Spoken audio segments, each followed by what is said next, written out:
Chapter 91. Bu Shuai felt very comfortable. He thought he didn't care about the first life anymore. After all, it had been so long.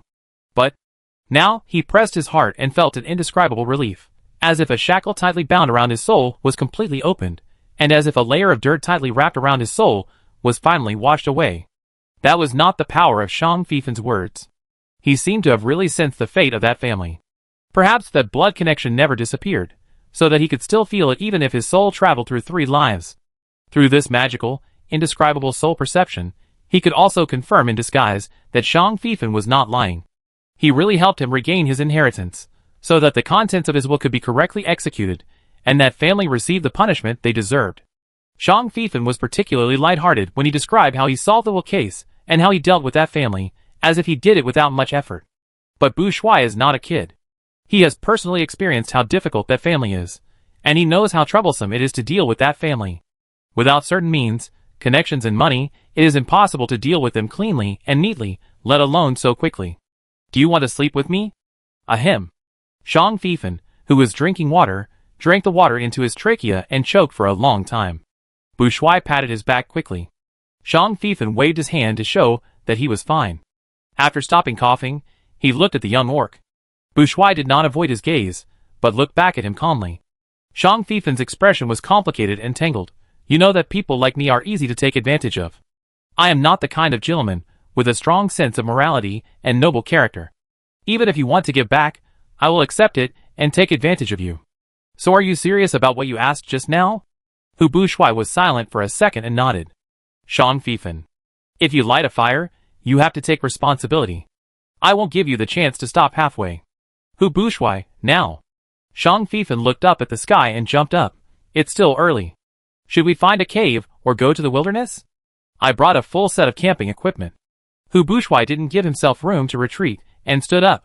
Let's go to the cave. I know some caves have not been used for a long time. Shang Fifen grabbed him and said, lead the way.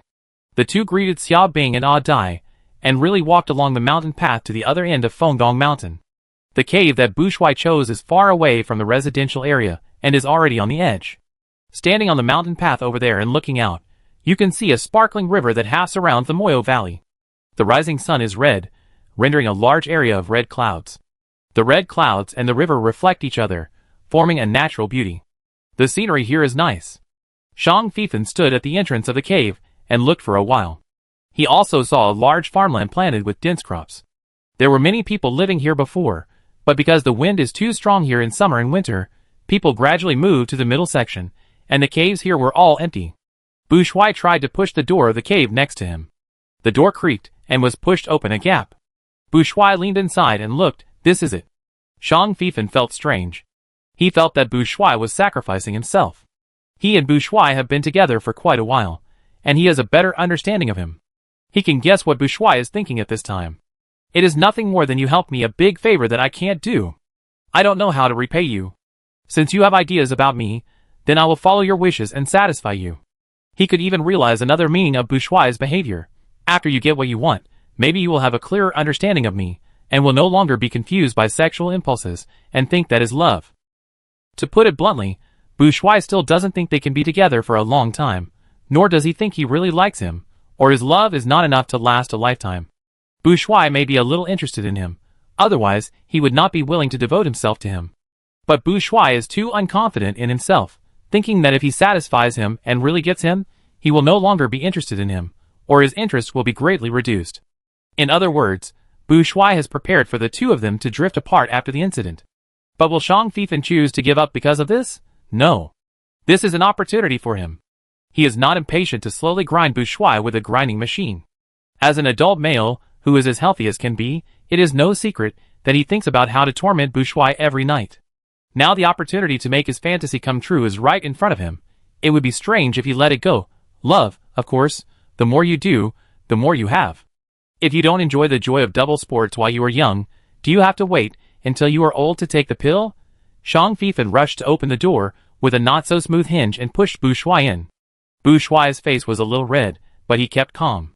Seeing that the dust in the cave was very thick, he took out his staff and performed a cleaning spell.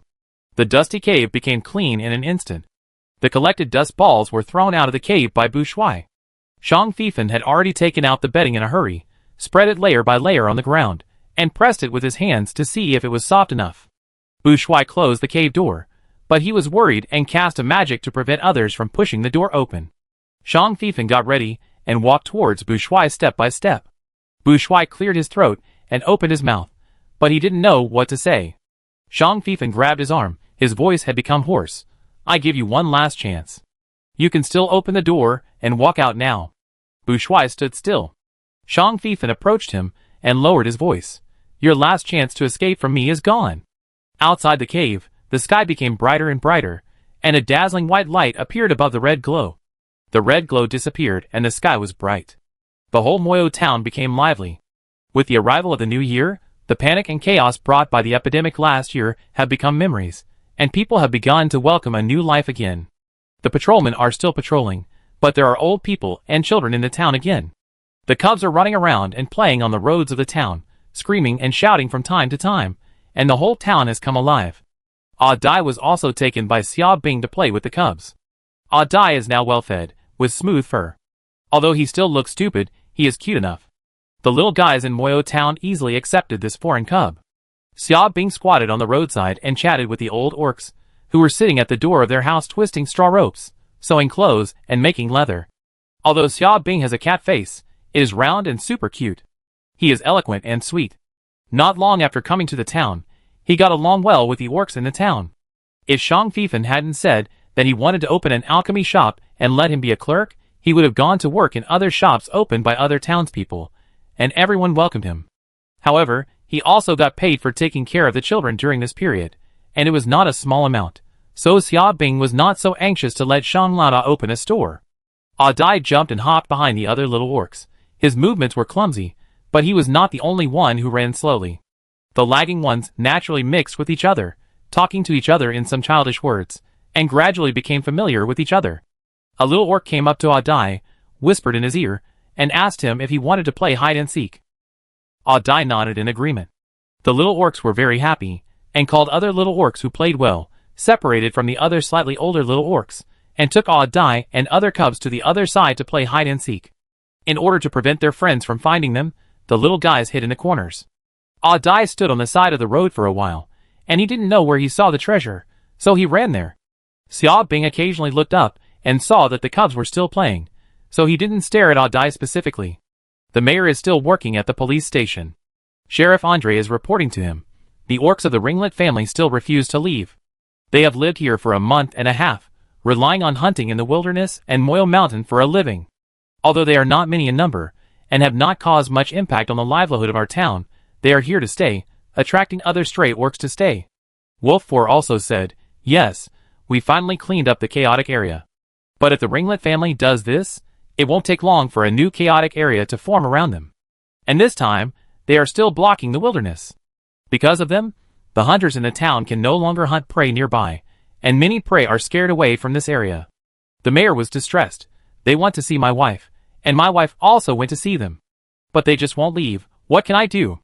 Andre and Wolf 4 looked at each other, and Wolf 4 nodded gently. Andre had an idea in mind and said, if Madame Delia doesn't mind, I suggest that we can use force to force them to leave. The previous chaotic area was caused by the old mayor's momentary weakness. We have learned from the past, and we can't repeat the same mistakes again. The mayor bit his fingers and tapped his forehead. I will talk to them later. If the people of the Linglet family are really shameless, then we will do what we should do. Andre's face showed joy. The people in the town have been annoyed with that group of people for a long time. If they were not worried that they were relatives of Madame Delia, they would have driven them away long ago. By the way, did you see Bu Shuai today? The mayor can usually see this nephew at the police station. Bu Shuai is careful and serious in his work, doesn't talk much, but has strong abilities. Many teams are vying for him. The mayor was used to entrusting many things to his nephew. He had some things on hand, and needed Bu Shuai to run errands, but he didn't see Bu Shuai when he arrived at the police station this morning. Andre and Wolf 4 shook their heads together. I didn't see Master Bu Shuai today. Maybe he was delayed by something. Wolf 4 said. Andre also said, his patrol work has ended. I haven't arranged a new job for him yet. Maybe he went to do his own things. Are you going to find Master Bu Shuai? Wolf 4 asked. The mayor thought for a while. It's not urgent. No need to look for him specifically. When you see Bu Shuai later, tell him that his aunt wants to see him. Wolf 4 and Andre took note. It was about 3 o'clock in the afternoon, in a cave at the end of Wind Cave Mountain. Shang Fifan sat up and stared at the young beastman, who was sleeping soundly beside him for a long time. Bu Shuai looked tired and miserable. Shang Fifan couldn't help but lean over and kissed him again. Bu Shuai couldn't stand the harassment and grabbed the quilt to cover his head and face, and hid in the quilt. Shang Fifan couldn't help laughing. He gently touched the short hair that Bu Shuai had exposed, gently lifted the quilt, and stood up. He was hungry. I guess Bu Shuai would be very hungry when he woke up, so he had to make more delicious food and some soup to nourish his body. Shang Fifan didn't go back to the cave where Bu Shuai lived. He found the kitchen that had not been completely destroyed by the mountain wind at the entrance of this cave, and used the stove inside to start cooking. The stove is not very easy to use, and hay and dry firewood are needed as fuel, but the advantage is that the food cooked has a special firewood aroma. Shang Fifan piled up a lot of messy things in the statue square. Anyway, the place is large. He will collect some of everything he sees, even dry firewood and hay. Other seasonings such as oil, salt, sauce, vinegar, etc. are also available, and various ingredients are abundant. He even prepared several large barrels of drinking water, so he doesn't have to run to the river to fetch water. So having a space is convenient. Speaking of space, Shang Fifan thought of the complete set of refining methods for space storage tools that the system rewarded him last time. Because he was too busy during this period, he has not yet started refining, but he has started collecting the corresponding materials. Some materials are not easy to get, so he plans to buy them from the game mall. He really wanted to make a space storage tool for Bu Shuai, and a ring would be best. Now this idea has expanded to the extreme. He wished that when Bu Shuai woke up later, he would hold a super large ring in his hand, and casually give it to him, saying that he could play with it. Bu Shuai was awakened by an alluring fragrance. Just as he was about to sit up, he fell back onto the thick and soft blanket. Bu Shuai's face was flushed. After a long while, he slowly sat up again. This time, he was able to sit steadily, and he could feel his limbs and torso again. He was embarrassed to see what his body had become, and when he saw the neatly stacked clothes next to the blanket, he immediately picked them up and put them on. He still remembered that his clothes were torn all over the floor, and now these clothes, shoes and socks looked good, which should be Shang Fifan's new set for him. And whether he was drugged, I always feel. Bu Shuai accidentally thought of some scenes. His cheeks flushed again, he patted his face hard, telling himself to stay calm. But Shang Fifan is really fierce. I don't know if it's because of the orcs, his physical strength, energy tricks, simply overturned all his previous cognition. Bu Shuai got dressed and stood up, and found that the top layer of the bedding had also been changed. No wonder he slept warm and dry, very comfortable. I didn't realize that Shang Fifan was so caring. He thought he would be rough. And this kind of little care and consideration in life is also very easy to move people. Who Bu Shuai doesn't want to make a comparison, but Loren Milton can be considered gentle and considerate, but more in his mouth. Or, that's the temper of a child, he takes care of him more. Shang Fifan is the most talkative, teases him the most, looks the most unserious, and doesn't seem like someone worth relying on. But this person does more, and cares the most about him, although he is also particularly domineering when he is domineering. Bu Shuai shook his head vigorously, trying to shake out all these messy thoughts. As a result, he shook himself dizzy, holding his head and standing there shaking. The door opened, Shang Fifan walked in, and laughed when he saw Bu Shuai's posture. Baby, what's wrong with you? Are you dizzy? Bu Shuai blushed, put down his hand embarrassedly, and said seriously, Don't shout, I have a name. Okay, you can call me whatever you want. Shang Fifan held his face with a smile and pressed his temple with his thumb. Are you feeling better? Bu Shuai was at a loss for words, because of this doting intimacy. He took a step back and waved his hands repeatedly. It's okay, I'm fine. Shang Fifan held his hand, and didn't let him hide. Do you want to wash up? I prepare it for you. No, I'm going back to my bridal chamber. Then wait until after dinner. I prepared the food. You wait. Shang Fifan took out a table, took out the dishes he had prepared earlier from the statue square, and put them on the table. He ran out to serve the tonic soup that was stewing on the stove and brought it into the bridal chamber. Bu Shuai always felt that it was not good to eat without washing up, but Shang Fifan held him and didn't let him go. Just once it's nothing. Eat and wash up, same thing. Be good, sit down. Shang Fifan took out a chair and put it behind Bu Shuai. Hu Bushwai's cheeks were red, and the more he wanted to be natural, the more embarrassed he felt. Eat. Oh. Bushwai sat down. Shang Fifan didn't say anything either. He prepared bowls and chopsticks for Bushwai, served him a bowl of soup, and started eating with his own bowl. Bushwai saw that he was eating happily, and he gradually relaxed and picked up his chopsticks. The two of them didn't say anything, and just ate silently. Bushwai knew that Shang Fifan was a good cook, but today's food seemed to taste better, especially the soup. I don't know what it was made of, but it tasted light, but it warmed my stomach. I saw the patrol team before, and Uncle Wolf was there too. He asked me if I had seen you. I said you had something to do, and would be back in the evening. He asked me to tell you to go to see Mrs. Delia when you come back. It seems that the lady has something to talk to you about. Shang Fifan saw that Bushwai was no longer so awkward, so he spoke. When Bushwai heard Uncle Lang ask him about him, he immediately became nervous, and his fingers holding the chopsticks were stiff. When Shang Fifan said he was going out to do something, he relaxed again. Okay, I go later. I go with you. Bushwai wanted to refuse, but Shang Fifan didn't give him a chance to refuse. As soon as he opened his mouth, he picked up dishes and served soup for him, and asked him if he felt unwell. Bushwai was blushing. He didn't remember when he finished eating, when he went back to wash, and how he was pulled onto Master's back. In short, he was dragged by Shang Fifan to meet Mrs. Delia. Chapter 92. Bushwai always felt something was wrong with his body. Even if he secretly cast a recovery spell on himself, he still felt that something was wrong. Maybe he was guilty? Facing the sharp eyes of Lady Delia that seemed to see through everything, Bushwai moved his hips slightly on the soft chair, trying to change to a more natural and comfortable sitting position.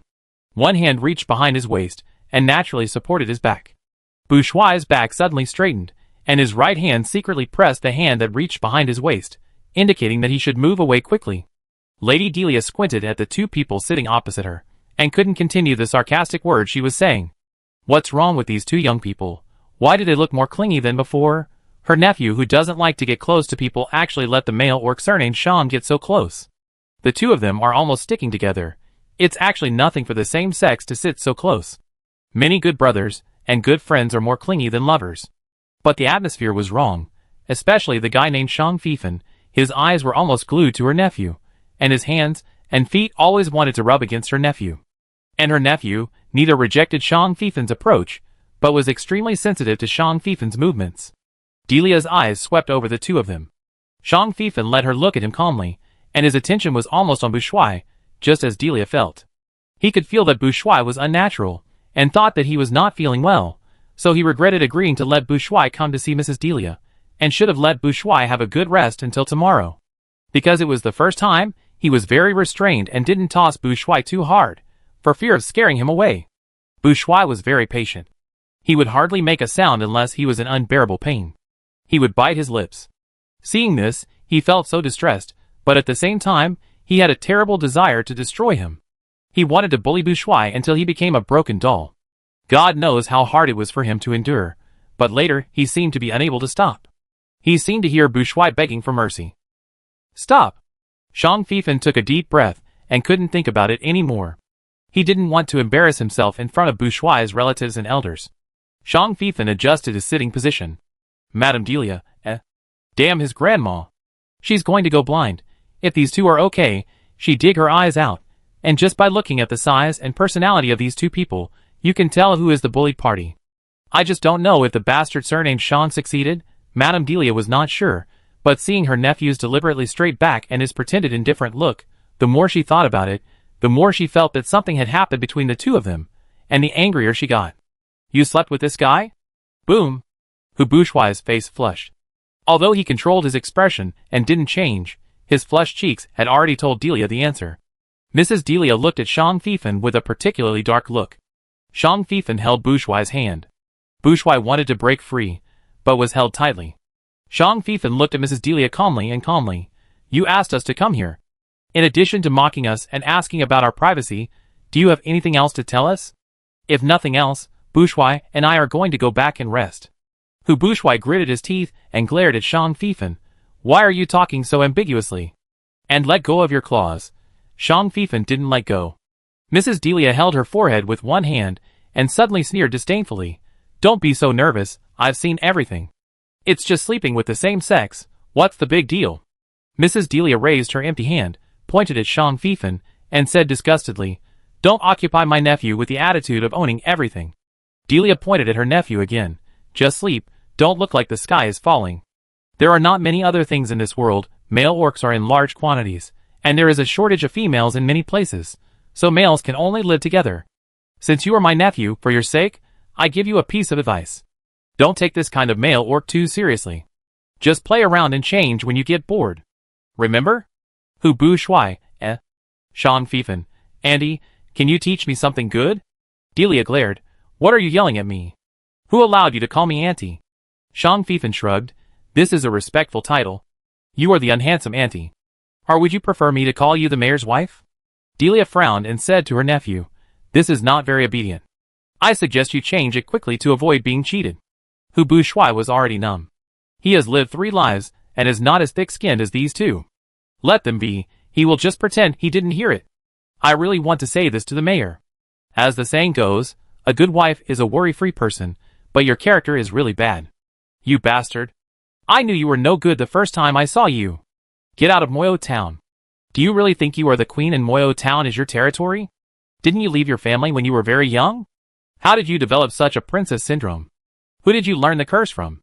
How could you master the curse in such a short time? And are you a living person or a zombie? Don't pass the zombie virus in your body to my nephew. That's impossible. I'm not a zombie either, I don't believe you can't see it." Mrs. Delia and Shang Feifan confronted each other, and they exchanged several verbal battles. But both of them avoided mentioning Bu Shui and only ridiculed each other. Hu Bu Shui wanted to cover his ears. The 2 of them became more and more vicious and began to attack each other personally. But as they attacked, the 2 of them actually started to talk about business again. Hu Bu Shui, eh? He really felt that his 3 lives of experience were still too little. "You called us over. Is it related to the group of Linglet family outside?" Shang Feifan asked suddenly. Delia sat up slightly. "Yes. They have been refusing to leave. Even if I went to see them, they still found excuses to drag their feet and refused to leave. At first, I thought they were just being shameless, but... Do you feel something is wrong?" Delia snorted and tapped the armrest of the chair. "When they came, I asked Wolfgard to send someone to the Linglet family farm to inquire. Recently, they just sent back news that the Linglet family farm was indeed occupied by others. The occupiers were the husband's family of the previous generation's head of the family's youngest daughter, who married." Hu Bu Shui listened to the 2 people talking about business, and came back to listen carefully. Shang Feifan made a gesture to let Mrs. Delia tell him in detail. Delia glanced at her nephew and continued, "But as far as I know, the power of that family is similar to that of the Linglet family. They are just ordinary relatives of a small noble family, relying on the protection of that small noble family to guard a small piece of their own territory. Even if they combine the power of the little noble, it would not be easy for that family to take over the Linglet family's farm. Because there are more than 1 people eyeing the Linglet family's farm, but Linglet has maintained a network of relationships by marrying his daughter. Everyone in this network wants to get the farm, but they are wary of each other, forming a delicate balance. If that family takes action, even if it breaks the balance, other families will definitely share a piece of the pie, and will never let that family monopolize the benefits. But the current situation is that that family drove the Linglet family out of the farm, and they occupied it safely. This can only mean one possibility." Delia raised a finger. "That family must have found a more powerful backer, or a more powerful noble appeared and instructed that family to occupy the farm, and other families heard the news, or simply received a warning." Shang Feifan interrupted here. "Have you asked other families for news?" Delia snorted. "My mother Bu Shui and I have not been in contact with the Linglet family for a long time. Their married daughter has nothing to do with us. Who should we ask? But the people said Bai Lang Shou are very capable. He bribed the servants of several families, and got some information indirectly." Delia paused. In the same month, these families were contacted by big figures. Some of them came in person, and some just sent a letter. The servant of the family who received the letter happened to be the recipient at that time. He said that the messenger was not an ordinary postman, but a guard of a noble and wealthy family. The other party came specially to deliver the letter, and left without even entering the door. He asked the other party, and the other party said that there were still a few letters to be delivered. Shang Feifan thought, "It seems that the other party has no intention of hiding it." Delia nodded. "I think so too." Shang Feifan thought of a possibility and looked at Delia. So you think the Linglet family came here not necessarily because they were desperate, but were sent here? If it weren't for Bourgeois, I wouldn't think too much. But Bourgeois is here, his identity will always be a problem. Delia looked at her nephew again, who Bourgeois responded with an apologetic look. Mrs. Delia rolled her eyes and said to Shang Fifan, "Originally, I wanted to explain to Bourgeois, but this kid is sometimes stubborn and will take everything on himself. Since you are here too, you should listen to it and see how to deal with this matter best." Shang Fifan, you say. Bourgeois' business is my business. Delia didn't believe Shang Fifan could help her nephew at all. She just thought that this guy was full of bad intentions and had a broader perspective. Maybe he would have some tricks or find some loopholes. So she said, "Lang Shou is still asking people to find out who the big shot is, but I have guessed his identity." "The Lord of the Black Forest?" Shang Fifan blurted out. Delia raised her eyebrows. "Why do you guess so?" Shang Fifan stuffed a pillow behind Bourgeois to let him relax, and said nonchalantly, "It's easy to guess. If the person who attacked your parents was really related to the Queen, then the Queen would not let you go easily before the other party achieved his goal." Bourgeois' mother, Lady Anita, ran to the royal city and became the mistress of the Tiger King and gave birth to Bourgeois. If the Queen didn't know her identity, it would be fine. If she did, why did she tolerate it until now? Oh, maybe she didn't tolerate it, so Lady Anita died, Bourgeois almost died, and now he is forced to leave the royal city.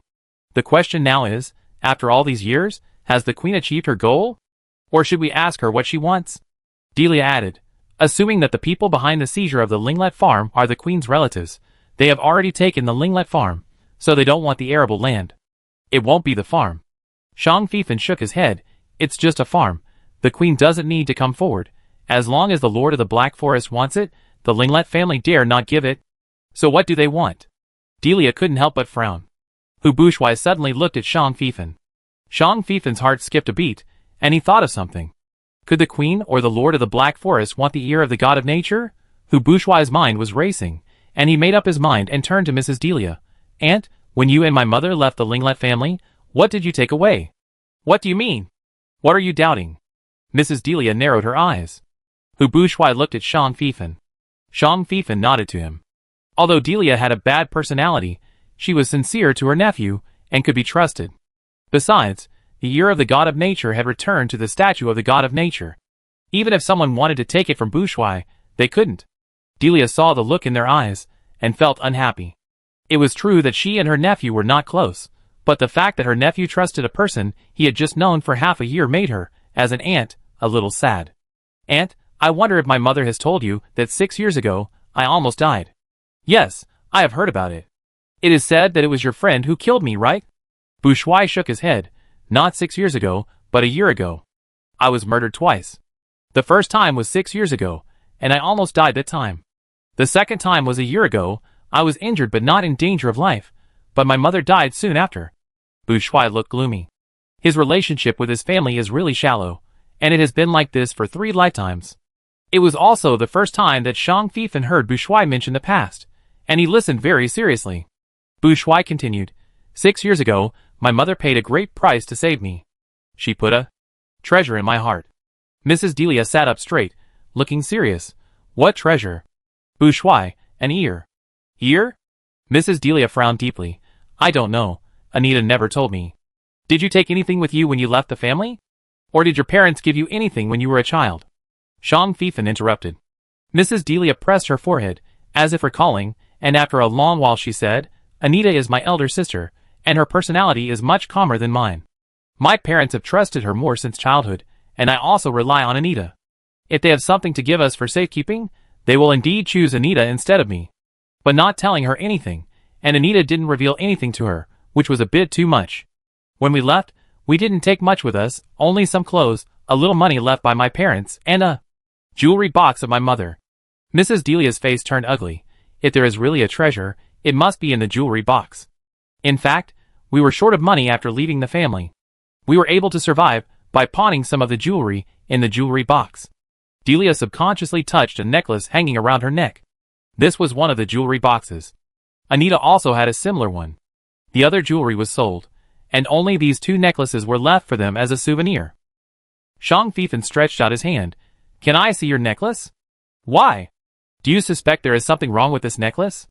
Mrs. Delia put her hand on the necklace pendant. Shang Fifan, just take a look. Mrs. Delia sarcastically, I can't see it, what can you see? Everyone has their own expertise, just try it. Besides, taking a look won't damage the necklace.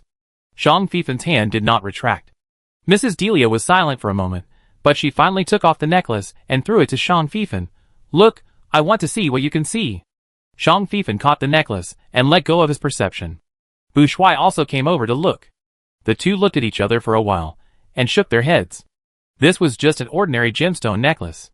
They didn't feel any special energy. Shang Fifan returned the necklace to Delia. Delia didn't know if she disliked the necklace being touched by others, so she put it aside and didn't wear it again. You just said that your mother put an ear in your heart? What ear can actually save your life? The power of the god of nature. What? Mrs. Delia was shocked. Bu Shuai looked around and saw a pot of plants on the windowsill. The plants were well maintained, but because of the weather, there were only branches, no leaves, and no flowers. Bu Shuai brought the pot of plants over, holding the bone staff on the side with one hand, and chanting the magic formula. Mrs. Delia saw that the pot was pruned to the point where only the branches were left. The dormant plants slowly grew green leaves, and small flower buds emerged from the leaves. The flower buds were in full bloom, and the pot was full of blue and purple flowers. This was Delia's favorite, the ghost flower. Mrs. Delia looked at the flower pot that her nephew sent to her, and looked at the pot full of blooming flowers, and she was speechless. Did you get the power of the god of nature? After a long time, Mrs. Delia spoke again. Bu Shuai nodded gently, only a little. In fact, it was just a natural magic bonus, but he couldn't explain why he could do magic, so he simply took this opportunity to attribute his magic to the power of the god of nature. If he casts similar magic again in the future, he will have a support. Seeing that spring is coming, Bu Shuai certainly wants to try the power of natural magic in the farmland. Bu Shuai returned the power of the god of nature, and the god of nature gave him a little gift, which greatly increased his affinity with nature and allowed him to use similar innate abilities to make plants grow. Shang Fifan was describing. Return? Why? Mrs. Delia's voice was a little confused. Her nephew had actually come into contact with the god of nature? We found a statue of the god of nature, and received a mission from the god of nature. He asked us to help find his scattered power. Shang Fifan said. Oh my god! Lady Delia covered her forehead. She couldn't believe it. You actually received the mission from the god of nature? She knew there were gods in this world, but weren't they all legends? Maybe it's not the real god of nature, maybe it's just a manifestation of natural energy. No matter what it is, Bu Shuai and I feel that it has no ill will towards us. Shang Fifan said. Lady Delia stood up. She needed to calm down. Bu Shuai also took the opportunity to pull out his hand, and just as he was about to sort out his thoughts, a cup of warm drink was stuffed into his palm. Shang Fifan also took another pillow, and wanted to stuff it into his palm. Bu Shuai. Enough. Shang Fifan gently rubbed his legs attentively. Are you tired? Is there anything uncomfortable? Do you want to lie down? No. You sit down and don't worry about me. Bu Shuai pushed him. Shang Fifan still stuck close to Bu Shuai, and pulled the snacks on the table over, held them in his palm, and motioned Bu Shuai to eat. I'm not hungry. Then drink something hot. The hot drink here is a mixture of animal milk and some nut powder. It has a strong taste and high calories. Bu Shuai was so annoyed by him that he could only pick up the cup and take a sip. How does it taste? Is it delicious? If you like it, I make it for you when I go back. I'm sure it's better than theirs. Old Shang boasted. Bu Shuai, you know if it tastes good if you try it. Oh, then I try it. Shang Fifan took the cup in Bu Shuai's hand, lifted Bu Shuai's hand, and took a sip. Bu Shuai, Shang Fifan tasted it. It tastes average. I make it for you when I go back. I think it's okay. Bu Shuai also drank a sip subconsciously. Mrs. Delia turned her head and saw the two drinking walnut milk from the same cup, taking a sip each, and couldn't help itching to drink. Snap! Delia clapped her hands vigorously. Wait for the two to look up at her together. Delia said unhappily, there are many cups at home. I clearly prepared 2 cups for you. Forget it. Just pretend I didn't say anything. I originally wanted Bu Shuai to continue to ambush near the Linglet family, listen to what they are saying, and monitor for a while longer. But now there is no need. Delia waved her hand. I will reorganize the situation from beginning to end. First of all, we can be sure that the Linglet family's treasure is only that small piece of arable land. Although precious, it is not worth it for the nobles to seize. So my parents' death and disappearance are 90% unrelated to the family. Secondly, if my parents have treasures, that must be what my mother brought from the Denton family.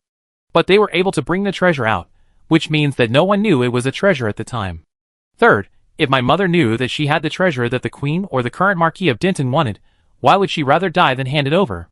From what I know about my mother, she is just a weak and delicate noble lady who has no blood to resist. If the Queen and the Denton family forced her, she would not have handed it over. So, could it be that she didn't know what the treasure was? Then the fourth point is, how did the Queen or the Marquis of Denton know that the treasure was in my mother's hands? Do they know what the treasure looks like? Fifth, why did the Queen and Marquis Denton let us sisters go for so long and let Anita get close to the Tiger King? Were they not sure whether the treasure was in our hands, and felt that they could not force it out? So they decided to secretly observe and wait on the side to see if we would reveal our true colors. Sixth, why did they rob the Linglet family's farm and force them to come to Moyo Town? Is this a conspiracy specifically targeting Bourgeois, or is it still related to the treasure they are looking for? Mrs. Delia finished speaking in one breath, and turned to the two people in front of her. Now through the two of you, we can assume that the treasure that the Queen and Marquis Denton want is the power of the god of nature. It's just that they can't be sure whether this treasure is in our hands, so they have been using various means to test it, including but not limited to killing my father, making my mother disappear, and murdering you 6 years ago, forcing your mother to death, and seizing the Linglet family's land to force them to come to me to treat their so-called blood curse. Seeing that I have been slow to act, they are likely to do something else to further confirm it. The people who did it are most likely the Linglet family. Lady Delia finally said, I will also give you a task, that is to capture the people of the Linglet family, interrogate them, and find out what evil they are hiding. I will never allow them to destroy the peaceful life in Moyo Town. Bourgeois is soft-hearted. The arrest and interrogation are left to you. I allow you to use the curse on the Linglet family. Lady Delia had an arrogant look of I give you face, and her chin was facing Shang Fifan. Shang Fifan didn't care about her. Bourgeois wanted to say that I was not familiar with the people of the Linglet family, and would not be soft-hearted, but Shang Fifan had already accepted the task. Because the brain-loaded system also assigned him the same task, and added another one, that is, to save Dai. Fuck. Dai was caught? Shang Fifan pulled Bourgeois and stood up. Dai was caught. We have to go find him. Chapter 93. Dai and the cubs had a lot of fun playing hide-and-seek. He looked stupid, and was new, so the cubs let him play catch first. The cubs who were hiding thought that Dai might not be able to find them even if he spent a long time, but Dai found them accurately and very quickly. The cubs who hid in places they thought they could not be found were shouting, and asking Dai how he found them. Dai tilted his head, and looked at everyone without saying a word. Is your talent to find people? The cub who first pulled him to play side. He was the first one that Dai found. This cub was called Ivan, the youngest son of Sheriff Andre. He also had a sister who was 4 years older than him, and had her own circle, so she rarely played with him. Ivan's dream was to become a sheriff like his father, and to be a leader, but his leadership ability was average, and the cubs didn't buy his story. Besides, he was still too young, so there were even fewer cubs who listened to him. When Ivan saw Dai, he wanted to develop Dai into his younger brother. Only the dumb ones were obedient. It was Ivan's turn to be the ghost. When Ivan blindfolded himself and started counting, the cubs scattered. Dai looked around, and hid behind the gate not far behind Ivan. The old orc sitting at the door basking in the sun smiled at Dai hiding behind his door, but did not stop him. After Ivan counted 100, he opened his eyes, turned his head to look around, and raised his little nose to sniff. Hide and seek is also one of the training methods for the little orcs. It can exercise the sense of smell, hearing, observation, and analytical skills. The old orc basking in the sun has a relatively strong body odor, which perfectly covers up Dai hiding behind the door.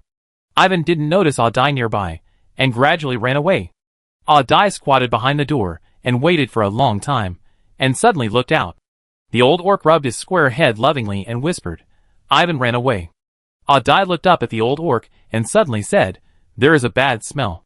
The old orc was stunned, thinking that Dai was talking about his body odor, and patted Dai's head a little embarrassedly. The little guy's nose is quite sharp. I smell like herbs, my joints hurt, and I need to apply medicine all year round.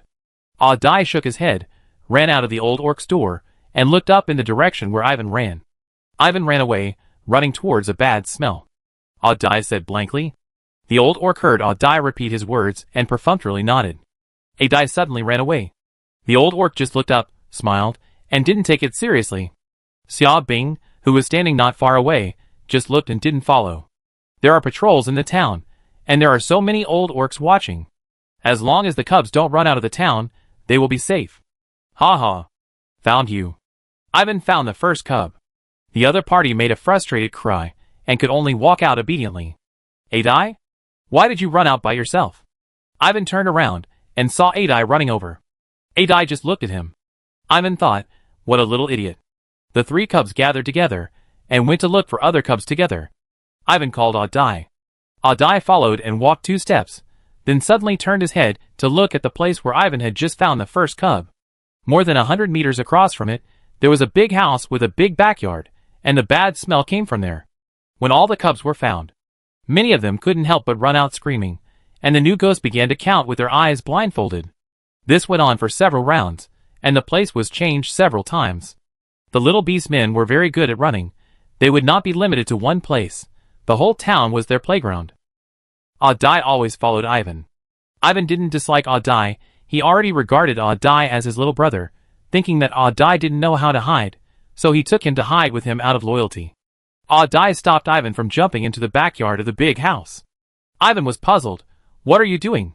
Adai, it's not good here. The bad smell came from this big house. What's wrong? Ivan ignored his younger brother and jumped onto the wall. Adai looked up and called him down. Ivan stood on the wall and called him up.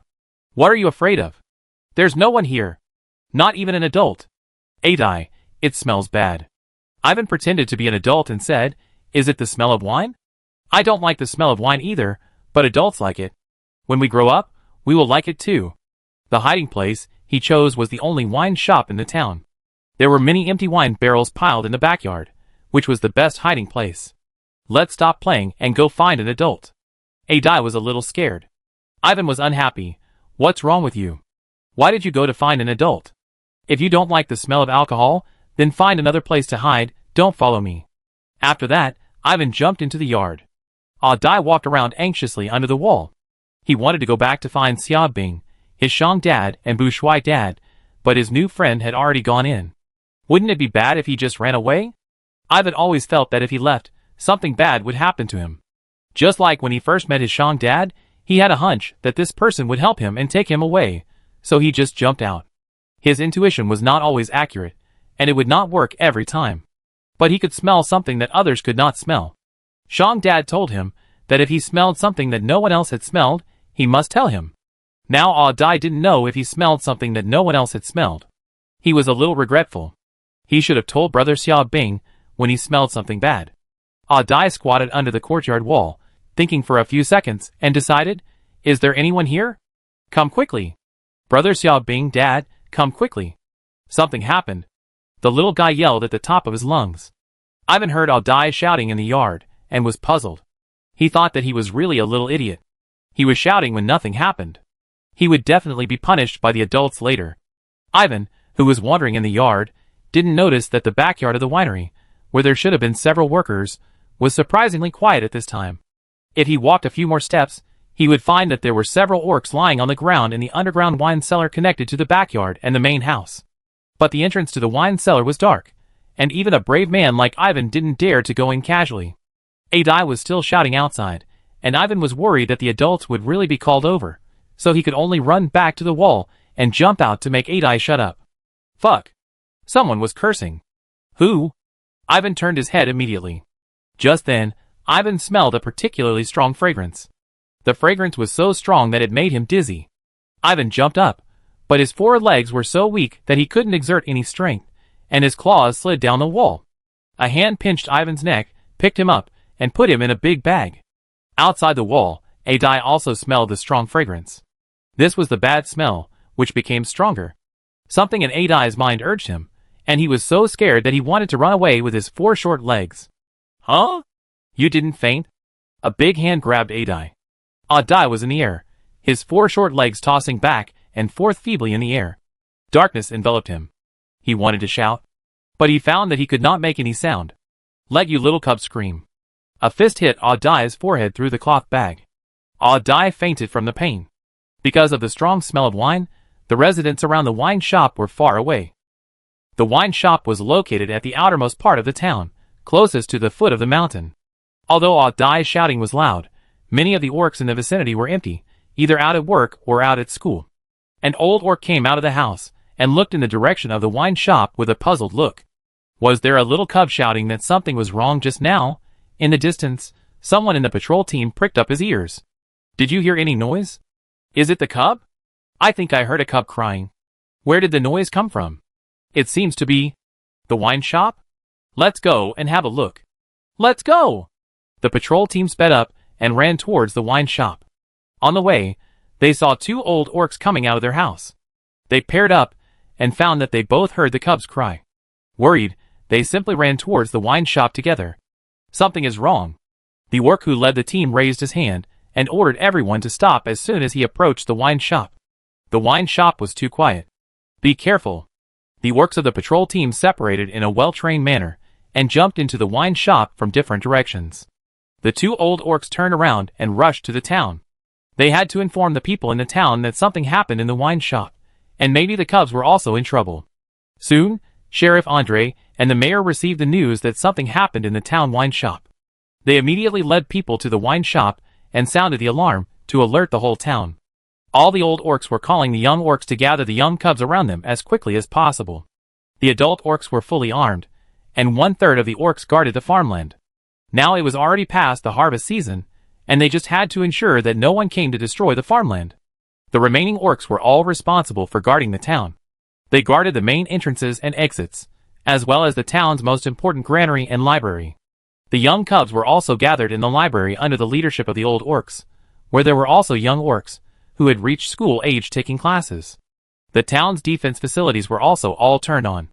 In the wilderness, the people of the Ringlet family and a few stray orcs gathered nearby discovered the abnormality of Moyo Town. Moyo Town, which originally had no city walls and seemed to have little defense, actually had dozens of gun barrels at the entrance of the town and in the nearby mountains. There were also flying orcs flying in the air from time to time. These orcs undoubtedly carried alchemical weapons, and they could attack the ground from the air as long as they needed. What happened? I don't know. Is someone going to attack Moyo Town? Should we stay away from it? Have you seen the attackers? Ask someone in Moyo Town. Many people in the Linglet family were very panicked, worried about being implicated. The few stray orcs gathered nearby had already fled in all directions as soon as possible, just wanting to leave the troubled place as soon as possible. In a secluded place, someone was talking. What happened? How did you get discovered? I don't know. Two little kids suddenly broke into the wine shop, and one of them was still yelling outside. I didn't have time to take the next step. Damn it! Will our plan be discovered? It's hard to say. I was afraid of being discovered by the patrol, so I brought people back first. What's the point of bringing two little kids back? Why is it useless? Do you know whose son this kid is? Ivan was singled out and shaken. This is the youngest son of Andre, the sheriff of Moyo Town. He can be our shield when necessary. What about the other one? It seems to be a cub brought by the new orcs. But this little kid is a bit weird, that is, he yelled outside that something happened, and refused to enter the tavern. Oh! Wake him up and ask him what he knows. In the town, the wine shop. Shang Fifan and Hu Bushuai arrived at almost the same time as the mayor and his men. On the way, they heard the town alarm bell, and saw the old and weak orcs gathering in the center of the town. What happened? Bushuai asked the mayor as soon as he saw him. The mayor stood in the backyard of the winery, looking at the orcs dragged out of the cellar, and said in a heavy voice, the workers in the winery were all knocked unconscious. Uncle? No casualties? Shang Fifan interrupted. The mayor shook his head, no. But they couldn't be woken up. No matter if they were hit in the face, splashed with water, or used medicine, they couldn't be woken up. And sheep and the pharmacist are coming. Sheriff Andre said. Where is the owner of the winery? Where are old Bert's family? Bushuai asked. The mayor looked bad. No, not even his wife and children. Shang Fifan and Hu Bushuai looked at each other. Uncle, have you seen Ah Dai? Bushuai asked. The mayor was stunned and shook his head. No. Have you been to the library? All the cubs in the town are gathered there. I go and take a look. You wait here for news. Shang Fifan turned around and jumped on the back of Master Zhe. Master Zhe ran out quickly. Zhang Fifan had learned from the system that Ah Dai was kidnapped, but he had to pretend. Otherwise, how could he explain to others how he knew Ah Dai was kidnapped? And he didn't go to the library in vain. He wanted to ask about the situation there, and see how Ah Dai was kidnapped. The first person to find was Xia Bing. Bu Shuai stayed and continued to inquire about the news. After a while, he learned from the patrol team that they heard the cubs' cries. "We didn't find the cubs when we rushed over. We only found them in the wine cellar," the leader said. Bu Shuai subconsciously thought that the little cub who shouted something was wrong was Ah Dai. He and Ah Dai had lived together for quite a while, so he knew that Ah Dai was just stupid on the surface, but in fact, this child was sensitive and intelligent. "Have you checked the wine in the winery?" Bu Shuai asked. "Andre, we are preparing to check, we just arrived. We are all waiting for the pharmacist Kong Chung and the priestess En Yang. Are there any signs of fighting in the house?" Bu Shuai asked again. "No. Did the old Burt family leave any clues?" Andre made an invitation gesture. "Let's go and have a look together." Bu Shuai did not refuse. Andre was not pretending. He was sincerely inviting Bu Shuai. Bu Shuai's natural ability was in hearing, but he had a strong observation ability and was serious and meticulous. Andre had worked with him several times and naturally knew his ability. The mayor stayed to take charge of the situation. Priestess En Yang and pharmacist Kong Chung arrived quickly afterwards. The patrol team helped to randomly open several jars of wine and let the two people check. Several sheep were brought over. They were spare. Once had sheep and Kong Chung couldn't find anything, they could only use live sheep to taste the wine. When Bu Shuai entered the main house of the wine shop to check, Zhang Fifan had already found Xia Bing. Xia Bing was extremely anxious. He was counting the cubs with other orcs, but after counting, there were two missing. One of them was Ah Dai. "Boss!" Xia Bing saw Zhang Fifan coming over, and she was afraid and happy, and tears were about to come out. "Ah Dai is missing." "I'm sorry, Zhang Fifan raised his hand. "Don't say sorry first, tell me the situation in detail first." Xia Bing quickly told everything he knew, and he did not shirk responsibility, saying that Ah Dai was playing hide-and-seek with a group of cubs, so he did not follow Ah Dai. After the alarm bell sounded, the cubs were brought here, and the cubs playing hide-and-seek at the time were all there. Xia Bing pointed to a group of cubs that were separated. Because the two missing cubs were playing with them, they were listed separately, so that the adult orcs could ask about the situation. "Who is the other missing cub?" Zhang Fifan asked. "It's Ivan. Andre, the youngest son of Sheriff Andre." Xia Bing answered. Zhang Fifan raised his eyebrows. "Andre doesn't know yet, right?" Xia Bing shook his head. "We are counting the number of people here, and no one has notified him yet." Zhang Fifan went to the cubs playing hide-and-seek, and there happened to be an adult orc asking the group of cubs for details. Zhang Fifan listened for a while, and finally found one or two key points from a bunch of messy statements. "So Ah Dai has been with Ivan." Several cubs nodded in unison. "The last time you saw them, Ivan was leading Ah Dai towards the winery?" This time, only one cub nodded. "Did Ah Dai say anything to you?" This time, the cubs could not answer. An old orc suddenly walked out of the crowd. "You are Ah Dai's father, right?" "I am Lucian." Zhang Fifan heard this familiar name and looked at the old orc. "What do you want?" "There are many people with the same name. This old orc and the sorcerer Lucian should have nothing to do with each other." The old orc said with a little uncertainty, "Maybe I am overthinking. But your Ah Dai said two things to me before, one of which particularly concerned me. I thought he was talking about the smell on me." But the kid shook his head. "If he hadn't disappeared, I wouldn't have thought too much about it, but now—" "What did he say?" Zhang Fifan asked patiently. The old orc said, "He said he smelled a bad smell." Zhang Fifan knew that his Ah Dai had some strange things, such as his slow growth and his ability to smell the smell of the living dead. All players have this smell of the living dead, but Ah Dai said he didn't have it. Also, when they encountered the strange servants of the god of fear by the river near the robber's den, many orcs died, and all the remaining living orcs were taken into the other dimension, but Ah Dai stayed outside intact. He asked Ah Dai how he survived. But Ah Dai himself was confused and only said that he had a nap and found that everyone was gone when he woke up. Zhang Fifan also speculated at the time whether the servants of the god of fear would only devour and take away orcs who could transform, and regarded Ah Dai, a cub who could not transform yet, as an ordinary beast, so he ignored him. Bad smell. This statement is too general, but it can be said by Ah Dai specifically, so it should be a different smell from the ordinary. Zhang Fifan saw that he could not get any new information here, so he ran back to the winery with Xia Bing. You'd better check the wine here carefully, Zhang Fifan said as soon as he came over. And Yang had already checked the wine. She was still dressed like an ordinary aunt next door, and even her words were not mysterious. Sorry, I can't see anything, but this wine is indeed a little different from the previous wine. Maybe it has a little dark energy mixed in it. I can only sense so much. The mayor almost rolled his eyes. What's the difference between saying it and not saying it? The mayor looked at the only pharmacist in the town with hope, who was actually the pharmacist apprentice Kong Chung. Kong Chung also looked embarrassed. This is beyond my knowledge. Maybe we should use those live sheep to try the grass soaked in wine. Since there is no problem, just in case, we might as well pour out all the wine. An orc suggested. Wait, don't touch the wine yet. Zhang Fifan suddenly walked towards an open jar of wine and sniffed it. Chapter 94. Insect poison. What? The mayor and others were shocked. Zhang Fifan turned around. Can't you feel it? Although the insect poison is not strong, it is obvious. The mayor's face changed drastically, and he immediately ordered, open all the wine. All the wine jars were moved to the backyard, and the sealed wine jars were opened one by one. Zhang Fifan found 7 wine jars containing insect poison. This is good, the wine with insect poison cannot be poured out at will, let alone trying it on living things. The possibility of animal mutation is lower than that of orcs, but they will mutate if they receive excessive insect poison.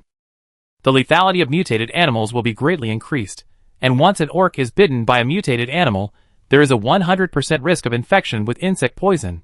Burn it with fire. The mayor waved his hand helplessly. Wait. Zhang Fifan said, give me these drinks, I can solve the insect poison in them. He had already sensed it, and he could absorb the insect poison in these drinks. How can you sense the insect poison? And Yang suddenly asked. Zhang Fifan said casually, didn't I say that one of my professions is a Zerg researcher? Even if you are a Zerg researcher, you can't solve the insect poison, right? And Yang continued to look at Zhang Fifan with doubtful eyes. Zhang Fifan looked up and smiled. This is my innate ability. Thanks to the last time someone cursed me, the cursor used the Zerg curse, and when I lifted the curse, I awakened a very special blood talent. Have you seen Xiao Bing? He was once poisoned by insects, but I saved him. It's just that he was affected by the insect poison, and his head can't be changed back for the time being. Xiao Bing nodded quickly on the side. He didn't know why Boss Shang wanted to reveal that he could solve the problem of insect poison. Boss Shang used this to threaten him before, saying that if people knew that he had the ability to resist insect poison, his blood would be sucked dry. Just being able to resist insect poison can make people crazy, let alone being able to completely solve insect poison, but he believed that Boss Shang must have his reasons for saying it.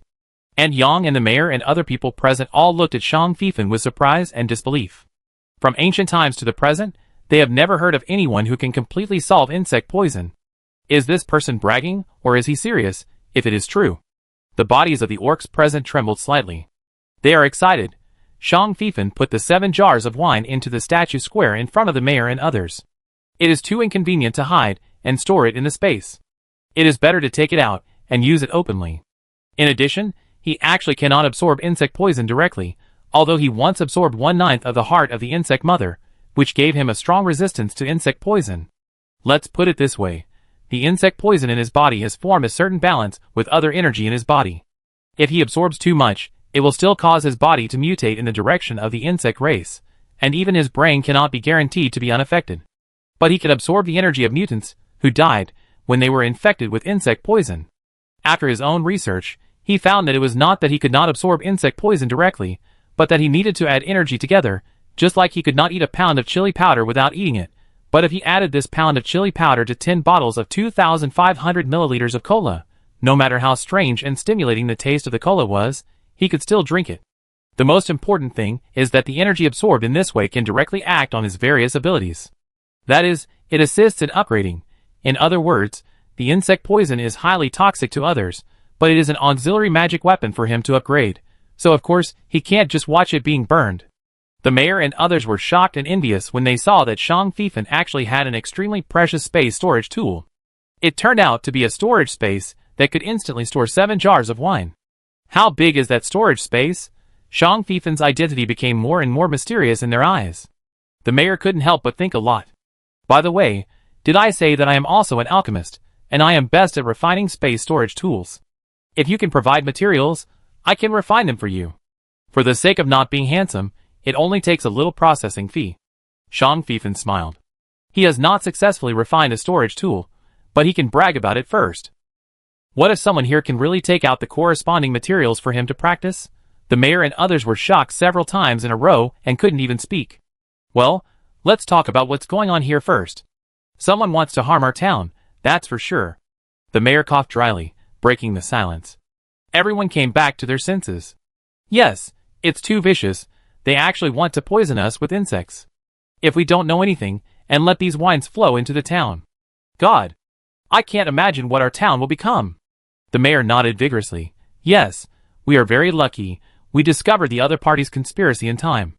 Of course, we still need to check the entire town and the surrounding areas to prevent other evil measures against us. The patrol captain said with a look of relief. Thanks to that little cub who screamed. If it weren't for him, no one would have discovered the change in the winery so quickly. Yes, yes. The mayor and others nodded repeatedly. Has anyone seen that little cub? The mayor asked the patrol. The patrol smiled bitterly. We really didn't see it. When we came, we didn't see anyone else except a few people who were unconscious in the wine cellar. I just went to the library, and there were 2 cubs missing there. Shang Fifan said. Who is missing? The mayor asked hurriedly. Shang Fifan, my Dai and Ivan. Andre, who had just walked out of the house, heard it and rushed over quickly. What are you talking about? What happened to Ivan? Did he get into trouble? The mayor hurriedly grabbed him. Andre, don't worry. We are also investigating. Andre said that he would not do anything radical, got rid of the mayor, and asked Shang Fifan, what happened to Ivan? Shang Fifan looked unusually calm. I suspect Dai and Ivan may have accidentally seen the actions of the poisoner, and the other party took them away. What? Andre's face turned pale instantly. Why not just kill them? The mayor asked as gently as possible. Shang Fifan, the poisoner was able to sneak into the town without being discovered by the townspeople and the patrol team, which means that he must be very familiar with the patrol team's patrol routes and times, and also knows many townspeople, especially you, the mayor and Andre and others. Are you saying that the poisoner recognized Ivan as Andre's son, so he took him away on purpose, just to threaten us later? The mayor said it directly. Shang Fifan was silent. Andre's face became even uglier, and he suddenly turned around and walked out of the town. Stop! Where are you going? The mayor shouted. Andre stopped and clenched his fists. I'm going to find the people of the Linglet family. They are the only outsiders who have come to the town recently, and only some of them have entered the town. It's not certain yet that they are the ones who poisoned, and what if they don't admit it? The mayor actually suspected the people of the Linglet family, but he had to be calmer than others. What else can we do? As long as Madame Delia doesn't care, we will kill them all. Andre waved his palm vigorously, his face ferocious. Wait a minute. Shang Fifan called for a stop again. Everyone looked at him together. Because Shang Fifan said that he could solve the insect poison and found the wine containing insect poison from the wine jar, everyone was looking forward to his other discoveries. As the mayor said, it is still uncertain whether it is the Linglet family. Maybe someone wants us to think so. What happened to these unconscious people? Shang Fifan said as he walked towards the unconscious people. Auntie Yang replied, they seem to have been poisoned by some kind of toxin, but it should not be insect poison. Shang Fifan squatted down to take a look, and even cut one of the fingers, letting out a little blood and smelling it. It is indeed not insect poison. Everyone was relieved immediately. The mayor felt strange in his heart. The cub that Shang Fifan brought was also missing. Why did Shang Fifan not seem so nervous and anxious? Shang Fifan looked at the pharmacist Kong Chung and asked, do you know how to detoxify? Kong Chung was embarrassed. I'm just an apprentice pharmacist. I have ways to deal with ordinary toxins. But I've never seen or heard of this kind of toxin. I can only roughly identify the toxicity, but how to remove it? I don't even know what kind of toxin it is. How can I make a potion for them? Shang Fifan also has a professional title of an apprentice herbalist and has corresponding skills, but he also doesn't know how to remove this poison. However, he has an advantage over Kong Chung in that he has awakened his pupil talent. After combining it with the identification technique, he can clearly see the impact of this toxin on the unconscious orcs. This toxin can not only cause people to fall into a coma, but it also causes the organs of the poison to fail continuously. If they cannot be detoxified in time, they are likely to die in a coma.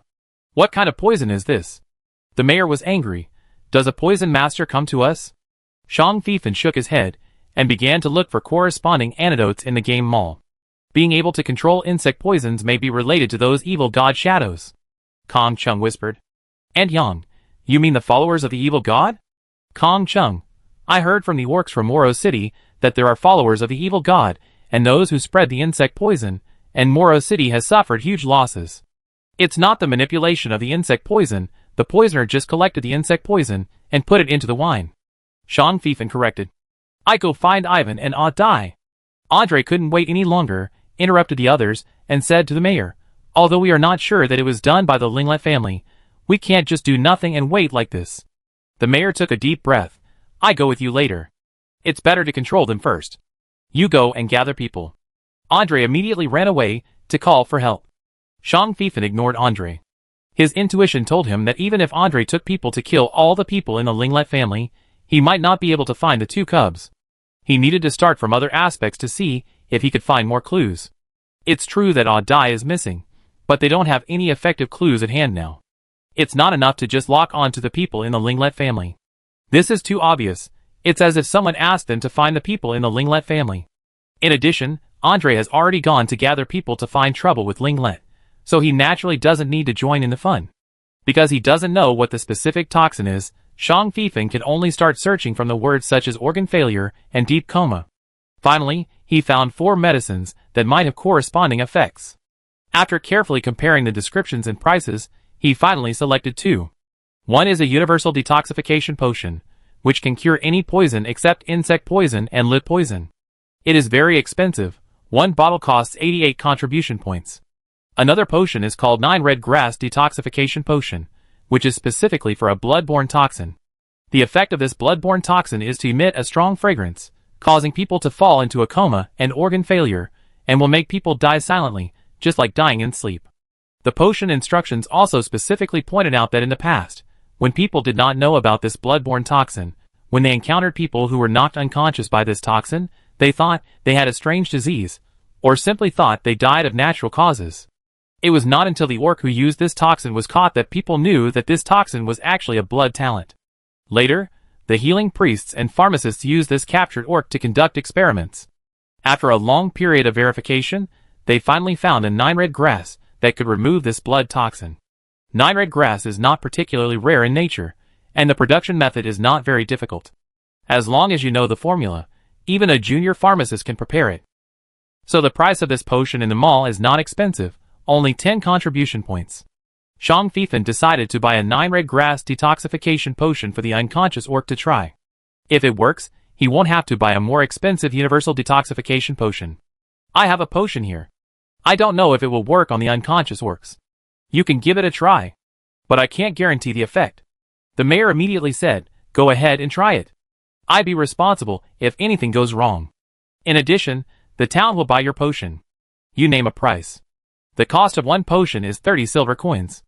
If it works, I give you 51. Shang Fifan likes such straightforward people. He immediately took out the potion and gave it to Kong Chung. Just feed it to the unconscious person.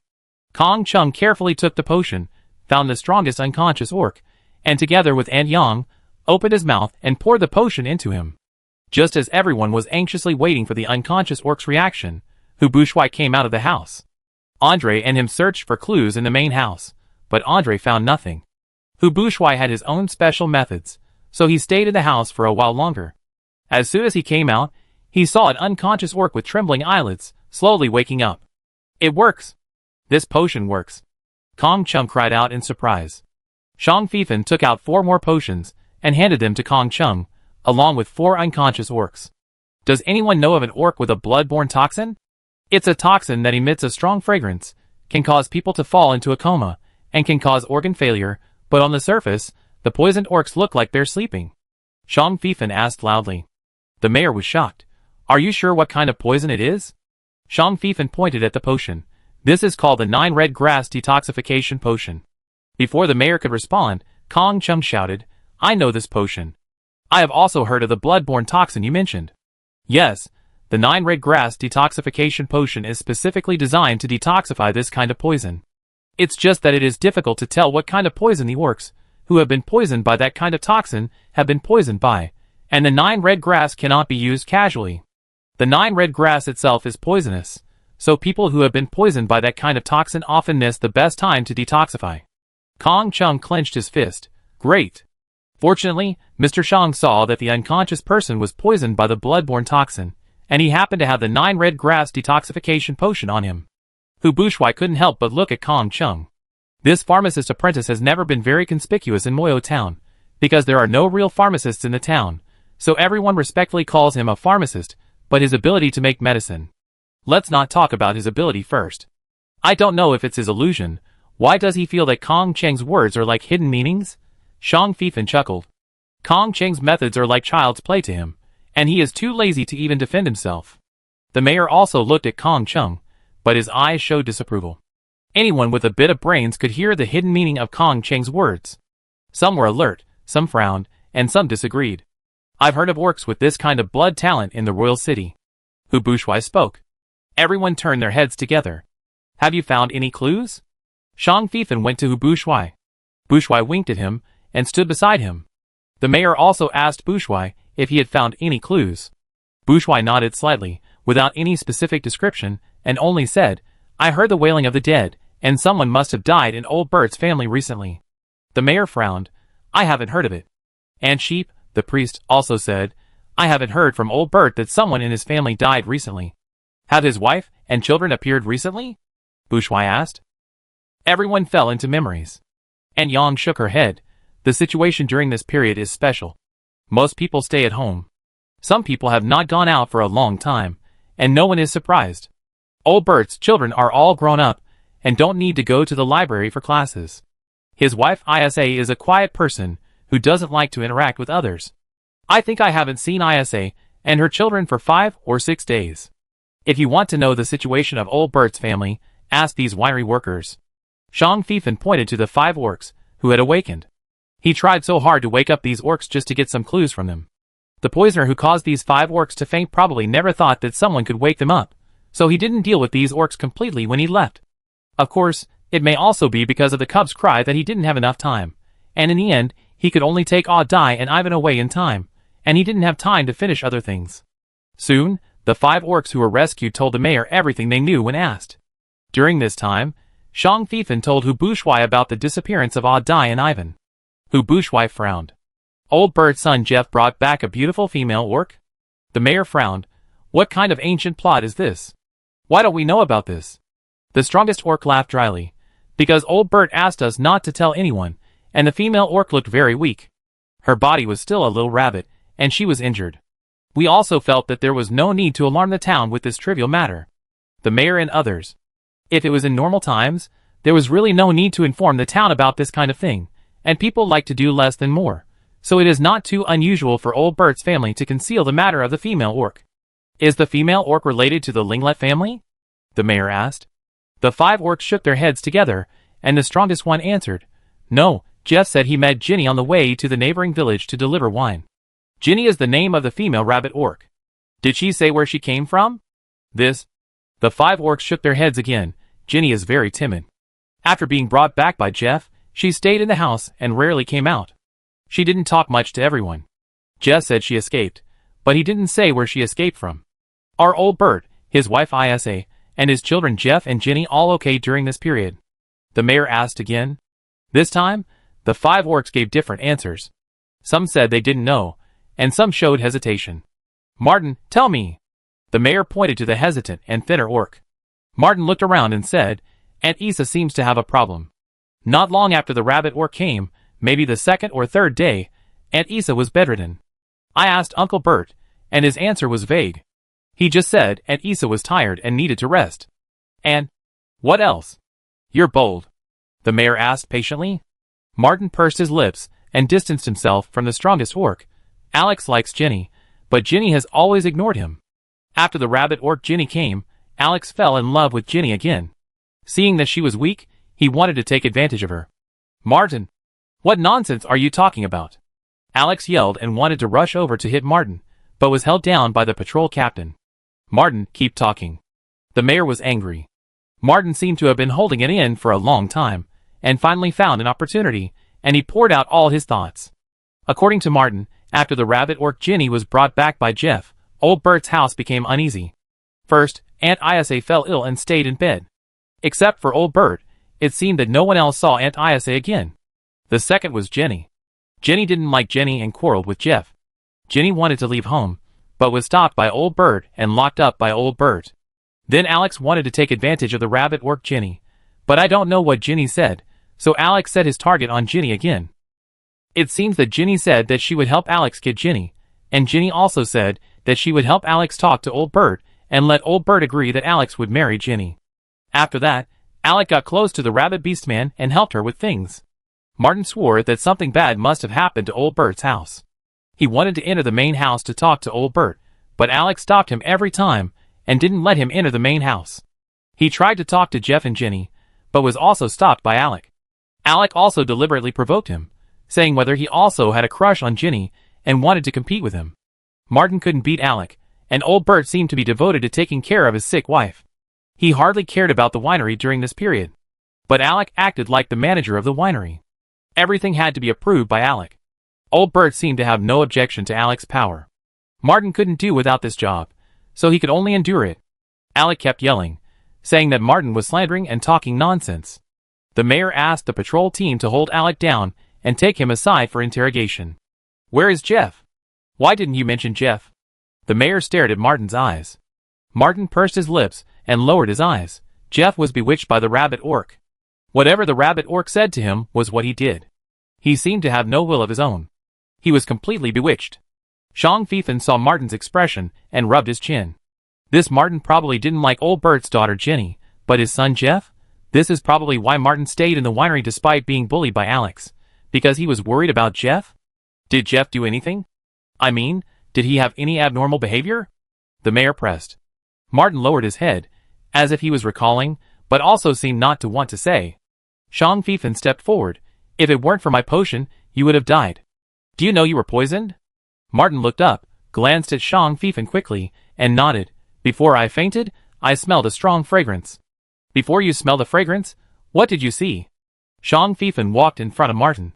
Martin felt oppressed, and couldn't help but take a step back. "Martin!" The mayor looked stern. "Tell me everything you know. Now is not the time to hide anything.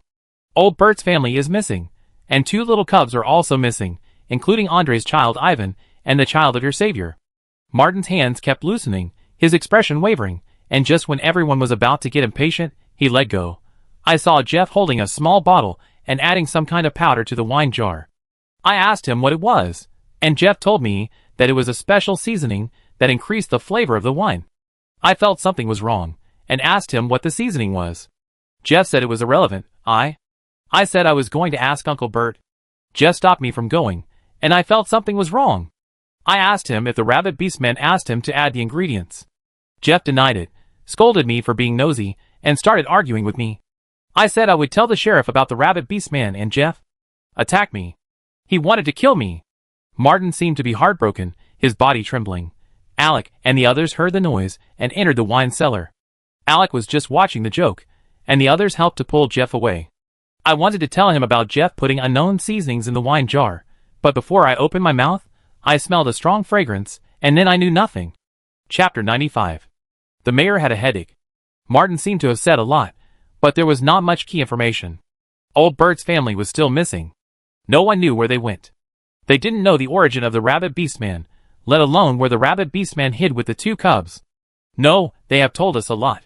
Shang Feifan walked to Alex on the other side and slapped him, making Alex, who was still shouting injustice, confused. "Leave him to me. You will not get anything if you ask until tomorrow morning," Shang Feifan said to the patrol captain. The patrol captain scratched his head and looked at the mayor. The mayor nodded, and extraordinary things should be done in extraordinary times. Alex was terrified and shouted, "You can't do this to me. I am also a member of the town. This guy is an outsider. Who knows him?" Shang Feifan punched him on the bridge of the nose. Alex covered his nose and cried in pain, and blood and tears flowed out of his nose. Martin clenched his fist, his eyes showing a sense of satisfaction. "Roar!" Alex suddenly transformed and pounced on Shang Feifan. "Be careful!" Martin shouted. Shang Feifan kicked the gray wolf in the waist and smashed it against the courtyard wall. The kick seemed very heavy, and the gray wolf struggled several times but couldn't stand up. Shang Feifan walked over, picked up the gray wolf, which was about the same size as him, effortlessly, and walked towards the main house. Bu Shuai followed and whispered, "Let me do it. I can ask you what you want to know more quickly." Shang Fifan thought of Bu Shuai's magic. "Can you make him tell the truth?" "Yes." Shang Fifan heard this, and handed over the power of interrogation to Bu Shuai very straightforwardly. His methods were also useful, but they were definitely not as convenient and fast as Bu Shuai's mantra magic. The two walked into the main house. The mayor also wanted to follow him in, but after looking at the people present, he stopped again. In less than 5 minutes, the two came out again carrying Alex. Alex had regained his human form at this time, wearing an old bird coat, and the whole person seemed to have lost his soul, allowing Shang Fifan to drag him out and throw him to the ground. "What did he say?" Ant Yang asked anxiously. "Where is the mayor?" Shang Fifan asked. Most of the people on the scene were gone, only half of the patrol team and Ant Yang were there, and the other 3 awakened winery employees had already left. Ant Yang quickly replied, "Andre has already gathered his men. He is in a hurry to find trouble with the Linglet family." The mayor was worried and followed him. The mayor also took the pharmacist Kong Chung with him. Ant Yang said again, "The mayor asked me to stay here and said that if you find out anything, send someone to tell him." Ant Yang pointed to herself, indicating that this person was her.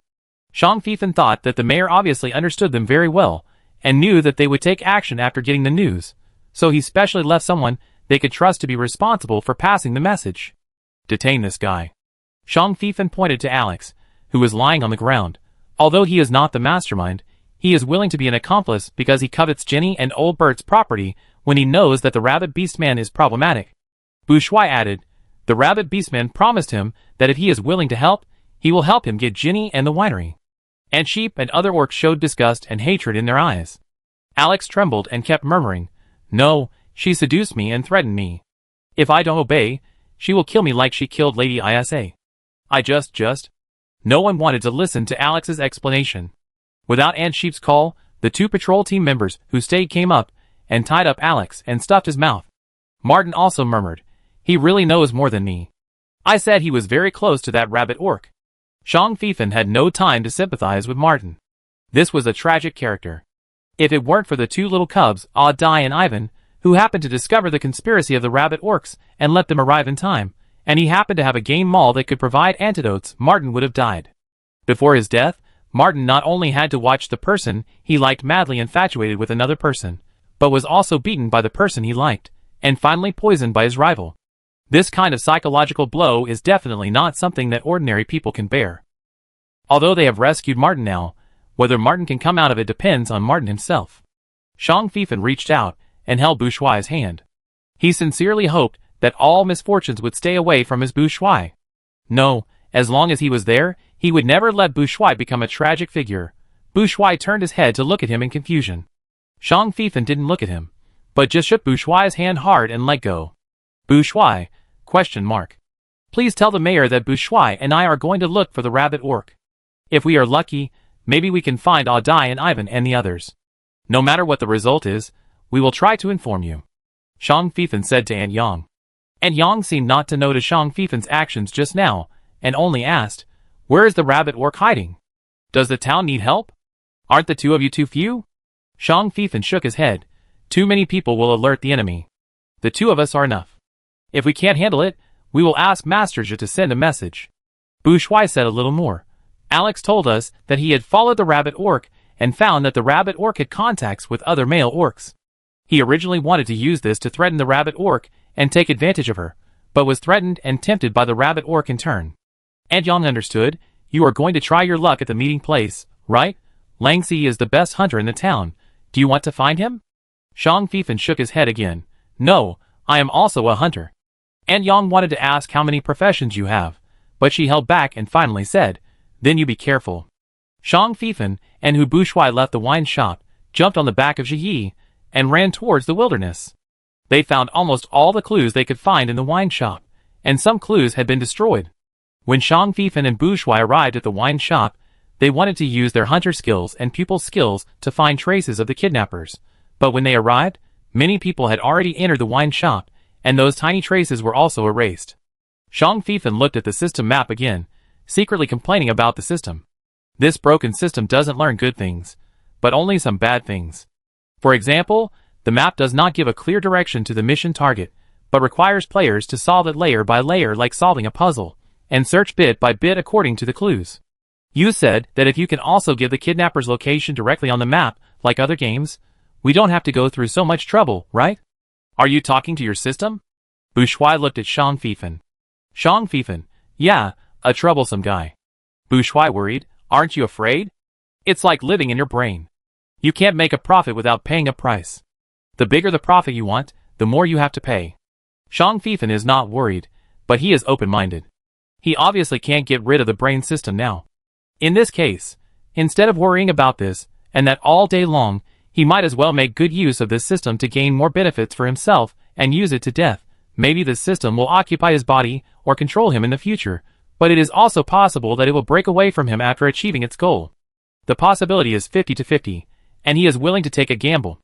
Bourgeois, maybe I need you to rescue me in the future. Shang Fifan looked like he was joking, but his tone was serious. Bourgeois looked at him in silence, and after a moment, okay. His shoulders were a little heavy, but it also made him feel strangely at ease. This person also needs him, and his life and soul are also threatened. And he may be able to protect him. Shang Fifan raised the corners of his lips. Did you receive a new task? Bourgeois broke the strange atmosphere and asked a different question. Shang Fifan nodded. Just after I entered the tavern and saw those unconscious people, the system issued a new task to me, to find out what happened in Old Bert's wine shop and to find Old Bert's family. No wonder you are not in a hurry to find Dai. It's not that I'm not in a hurry to find Dai, but the clues to find Dai are in the Old Bert family. I must find out everything. Not to mention that the task assigned to him by the system will not only reward 5 contribution points, but also a standard level 3 magic crystal. Although it's only level 3, a mosquito leg is still meat. Now, Bourgeois has only a magic wand inlaid with a level 9 magic crystal, and a level 7 magic crystal snatched from the owner of Tianqin Valley.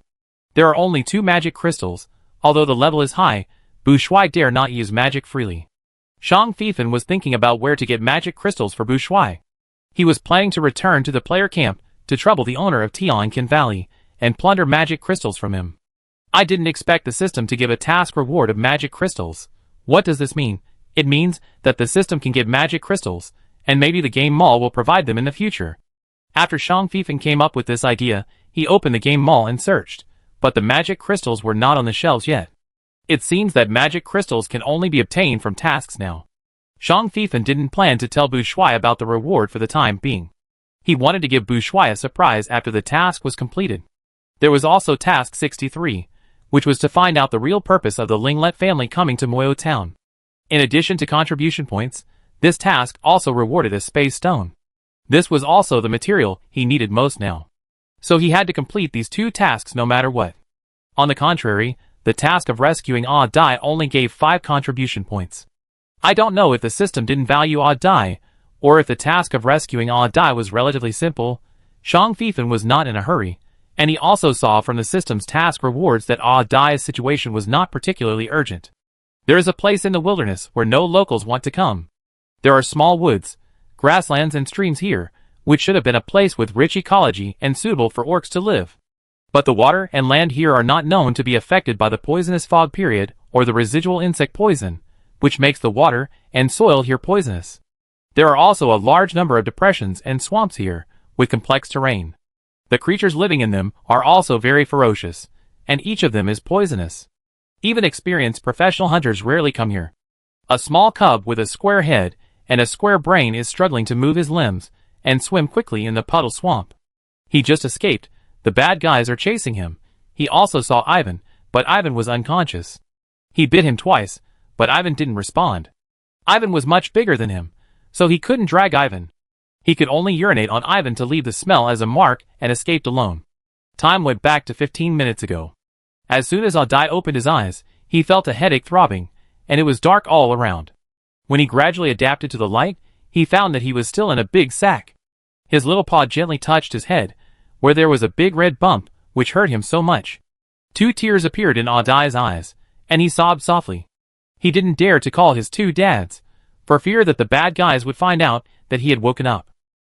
Dai endured the pain and waited for a while. When he didn't hear any sound outside, he slowly opened his mouth and bit the sack, tearing it hard with his little fangs. A hole was torn in the sack. A square head stuck out. Dai turned his head to look at the environment he was in. Is this a hunter's cabin? There is a bed and a stove inside, and a raincoat and some fishing tools are hung on the wall. Fishing? Where is this? Dai felt it carefully and indeed felt a little damp. He doesn't like places that are too humid. Ivan. Dai used his 2 little claws and teeth to tear the whole of the sack until his body could break free smoothly. Ivan, who was thrown on the ground, was unconscious. No matter how he pushed, slapped, or even bit him, he didn't respond. There was a voice outside. I've checked. The town is already on alert. Now I don't know if our arrangement will be discovered. It shouldn't. Unless they can wake up the unconscious winery workers. But what are you going to do with that family? They are useless now, right? Who said they are useless? Wait, I'm going to let the people in Moyo Town fight each other.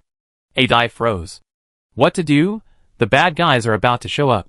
Oh right, he has the alchemy equipment that Shang's father bought for him. Dai looked down at his equipment. Oh great! Everything is there. The bad guys who caught him looked down on him, and probably never thought that an ordinary cub would have good things. Very good, he is now a cub with equipment. Dai proudly puffed up his chest. His Shang's father gave him a bracelet that can be put on his ankle. The main function of this bracelet is to reduce damage, and long-term wearing can also strengthen the physique. Is this probably the reason why he woke up so quickly? When his Shang's father gave him this bracelet, he also said that what he wanted to buy most was a life-saving thing, but he didn't buy it, otherwise each of the 3 of them would have one. In addition, he also had a leather necklace hanging around his neck. The leather rope looked very ordinary and a little worn. The necklace pendant was also inconspicuous, just a beast's tooth. But it was this inconspicuous leather necklace that made Shang's father feel very distressed, and he even said that if it wasn't for a discount, he would never buy it. The function of this leather necklace. In his Shang's father's words, it was very powerful, but it was just a one-size-fits-all, and you had to find the right time to use it. Alas, if he hadn't forgotten to use this leather necklace because he was too scared at the door of the winery, he might not have been captured by the bad guys. Now do the fathers know about his disappearance? They will definitely look for him, right? Of course. They will definitely try their best to find him. The wooden board creaked, and the bad guys who were talking were getting closer and closer. The sound of unlocking the door sounded. Dai quickly hid behind the door, which was taught by his Shang's father. Because the most easily overlooked thing when the bad guys open the door is behind the door. If he was strong, he could hit the door hard when the bad guy opened it and come in, trapping the bad guy between the door frame and the door, and injuring him. But he was still a little cub, so he could only sneak out when the bad guy entered the door and ignored the back of the door. The door of the hut was opened, and 2 orcs, a woman and a man, walked into the hunter's hut. Huh? No. The female orc saw the deflated sack and turned her head immediately. Dai had already slipped to the door and was about to rush out. The female orc shouted, "Catch him! Don't let this kid run away!" The male orc turned around quickly and went to catch Dai. Dai lowered his head and quickly bit the tooth pendant on the leather rope on his chest and ruthlessly pierced the tip of his tongue with the tip of his teeth. The moment the blood on the tip of the tongue touched the teeth, roar! A huge beast covered with scales appeared in the hunter's hut. The huge body broke the hut. The beast raised its claws and slapped the male orc. The male orc dodged quickly in fear. The huge beast stopped attacking and turned around and ran away. After running for only 2 steps, the huge beast disappeared, and a small cub with a square head and square brain appeared, twisting its butt and running wildly. Damn it! What's going on? The male orc was furious. Alchemical weapons. It must be alchemical weapons. The female orc jumped out of the broken hut. Fuck his grandma. They actually gave the cub alchemical equipment? Is Moyo Town so rich? The male orc hated and envied, and coveted the alchemical equipment that could transform into a giant beast. He shook off the sawdust on his body and chased Dai. At the same time, he shouted to the female orc, "Take another cub and move to another place, it's not safe here." The female orc stopped and said, "Got it, we meet at location 2. In the distance, Hubu Shuai, who was standing on the back of Jihi, suddenly listened carefully. "Did you hear it?"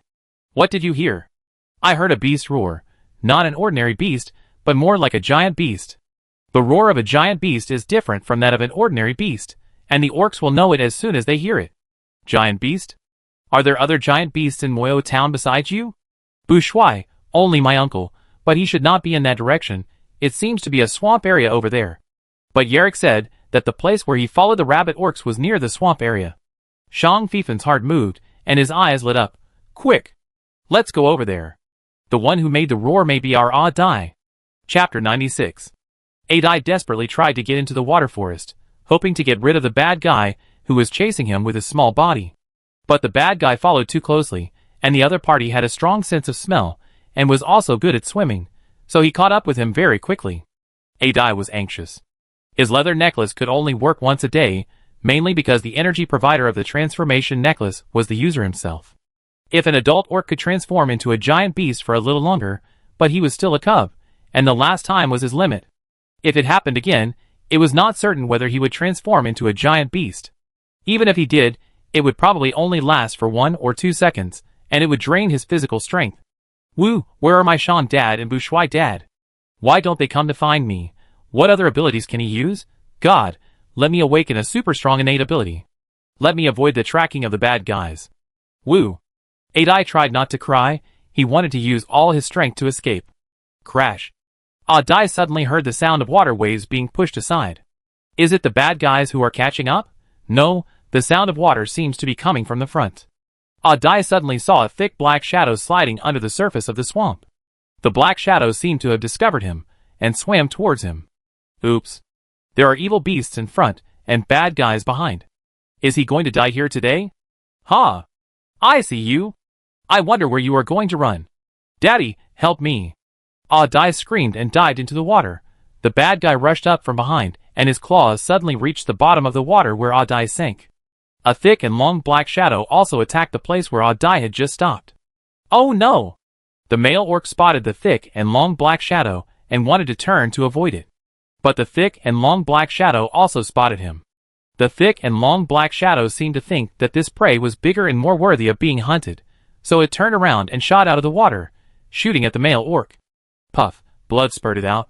The male orc's claws tore open the body of the thick and long black shadow, but at the same time the thick and long black shadow also bit his arm. Oh no, this strange snake is poisonous. The male orc wanted to shake off the strange snake and take out the antidote. On the other side, Dai sank into the water and paddled his limbs desperately, trying to escape from this area of water, but he had not swam far when he saw more thick and long black shadows appearing underwater. Those thick and long black shadows spotted him and rushed towards him frantically. Dai was terrified. Those thick black shadows looked so scary. Each one was as thick as an adult orc's arm, and the shortest one was more than 2 meters long. The head was particularly ferocious, like a snake but not a snake, and the whole body was covered with scales. What kind of monsters are these?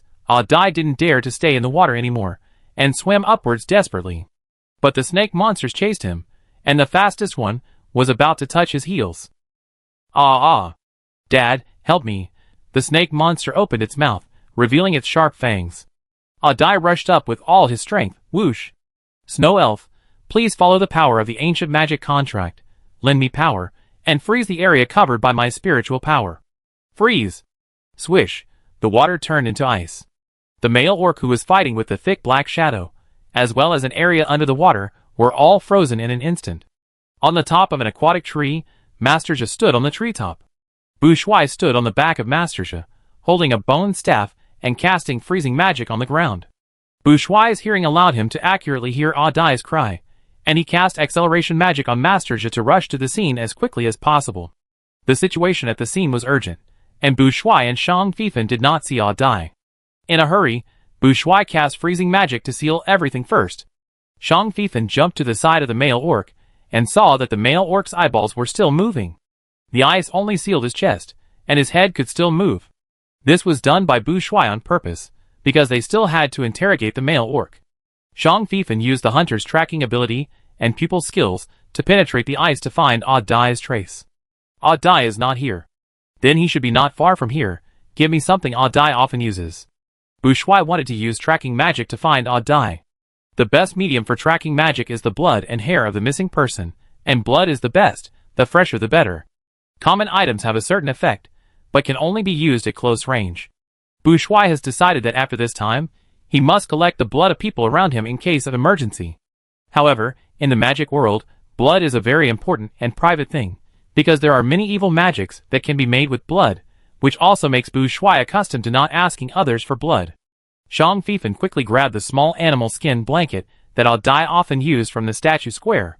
Bu Shuai put the small animal skin blanket on the ice, pointed at the animal skin blanket with a bone staff, and cast a tracking magic. The small animal skin blanket spontaneously combusted without fire, and turned into ashes in an instant. The ashes were manipulated by an invisible force, and turned into an arrow, pointing directly to the west. "Let's go!" Zhang Fifan grabbed the male orc, tied him up and threw him into the statue square. Plop! A Dai fell from midair, and was knocked unconscious. "Where is he? Why did he suddenly change places?" A Dai shook his head, and just as he propped up his limbs, he heard someone make a light exclamation. Looking up, why is his luck so bad? Why did he see the bad female orc? The female orc was also surprised. She was carrying Ivan to another hiding place. Halfway through, she saw another cub that her companion was chasing suddenly appeared from midair and fell to the ground. A Dai wanted to run, but found that he was exhausted and his little paws were so soft that he couldn't even take a step. What happened to him? A Dai was dizzy. He had a guess, but he was not sure. The female orc looked around and didn't see any other orcs.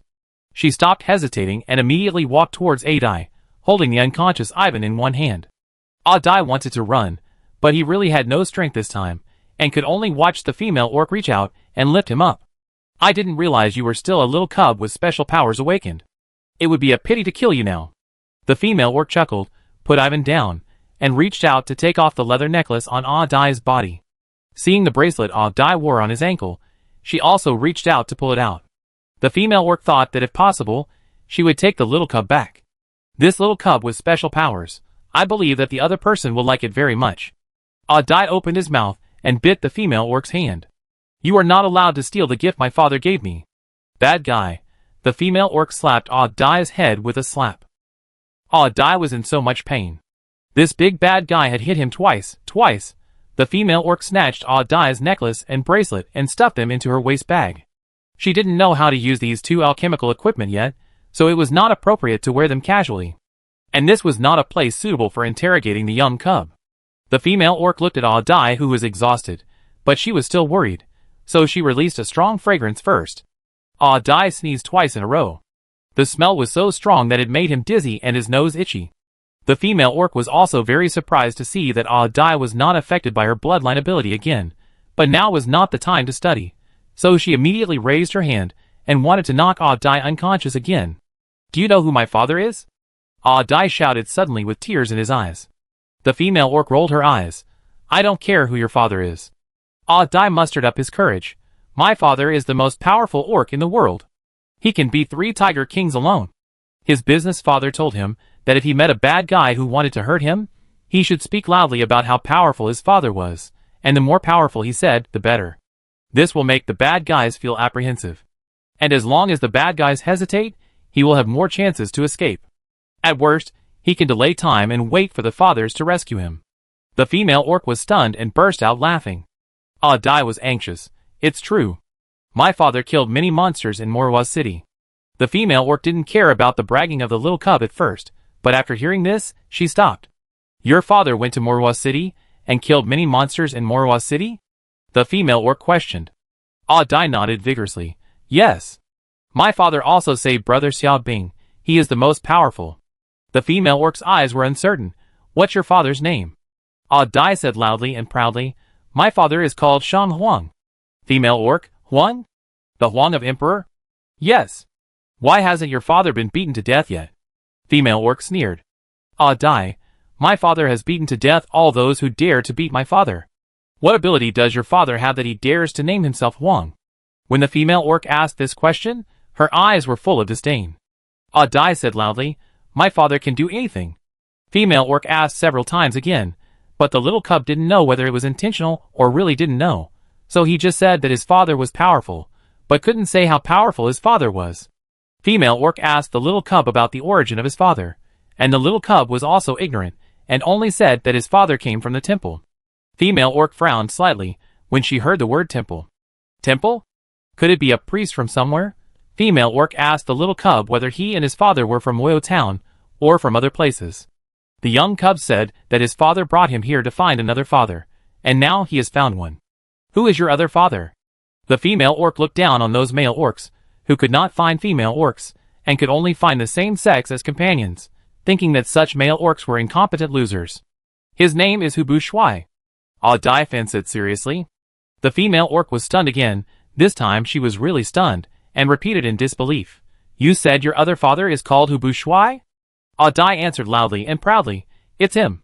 The female orc stared at the young cub she was carrying, and her thoughts kept turning in her heart. If what this little cub said was true, wouldn't his value be higher than the son of the town sheriff she was carrying? It seems that she really can't kill this little thing. Various thoughts intertwined in the female orc's mind, and finally made up her mind, raising her hand to chop at Ah Dai's neck.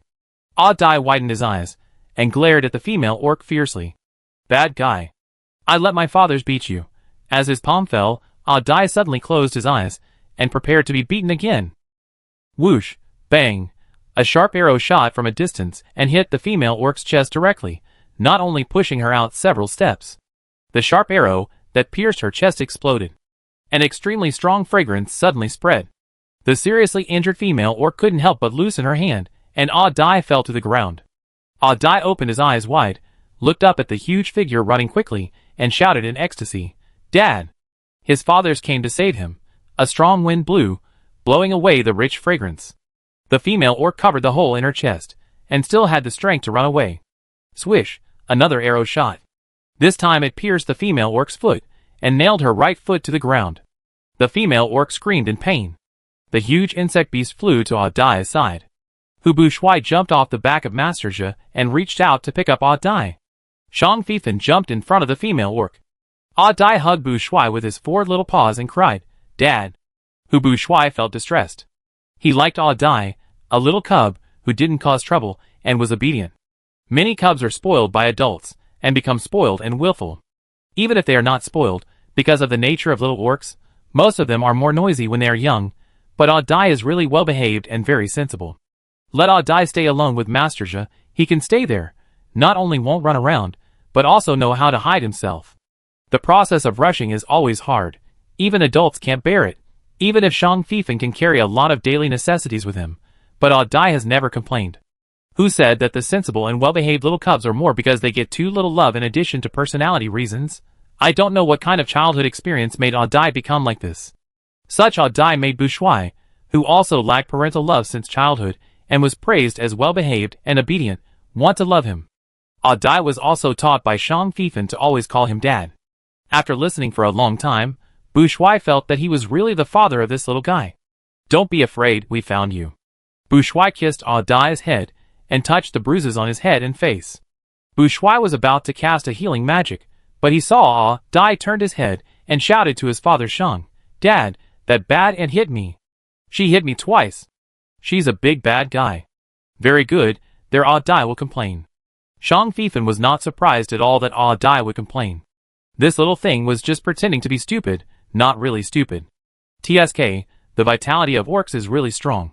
Shang Fifan did not care about the life and death of the female orc. He had already captured a captive. With Bu Shuai's mantra magic, the male orc would naturally tell them everything they wanted to know.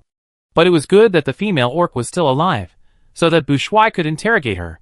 The female orc gasped and covered her chest. Her bloodline talent seemed to have no effect in front of these two people. There was always wind blowing around her. All the strong fragrance she released was blown behind her and scattered in the vast world. Her hand slowly touched her waist.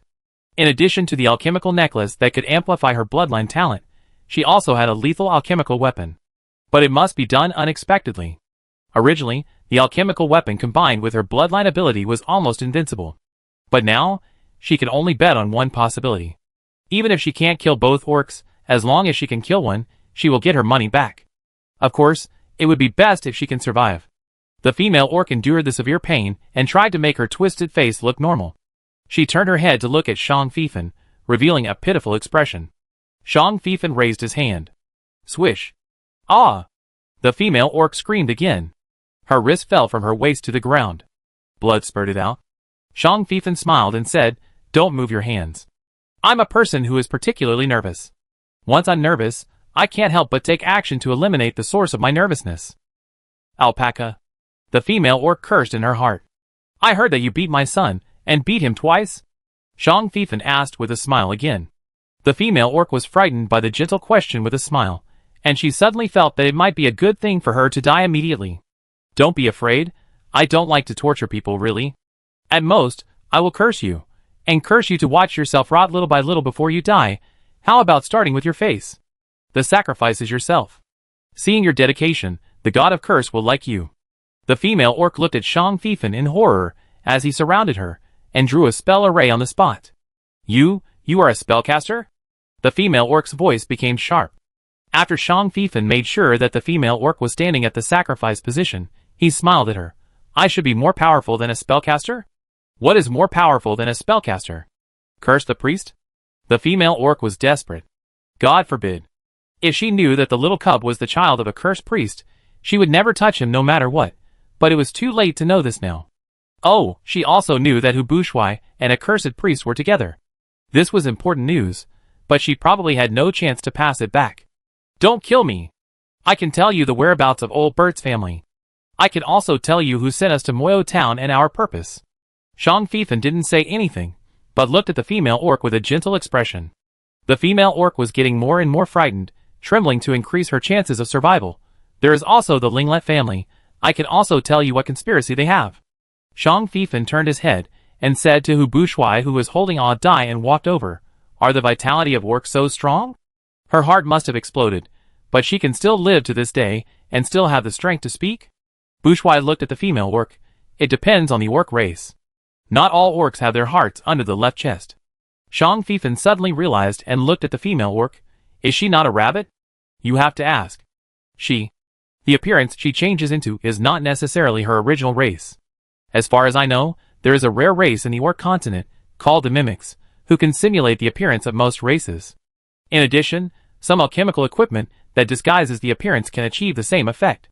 I am really a rabbit. The female orc whispered pitifully, my heart is just born. My face. What's wrong with my face? The female orc suddenly felt a sharp pain in her face, and subconsciously raised her hand that was covering the wound on her chest to touch her face. As soon as she touched it, she felt something strange. The part she touched was sticky and soft. When she raised her palm, she saw a sticky substance like skin on her bloody palm. This is.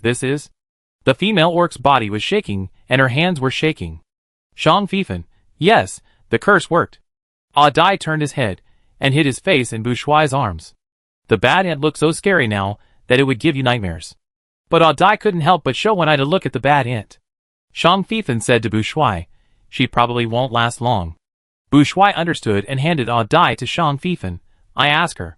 Dai was transferred to Shang Fifan's arms, and he looked up and whispered to his father Shang, Dad, that bad ant took away all the gifts you gave me. Shang Fifan pinched his ears, and some small wounds on Dai's face and body were treated by Bushwai, which also reduced his anger a little.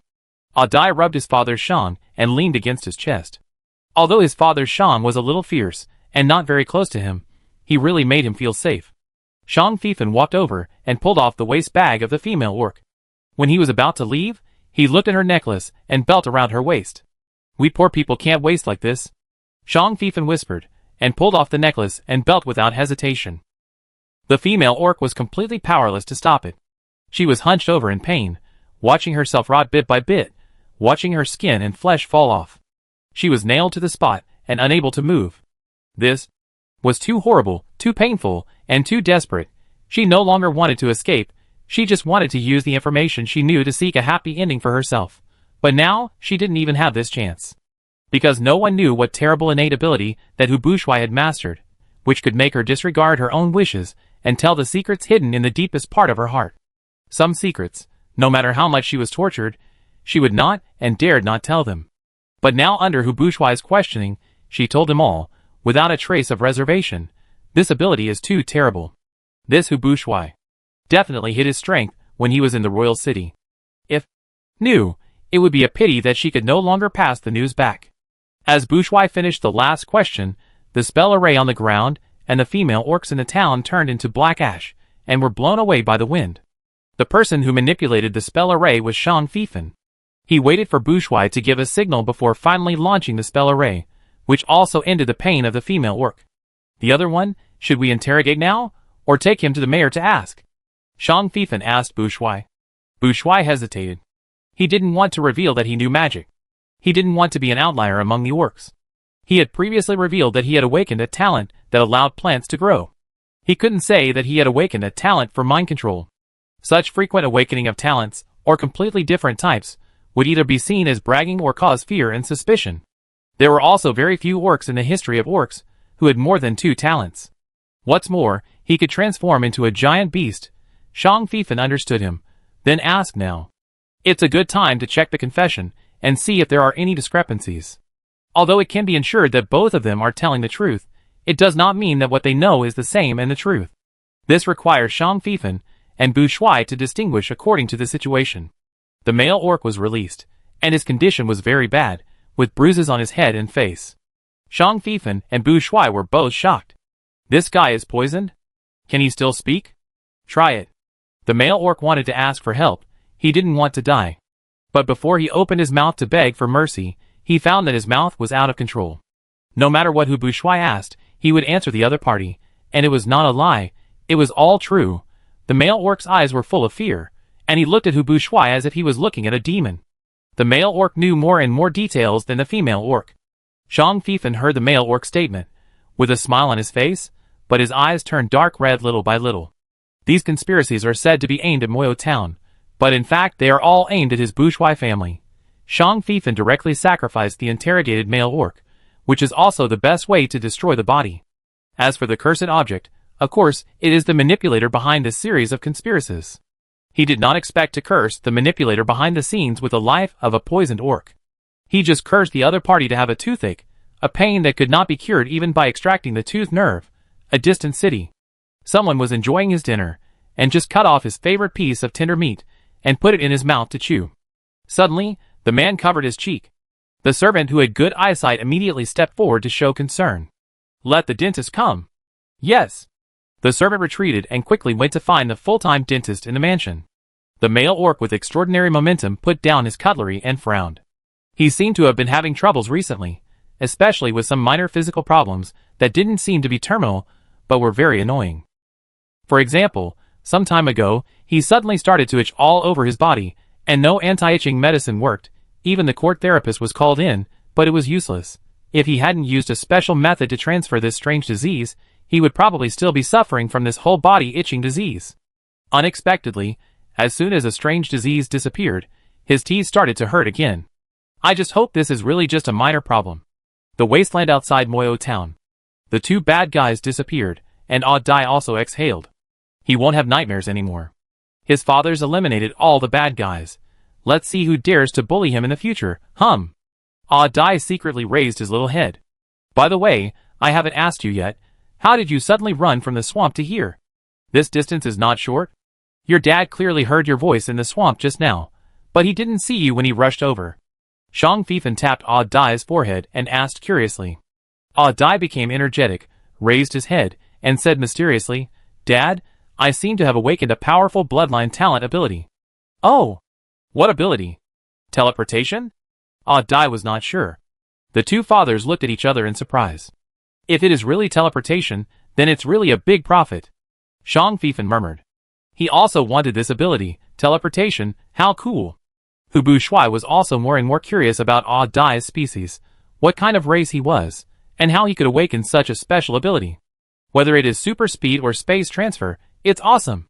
Ji poked Ivan on the ground with his long legs, making a buzzing sound of flapping wings. Remind the 2 adults that there is still a cub who is unconscious here. Chapter 97. In the wilderness, the Linglet family and the people of Moyo are in a standoff. Both sides are very emotional. Although the mayor and the elders of the Linglet family are trying their best to suppress them, the young people on both sides are already red-faced and angry. Arguing and questioning can no longer satisfy them. It seems that they will fight at any time and anywhere. Hand over our children. We have said it many times. We don't know where your children are. You can't slander us with unfounded charges. If not you, who else? Since you say you are innocent, let us search. Why not? Why? I said it's not us, and you don't have any evidence. Why do you want to search? Mayor, these people are obviously guilty. There is nothing to say to them. Go ahead. Bullshit. You are guilty. I think you are deliberately looking for excuses to find fault. Where is Delia? Let her come out. Does she want you to do this? How do you treat us? Is she still a member of the Linglet family? She actually drives away her own people in such an insulting way. Bah! This matter has nothing to do with Madame Delia. Don't call Madame Delia for everything. Madame Delia has had no contact with you for a long time, and she doesn't eat or drink from you. You suddenly came to ask her to treat your illness. She said there was no cure, but you still refused to leave. That's right. If it weren't for Madame Delia, we would have driven these guys away long ago. And these guys still resent Madame Delia? How shameless. A bunch of heartless and ungrateful dogs. Kill them! Find our children back. Kill them! The people of the Linglet family looked at each other, probably thinking that the situation could not be resolved peacefully. Many people grabbed weapons, and some simply transformed into beasts. The old man of Linglet had a headache. He wanted to stop the young people in the tribe, especially the eldest son of the clan leader, but the young people in the tribe did not know who instigated them, or they had been aggrieved for a long time. At this moment, they did not listen to him, but all stood beside the eldest son of the clan leader. Mayor Wolf Guard. The old man of Linglet leaned on his crutches and looked at the only person who could stop this farce. The mayor pointed at the young people of Linglet. Now it's not only us who want to take action, but your people also want to. To be honest, I still don't understand why you are still unwilling to leave. I don't believe you really think my wife can cure your ancestral diseases. The word ancestral disease made many people on both sides twitch. Mayor, I think there is really no need to argue with them. Even if Ivan and Odd Die's disappearance has nothing to do with them directly, they must know something. Otherwise, we have asked them to leave many times directly and implicitly. Why didn't they leave? Sheriff Andre's face was cold and ugly. His wife stood aside, dressed in a warrior's outfit, and her expression was that of a mother animal whose cubs were taken away. If there was no one holding her down, she would have rushed out to kill people. There was also a commotion over there in Lingeret, and many young people shouted to fight whoever was afraid of him. Old Lingeret was furious, turned around and yelled at the eldest son of the tribe leader and the young people around him. Calm down. Why are you fighting? How many of us are there? How many people are there in Moyo Town? If you don't care about us old men and women, then you don't care about your parents, sisters, brothers, and the cubs in the tribe. Once a fight breaks out, what will be the consequences? Can't you think of it? The eldest son of the tribe leader spoke with resentment on his face. They were the first to wrong us. They pushed us down for something we didn't do. If we don't resist, what are we? What are we? We are stray dogs. We are just a group of stray orcs who have lost their tribe and have no home to return to. The old man was so angry and sad that his body trembled. He added, the people of Moyo Town can't slander us by saying that the cubs are missing. They must have lost the cubs. There must be someone behind this. Think about how we lost the tribe farm. Someone wants to kill us all and wants to use us and Moyo Town to fight each other. As a result of the fight, Moyo Town will be seriously injured, and we will be completely wiped out. You turn around. Turn around and look at our children, and see how scared they are. The old man roared. Although the young people of Linglet still had grief and anger on their faces, many of them turned around subconsciously, and saw the young men and cubs of the tribe who were protected in the center. Seeing their panic, their feverish brains gradually calmed down. Mayor Langsho thought that the old ones are the wisest. The old man seemed to be yelling at the young people in his tribe, but wasn't he also talking to them? Old Linglet faced the people of Moyo Town again, and said to Mayor Langsho sadly, you said we were unwilling to leave, and said we were shameless. All the people in the Linglet family showed embarrassed expressions. Who wants to be a slacker?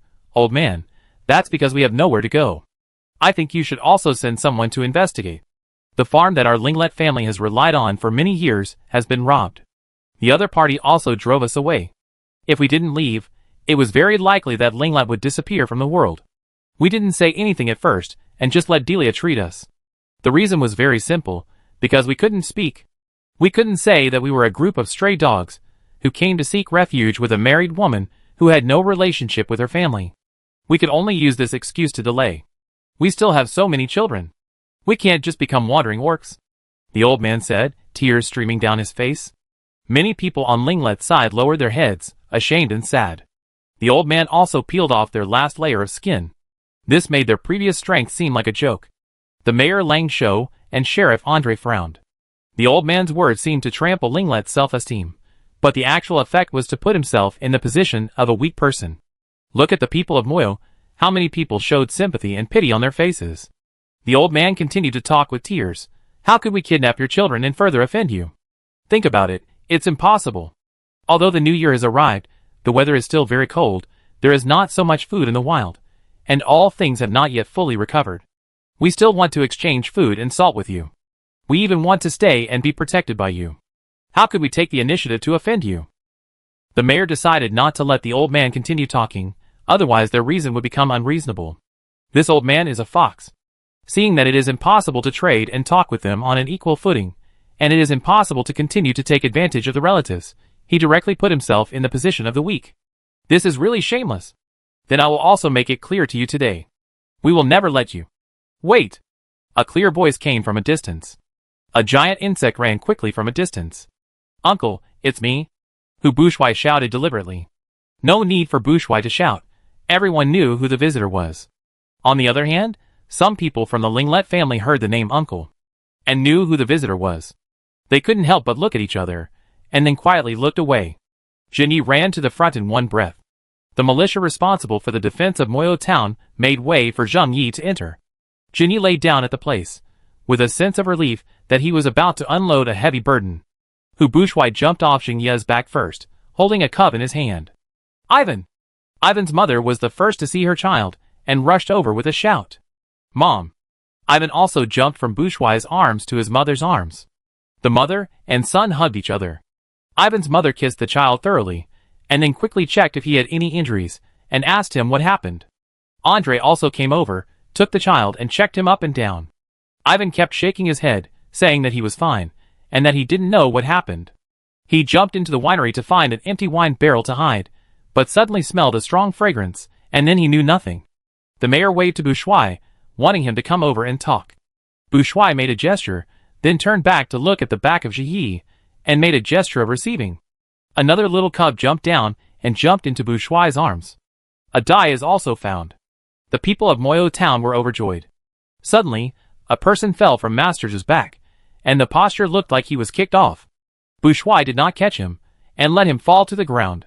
Jeff Martin, who came here with Aunt Yang, silently recited the name of the person who fell. Jeff was not unconscious, and tried to get up after falling to the ground. Watch him. Bourgeois gestured to the militia next to him. The militia nodded immediately, and without asking a word, he stepped forward to arrest Jeff.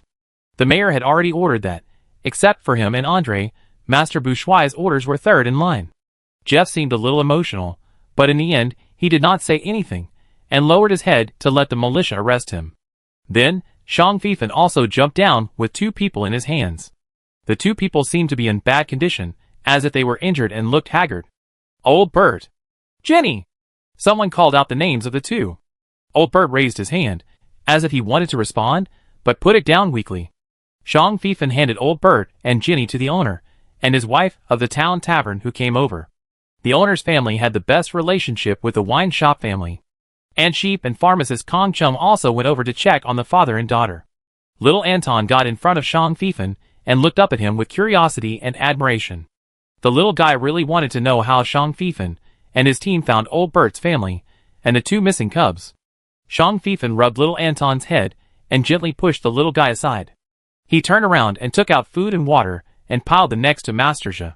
Master Zhe had a hard time this time, as a bug had to carry so many people.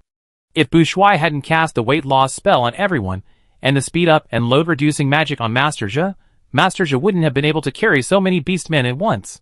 Not to mention the place where the rabbit orcs imprisoned Old Bert's family. Ordinary orcs couldn't even walk into that hellhole. It was only because of his insect body advantage that Master Zhe could bring them in and out. Master Zhe saw that there was a recovery potion in the food provided by Shang Fifan, and he made a satisfactory and happy flapping sound. It was not the first time for it to take a recovery potion. Old Shang had used it several times on the way. It had memorized the taste, and knew it was a good thing. Overall, it was satisfied with Shang Fifan as a partner. When they became adults, the broken-winged giant crabworms had a heart that yearned for the world. The world was so big that they all wanted to go out and see it. I don't know when it started, but they seemed to be used to finding an orc partner after adulthood and going out to explore the world together. Well, the real reason was that their giant worms were too big, and they ate a lot. The little food in the tribe could not support too many giant worms. So once the giant insects grow up, even if they don't want to leave, the tribe will drive them away and let them find new territory. They find orcs as partners because orcs can provide them with abundant food when they can't find food or are too lazy to find food, and all they pay is to carry those orcs around. If the orc partners are not good to them, they can leave the orcs at any time. This is an equal relationship. While Master Zhu was enjoying the offerings, Shang Fifan and Bu Shuai also came to the mayor with Ah Dai in their arms. "You are back." The mayor was very happy. These two people are so efficient. He thought it would take some effort to find the two cubs, and he was even prepared in his heart that he could not find the two cubs, or even that the two cubs had met with misfortune, but he didn't expect that the two cubs came back alive and kicking. What made him even happier was that the two men not only found the two cubs, but also rescued old Bert's family. Bu Shuai looked at the Linglet people who were confronting them on the other side, and said to the mayor, "We found out something. Is it convenient to talk about it here?" The mayor asked in a low voice. Bu Shuai nodded and raised his voice deliberately. "Some of these things are also related to the Linglet family. Let them listen to it too." There was a little commotion on the Linglet side. After a while, the eldest son of the clan and the old man walked to the junction together. "What did you find out? Why do you say it's related to us? You are Anita's child, Bu Shuai, right?" The eldest son of the clan and the old man spoke at the same time, but the tone of their speech and the content of their questions were completely different. Bu Shuai ignored them and only said to the mayor and Andre and others, "We found the orcs who sneaked into the town and kidnapped Ah Dai and Ivan, and tortured them to get some things out of them." Someone from Linglat was retreating into the crowd, but everyone was paying attention to what Bu Shuai said and didn't notice the movements of a few people. There are 3 key points. First, the master behind them is the Lord of the Black Forest. What? Everyone was shocked, especially the people of the Linglet family. The Lord of the Black Forest, the contemporary Marquis of Denton, the elder brother of the Queen, this is a big figure far beyond their reach. The expressions of the people of Moyo were much calmer. Most of them didn't know the details of Bu Shuai's identity, but many people knew that he was the illegitimate son of a great noble. Later, some palace guards came to the royal city, and these people did not hide their identities, so that the people of Moyo knew that Bu Shuai had a great background. Even the people of Moyo town knew that Bu Shuai was murdered in the royal city, and had to leave the royal city. The last time the epidemic broke out, some people guessed that some forces in the royal city took advantage of it to suppress Bu Shuai and wanted to destroy his last help. Originally, the people of Moyo town should hate Bu Shuai and hate him for bringing disaster. But the people of Moyo town have a good impression of this young master Bu Shuai, and the mayor and Lang Si have spoken for Bu Shuai in the town early on. Once they find that someone is saying bad things about Bu Shuai, they will guide everyone to accumulate hatred on the conspirator. Bu Shuai is not weak in ability, and is particularly responsible. After the epidemic broke out, he not only took the responsibility of risking going out to buy medicine, but also bought back a lot of medicines with better efficacy at a low price. The character of the people of Moyo town is also a little different. They are more bloody, united and protective. In the eyes of many superiors, the people of Moyo town are a group of thorns with rebellious bones.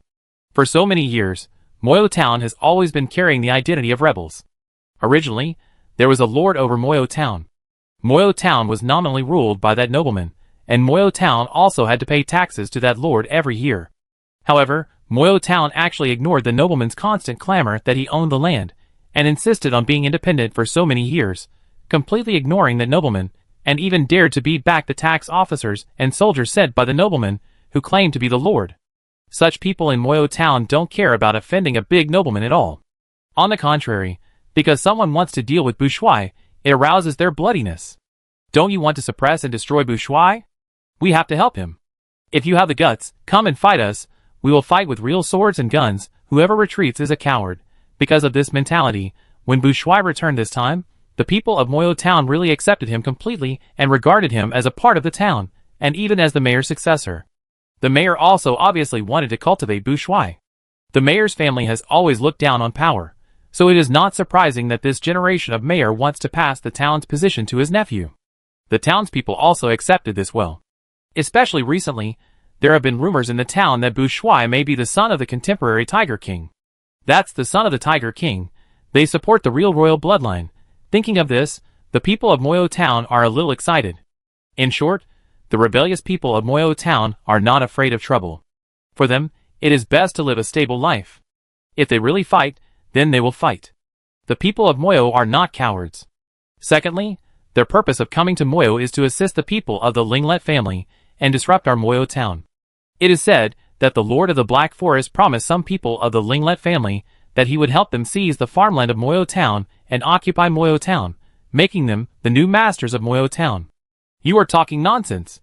Before the people of Moyo town could react, Linglet shouted first. This is a very terrible accusation.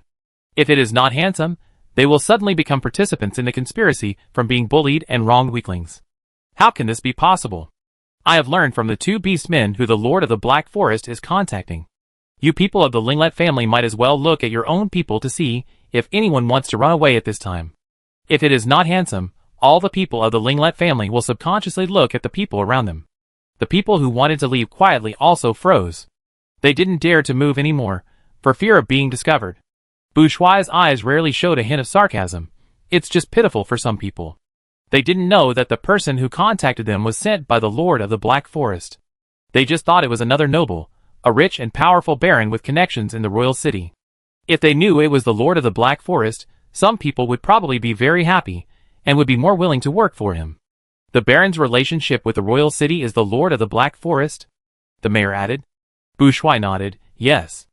The mayor didn't ask why the Lord of the Black Forest wanted to trouble their Moyo town. This question was not suitable to be asked here, and he knew the reason even without asking. But the mayor was wrong.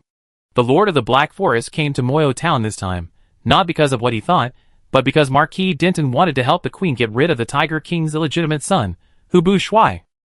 It was because the Lord of the Black Forest city already knew that Bourgeois appeared in Moro City, and the people infected with insect poison in Moro City were solved so quickly, and even the remaining insect poison was not as much as in other places. This made the Lord of the Black Forest city once again suspect that the power of the god of nature was hidden in Bourgeois, so he brought the Linglet family to Moyo town and asked them to test Bourgeois and his aunt Lady Delia under the pretext of curing the blood curse. At the same time, he also made two preparations, and asked people to prepare insect poison in the well water of Moyo town. But because the patrol in Moyo town was too strict, the Rabbit Beastman and her companions did not find an opportunity. It happened that Jeff met the Rabbit Beastman Jenny by chance and fell in love with her at first sight, which gave Jenny an opportunity and decided to attack the winery instead. This series of plans were all made by the Lord of the Black Forest city to confirm whether the power of the god of nature was in Bourgeois. Because as far as he knows, the power of the god of nature is the only energy that can compete with insect poison. If Jenny and her companions fail in their plan, they can still frame the Linglet family. Of course, Jenny and her companions don't know about the power of the god of nature.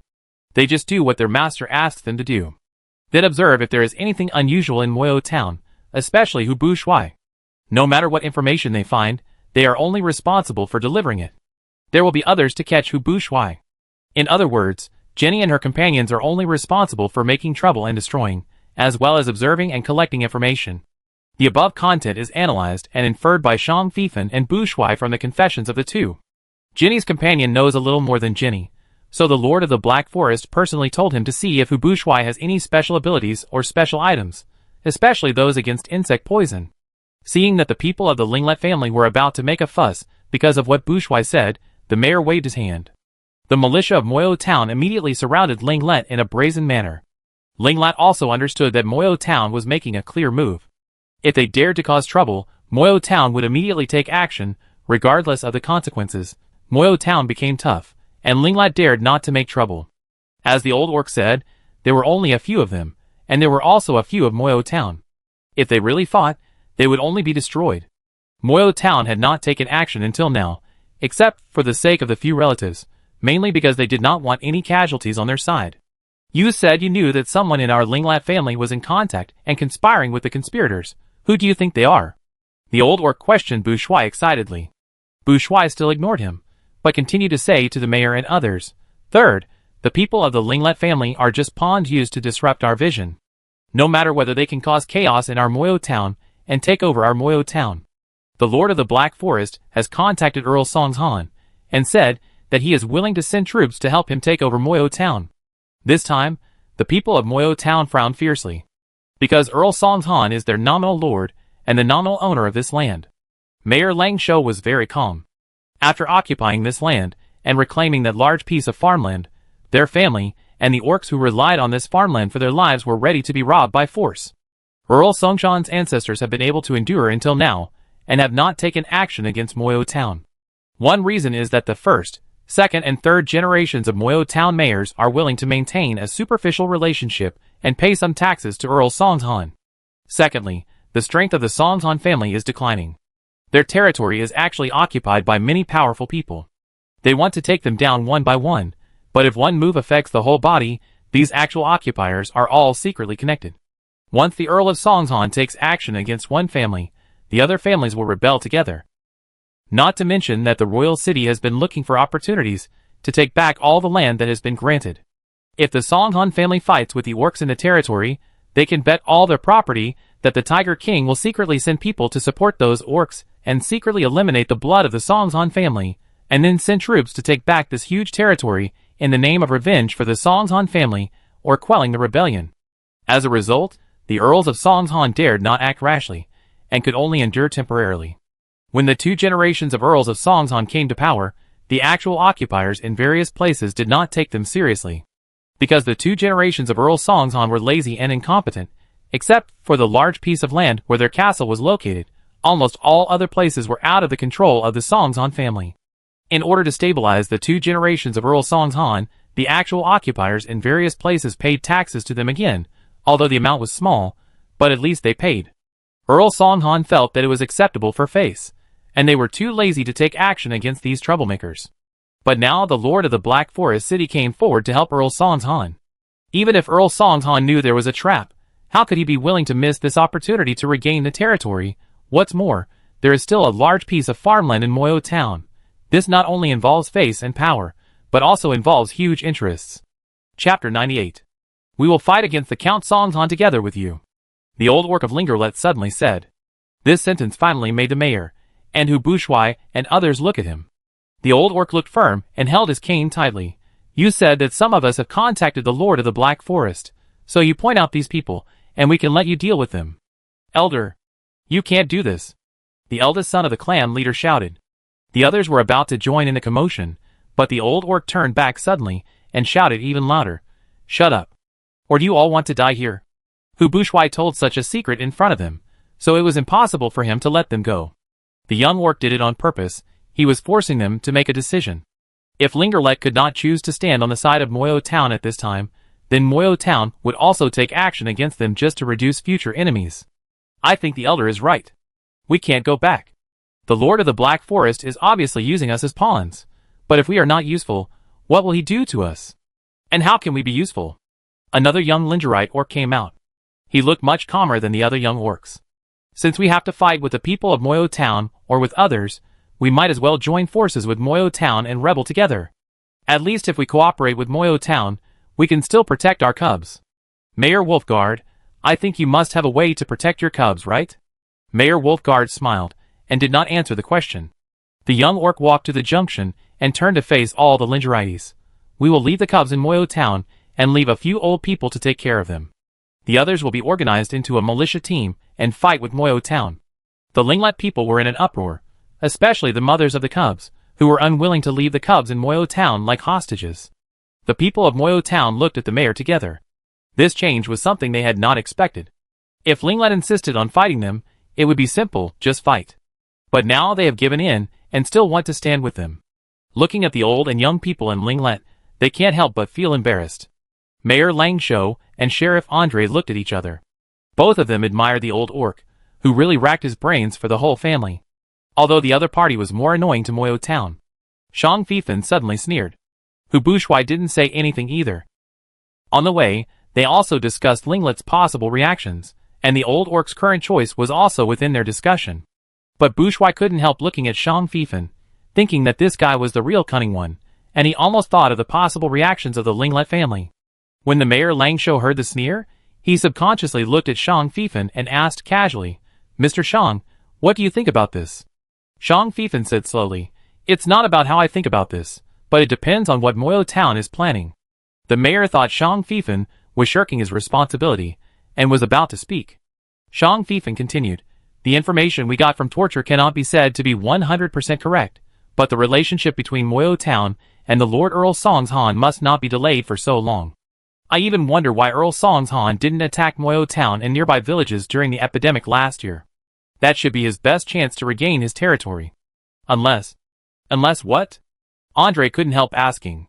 Shang Fifan looked at the mayor and smiled. Unless Moyo Town has other backup plans to hold back Count Songhan, so that he dare not take the opportunity to attack Moyo Town. Shang Fifan had analyzed this with Hubus Hai on the way.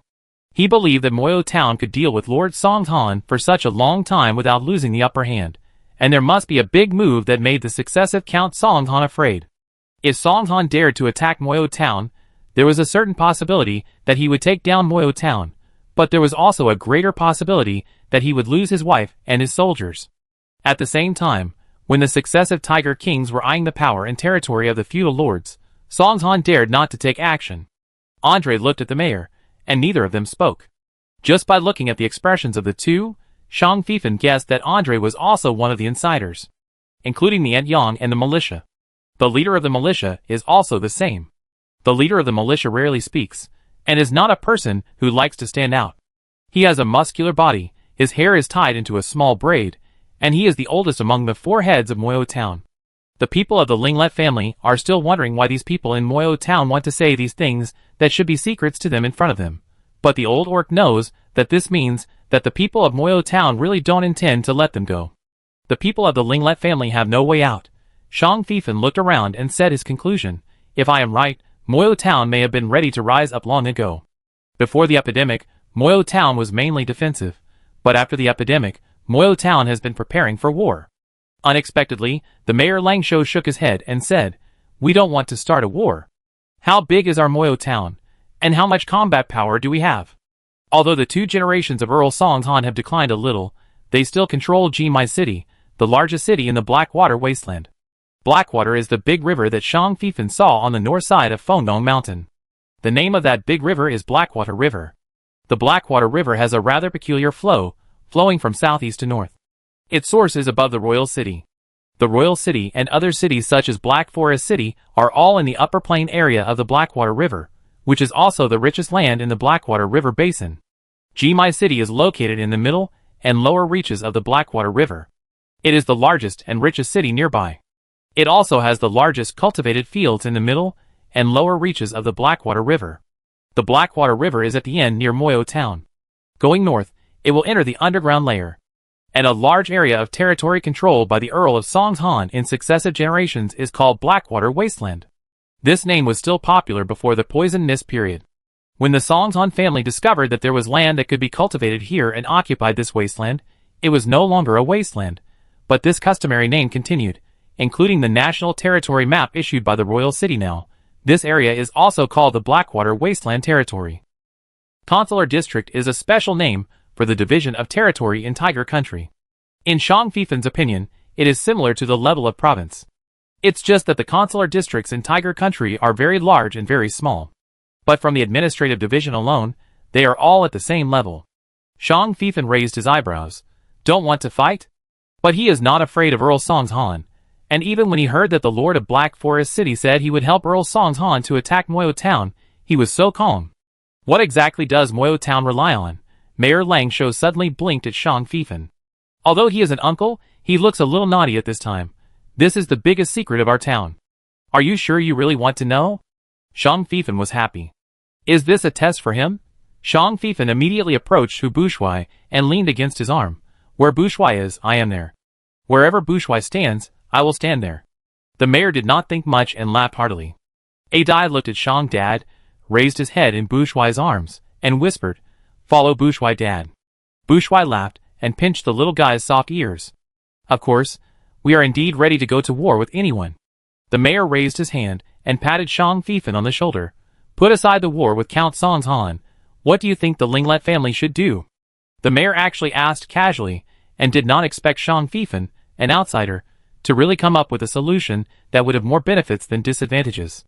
Shang Fifan also looked casual and said, "It's very simple. Let them hand over the conspirators first, and then let them leave." Let them leave. Sheriff Andre was surprised. The other people in Moyo Town also looked at Shang Fifan in surprise. The orcs on Linglet's side were also full of disbelief. Mayor Langsho's eyes also flashed with surprise. But the content of his surprise was obviously different from that of others. Why let them leave? The mayor asked. He was really asking Shang Fifan for advice now. If what this young man said was consistent with his judgment, then he would have to re-examine this young man.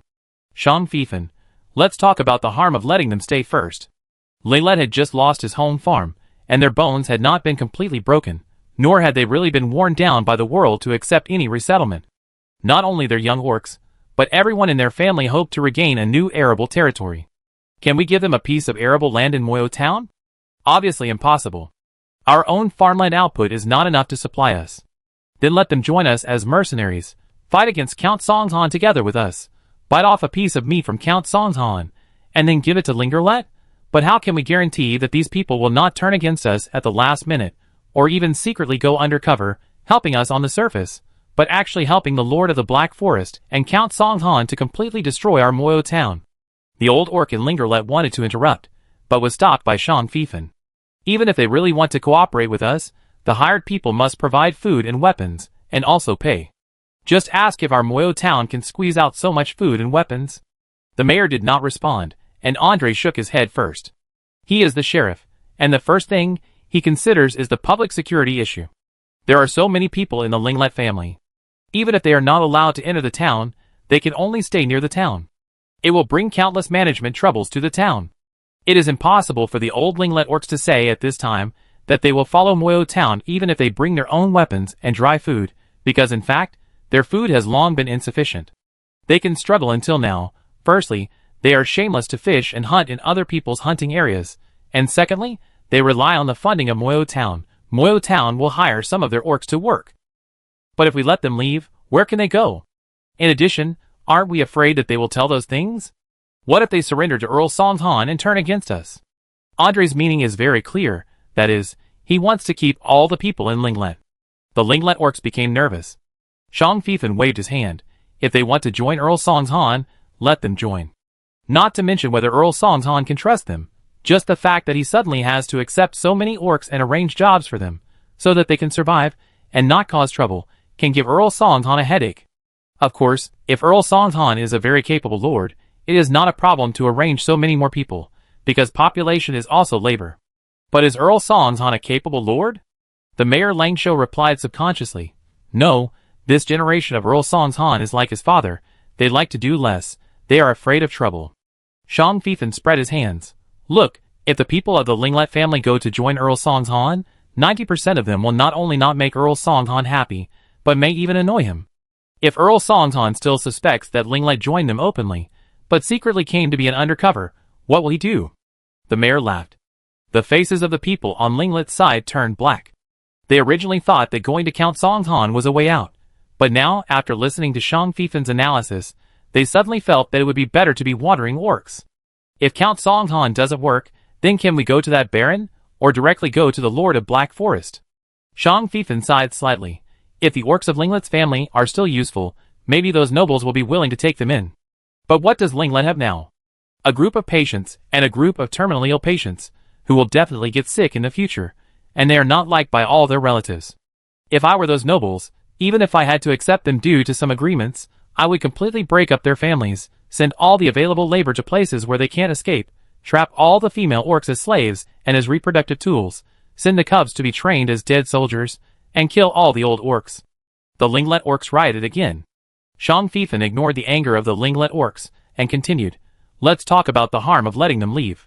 The harm they cause to us is nothing more than telling the powerful people who want to surrender what Bushuai just said, and forming a small force to deal with us. But even if they don't say it, won't the Lord of Black Forest and Count Songhan have plans to attack Moyo Town? The mayor shook his head.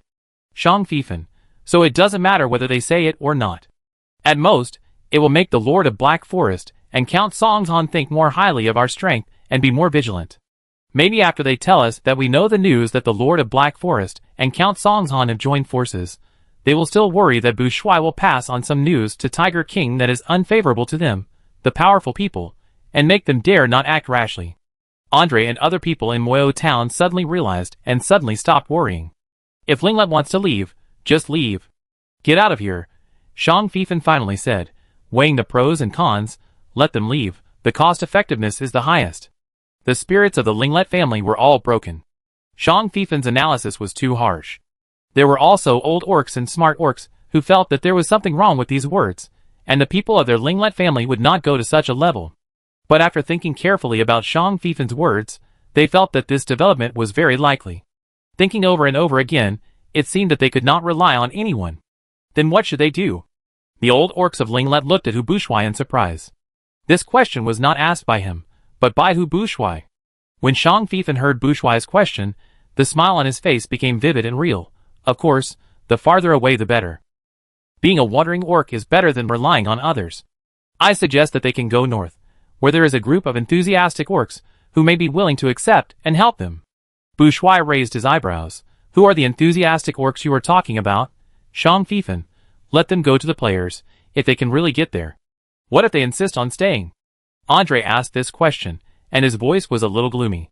Shang Fifan faced the people of the Lingeret family for the first time. They won't do this, because they know we will really take action. In the end, the people of the Lingeret family left. Before leaving, they didn't want to hand over the orcs who were in contact with a certain baron. As a result, Shang Fifan told them, "It's okay not to hand them over, you can keep them. With these people, you can just keep in touch with the Lord of the Black Forest and let him know where you have been. These people can contact the people who persecute your entire tribe without the knowledge of your entire tribe. They will definitely not be willing to become wandering orcs, and they will not be willing to be subservient to others. I just hope that you, the remaining Lingerets, the right people will not become a stepping stone and a token of surrender for these ambitious people." The eldest son of the clan leader, who originally wanted to insist on not handing over the people, immediately gave up after hearing this. He didn't know about the conspiracy either. Doesn't it clearly show that those people regarded him as a competitor and wanted to seize the power of him, the son of the clan leader? The old orc would never allow such a few black sheep to stay in the family. There is no problem in making profits for the family, but hiding it from the entire family, and colluding with the culprit who persecuted them is something the old orc can never tolerate. The other Linglet orcs were the same. They were all afraid that they would become stepping stones for those orcs, and that those orcs would sell them as bargaining chips for their own interests. Seeing that the Linglet orcs did not object, Hu Bushwai directly named and arrested people. Those orcs wanted to incite their own people, and some even ran away, but they did not achieve their goals in the end and were captured by the militia leader of Moyo town. Your family's terminal illness has nothing to do with the curse, but with insect poison, Shang Fifan suddenly said to the old orc. The old orc turned around and asked excitedly, "What do you know? Do you have a way to save us?" The greatest pain that troubled the Linglet orcs was not the loss of arable territory, but the family genetic disease that would occur when they reached adulthood. This disease made them unable to see the future and hope. Female orcs can still find suitable male orcs to marry on the way, but what about male orcs? Even if they stay in other orc gathering places by marrying, they cannot form a new Lingerite family because of their genetic terminal illness. In the past, they could still rely on having a farm to attract some uninformed female orcs to marry in, or exchange marriages. But now? Shang Fifan shook his head. The insect poison in your body has been integrated into your blood and become a part of your body. It is basically impossible to remove it. In the words of the earth, the insect poison in the Lingerite family's body has been integrated into their genes, but this part of the gene has not brought them any benefits, but has caused them to have diseases. Genetic diseases are always the most difficult to treat. Shang Fifan can remove the insect poison, but he can't modify the genes. The old orc's face turned pale, and the other members of the Linglet family were once again hit, and looked numb. However, Shang Fifan smiled. Your bloodline terminal disease also has one advantage, that is, it is difficult for people in your family to be infected with insect poison. Linglet orcs, Is this good news? Shang Fifan didn't want to retaliate or kill them all, so he gave a little advice. If I were you, I would use this bloodline advantage to specifically look for places that were ravaged by insect poison and had to be abandoned by everyone. As far as I know, most places where insect poison is rampant are places with fertile soil and water or certain living advantages. You can go and look for a small piece of land that can still be cultivated. In addition, your terminal disease does not need treatment so much as it needs you to adapt. This is just like when insects get old, they will shed their shells and transform. Many insects are metamorphoses, and they will change from the surface of the body to the bones. Maybe you can try to bury the sick person in the soil when they start to shed their skin, Shang Fifan said as if joking. The old orc looked at Shang Fifan deeply, and he seemed to understand something. Finally, the old orc bowed deeply to Shang Fifan, picked up his cane, and left silently, with the people of the Linglet family. The orcs of Linglet also seemed to cheer up again.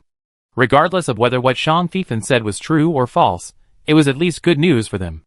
They also had a clear direction to move forward in the future, instead of being lost in the wilderness. The people of the Linglet family left. Moyo Town has completely solved a problem. But new problems have appeared in front of them, and all of them must face them. That is, where will Moyo Town go in the future? Chapter 99. Midnight, Fondong Cave House. Bu Shuai suddenly sat up from the bed, looking around anxiously. A hand was placed on his waist. Bu Shuai was startled, and turned around to see a person lying next to him, who also sat up. Are you having a nightmare? Shang Fifan gently patted Bu Shuai's back. Bu Shuai's eyes gradually calmed down. Why are you sleeping in my bed? I walked into your room by myself, and lay on your bed by myself. My body can't stop my subconscious. Bu Shuai was speechless. He was even more surprised that he was not alert to Shang Fifan to this extent. He was not awakened even when the other person lay next to him. Shang Fifan whispered, You were dreaming when I came in, and it must be a bad dream. I lay down beside you, and you slept a little more peacefully. So I have to thank you? What is our relationship? It's too formal to say thank you. Would you like some water? Shang Fifan lifted the quilt and stood up. Bu Shuai shook his head. Can you go back to your room to sleep? Shang Fifan seemed not to hear, poured a glass of water from the table, walked back to the bed, sat down on the edge of the bed, and handed the cup to Bu Shuai. Bu Shuai had no choice but to take the cup, and he found that he was really thirsty after taking it, so he drank most of it in one breath. What nightmare did you have? Shang Fifan's hand naturally fell on Bu Shuai's waist. Bu Shuai didn't notice it for a while. He held the cup in silence, as if he was recalling his dream, and after a while he said, I dreamed of my original mother. One night she stood at the head of my bed, looking at me with a very strange look. I feel she wants to kill you. Maybe. Such a dream shouldn't scare you, right? What else did you dream about? I forgot. You answered too quickly. I give you another chance. What did you dream about? I dreamed about I was going to Black Forest City. Bu Shuai simply stopped sleeping and started to get up and get dressed. Shang Fifan poked his neck with his hand. Speak clearly. Bu Shuai grabbed his hand and quickly let it go. Now the Lord of Black Forest City has set his sights on Moyo Town. If we follow the normal procedures, what should we do? Without waiting for Shang Fifan to give an answer, Bu Shuai solved the problem himself. Store up food, build high walls, and slowly claim the throne. This is probably the answer that anyone who has been to high school can answer. According to the actual situation, there are a few more steps, such as winning over the orcs in the surrounding villages and towns, uniting with other lords to deal with Earl Songzhan, disintegrating the cooperation between Earl Songzhan and the Lord of Black Forest City, or starting from the Tiger King, etc. But all these take time. Shang Fifan said. Yes. Bu Shuai put on his leather boots. Moyo Town is still too small compared to the Lord of Black Forest City. Even if Moyo Town has a way to deal with Earl Songzhan, it is still too difficult to deal with Black Forest City. My uncle is just holding on. He just doesn't want to cause panic among the townspeople. If he really wants to do something, the price must be very high. In addition, I am not sure that King Tiger will definitely stand on the side of Moyo Town after I report the news. On the contrary, the king is likely to take advantage of this incident to take back Earl Songzhan's territory, including Moyo Town. He would like the result of the two tigers fighting. Shang Fifan. So? Bu Shuai turned his head. Generally, the uprising starts from the bottom up. It is the countryside surrounding the city, and the big boss is always defeated at the end. But do we have to do this? Shang Fifan smiled. Tell me what you think. Bu Shuai. Ordinary people can only gather power and increase their strength little by little if they want to deal with the superiors. But are we ordinary people? I have fallen into a misunderstanding. Maybe the memory of the first life is too deeply rooted. I always use ordinary people's thinking to think about things. But in fact, I have it. Bu Shuai raised the bone staff on the bedside. With it, I am a high-level magician. I don't know how much chance a high-level magician has against a bloodline talent in the orc world, but my biggest advantage now is that I know their abilities, and they don't know mine. And I can use magic to do a lot of things. Shang Fifan, you want to catch the thief first? No. Bu Shuai shook his head and said decisively, I want to completely eliminate the danger to Moyo Town from the source. Let's do it. Shang Fifan also jumped off the bed and grabbed his clothes to put on. Bu Shuai's hand that was packing his luggage paused. I didn't invite you. Shang Feifan neatly threw the luggage that Bu Shuai had packed to the statue square. Yes, I want to follow you myself. You go your way, I go mine. Bu Shuai. Do you know who I'm going to deal with? The Lord of the Black Forest and his family, plus a queen. Maybe we have to deal with a few princes or princesses. Or we can just get rid of the Tiger King and make this country completely chaotic. Heroes emerge in troubled times, and it is also the easiest time to hide and grow in troubled times. When he is fully grown, he can show his fangs and take over the country. I think your uncle is quite suitable to be the king. Shang Feifan was very excited. My uncle is not interested in being the king. Unless my aunt wants to be the queen. Bu Shuai does not want to mess up the Tiger Kingdom. In troubled times, the first to suffer are always the common people. The Tiger King is not a particularly good king, but he is definitely not a bad one. He is already diligent and loves the people, but there are too many obstacles. Shang Feifan grabbed Bu Shuai's drinking cup and put it into the statue square. He has been on the throne for a long time, right? Until now, he is still dealing with various nobles, big, medium and small, and there is no movement in the actual recovery of power. He allows the ambitious brother-in-law like the Lord of the Black Forest to grow up, and he can't do anything about the mess caused by the evil god believers. Do you really think he is a qualified king? Oh, he can't even protect his own illegitimate child. Shang Feifan threw another knife. Bu Shuai protested weakly. Tiger Country cannot be in chaos now. Then don't touch Tiger King for the time being. Shang Feifan felt that Bu Shuai was still naive. If they dealt with the Lord of Black Forest, they would inevitably confront the queen. When they beat up someone's wife, and the mother of their children, could they still expect Tiger King to say they did a good job, unless Tiger King had long disliked his wife? But he never liked to gamble on such low-probability things. Shang Feifan did not specifically remind Bu Shuai of this. He felt that Bu Shuai did not understand, but just ignored it deliberately. Whose son would really confront his father? Especially if the father was not too bad to him. He felt that Bu Shuai was naive only because Bu Shuai put his relationship with Tiger King first. But it doesn't matter, he will help Bu Shuai. Bu Shuai suddenly tilted his head. I know what you are thinking.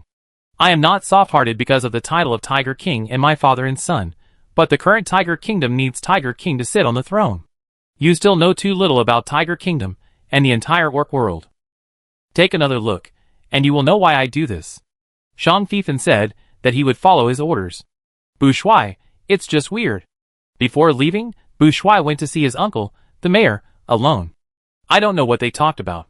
When he came back, he said that everything was arranged. When Bu Shuai went to see the mayor, Shang Feifan was also arranging Xia Bing in a die.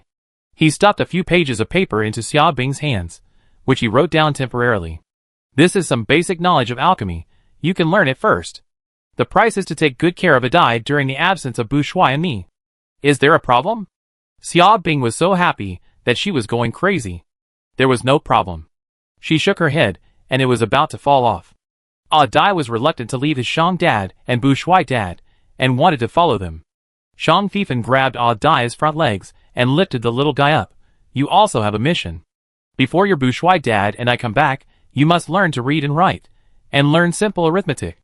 That is to say, you have to go to school. Understand? Dai was stunned. Go to school? Shang Feifan shook the little guy. I have paid the tuition.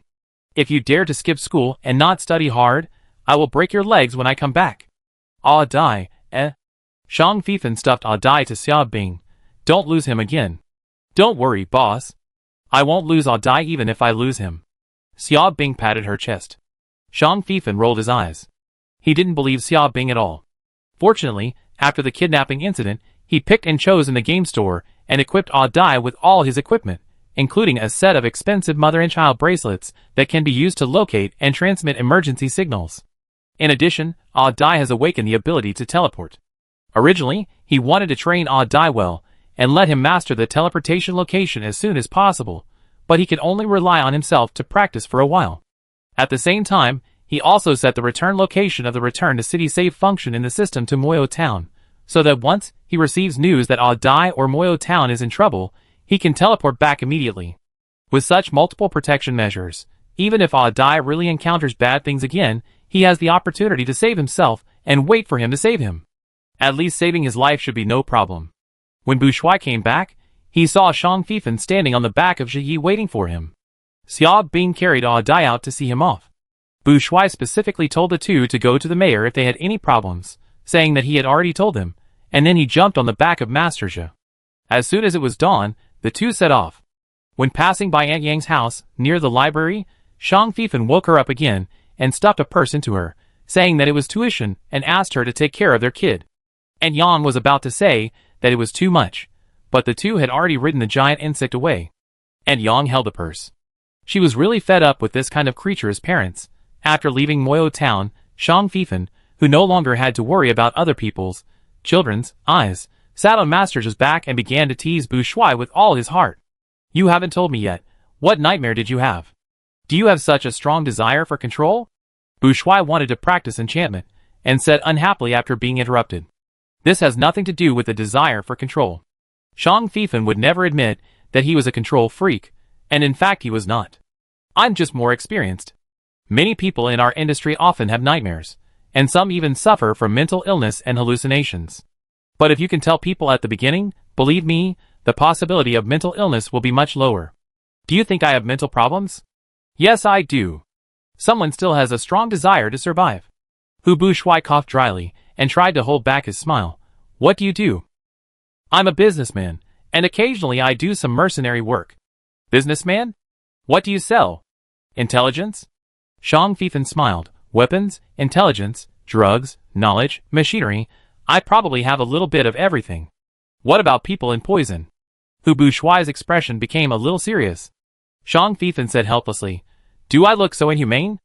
Of course, I am not a good person either. My business is not clean, and the things I buy and sell are not absolutely legal. Why? Shang Fifan looked at Bu Shuai. Bu Shuai looked at him. I thought you would say next, but some things have to be done by someone. Shang Fifan laughed. That's just an excuse. Wrong is wrong, bad is bad. As for good and evil, it depends on the position. In essence, I am suitable for this kind of life, and I enjoy it. In fact, I do better than everyone expects, the kind of better that is too good. Then you, well you know. Bu Shuai made a gesture. Shang Fifan tried to hold back his laughter. No, it's not that bad. There are rules, but there are also favors. Okay, I stop here first, now it's your turn. What nightmare did you have? You really didn't suffer any loss at all. Bu Shuai muttered softly. Dear, I prefer you to understand it as my concern for you. Shang Fifan pinched his fingers. Bu Shuai shuddered and pulled back his hand. Don't scream. It's really nothing, just some messed up dreams, not very coherent. Shang Fifan just looked at him. Bu Shuai was defeated. I say, that's enough. I dreamed about Loren Milton. He peeled my skin off. Shang Fifan's expression suddenly became unfriendly. You dream about what you think about during the day, and you are subconsciously afraid of him. Bu Shuai shook his head. I'm not afraid of him. That means your subconscious mind discovered something, but you didn't notice it, and then your subconscious mind turned into a dream. You seem to hope that he is a bad guy. Bu Shuai said helplessly. Shang Fifan asked back, Isn't he a bad guy? Bu Shuai thought about it carefully and shook his head. I don't know either. I used to think I knew him very well, but now, I find that maybe the Loren Milton I know is just what he wants me to know. Let's talk about peeling. Shang Fifan turned sideways, his expression serious. What did you dream about specifically? What was the environment in the dream like? What was your state? And did that guy say anything or take out anything special? In addition, is this the first time you dreamed about this content, or many times? Bu Shuai's expression was subtle. The first time. I actually haven't dreamed of them for a long time. Shang Fifan, they? Bu Shuai didn't realize that someone had just drunk at least 2 kilograms of vinegar. He was still recalling his dream, and the process of recalling did not make him happy. But Shang Fifan was right about one thing. It's better to tell this nightmare out than to hide it in your memory. It's like taking out the rotten things in the dark cellar and exposing them to the sun. No matter how terrible the things are, as long as they are exposed to the sun, they will be just that. That was the first time for Loren Milton and me. Bu Shuai tried to make his expression calm, as if he was talking about eating and drinking water, but in fact his face was so red that blood could drip, and his eyes were always looking into the distance. I don't know what happened. I suddenly woke up. Then I saw Loren holding a sharp pen, carving something on my body. I seemed to ask him what he was doing, and he smiled and said that he was casting a protective magic on me. I felt very tired, but when the pen fell on me, I felt like my skin was burned. But my eyelids were very heavy, and I wanted to sleep very much. I suddenly felt extreme pain in my sleep. I was awakened by the pain and saw Loren cutting my skin. He peeled off my skin bit by bit. I should have screamed, but I couldn't. I can't describe the situation at that time. It was just a ridiculous dream. I only knew that I was very scared, very painful, and extremely sad. There was no blood on the bed or the floor. All the blood seemed to be sealed, and my voice was also sealed. Finally, I saw Loren smiling at me, and then I was awakened by fear. Bouchois touched his lips, a little embarrassed. I don't know why I had such a dream, but the dream gave me a very real feeling. I didn't realize I was dreaming until I woke up and saw you. In your memory, did you have any changes when you woke up the next day? Zhang Fifan asked in a very serious tone. Bouchois recalled. Nothing special, just normal body pain? All over the body? All over the body? Zhang Fifan asked. Bouchois embarrassed. It should be. Then he added in a low voice. Later, I never had such a body pain again, the pain seemed to come out of my bones. Zhang Fifan concluded. This is not normal. Bouchois didn't know what to say. At that time, he really didn't understand anything, and whatever Loren Milton said was what he thought it was the first time. Zhang Fifan, maybe it wasn't real skinning, but he did something, like robbing something important from you. He may have knocked you unconscious, but you woke up because of the excessive pain, but that guy did something to you that made you confused, maybe it was a forgetfulness magic. When you wake up the next day, you don't remember anything, and even think you just had a nightmare. And when we dream, if we don't recall it deliberately, we will forget it soon. You are likely to confuse real memories with dreams, and bury the real memories in the deepest part of your memory. Until you meet Loren Milton again, you can look at your past relationship with a calmer attitude, and because you doubt him, the memories you bury deeply begin to float up, and eventually appear in your brain in the form of nightmares. Bouchois was silent for a moment. Then what do you think he took from me? Zhang Fifan was checking Bouchois' luck value. 97, minus 95, / 100. Wait! Bouchois' luck value has changed, from 1 point to 2 points. When did this change start? Why did it change like this? Zhang Fifan regretted that he should always pay attention to Bouchois' luck value. What are you looking at? Bouchois tilted his head to look at him. Zhang Fifan hesitated for only a second and said, I'm looking at you ###. Bouchois immediately reacted, you can't say it? This word is blocked? Zhang Fifan was angry and immediately called his system. But the brain-mounted system was like a freeze, with no response. I remember I told you that you are not allowed to control my body without my permission. It's not that the system doesn't allow it, it's that the rules of this world don't allow it. The system actually gave an answer. At the same time, Tianqin Valley, Player Camp Number 1. The Lord of Tianqin Valley has just issued a phased large-scale task to the players. Next, he will be able to spare some time to deal with some personal matters. The magician who killed him in Moro City made him very concerned, and he couldn't figure out his identity no matter how hard he tried. He wanted to use the bone staff to locate the other party's location, but every time he cast the spell, the result was fog. This means that the other party's magic power is either very strong, or there is another power protecting him. Originally, he didn't want to contact and trade directly with the powerful people in the Orc country so quickly. He wanted to quietly use the players to accumulate enough strength and territory for himself. Then, he would meet the kings and nobles of the Orc country as a superior with the same high status and power. But now he has changed his mind. He is very worried about the magician. He is worried that the magician will use the high-ranking people in the Orc country to do the same or similar things as him. Players have great advantages, but if they can control the indigenous powerful people in disguise, their development will not be any worse than holding players. So the owner of Tianqin Valley changed his mind. He wants to contact the high-ranking people in the Orc country now, and cooperate with them. At least he has to find out which powerful person has a connection with the magician. This is the territory he has set his eyes on, and the key place for him to achieve his goal. He will never allow anyone to snatch this piece of fat from him. He is now afraid that the magician wants the same thing as him. The first person he chose is the king of Tiger Country. As far as he knows, the king has something he wants very much. Even if this trip cannot reach a cooperative relationship, it is worthwhile to get the thing he wants. There is another reason for choosing this king, that is, Tiger Country is the closest country to Tianqin Valley, and Tianqin Valley is nominally affiliated with Tiger Country. And he, the master of Tianqin Valley, is also an abandoned son of the Tiger Kingdom nobles. It is said that the king of Tiger Kingdom has been worrying about how to take back the land and power in the hands of the feudal lords. If a son of a great lord, who is abandoned appears, and is willing to stand on the side of the king to deal with his biological father, how will the Tiger King treat this pitiful but controllable abandoned son? Chapter 100. It was very boring on the way. Xiang Fifan said that they didn't rest well last night, so he forced Bu Shuai to take turns to rest. Bu Shuai felt that he could still hold on, but Xiang Fifan insisted that he lie down to rest, otherwise he would not take turns to rest, so Bu Shuai had to lie down. Maybe the sunshine in the spring afternoon was too warm and pleasant, or maybe the breath of the people around him made him feel at ease.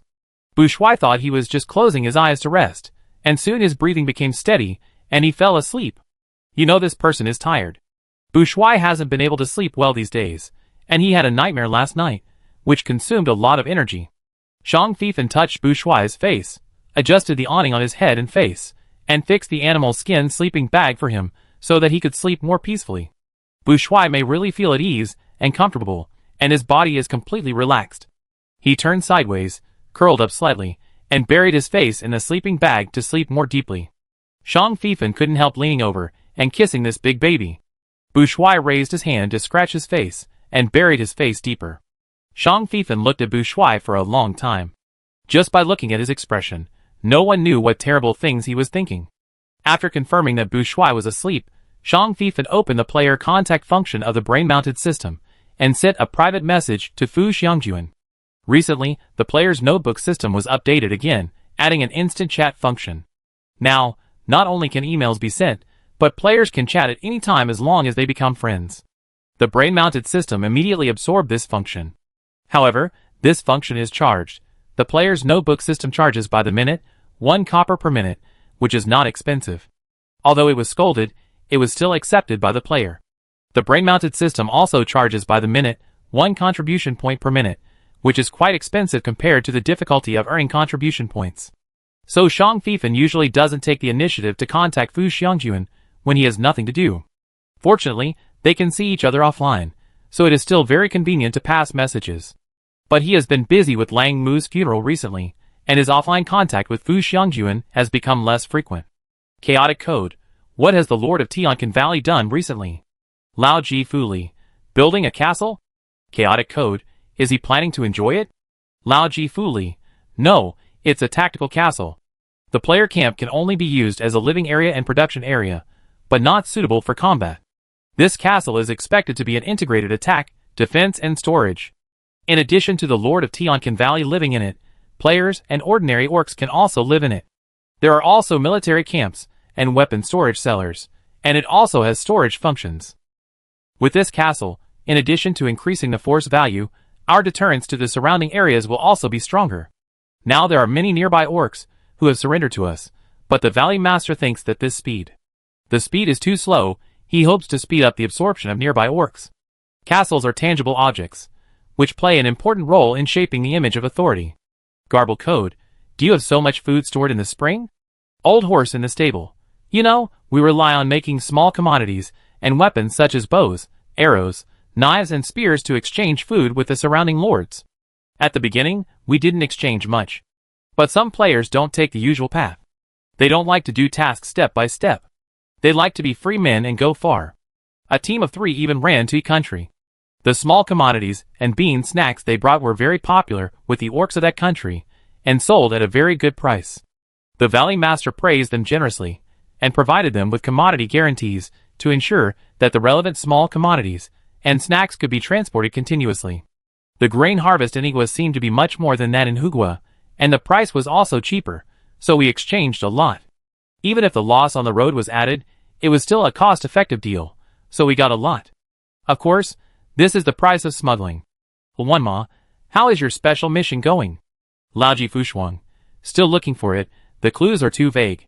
The mission only said that the thing is in this orc tribe, but it didn't say where it is.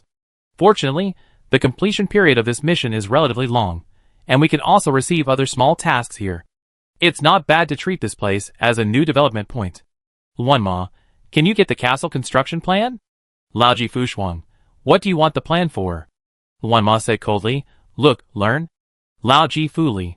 Why do I feel that you have bad intentions towards Tianqin Valley Master? Wanma, how could that be? He is so handsome. He was already extremely jealous, but he hid it very well in front of Bu Shuai, because he didn't want Bushuai to be embarrassed or awkward. Lao Jifuli. Tell me, how do you want that Valley Master to die? 1 Ma, don't bother him. Ordinary players are no match for him now. First help me get the castle construction plan, and then help me find out if he has any plans to run away recently. About 20 minutes later, Lao Fu wrote back to him. Lao Jifuli. The latest news is that the Valley Master seems to have left his fixed location, and now the main person issuing tasks has become the owner of the grocery store. Do you know where he went? Old horse in the stable. The news just now, 50 silvers. Old horse in the stable. I give you 1 gold. Old horse in the stable. Not enough. If you want to know the whereabouts of the Valley Master, you need at least 2 golds. 50 silvers can only buy information that he is not in the player camp. It is not easy to get information about the Valley Master. I specially found an intelligence dealer to buy relevant information. Some players covet the beauty of the Valley Master and specially apply for his service staff and security staff. Most of these people are loyal to the Valley Master. It costs a lot of money to bribe them. Old horse in the stable. Fuck. Do you think I don't know that the so-called player intelligence dealer gang was created by you? Old horse in the stable. Brothers should settle accounts clearly. I have already given you a discount. Otherwise, if you want relevant information about the Valley Master, at least 3 of us will be. Starting from gold, I can't guarantee that the information is 100% accurate. I give you, but it's all true information. Chaotic code. Your farm's year-end bonus this year is gone. Lao Ji Fushuang. Then you also lost your player informant this year. Chaotic code. I want to give you cash, but you can't get it. Lao Ji Fushuang. You can exchange it for beef. 1 gold for 100 caddies. Chaotic code. Dream on.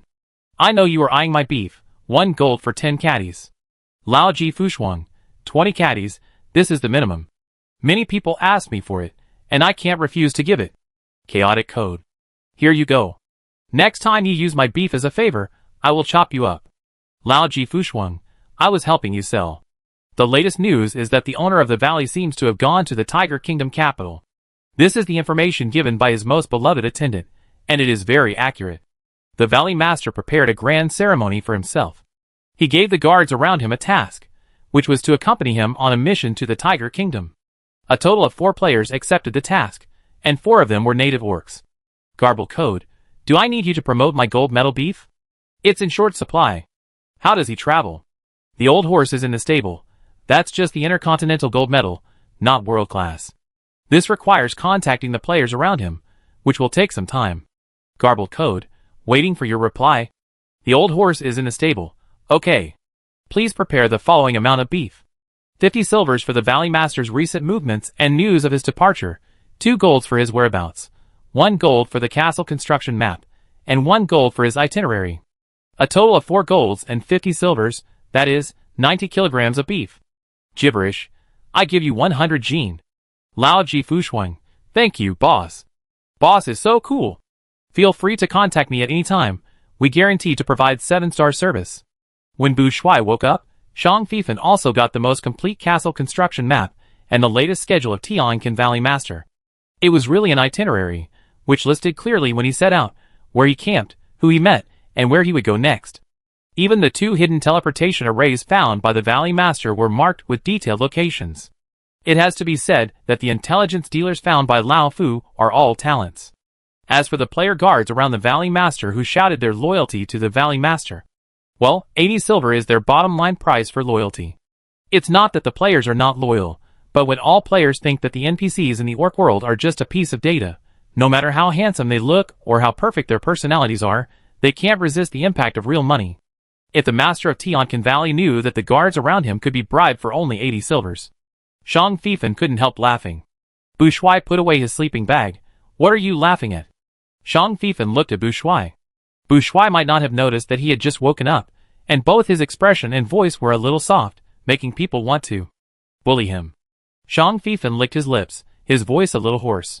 I'm laughing at someone who doesn't know the real power of players. He wants to use players, and he will probably be killed by players in the end. Bless him? Bu Shuai lit a candle for this someone. Old Shang didn't seem to realize the power of his mouth. Ah, this expression is a bit foul. Shang Fifan suddenly hugged Bu Shuai, tightened his arms heavily, and let go when Bu Shuai struggled. Bu Shuai was terrified. Just now, he felt Shang Fifan's extremely terrifying aggression. He thought Shang Feifan would. I got a few castle construction drawings. Some of the graphics and carvings are very interesting to me. I want you to see them. But I don't know how to get them. Shang Feifan tapped his brain. Bu Shuai, well, if you can have a very clear drawing in your mind, I have a way to see what you see. What method? There is a magic called synesthesia. Using mental power to connect the brains of two people for a short time, under the condition of mutual trust and non-resistance, the caster can see the clearest picture in the mind of the castee. Bu Shuai paused. But this magic has many limitations, and the possibility of success is relatively low. Is it because of the lack of trust? Shang Feifan also acquired a lot of basic knowledge of magic through the game mall. As soon as Bu Shuai said the name of the magic, he knew what it was. Bu Shuai nodded. Shang Feifan was full of confidence. Let's try. Others can't do it, but we can. I trust you. You cast the spell. Bu Shuai, are you sure? I might see other things you don't want me to see. Bu Shuai looked unmoved on the surface, but he was shocked in his heart. He felt that Shang Feifan didn't understand this magic, so he agreed so straightforwardly. In the Fardel continent, especially among magicians, everyone knows the power of this magic, and human thoughts are the most difficult to control. No one knows what they will think when connecting their brains with others, nor what the other party will see. Based on this concern, very few magicians will use this magic on each other, and even fewer people agree to be the party cast the spell. Only in special circumstances, such as defeated prisoners and the weak party, in order to gain the trust of the strong party, they can only humiliate and be forced to agree to open their brains.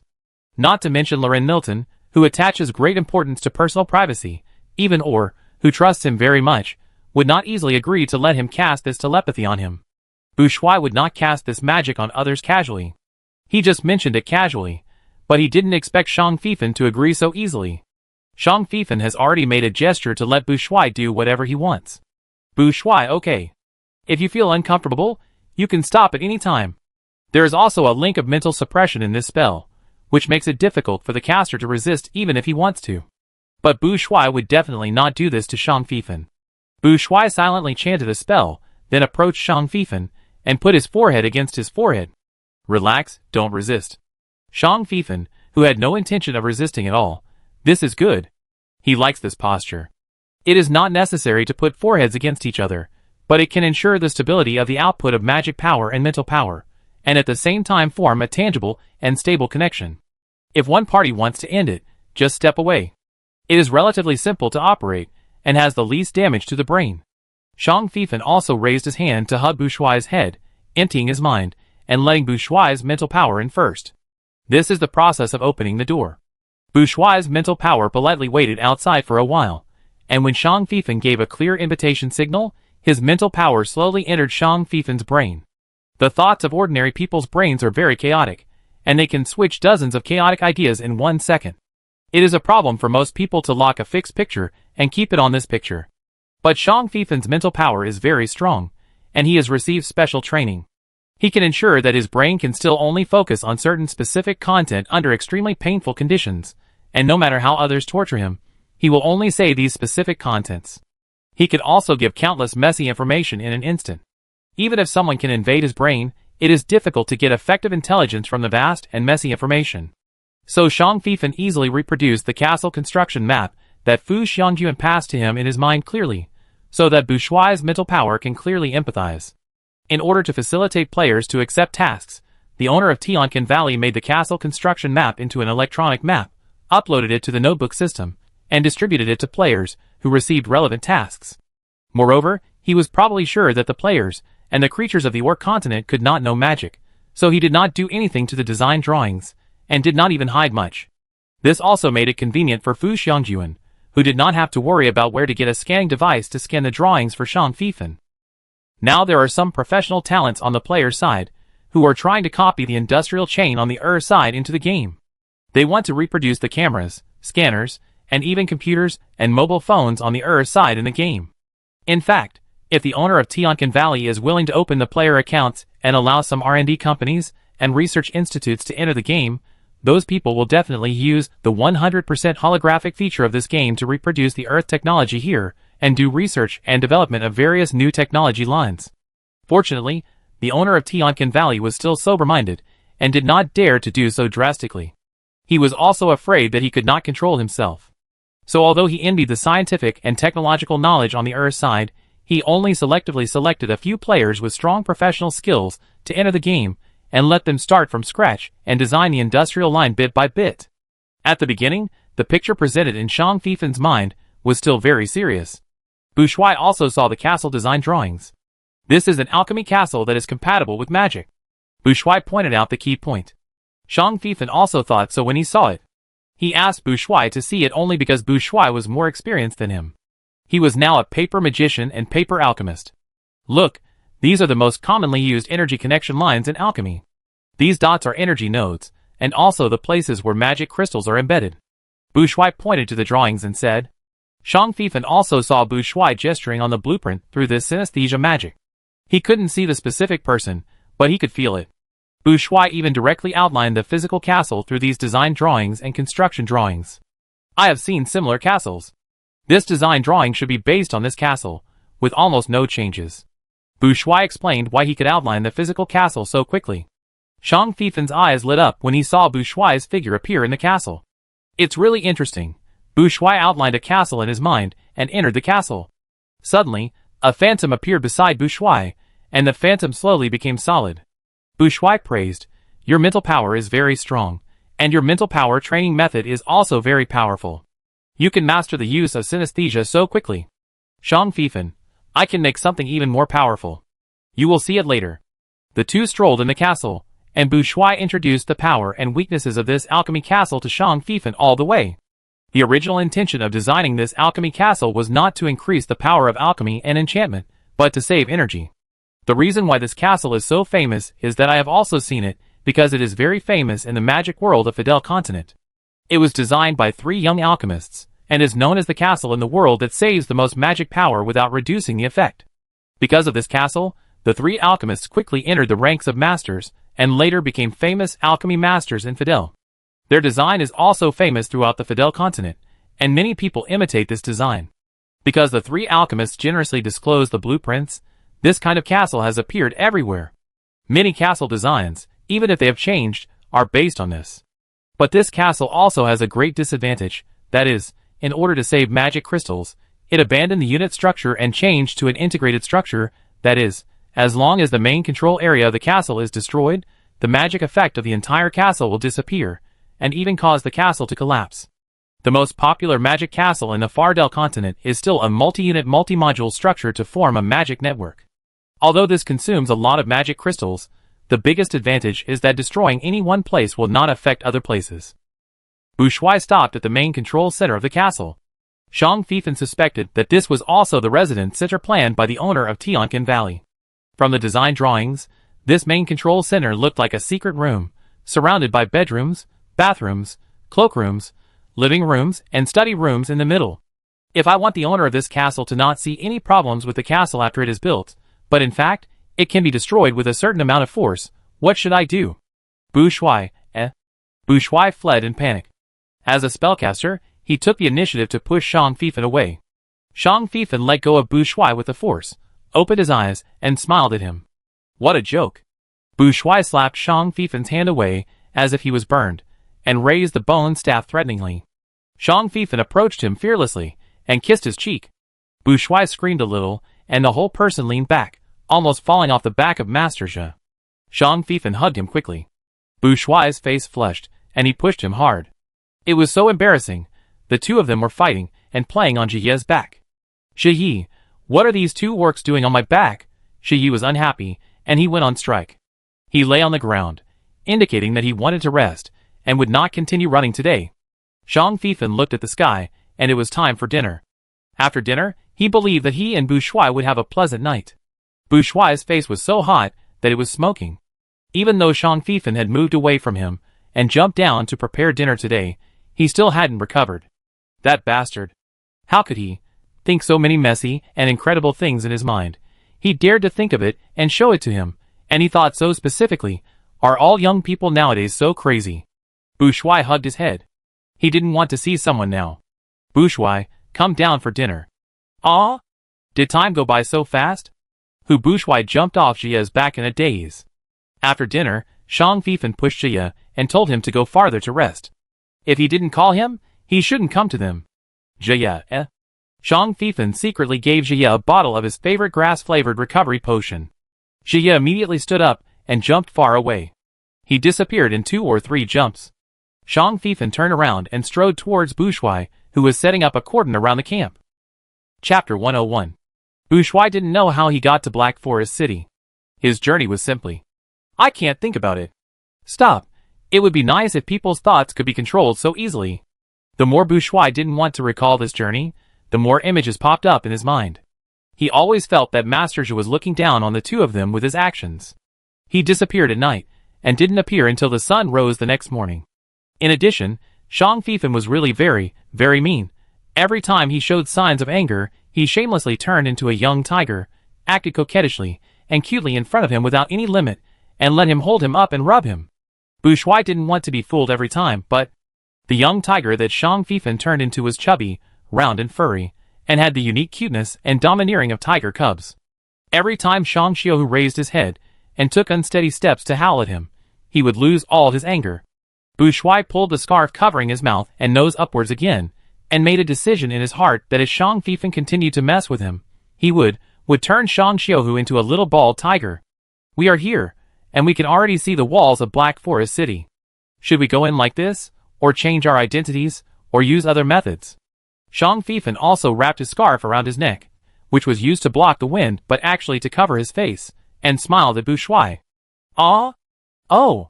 Bushuai slapped his cheek, and his brain squeezed out a place to think about serious matters, and said seriously, go in stealthily. Black Forest City is very lively, much more lively than Moro City, and much larger in size. Only in terms of land area and permanent population, Black Forest City is 10 times that of Moro City. There are many villages and towns near Black Forest City, all of which are affiliated with Black Forest City. Just like Black Forest City is affiliated with the Royal City. Black Forest City is less than 500 miles away from the Royal City, and there are 2 large water and land passages. There are endless ships on the Blackwater River every day, and the largest dock in Black Forest City is built at the South Gate. The nearest gate to the Royal City is the West Gate, where the widest and safest road in Tiger Country leads directly to the Royal City. This road is also called the Express March Road. Orcs with fast feet can reach the Royal City in just 1 day. The 2 came from the north, and wanted to enter the North Gate. Before they approached the gate, they saw many caravans on the road, and orcs who looked like they were from nearby villages and towns drove pack animals and giant insects, driving vehicles in and out of Black Forest City. They also saw many small vendors on the roadside, mainly selling some food and local specialties. Zhang Fifan also saw a tea stall. Orcs also drink tea. Perhaps because many orcs like sweet food, their tea is more like milk tea made from nut powder, tea powder and milk powder. In addition to milk tea, the most popular drinks for orcs are fruit wine and beer. They usually drink water. I'm going to buy 2 cups of milk tea. Do you want to bring some food? Zhang Fifan asked. He saw Bushuai turning his head to look at the roadside stalls. Bushuai did this just to divert attention at first, but... Bushuai? Zhang Fifan tapped. Bushuai looked around the road, then looked up into the distance, and even looked up at the sky. What's wrong? Zhang Fifan became alert. Bushuai had a little confusion on his face. I don't know, I feel like something is wrong, like something is going to happen. Zhang Fifan did not ignore Bushuai's intuition. Since Bushuai's natural magic perception was strengthened, they encountered danger several times on the road, and Bushuai discovered it earlier than Zheng Yi. He could not describe in words how he discovered the danger. It was as if the flowers, trees, and even the soil and air around him were talking to him, conveying something to him. Zhang Fifan also calmed down and perceived the shouts of the orcs on the roadside, the sounds of the merchants on the road, and the voices of the pedestrians. Everything was so normal and ordinary. The sound of insects has become less. Zhang Fifan suddenly said, Does it have anything to do with us? Bushuai asked subconsciously. Zhang Fifan shook his head. Although we didn't hide our whereabouts, we carefully observed along the way, and no one was following us on the road. We may just be unlucky and encounter something. Bushuai murmured, I no longer believe in words like coincidence and accident. Zhang Fifan curved his lips. Since we caught up, let's wait and see. Should we go into the city or stay outside the city? Bushuai couldn't judge, and asked expectantly, What do you think? Go into the city.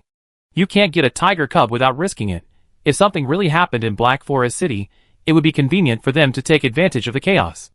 Bushuai's nerves, which had been beating non-stop, calmed down, and he didn't want to say it clearly. But now, he seems to trust Shang Feifan more and more. He didn't like to act with others, but he felt a sense of security from his companions again. It just so happened that Shang Feifan gave him the feeling that he also relied on him and trusted him. Bu Shuai knew very well why he would feel soft-hearted every time he saw Shang Xiaohu, and would ignore some of Shang Feifan's excessive behaviors, because when Shang Xiaohu nestled in his palm and arms, he could feel that the other party was relying on him wholeheartedly. Furthermore, and this is the point that Bu Shuai least wants to think about and compare, that is, the negative distance movement between him and Shang will make him more forced, involved, and lose self-control.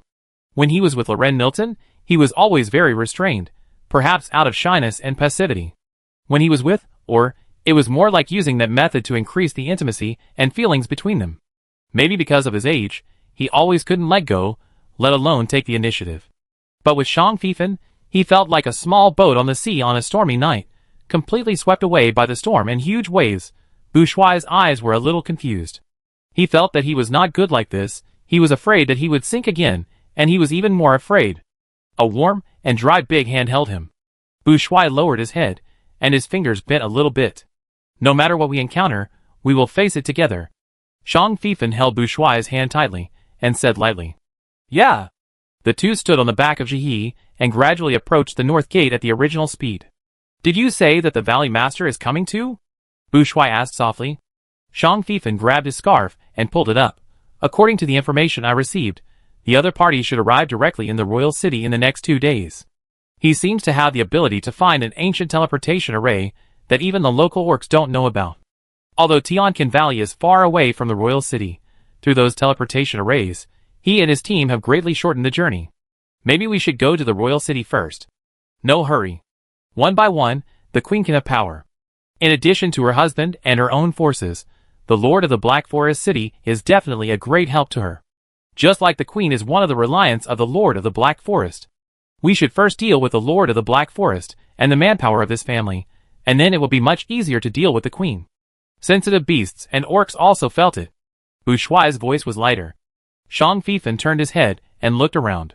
Sure enough, he saw many orcs with suspicious and uneasy expressions on their faces, and there were also pack animals, giant insects, and wild beasts as prey, which also made uneasy cries, and some wanted to run away. Jihe also made a rapid flapping sound, and his slender legs kept hitting the ground. Shang Feifan comforted Jihe. "Don't you want to enter the city?" Duh. Jihe said that he didn't know, he just felt that danger was coming, and he wanted to leave the place as soon as possible. "Run to the city gate, run faster. Do you see that grove? Go through there." Shang Feifan turned around and said to Bu Shuai, "As soon as Jihe enters the grove, you will immediately use the invisibility spell, and we will try to rush into the city gate as soon as possible." "Okay." Bu Shuai didn't care whether he would be noticed by passers-by.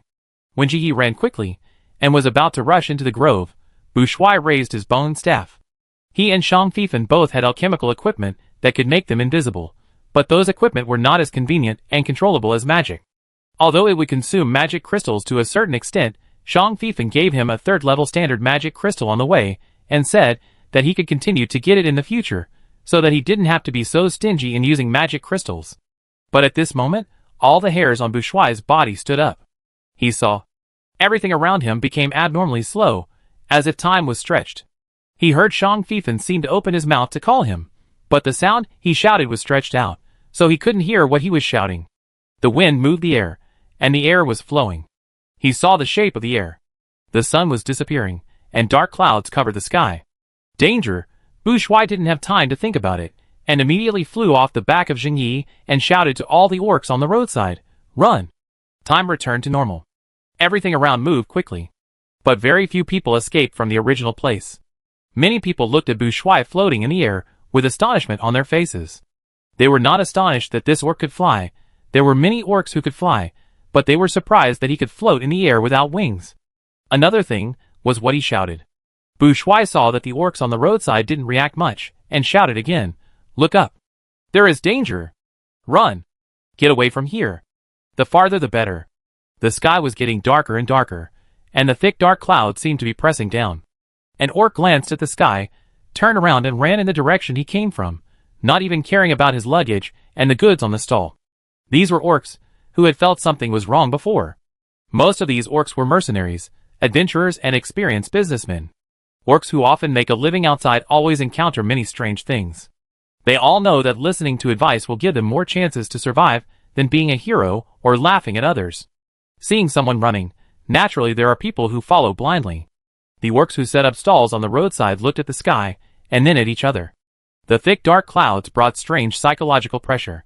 Some people wanted to convince themselves that this was just a normal weather change, but many people began to pack up the goods on the stalls, and planned to leave first. But some people were also puzzled, and some people insisted on chasing Bourgeois and asking, "What happened? You said there was danger? What danger?" This is the normal weather from sunny to rainy, maybe a rainstorm. This is very common here. But it's spring now. Occasionally the weather is bad in spring. The city gate is in front of us. This is already the Black Forest city. If there is danger, shouldn't we notify the city guards? Brother, are you asking us to stay away from this road or away from Black Forest City? Hey, how did you float in the air? Is it your innate ability? Or a special professional skill? What do you do? Who are you? Why are you making alarmist remarks here? Bourgeois had no time to pay attention to these orcs. He felt his scalp tingling. If the danger was just 100 meters away, it was now 30 meters away. It's too late, run. Run out of this area. Don't worry about those things. Bourgeois shouted again. Only a few orcs were ruthless, put down the things they were packing and ran away. But more people were still hesitating, some were indifferent, and some suspected Bourgeois and wanted to get him down. 20 meters, 15 meters, 10 meters. Here they come. Bourgeois saw Ji and Shang Fifan standing at the edge of the grove waiting for him. He didn't have to choose, he had already fulfilled his obligation, and immediately rushed back to Shang Fifan, raised his bone staff, and quickly chanted a spell. Elf of the Earth, please follow the power of the ancient magic contract, lend me power, and support the magic shield within the range of my mental power. Swish, the invisible protective shield just covered Ji and the two people on his back. Rustle, rustle. Dense raindrops fell from the sky. Some orcs looked up at the sky, while others smiled and said indifferently, "It's just raining." These raindrops. Ah! It's so hot. It hurts. Help. My hand. My face. Hide from the rain. This rain will corrode. A section of the road outside the Black Forest city was in chaos, and all the orcs on the road were looking for a place to hide. Many people were running to the nearby woods. Those with cars hid in and under the cars. Those with tables hid under the tables. Some people were so anxious that they could only raise clothes or fur to block the rain. But as long as the raindrops fell, white smoke would rise. Even metal was corroded and pitted.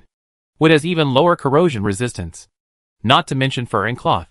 Screams were everywhere. Some people pushed others out in order to fight for a place to hide. The orcs who were lucky enough to escape from the dark clouds all turned around and looked behind them. They saw that the entire Black Forest city was shrouded in dark clouds. Dense raindrops kept falling. Right in front of them, a clear rain curtain appeared. On one side, it was corrosive rain, and on the other side, it was sunny. On one side, it was hell, and on the other side, it was still the human world. The orcs who escaped looked at the miserable scene in the rain curtain and couldn't help swallowing their saliva. Fortunately, they listened to the advice and escaped. Some fast orcs rushed out of the rain curtain and ran into the bright sun. All these orcs fell to the ground and screamed miserably. The raindrops did not continue to pour on them, but the rain on their bodies did not disappear just like that. The rain was still corroding their bodies. Help! Help me! These corroded orcs reached out for help to the intact orcs who had escaped. At the same time, the whole Black Forest city was filled with piercing screams and roars. The orcs who stayed in the house were fine, but it was daytime, and there were countless orcs walking on the road. There were also orc teams waiting in line at the 4 city gates to enter and leave the city. The corrosive rain fell, and everything was in chaos. Shang Fifan also sensed the extreme danger coming when Bourgeois flew into the sky. He didn't know what type of danger this was, nor did he know how to defend himself.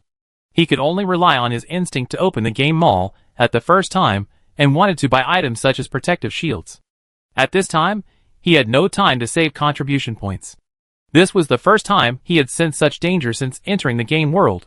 Shang Fifan was distracted by looking for the strongest and best protective shield, while preparing to catch Bourgeois back. He was ready to activate the return to the city function. If the danger was really unstoppable, he would immediately take Bourgeois and Ji back to Moyo Town. Here he had just bought a small camp house with protective function, called Turtle Shell Castle. Bourgeois came back, and immediately cast the magic of protective shield. Of course, the Turtle Shell Castle he just bought was not wasted. The magic could only last for a period of time, especially since their magic crystals were still very insufficient. Leave here first, go into the city, and find a house. While the protective shield was still in effect, Bourgeois urged. Don't run outside? It doesn't seem to be raining in the distance.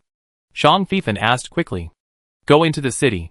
Bourgeois didn't have time to explain more. Shang Fifan believed Bourgeois and stopped asking questions. He quickly communicated with Master Zhe. Master Zhe heard that it would not be harmed by the corrosive rain when running. After confirming it again and again, he ran towards the north gate of the Black Forest. The city gate was in complete chaos, and the orcs who were originally lined up were rushing into the city frantically. The city guards at the city gate were also busy hiding from the rain. They could not close the city gate at this time, let alone stop those crazy orcs, who just wanted to find a place to hide from the rain. Now it was good, there was no need to hide deliberately, and Master Zhe led Shang Fifan and Hu Bourgeois to rush into the Black Forest city. Many houses in the city closed their doors and windows to prevent other orcs from entering. But there were also kind-hearted orcs who opened their doors and let the orcs on the road come in to hide from the rain. More orcs broke the doors and windows and rushed into the house regardless of whether the owner was willing or not. Master Zhe was huge, and it needed a big house or a shed built specifically for the giant insect mount. But the shed was useless at this time, and the wooden shed and the roof were corroded with holes. In other words, the houses made of stone and metal could last a little longer. There, Shang Fifan saw a tall house that looked like a government hall, and immediately controlled Master Zhe to run over there. There were also many giant insects running over there. The door of the North District Government Hall was open, and countless beast men were crowding in. The giant insects were huge, but they had one biggest advantage, which was that they could walk along the wall and hang on the roof. Because of this advantage, no one had yet refused to let the giant insects enter the house to avoid the rain. It was only the ordinary beasts who suffered, as they were the first group to be abandoned. The beastmen had no time to care about them now. Master Zhe led two people into the government hall. Shang Fifan pulled Bourgeois off Master Zhe, and the government hall was full of people. Master Zhe ran to the roof and hung on it. Oh no! Farmland, and poultry and livestock. Once this rain comes, we all be doomed. A staff member of the government hall shouted anxiously. Food is secondary. Now it's a question whether everyone can survive. How did this damn corrosive rain come out? Zerg curse. It must be those damn Zerg cursing us. I think it's more like the evil god's trick. When will this corrosive rain stop? Will it keep falling? Bah! Don't say bad things. Maybe it will stop in a while. What if it doesn't stop? How long do you think our roof can last? Shang Fifan took Bourgeois aside, leaned against the wall, and whispered in his ear, Why don't you run out of the city? Bourgeois also whispered back, My intuition tells me that when the rain falls, running outside will kill you faster. Of course, my intuition is not necessarily reliable. Shang Fifan touched his back. Believe in yourself? This is too weird. Bourgeois was a little confused, and didn't know what to do next. Shang Fifan could even laugh, very playful. Following the important NPC, something major is bound to happen. Bourgeois didn't react at first, but then he reacted and kicked him lightly. Shang Fifan cried out in pain. Bourgeois straightened his face, and was about to speak when he heard someone holding up a loudspeaker and shouting to everyone in the hall, Everyone pay attention. The capacity of the district government hall is limited, but more and more people are pouring in. If the corrosive rain can't stop in a short time, we will definitely get into trouble with so many people gathered here. I think no one wants to see this. Now please listen to my command. We will divert some people to other houses for shelter. Please rest assured that we will not go to places without shelter. As long as everyone can obey the command, do not push each other, and do not force to squeeze for a seat, everyone will be fine. Suddenly, another orc rushed in and shouted, The city lord has just ordered that all the entrances to the dungeon will be opened. All orcs who have no place to hide can enter the dungeon to avoid the rain. The orc who spoke before was refreshed. We have the entrance to the dungeon here. I will go to check it now. Everyone please listen to the command of the staff. We will evacuate safely to the dungeon until this damn corrosive rain stops. Long live the city lord. Many orcs shouted in joy. Shang Fifan and Bourgeois looked at each other. Bourgeois nodded slightly. This means entering the dungeon together. Shang Fifan held his hand and whispered, This city lord is really quick and wise. Bu Shuai had a question mark on his face. Why didn't he think Shang Fifan was praising him? Are you suspecting that this corrosive rain is related to the city lord? Bu Shuai asked in a low voice. There are too many orcs around them. It is very likely that there are people with good hearing. Even if the environment is noisy, they may have heard their conversation. Shang Fifan, is this generation of Marquis Denton a dictator? Bu Shuai shook his head. How can I allow others to snore under my bed? Black Forest City is a subsidiary city of the royal city. Although several subsidiary cities are controlled by great nobles, the key positions such as officials and generals in the subsidiary cities are all set by the Tiger King himself. In addition, in order to further curb the power of the city lords, the Tiger King also forced them to arrange auxiliary deputy city lords. There are 3 deputy city lords in Black Forest City. Ah, you mean? Shang Fifan chuckled. The corrosive rain has just fallen for less than 10 minutes. Even if the city lord is diligent and has first-class control over his subordinates, do you think 10 minutes is enough for him to summon 3 deputy city lords and other relevant officials for opinions before making a decision? In an emergency, it may not be necessary to solicit opinions from other officials and deputy city lords. How long does it take to issue an order? This is near the North Gate. And don't forget how chaotic Black Forest City is now. Can you get all the relevant staff from top to bottom to arrive in place under such circumstances? Shang Fifan's eyes showed sarcasm towards the city lord. I use my experience to tell you that anywhere, no matter how good the risk plan is, once you encounter such a chaotic and emergency situation in the whole city, not to mention deciding what to do, just conveying the order will take a lot of time, not to mention that there are no mobile phones and networks here. Then why did he do this? This harms his own citizens and his own territory. Perhaps only by doing this can we have an excuse to open the dungeon and transfer most of the orcs in the city to the dungeon? Bu Shuai frowned. What's in the dungeon? We know when we go down. Shang Fifan said mischievously. We came at a really good time, didn't we? Bu Shuai pursed his lips. Chapter 102. Several staff members of the government hall went to check whether the entrance to the dungeon was open. The orc who had informed everyone that the city lord would open the entrance to the dungeon had left, and he needed to go to other places to inform others. The orcs looked at each other, and no one was very clear about the current situation of the dungeon. If the roof of the government hall could not hold up at this time, everyone would rush in regardless of whether the dungeon was safe or not. But now the roof here seems to be able to withstand for a while, so people will naturally hesitate, especially since there are many legends about the dungeon in Black Forest City, most of which are not good. I heard that the dungeon is haunted, and only people with mental problems will enter it. I heard that some people go to the dungeon specifically to hunt for treasure. Treasure hunt? As early as when the dungeon was discovered, the entire dungeon was emptied. It is said that the reason why our Marquis Denton's ancestors became rich was that they made a fortune in the dungeon. But I heard that there are still some secret rooms that have not been discovered. Someone took a treasure map found in an ancient diary and entered the dungeon to hunt for treasure. That's a lie, okay? What kind of secret room can hide from the eyes of the high priest and those big guys with special talents in the royal court at that time? If there are really treasures in the dungeon, do you think our city lord will leave them there for explorers to take? Then why doesn't the city lord let us enter the dungeon?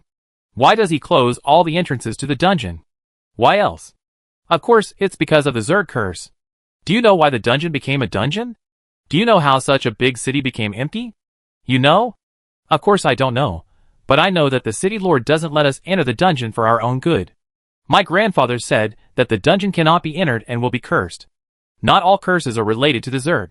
Not all places that cannot be entered are cursed by the Zerg. If there is really a problem with the dungeon, why does the city lord let us go in now to take refuge? Choose the lesser of two evils? It is also possible that the dungeon has been cleaned up, but the city lord has not yet figured out the purpose of the dungeon, so he didn't specify it. Anyway, I don't want to enter the dungeon. Our race is not suitable for living underground. Whoever wants to go can go. I would rather wait for the corrosive rain to stop above. Shang Fifan and Bu Shuai leaned against the wall and eavesdropped on the people around them. Bu Shuai borrowed his extraordinary hearing and heard a lot of legends about the dungeon. Several staff members came back with excited expressions on their faces, saying that the entrance to the dungeon has been opened, and the air inside is also circulating, and everyone can enter at any time. Some people are willing to enter the dungeon, and naturally some people are unwilling. The staff did not force them.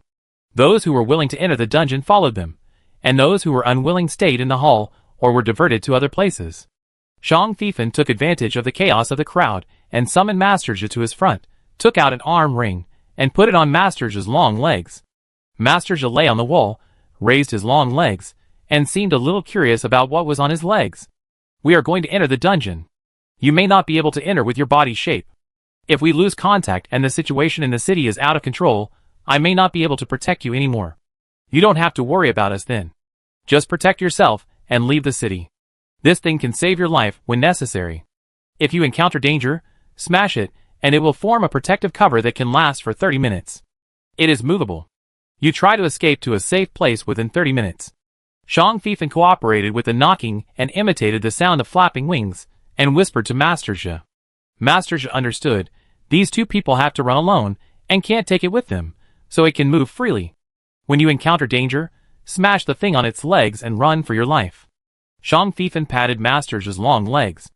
Master Zhi turned around and ran away without any nostalgia. It didn't plan to stay in this hall. There were too many people, and too many insects. It didn't like it. Bu Shuai saw Shang Fifan staring at the direction where Master Zhi ran away, thinking that he was worried, so he comforted him. Giant insects have a strong instinct to avoid danger and seek good fortune. They can find safe places that we orcs can't find. And don't look at its huge body. In fact, many giant insects can get into places we can't get into. Shang Fifan, I'm not worried about it, I'm just curious about where it will hide. Not all places where Zhi Yi rests and hides are suitable for orcs, so Zhi Yi will not take the initiative to lead Shang Fifan and others to go with him. Unless Shang Fifan asks him to help find a place that everyone can use as a safe camp. In fact, I can make Zhi Yi smaller. Bu Shuai whispered. Shang Fifan, can it be maintained for a long time? Bu Shuai shook his head. There is a time limit. Just like the transformation magic. Forget it, Zhi Yi may not be willing to become smaller. Shang Fifan pinched Bu Shuai's fingers. I really want to become smaller so that you can put it in your pocket and take it with you. Bu Shuai turned around and walked towards the staff of the government hall. Shang Fifan smiled and followed Bu Shuai. The entrance to the underground city in the north area is located below the dormitory building for office staff. All office staff know this. Everyone followed the corridor and followed the staff all the way to the entrance of the dormitory on the first floor below. This is the entrance to the underground city. Please follow me closely. After walking down the stairs, you will see an open stone door. After passing the stone door, you will see an underground stone bridge. The stone bridge is not very spacious. Don't push it. The staff member was like a tour guide, holding a loudspeaker and introducing it loudly. After speaking, he picked up the oil belly worm lamp on the wall and walked down the stairs first. The orcs following behind did not hesitate and entered the dark staircase one after another. Shang Fifan and Bu Shuai stopped almost at the same time. Below, the two looked at each other. The orcs lined up behind urged them, why are you in a daze? Go down quickly. The two did not speak and walked down the stairs together in silence. The stairs were not high, only 13 steps. Going down, you can see an open stone door. The stone door was not particularly spacious, only two strong orcs could enter side by side. There was a light behind the stone door, and you could barely see a small section of the road. Shang Fifan saw that there seemed to be patterns engraved on the ground, perhaps the patterns of stone bricks. The two of them passed the stone door one after the other, and saw the stone bridge mentioned by the staff. There was a grease-bellied worm lamp hanging every section of the stone bridge. The stone bridge also had guardrails, and the road surface was also very flat, without any missing places, and the condition was very good. Shang Fifan deliberately approached the guardrail, and looked under the guardrail. It was pitch black below, and he couldn't see how deep it was with his eyesight. But he was sure that there was no water flowing under the stone bridge, and he didn't hear any sound of water flowing at all. Because it was difficult to stay on the stone bridge, Shang Fifan couldn't look around for long, so he could only follow the flow of people. When they reached the stone bridge, they walked side by side. Shang Fifan naturally held Bu Shuai's hand. Bu Shuai didn't break free and let him go. There were so many orcs, including adults, children and teenagers, and it should be very noisy, but the strange thing was that after passing the stone door, almost all the orcs became quiet, and no one spoke loudly. Everyone seemed to be intimidated by the special quiet environment of the dungeon. For this reason, the voice of the staff became unusually clear, especially his voice was amplified by the loudspeaker. Everyone, please pay attention. The stone bridge is about 20 to 30 meters long. After crossing the stone bridge, everyone can step onto the solid ground of the underground city. There is wind here. Do you feel it? So don't worry about ventilation. The air here is very fresh. I think there must be many ventilation holes in the underground city. The staff member may have said it in a relaxed manner to liven up the atmosphere, and even laughed, but he soon stopped laughing. To be honest, if he was alone, he would never enter this underground city. Even though there are people around him now, he still feels creepy. After passing the stone bridge, there is a vast flat land like a square. This is actually a large basement. Although the area is large, the height of the floors is not high, which makes the orcs feel very depressed. Fortunately, the staff member leading the way in front soon introduced loudly with a loudspeaker, "Everyone, please pay attention. Go forward and you will see a very wide staircase going down. We haven't gone down this staircase yet, but I think it should be safe down there. Of course, we will walk in front, and if anything happens, we will notify everyone." Soon, Shang Fifan and the other two also saw the staircase leading down. It was like the staircase in a large tourist area, very wide, with many layers and many platforms. Bu Shui counted all the way, and when he counted to the 399th step, the 11th platform, his eyes suddenly opened up. They saw a city. And now they were standing at the gate square, with only the gate of the tower but no gate. Looking inside through the gate, you can vaguely see rows of standard buildings and a lot of lights. Yes, this underground city is not completely dark. It's like there are people living inside. There are street lights on the roadside, and some buildings also have lights. The orcs who were very quiet just now suddenly started talking, whispering to each other, expressing their sighs. I now believe that the orc world really had a very glorious civilization. Shang Fifan sighed in a low voice. The road they walked on was not an asphalt road, but it was not a road paved with stone bricks and cement. He could only see that this road was not only flat, but also very strong and elastic, which was very suitable for the feet of most orcs. Road engineering is definitely the best way to see the level of civilization in a place. And judging from the number of steps they walked down, the distance between this underground city and the ground is about 70 meters. Not to mention the large area of this underground city. Although they have not seen the full picture of this underground city yet, judging from the scale of the huge city gate they saw, this underground city will not be smaller than the Black Forest city on the ground. Building a huge underground city is not just about digging a huge hole. It involves a lot of complex knowledge such as geology, architecture, and environmental science. Maybe this city was originally on the ground, and it sank into the ground because of war or geological reasons. Bu Shui also whispered. It doesn't look like a war. Look at the towers, they are so intact. It doesn't look like the ground is sinking, otherwise there wouldn't be the stairs just now. Shang Fifan pointed out. Bu Shui, you mean this underground city was originally built underground? Yes. Why? Maybe it's to avoid war, maybe it's racial characteristics, maybe it's too many people? Shang Fifan guessed. Bu Shui couldn't help but say, I didn't expect that the orc continent also had an overpopulation.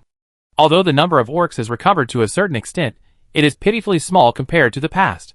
This is also the reason why lords from all over the world pay more attention to the number of their subjects. So Bu Shui is so surprised why the lord of the Black Forest city would do something bad to so many subjects in his territory. How much benefit would it take for the lord of the Black Forest city to pay so much? The staff in front of us shouted again, Everyone! We are not sure how to use the underground city. If you are willing to trust us, you can wait here first. When we find the person in charge, we will see how to arrange it. The orcs who entered also shouted, How long will we stay here? What will we drink and eat? Where will we sleep? Can we enter the buildings in this underground city at will? Is it safe inside? I suggest that you organize a militia first. You can't be so scattered. Someone has to take charge. Huh? Are you so impatient to take power? Black Forest City hasn't really gotten into chaos yet. This has nothing to do with power. Do you want to keep going on like this? If something goes wrong, you don't know who to turn to? I also think that a temporary management team should be established. Food, clothing, housing, transportation, medical care, guarding, preventing fighting, robbery, and theft, all of these require manpower. The staff in those government halls are definitely not enough. Everyone! Please don't worry. Since the city lord has opened the entrance to the dungeon, he will definitely make some arrangements. Please wait a little longer, don't be anxious, and don't deliberately make trouble. Now it is most important for everyone to stay calm. We have sent people to look for Shang Fifan, and who Bu Shui didn't care how the orcs quarreled and how they settled down. They used invisibility magic in the chaos, quietly passed through the gate of the tower, and entered the real dungeon. After they walked away from the orcs and into the streets of the city, Shang Fifan asked in a low voice, Why did you stop at the entrance just now? Did you sense anything? What about you? Shoo. Bu Shuai suddenly raised his finger and tilted his head slightly. After a moment, Bu Shuai gestured and pointed to two directions. Shang Fifan nodded and then walked lightly. The two of them were still invisible and quietly approached the place where the voice came from. 3 orcs were walking towards them on the street in front. The 3 of them talked as they walked. The people in the North District are so fast, they have actually entered the underground city. Because the entrance over there is the easiest to find, many people know that it is just below the dormitory building of the government hall. Let's go, we go to meet them. We can't let them run around in the dungeon. You guys are responsible for leading them. I go see if the preparations over there have been completed. Shang Fifan made a gesture. Bu Shuai said he understood. The two followed the orc who left alone. The orc who acted alone never thought that someone was following him invisibly. He didn't even have the slightest vigilance, just went straight to the destination. The destination was a residential area, like a row of small townhouses, neatly arranged in rows, with small courtyards in front and back, but all of them were only 1 floor, but the height was very high. The lights were bright there, and someone was already busy. Are you all ready? The people hiding from the rain are coming. So soon? We're almost there. Guarantee 3 days of food and clean water. But there's no bedding. Bedding is not needed, we're here for emergency, only 3 days. Orcs who are afraid of the cold can turn into beasts, and if that doesn't work, they can squeeze in. In addition, make sure that at least 3 orcs live in each house. Got it. The orc who came alone seemed to be the leader. After patrolling here, he left again. When the orc left, an orc who didn't look very strong whispered to his companions, I think this action is very strange. What's strange about it? Another orc who was carrying dry food said casually. Everything is strange. First of all, why did the city lord know in advance that our Black Forest city would encounter a disaster? Secondly, since the city lord can let us prepare in advance, why can't he inform the citizens in advance and warn everyone not to go out? The most bizarre thing is, when did those great nobles care about the lives of civilians, and even let us? Enough. Shut up. You want to die, but I don't. The companion glared at the not-so-strong orc. The orc drew a cross on his lips, indicating that he would not say anything more. But in less than 2 seconds, he couldn't help but say, I should warn my sister and her family. If I knew that the higher-ups arranged for me to deliver clean water to the underground city in order to arrange for everyone to avoid the disaster, I would definitely let them leave the city quickly. Keep your voice down. The companion scolded, and at the same time lowered his voice. You are not the only one who thinks so. Just now, we learned that corrosive rain suddenly fell in the city. Everyone was scared and worried about their families, but none of us can leave now. Don't forget, besides us, there are. Don't worry. It is said that the families of the staff entering the underground city this time, regardless of their positions, can be properly arranged. They will be concentrated in another area. An orc came over and said loudly. Really? The not-so-strong orc was surprised. If the poor people in the slums can be arranged to come in, let alone us. The staff members who heard this felt relieved. They had to feel relieved. It was impossible for anyone to leave their job at this time. Someone was watching them. But please remember one thing, don't talk nonsense. No matter what the citizens ask, we will just say that it was arranged by the higher-ups, and that the city lord was kind. We don't know anything else. If anyone says something he shouldn't say, his family's preferential treatment will be cancelled, and he and his family will be driven out of the safe underground city, and go up to taste the corrosive rain. The orc who was talking loudly was smiling, but his voice was extremely eerie. Now all the staff members were silent, and everyone became even more busy. The puzzled look on Bu Shuai's face became more obvious. Shang Fifan's eyes were full of sarcasm. The two left the area and went deeper. The invisibility time was up, and the two showed up. There was no one around, so the two did not hide anymore. After there was no other movement around, the two spoke in a low voice. This is simply a louse on a bald head. There is obviously something wrong. Bu Shuai was angry. But it is very effective. As long as everyone is not informed in advance, they will definitely be fooled. Shang Fifan was much calmer. He had seen and experienced too many despicable things. Sometimes in order to achieve their own goals, the people are just a number to them. Not only the superiors, but even ordinary people, sometimes in order to achieve their own goals, or for profit, or for revenge, they will disregard the lives of other ordinary people, and even because they dare not take action against the real revenge targets, they can only vent their anger on other innocent people. Why do you have to take special care of everyone?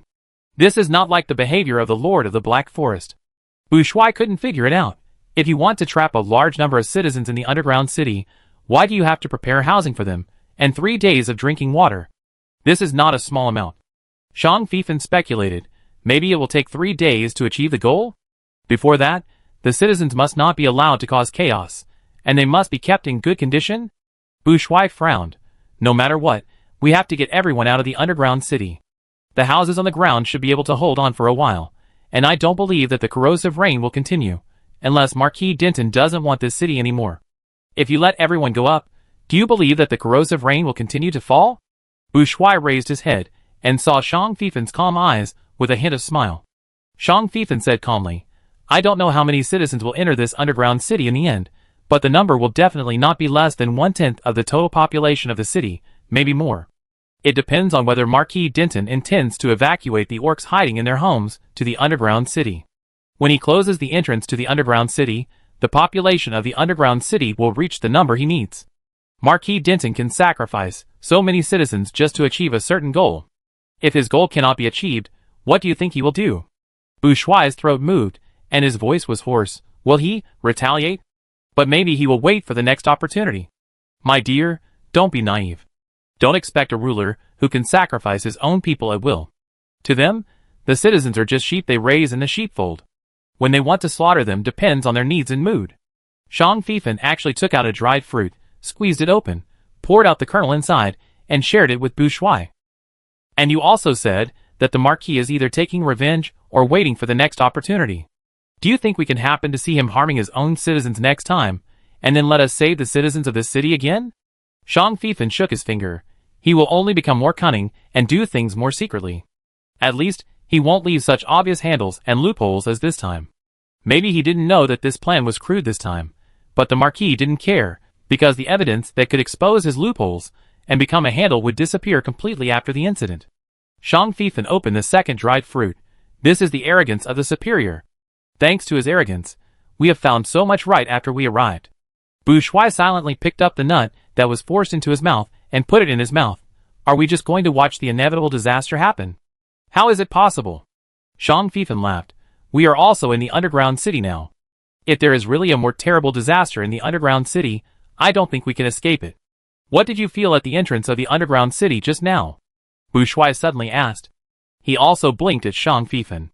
Zhang Fifan thought that Bouchois was particularly cute, and smiled at him to show that he understood. He said, It's the same energy I felt last time outside Moro City, in the camp of the evil god believers. Bouchois, the power of the evil god. I don't know if it's because of the god of nature. Bouchois felt extremely uncomfortable at the entrance just now, as if the energy here was rejecting him, or his instinct was to hate something in this underground city.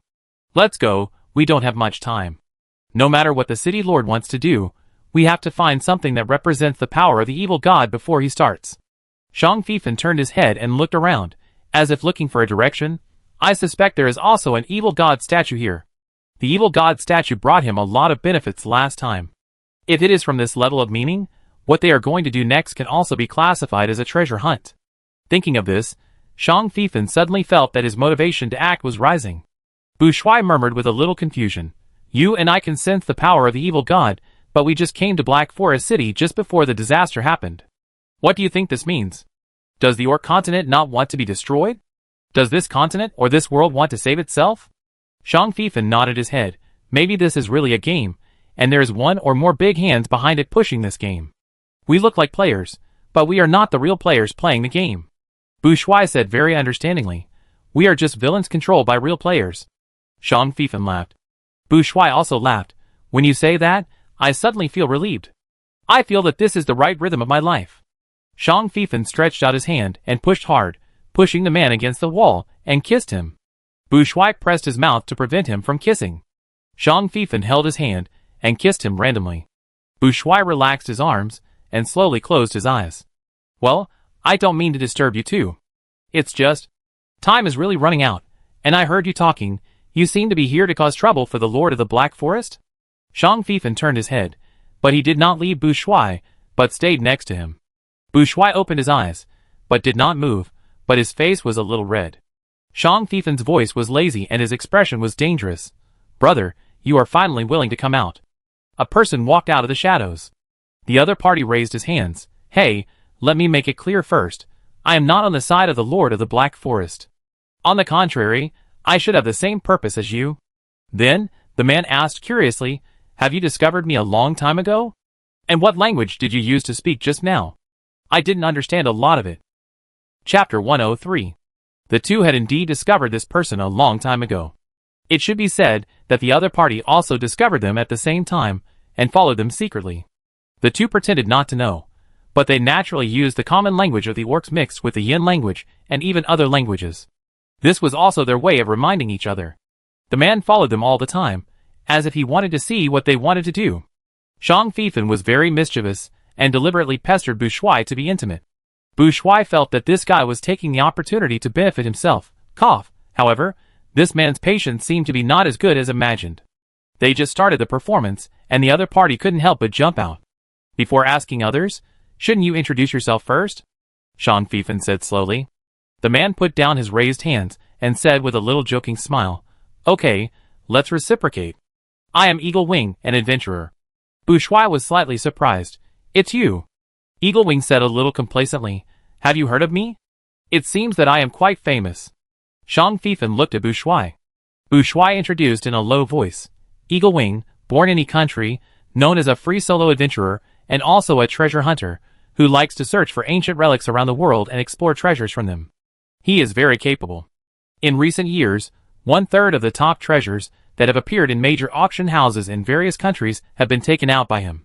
Many teams are recruiting him, but it's a pity that he likes to go it alone. Wow, you really know me. Now you know who I am. Who are you? Eagle Wing looked at Shang Fifan, and then at Bu Shuai. Shang Fifan, Shan Huang. Bu Shuai, Raphael Lang Mu. Eagle Wing reached out and tapped Shang Fifan.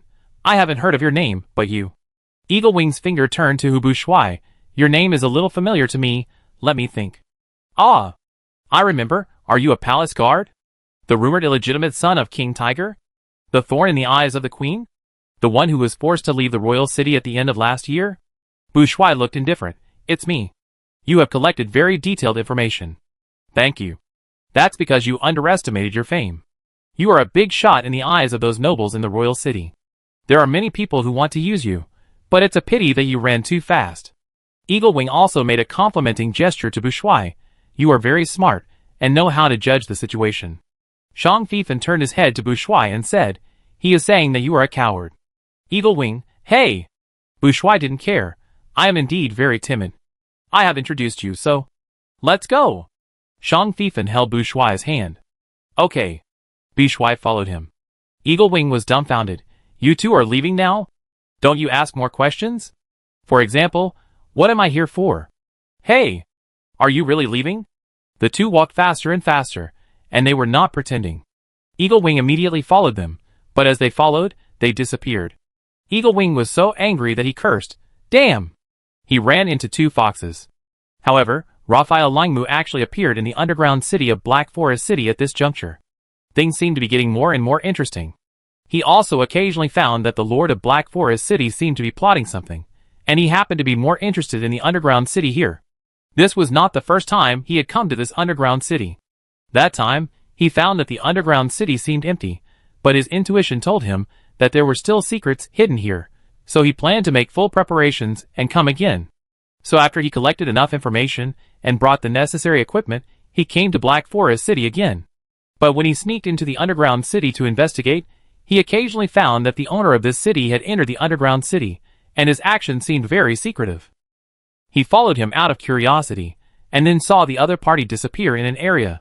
He had been exploring this area recently, and then he found that more and more people were entering and leaving this underground city, and the city owner seemed to want to use this underground city to do something. Eagle Wing felt the danger, but he was curious, and the more mysterious things were, the more he wanted to know. Just when he explored some clues, he found two people with strange actions. To say that they acted strangely is not that they acted sneakily, but that they were too upright, just walking in the streets and alleys of the underground city, like taking a walk. The two looked like they were in love, and that was the content of their conversation. Because of what they were talking about, Eagle Wing followed them, wanting to see what their purpose was. As a result, at such a critical moment, The two of them were talking as if they were going to have a deep exchange in the dark streets, and he had to. Okay, he just didn't like it. He hated all the partners who showed off their love in front of him. These people had no idea how much harm their intimate behavior regardless of the occasion would cause to single eagles. Back to the point, after knowing the identities of the two, Eagle Wing became even more curious. Was Raphael Langmuir sabotaging Marquis Denton's plan for personal purposes, or wanted to get a piece of the pie? Or was he simply a collaborator?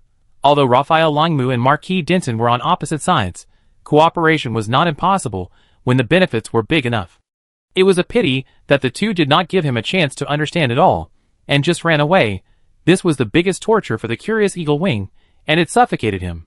The two people who seemed to have disappeared actually just used the invisibility props, and they did not go far away, and returned to Eagle Wing after a circle. They all heard what Eagle Wing scolded them. Then Eagle Wing stood there for a while, jumped up and transformed into a flying eagle, flying to somewhere in the dungeon. Bourgeois directly cast a magic, pulled Shang Fifan up, and followed him. Eagle Wing never thought that someone could follow him while he was flying. After the transformation, his feathers were black. In the dark dungeon, he was flying in the sky, and almost no one could notice him. Shang Fifan suspected that Eagle Wing also had space storage tools, otherwise his clothes, shoes, and socks would not be put away so quickly, and he could not see any backpack on him. It felt wonderful to fly in the air without using any tools. Shang Fifan could feel the wind blowing across his face. Hu Buishuai was surprised at Shang Fifan's calmness and ease. Generally, people who fly for the first time will panic and be in a mess. More people will be so nervous that their limbs and bodies will be stiff, not to mention keeping their balance in the air and controlling their muscles freely. It would be even worse for someone with acrophobia. But Shang Fifan seemed to have flown countless times. When he pulled him up to the sky, Shang Fifan relaxed his muscles naturally and gave himself to him, but he did not completely lose self-control. If you jump with a parachute and take others with you, you will clearly understand the huge difference between experienced people and inexperienced people. And upright flying is different from parachuting. The feeling of nothingness under your feet will make people feel fear and tension involuntarily. But Shang Fifan did not see this at all. He could even turn his head and smile at him, and even stretched out an arm to hold his waist. If Bourgeois had not been outputting magic power and controlling the flight direction and speed of the two, he would have suspected that the person who actually took them flying was Shang Fifan. Well, this is not the first time he knows how powerful this guy is. The Eagle Wing in front seemed to be looking for something, and flew a circle over the entire underground city. The two followed each other, and saw the movements in various places in the underground city. As the staff of the district government hall said, there are many entrances to the underground city. Just now, they saw a large number of citizens being led into the underground city. These citizens were led into fixed areas in an orderly manner. These fixed areas were lit up with lights and water. In contrast, other places that were not prepared were pitch black. Not all citizens followed the guides obediently. Some orcs would deviate from the path led by the guides, and quietly flow into other dark streets and alleys in the underground city. For these orcs who left the team, the guides seemed to have not seen them. They neither persuaded them to come back earnestly nor sent people to chase them. They just let them go. Perhaps the guides' laissez-faire attitude of letting everyone do whatever they want reassured the orcs. Most people followed the guide, and did not rush into other dark and unknown areas of the dungeon. After flying around the entire dungeon twice, Eagle Wing flew in a certain direction. When he arrived there, he began to circle in the sky and lowered his altitude. Hu Buishuai and Shang Fifan also stayed on the roof of a nearby tall building. This is not the central area of the dungeon, but to the southwest. Just 2 streets away from here, a large number of orcs gathered. They were all orcs brought down from above to avoid the rain. But the lights were bright over there, but here it was as dark as the abyss. There were no stars or moons in the sky here, and there was no light. The darkness was really dark. Shang Fifan pointed down and made a gesture. Hu Buishuai nodded. He felt it too. Before, he could not clearly perceive the power of the evil god, even though he had a part of the statue of the god of nature in his chest. But when the god of nature gave him a gift, he could sense the power of the evil god. This made Buishuai think that the person who hid the statue of the god of nature was not recognized by the god of nature, so there was no way to get his real protection. Maybe it would even attract the hatred of the god of nature. Even if it was not hatred, it would be disgust and rejection, right? Eagle Wing kept lowering the hovering altitude, but did not rashly land directly. He seemed to be afraid of something. Shang Fifan didn't know whether other people could sense the power of the evil god, but as a famous adventurer and treasure hunter, Eagle Wing would have a high sense of danger even if he couldn't sense the power of the evil god. In the end, Eagle Wing did not land. He flew to the top of a nearby tall building and stayed there, seemingly waiting for something or observing. Shang Fifan gestured to Bu Shuai. They were just curious about what Eagle Wing had discovered and his purpose in staying in the underground city, but they did not want to follow Eagle Wing all the time. They would still follow their plan. Now that they have determined the location of the evil god's power, they will naturally not let it go. Regardless of whether there is a conspiracy here or whether the conspiracy is related to Marquis Denton, they cannot just sit there and wait until the underground city begins to change. If it can be solved in advance, why not try to do it as early as possible? If they are also one of the citizens who are completely unaware of the conspiracy, they will also hope that someone can eliminate the danger without them knowing anything. What's more, they do this for themselves. If this is really Marquis Denton's conspiracy, then destroying this conspiracy may severely damage Marquis Denton, and even reduce his threat level and force value, at least making it impossible for him to continue to improve his strength. Even if this conspiracy has nothing to do with improving Marquis Denton's strength, it's interesting to see him go crazy, isn't it? The two entered the dark area silently. Other places are also dark, but this place seems even darker. Shang Fifan used pupil magic. His eyes light up slightly, allowing him to see everything here clearly. Bu Shuai also has his own methods. He casts dark vision magic on himself, and can also see the surroundings clearly. There are also many buildings here, which look like workshop areas from the appearance. The two followed the power of the evil god, and searched for the past. When they passed a rectangular factory building, they heard a familiar murmur. In the middle of an open space, a group of orcs gathered together. They wore stone cloth miniskirts that were familiar and eye-catching to the two of them. They knelt on the ground and worshipped. While kneeling, they made sounds like chanting. In the center of the group of orcs kneeling, there was a statue whose specific shape could not be seen. Ermacrosso. The evil god believers kept muttering this name. Each of them looked pious and crazy. This time, there was no big pot boiling strange soup. Instead, the orcs crawled on the ground one by one, crawled to the statue, cut their wrists with their nails, and dripped blood to the bottom of the statue. The orcs who had dripped blood licked their wrists, kissed the statue, and then quickly sank into the darkness. Shang Fifan and Bu Shuai looked at each other. What kind of weird ritual is this? After all the evil god believers had finished bleeding and disappeared into the darkness. Bu Shuai whispered as if he was talking to himself. Why would someone believe in such a weird god? And would they automatically perform such a terrible ritual? When Shang Fifan heard Bu Shuai talking, he knew that there were not many people nearby. Bu Shuai's hearing could ensure where the creatures closest to them were. Because of demand. The higher the demand, the more you have to pay. This is a common understanding of people. When the right gods, that is, the existence regarded as normal gods, cannot respond to people's begging, people will naturally seek other ways out. Looking for evil gods, evil spirits, and supernatural beings is dangerous, but many people believe that as long as they follow certain rules and pay the corresponding price, they can get what they want. From a business perspective, it is still very cost-effective. Shang Fifan pointed to his brain again, and people's spirits and brains can be controlled, especially in collective behavior. Brainwashing, mental control, fear implantation, and herd mentality will make some seemingly incredible things become deep-rooted beliefs, and even become seemingly normal things in a fixed group. And every aspect of our lives is full of this kind of brainwashing behavior. Even everyone knows that they are being brainwashed, but because of social needs, opposition will bring bad luck, and acceptance will become a vested interest. Such thinking, basically, will passively accept. Bu Shuai sighed softly. That's right. These evil god believers may not be unaware of what they are doing, but they either cannot get away from it or can benefit from it. They have become a group. Shang Fifan laughed. We think they are evil god believers. They may think we are unreasonable idiots. If the evil god really comes to power in the future, these evil god believers will be the pioneers, and the Shu Church will become the state religion. Then as long as they slightly beautify various rituals, they can make evil become righteous in people's eyes. Then rewrite a doctrine and define it as the New Testament, and you can completely turn around perfectly. The winner is the king, and the loser is the enemy. The winner writes history. Yes. I don't want the bad guys to be the winners. At least in my opinion, they are bad guys. After a while, Bu Shuai seemed to be talking to himself. Shang Fifan, then let them not be the winners. Bu Shuai was a little embarrassed. Am I childish? Shang Fifan held his hand. This is not childish.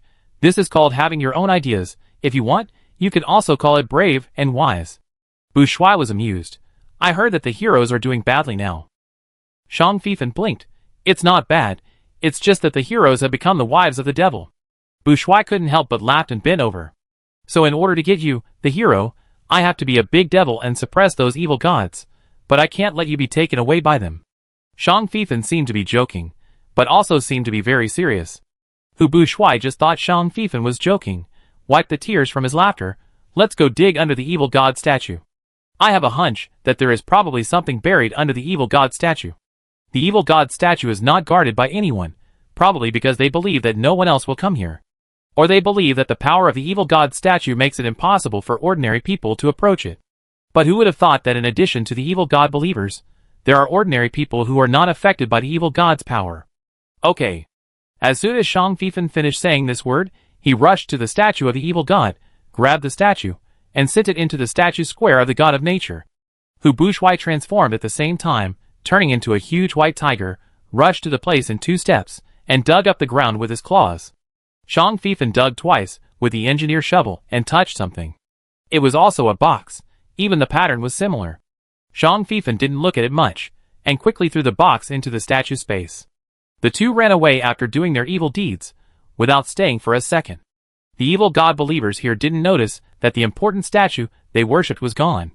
But somewhere in the dungeon, someone roared in disbelief. 9 black candles, one of them was extinguished at this time. The person guarding the candles was shocked and reported the matter immediately. Chapter 104. Eagle Wing was surprised. Was there something wrong with his perception? Why did he feel that there was no danger below? Just now, the danger that made him shudder and made him hesitate to approach seemed to have suddenly disappeared. Eagle Wing believed in his intuition very much. This intuition was not only innate, but also a summary of the valuable experience he had accumulated after experiencing countless dangers. Is it a trap? Or did the conspirators hidden in the dark discover him? Did the other party move the location, or tempt him to go in and check? Eagle Wing hesitated for a moment. On the other side, Shang Feifan and Bu Shuai ran far away after getting the first evil god statue, and stopped in front of a small pointed roof house that looked like a security pavilion. Bu Shuai stopped and said, "Is the danger over? I feel that the power of the evil god is still very strong here." Shang Feifan told the truth. It was because he sensed that the power of the evil god was everywhere in this underground city that he could not accurately search for treasures until Eagle Wing brought them to the southwest workshop area just now. Will there be more than one evil god statue? Bu Shuai guessed. If the citizens who enter the underground city are all used for sacrifice, then I don't think the evil god statue just now can bear so much. It's not that Shang Feifan looked down on the evil god statue just now, but he really didn't feel that it was that impressive. He even felt that the energy contained in the statue he just got was not as good as the one that was sacrificed outside Moro City. Should we cooperate with Eagle Wing? It seems that he has been in the underground city for much longer than us. Maybe he has found some clues. Bu Shuai suggested. Shang Feifan, the other party's purpose is to find treasure. Bu Shuai doesn't care. Then let him find treasure, we only want him. Shang Feifan, he doesn't care about the lives of people in the city. He even hopes that Black Forest City will be in chaos. Bu Shuai is puzzled. How do you know?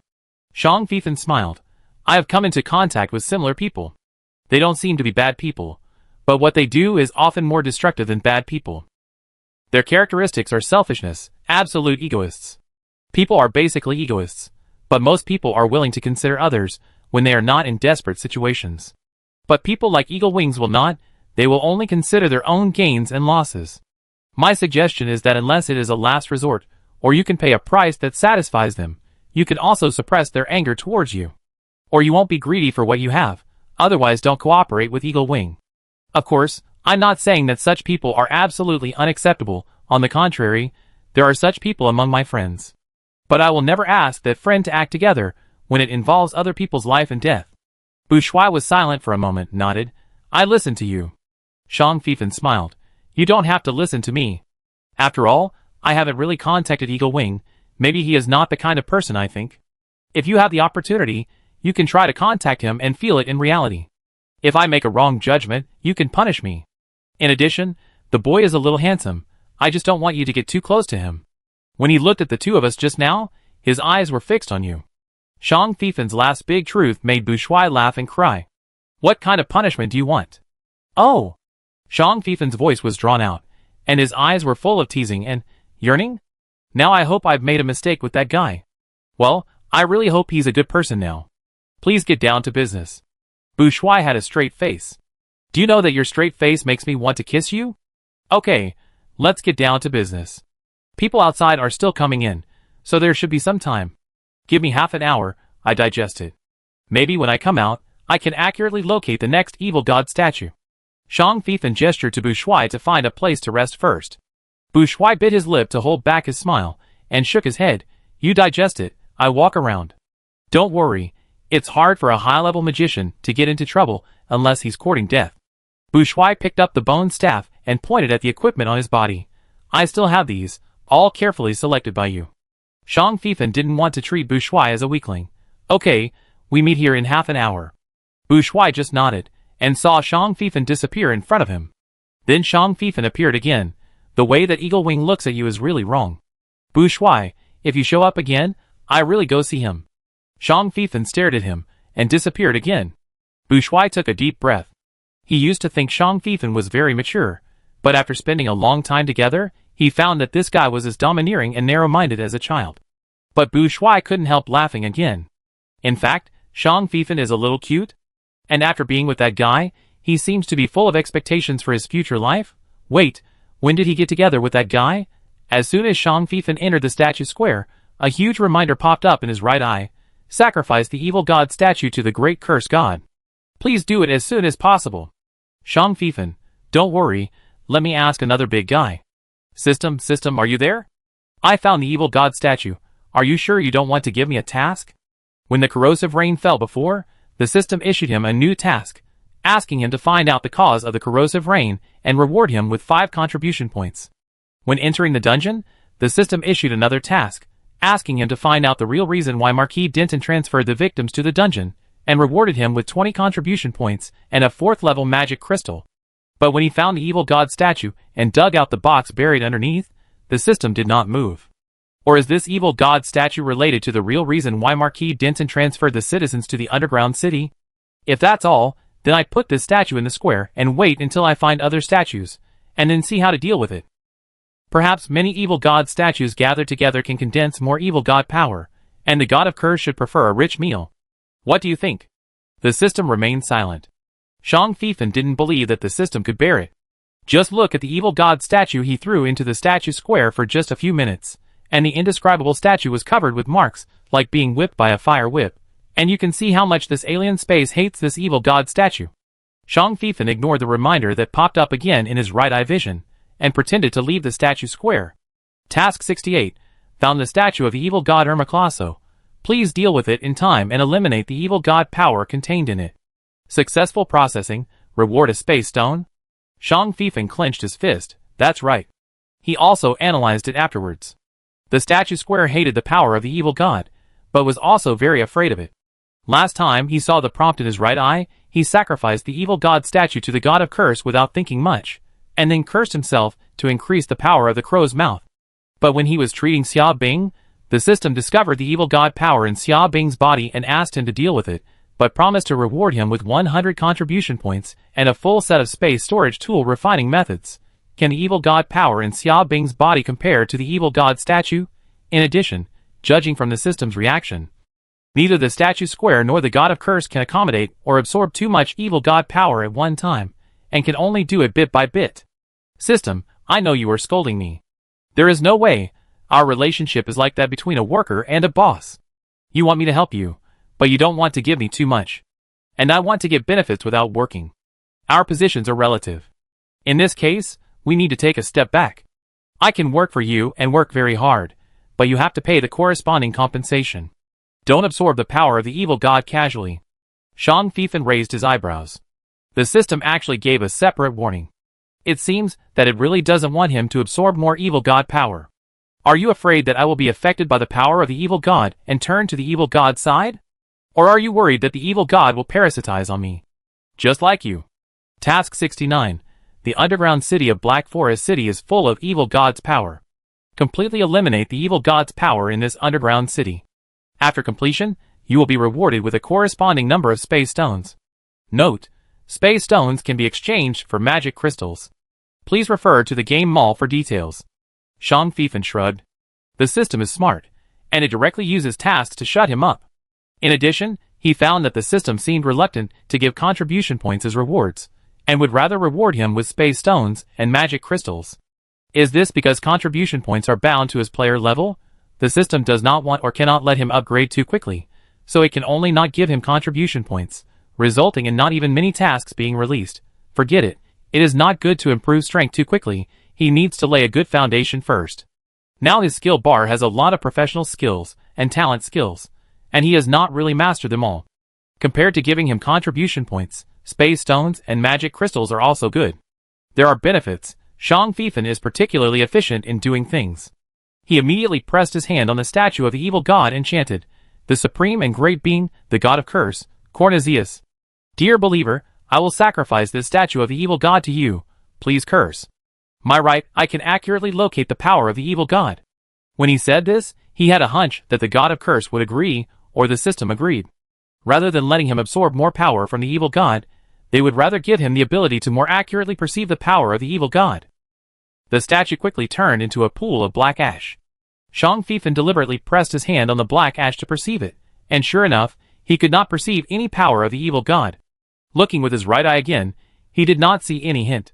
And he did not directly curse Marquis Denton's conspiracy to fail because he found that the god of curse preferred specific curse content rather than empty content, or content that even he, the caster, was not sure of.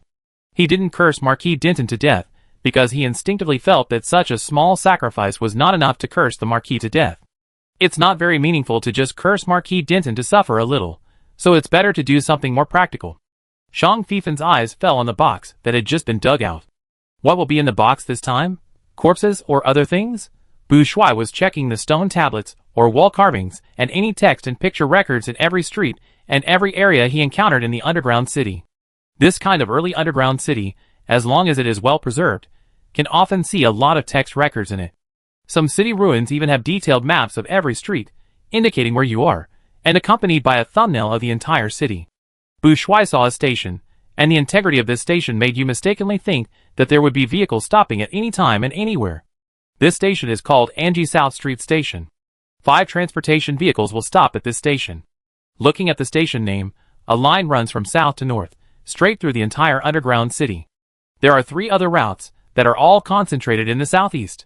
The remaining route goes from south to northeast.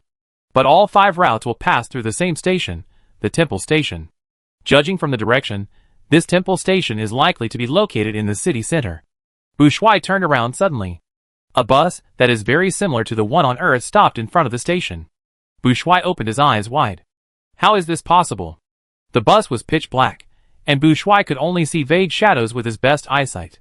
The door opened silently, as if waiting for him to get on the bus. What kind of haunted scene is this? Does the dungeon have to be accompanied by ghosts and monsters?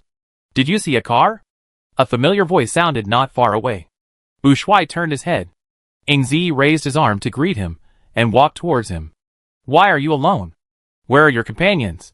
You also saw a car? What kind of car? Bu Shuai asked back. Ing Zi sighed. I once saw a car pulled by a giant winged bird. That is a feature of our wing country. It has been used since a long time ago, and is still the same now. It is said that anyone who sees this station will have a certain chance of seeing the vehicle they imagine, usually a transportation vehicle. Bu Shuai secretly exhaled. It's good that it's not a ghost car. He said why he saw a bus similar to the one on Earth. Illusion? Maybe. This station is very famous in the whole underground city. And if you are not destined to see it, you can't see it. I looked for it many times, and only encountered it occasionally. You are lucky. Eagle Wing's eyes look at people very attentively. Not handsome smile. Did the vehicle you saw stop and open the door? Did you try to sit on it? Hey, you are always asking me questions. Eagle Wing was a little dissatisfied. Yes, I am a very curious person. I saw the door open, so I went up and sat on it. Guess what the result was? I sat on the ground? Eagle Wing laughed. Of course not. In fact, I flew up with a giant wing car, and it took me to a place. The most amazing thing is that when I wanted to go to that place for the second time, I couldn't find it no matter what. I also tried to come to the station again, wanting to ride the giant wing car again, but I never saw it again. So I said you are lucky, you encountered it the first time you came. Is this your first time in this dungeon? Bu Shuai agreed. Eagle Wing took 2 steps closer and said with a smile, Don't be nervous, I have no ill intentions. I have always wanted to go to that place again. According to the information I collected, as long as the person who sees the car actually touches another person, the person he touches can also see the car. As long as you agree to take me there, I can share my information with you. You should be very curious about what the Lord of the Black Forest City did here, right? I know a place he must go to every time he comes to the dungeon. As long as you are willing to take me on this car, I can tell you where that place is and how to get there. Bourgeois seemed to be considering, but he didn't consider it for long. Let me see your sincerity first. Let's not talk about other information for the time being. First, tell me where the place that the Lord of the Black Forest City must go every time he enters the dungeon is and how to get there. I will take you on this car. Bourgeois pointed to the bus that was still parked in front of him, as if it would not leave unless he got on it. Eagle Wing said without hesitation, "Deal. Every time the city lord enters the dungeon, he will definitely go to the temple of the god of nature in the center of the city." The temple of the god of nature? Yes. But you can't just walk there if you want to go there, it's hidden.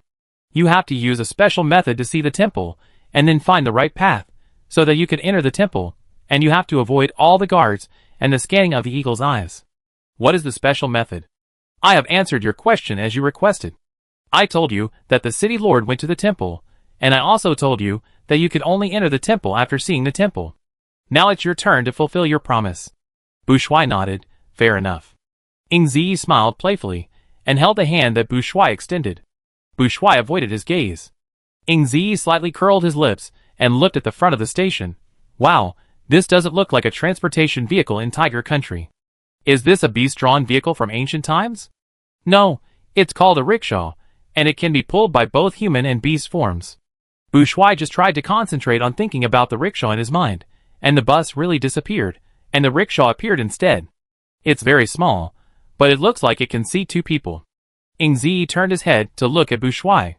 Bourgeois broke free from his hand, and made a gesture of invitation.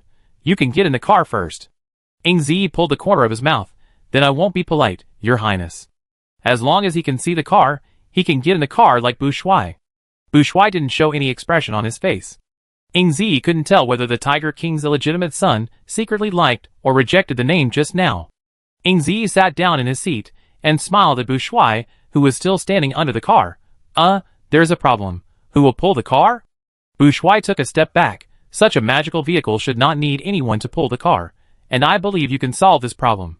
The point is that I think you don't want me to go with you to the place you particularly want to go, so you don't have to think about how to get rid of me.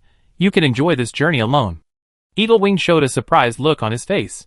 You want to give up? Do you know what opportunity you are giving up? Maybe the final destination of this car is the temple, where the Lord of Black Forest City goes. Bourgeois waved his hand. You forgot that I am a coward. I prefer to live a peaceful life rather than adventure. Eagle Wing was sarcastic in his heart.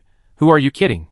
People who like peaceful days will come to Black Forest City at this time and wander around in the underground city? You don't want the information about the underground city? Eagle Wing really didn't want to share that place with others. But he likes people with good luck, and this illegitimate son of the Tiger King is obviously lucky. If Raphael Longmu's companion was there, he would never rashly invite him, because that guy looked very threatening. No matter how lucky Raphael was, he didn't want to take the 2 of them to that place together. It's a pity that Raphael Longmu was too vigilant after being left alone, and his usual good affinity seemed to be of little use in front of this person. Bourgeois shook his head. I want it, but I don't want to take risks. Ingzi looked at Bourgeois deeply. I hope you don't regret it. If you miss this time, you don't know when you will see this car next time. Slow down. Bourgeois continued to retreat until his whole body was out of the station. As he guessed, when he left the station, the rickshaw disappeared from his sight instantly, along with Ingzi sitting on the rickshaw. Bourgeois didn't regret it at all. He and Shang Fifan agreed to meet in half an hour. If he got on that car, who knows where he would be sent to, let alone when he would see Shang Fifan again. He has also seen horror movies, and one of the laws of horror movies is, most people who miss an appointment because of something will never see the person they made an appointment with again. Bourgeois walked into the station again. He just saw an advertisement on the signboard, but he didn't pay attention to it. He was very curious about what the advertisements were at that time. In less than a minute, another car stopped in front of Bourgeois. Bourgeois looked at the fire truck in front of him, and was silent. Chapter 105. Is the fire truck your dream car? Yes. Shang Fifan laughed. Bourgeois glared at him unhappily. Shang Feifan held back his laughter. Your childhood dream wasn't to be a firefighter, was it? No. I just like fire trucks. Bu Shuai couldn't help but say, don't you think fire trucks are cool? I think Transformers are cooler. There's a fire truck in Transformers. Shang Feifan looked at Bu Shuai with sparkling eyes, and felt like he saw another side of him. You like it so much? I knock one on your door later. Really? Wait. After seeing the fire truck, Bu Shuai reluctantly left Anji South Road Station again, and headed for the place he had agreed with Shang Feifan. Halfway through the walk, he saw Shang Feifan walking towards him. Bu Shuai didn't ask him how to deal with the evil god statue, but directly told him about the station and the mysterious vehicle, as well as seeing the eagle wing. Did you shake hands with that guy? Shang Feifan grabbed Bu Shuai's hand, and looked at it over and over again. Bu Shuai snatched his hand back. He said that you can only see the car by actual contact. Dear, you are too gullible and too unguarded. What if he deceives you? If he has a weapon or something on his hand, or has any bad intentions towards you, you are giving him a chance to hurt you if you extend your hand. Shang Feifan said seriously. Bu Shuai sighed. I was on guard.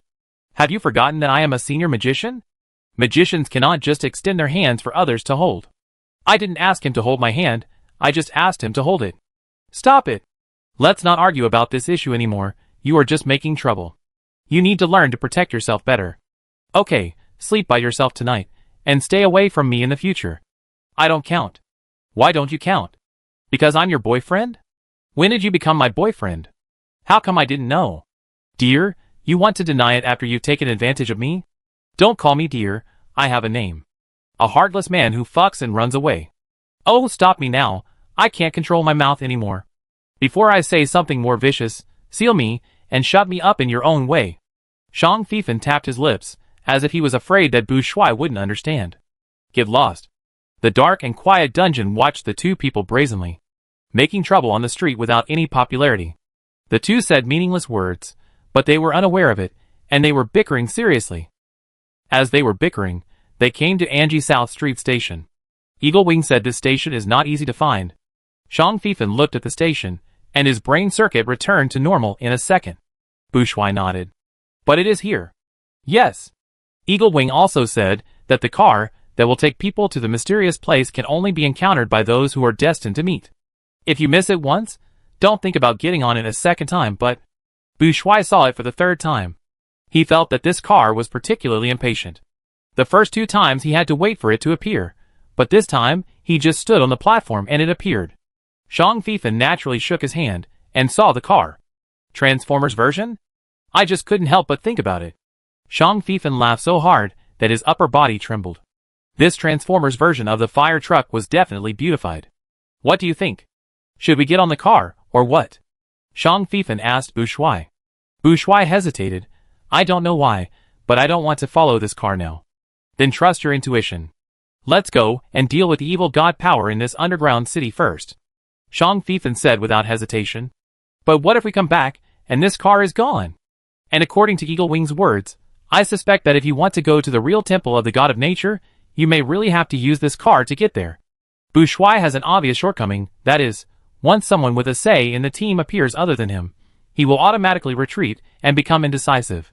Shang Feifan knew his weakness very well, and asked calmly, what is our primary goal now? Bu Shuai, rescue the citizens. Shang Feifan, what is the key to rescuing the citizens? Destroy the conspiracy against the citizens in the underground city? What is the conspiracy? Well, based on the evil god believers and evil god statues we saw, maybe it's a large-scale sacrifice. So what do we need to do most now? Destroy the sacrifice, and make it unsuccessful. Bu Shuai then said, and the key to the sacrifice is to have evil god statues. We need to find those evil god statues first. Shang Feifan chuckled, although we are not sure whether destroying those evil god statues can stop Marquis Denton's conspiracy, this is the only trouble we have, and can solve at present. Going to the temple directly to find Marquis Denton is also an option, but I prefer to remove the tiger's teeth and claws first, and then deal with it. Bu Shuai's mind became clear. Eagle Wing also went there. If there is Marquis Denton there, let them fight each other. Maybe we can divert Marquis Denton's attention and make him temporarily ignore us. That's it. Can you accurately locate the location of the evil god statue now? As long as it is within 100 meters. Great. Let's go. After the two of them discussed it, They turned around and left the station. Station, are you guys kidding me? I came 3 times, and didn't get on the bus 3 times. The two passed a refugee camp. Shang Fifan took out a stone, engraved a sentence on it, and threw it in front of a supervisor who was obviously the leader. Bang. The supervisor looked down, hesitated for a few seconds, and bent down to pick up the extra stone. The stone is very ordinary, and can be seen everywhere. What is unusual is the sentence engraved on it. Someone took a mysterious vehicle to there at Angie South Road Station. The supervisor didn't understand what this sentence meant, but the more he didn't understand, the more he didn't dare to ignore it, and immediately ran to hand the stone to his boss. The stone was handed down layer by layer until it was passed to someone who could understand this sentence. When this person saw the sentence, he didn't dare to neglect it, and immediately went to find the Lord of Black Forest. Bu Shui saw Shang Fifan throw the stone, and his eyes were full of question marks. Shang Fifan said kindly, I just informed the owner here that there was a thief in his house. Bu Shui, over there. Shang Fifan suddenly pointed to a building not far away. I feel there is a strong evil god power there. The center of the underground city, the temple of the god of nature. The Lord of the Black Forest, the current Marquis Denton, works in the first major hall. This is also the command center of the entire dungeon. From the interior decoration, the temple of the god of nature is far from luxurious and dazzling, and can even be called plain and unadorned. But its architecture is very distinctive, and its scale is also very grand. The external walls and pillars are covered with carvings of animals, plants, people, and landscapes. But these carvings are not very detailed, but more like the crudest mimicry carvings chiseled out by ordinary people who have no talent for sculpture and no skills. For some carvings, you can't even tell what the carvings are. But this is the temple of the god of nature, and it is still one of the most intact and oldest temples that has been passed down to this day. According to the description in the city chronicles found by the ancestors of Marquis Denton in the dungeon, this dungeon was built around this temple. It can be said that this dungeon was built because of this temple. In the Great Prosperity era, and even in the previous eras, the orcs living here and nearby would perform the god blood talent awakening ceremony in this temple. In addition, this temple also carries the important tasks of festival sacrifices, victory sacrifices, expedition sacrifices, blessing for newborns, and graduation ceremonies for students. The city chronicles also record that this temple of the god of nature has had many incredible miracles, and many strange phenomena that cannot be explained by science have occurred. According to legend, Amos Brighton, the first emperor of the New Orc Empire, also came to worship this temple of the god of nature. If this is true, then the history of this temple is at least more than 5,000 years.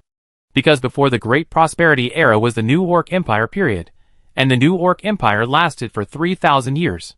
The New Orc Empire was overthrown just like the Old Orc Empire, and the Orc continent ushered in the alliance system again, which was the Great Prosperity era. The Great Prosperity era has a history of more than 2,000 years. During the New Orc Empire, the God Blood cult occupied this temple for a long time. When the New Orc Empire and the God Blood cult were overthrown together, the temple returned to the hands of the Holy Mountain Priest Palace. The Holy Mountain Priest Palace sent people to stay in this temple until the end of the Great Prosperity era and the advent of the Great War era. The ancestors of Marquis Denton discovered this underground city in the Poison Mist era.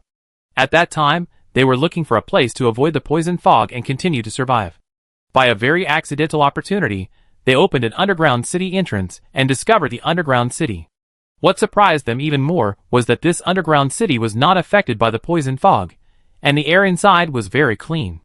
So the ancestors of Marquis Denton and a group of orcs led by him occupied the underground city and settled here. During this period, the ancestors of Marquis Denton had been looking for the reason why the underground city could not be invaded by poisonous fog, and they wanted to know why the underground city could still be kept so intact after experiencing the Great War and the war destruction. Until the ancestors of Marquis Denton found that living in the underground city would greatly reduce their lifespan. There is no problem with the water and soil here, and there are even small pieces of soil that can be planted, as long as the light problem can be solved. This city will not make you sick or weak, but it will reduce your lifespan by nearly half. Fortunately, the poisonous fog era has passed, and the ancestors of Marquis Denton immediately moved out of the underground city with their followers, whose number has increased several times. Not counting special races, the average lifespan of ordinary orcs can reach 300 years. Even if it is reduced by half, they can still live for more than 100 years. More than 100 years is enough for orcs to give birth to rounds of cubs. As long as there is enough food, and the living environment is stable and healthy, these cubs can basically be raised. In fact, even if there is no defect that the underground city will reduce the lifespan of orcs, the ancestors of Marquis Denton also plan to move people out. Because their arable land is too small, the food they produce can no longer keep up with the growth rate of the population. If they don't want to curb population growth, they must find more arable land. Originally, the ancestors of Marquis Denton planned to use the underground city as their private territory of the Denton family, but the strange thing is that when they chose to move all of them out of the underground city, the only small piece of arable land in the underground city could no longer grow any food. Without arable land, staying in the underground city will reduce lifespan. This underground city suddenly became useless. After the establishment of Black Forest City, it became a storage area. But the descendants of the Denton family have never given up studying this underground city, let alone this mysterious and magical ancient temple. The first mystery: the temple will hide itself, and only those who are destined can find it. The first Denton person who discovered the temple was the great-grandfather of the current Marquis Denton.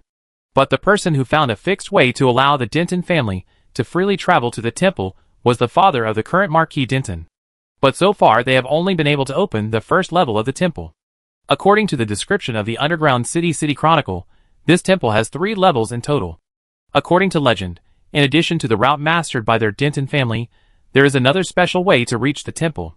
That is, take a vehicle at Angie South Road Station that only certain people can see.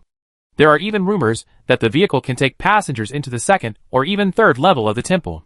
But it is a pity and a hateful thing that after so many years of searching, the Denton family has not even found the Angie South Road Station. They clearly have the map of the entire underground city. Marquis Denton dares to say that there is no one else in the world who is more familiar with this underground city than him.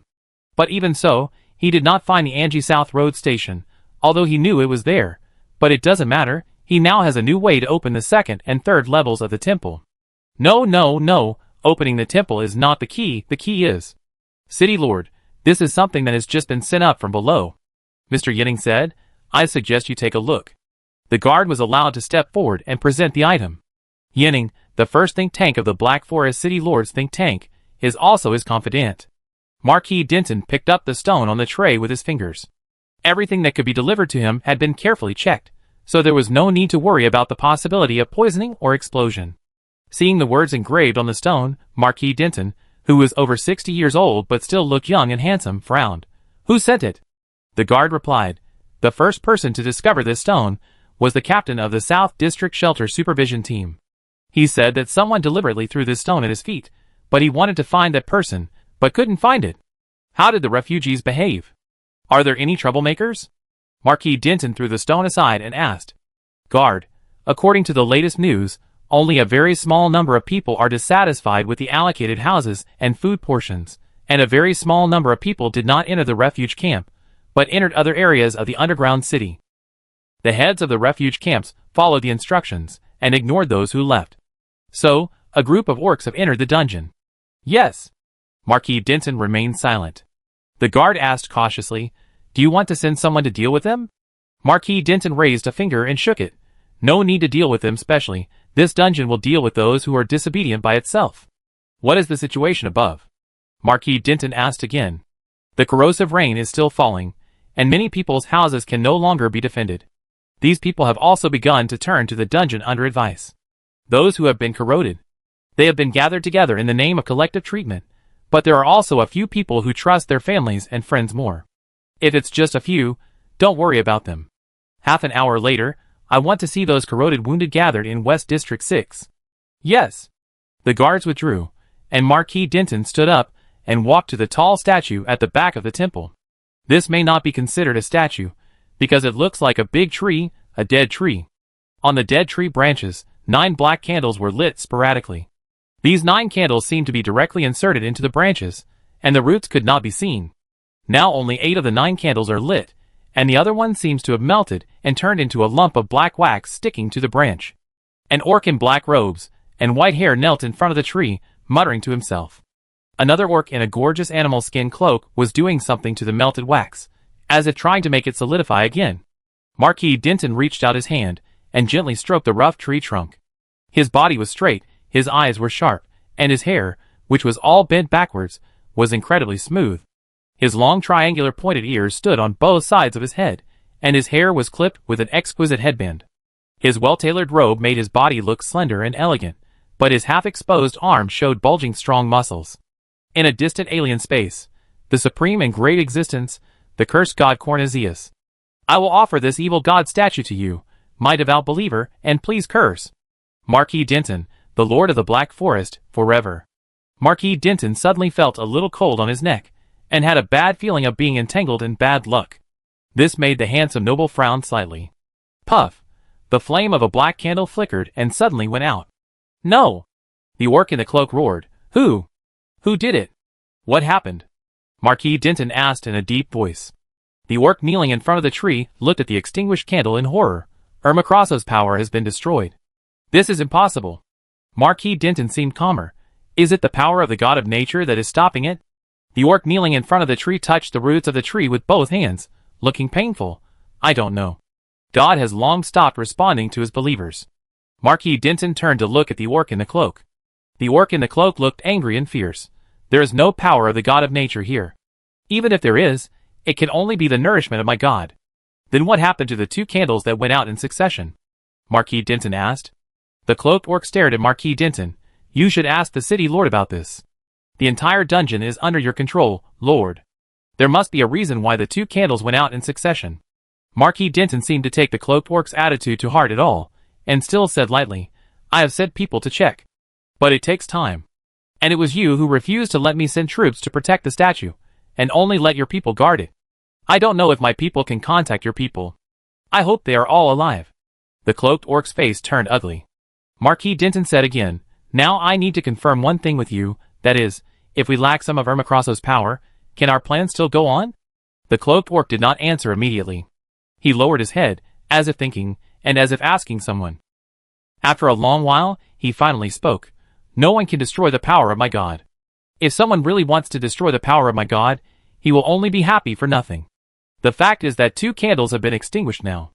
Please answer my question just now. Marquis Denton said coldly. The cloaked orc raised his head with a strange look in his eyes. Unless all the candles are extinguished and the power of my god is completely melted, your plan will definitely be implemented. But the less power my god has, the more time it will take. Marquis Denton, I can't let the corrosive rain continue. 3 days at most. Then find out the person who destroyed the power of my god as soon as possible. That is your responsibility, the city lord. The cloaked orc retorted. I will first provide some sacrifices to enhance the power of Ermaculaso. I need to see the effect first. Marquis Denton stared at the cloaked orc. The cloaked orc snorted coldly. I will do what I promised you, the city lord. As long as you follow our agreement and offer enough sacrifices, my god will let you see what you want to see. Marquis Denton did not speak, but gently stroked the tree again, turned and walked towards the front half of the temple. It has been arranged as a space for a comprehensive living room, conference room and lounge. The cloaked orc stared at Marquis Denton's back, forcibly suppressing a trace of uneasiness in his heart. He did not agree to cooperate with this person from the beginning, and he could not see through this marquis. But the higher-ups agreed and sent him here to preside over this major event. He needed achievements, even if he did not want to cooperate with this marquis. In order to make further progress in the church, he had to come. The cloaked orc's eyes fell on the white-haired orc kneeling at the roots of the tree again, with a look of contempt in his eyes. An orc who betrayed the gods he believed in and served because he could not get the response from the gods. He was not worthy to be here at all. Then, the cloaked orc began to feel sorry for the 2 extinguished candles. Those were 2 statues of gods watered with the blood of devout believers. Losing one would make them feel sad, let alone 2. Don't let him know who stole the statues and hid the power of Ermacrosso, otherwise he will definitely sacrifice the guide to the supreme and great Ermacrosso with the most cruel punishment in the religion. A distant alien space, the supreme and great existence, the god of curse, Cornezius. Pious believer, I will sacrifice this evil god statue to you. Please curse. Every time the Tiger King comes into contact with the opposite sex, his whole body feels like needles. Thanks to the inspiration from Journey to the West. For some reason, Shang Fifan dislikes the Tiger King more than the Queen. Ah! The white-haired orc screamed again. The 3rd black candle went out. The cloaked orc's eyes widened to the extreme. How could this be possible? City Lord. Urgent report. The messenger guard just now appeared again. Marquis Denton raised his head at the table. Speak. Guard, Our people met with those people. According to what they said, it is said that invisible enemies appeared in the underground city, and the evil, Ermacrosso's power could not stop them. Marquis Denton described their sneak attack in detail. Yes. It is said that Shang Fifan returned from the statue square after offering the third evil god statue to the god of curse. As soon as he landed, Shang Fifan looked around sensitively. Do you feel like something is watching us? Bu Shui looked subtle. You feel it too? Do you feel like this underground city is alive? It wasn't obvious before, but now? I feel what you said. Shang Fifan pulled Bu Shui to his side, not letting him get away from him. Bu Shui was also worried about Shang Fifan. You have dealt with 3 evil god statues, are you okay? Shang Fifan shook his head. He only played the role of a conveyor belt. The one who really dealt with the evil god's power was the god of curse. Let's go find the 4th statue.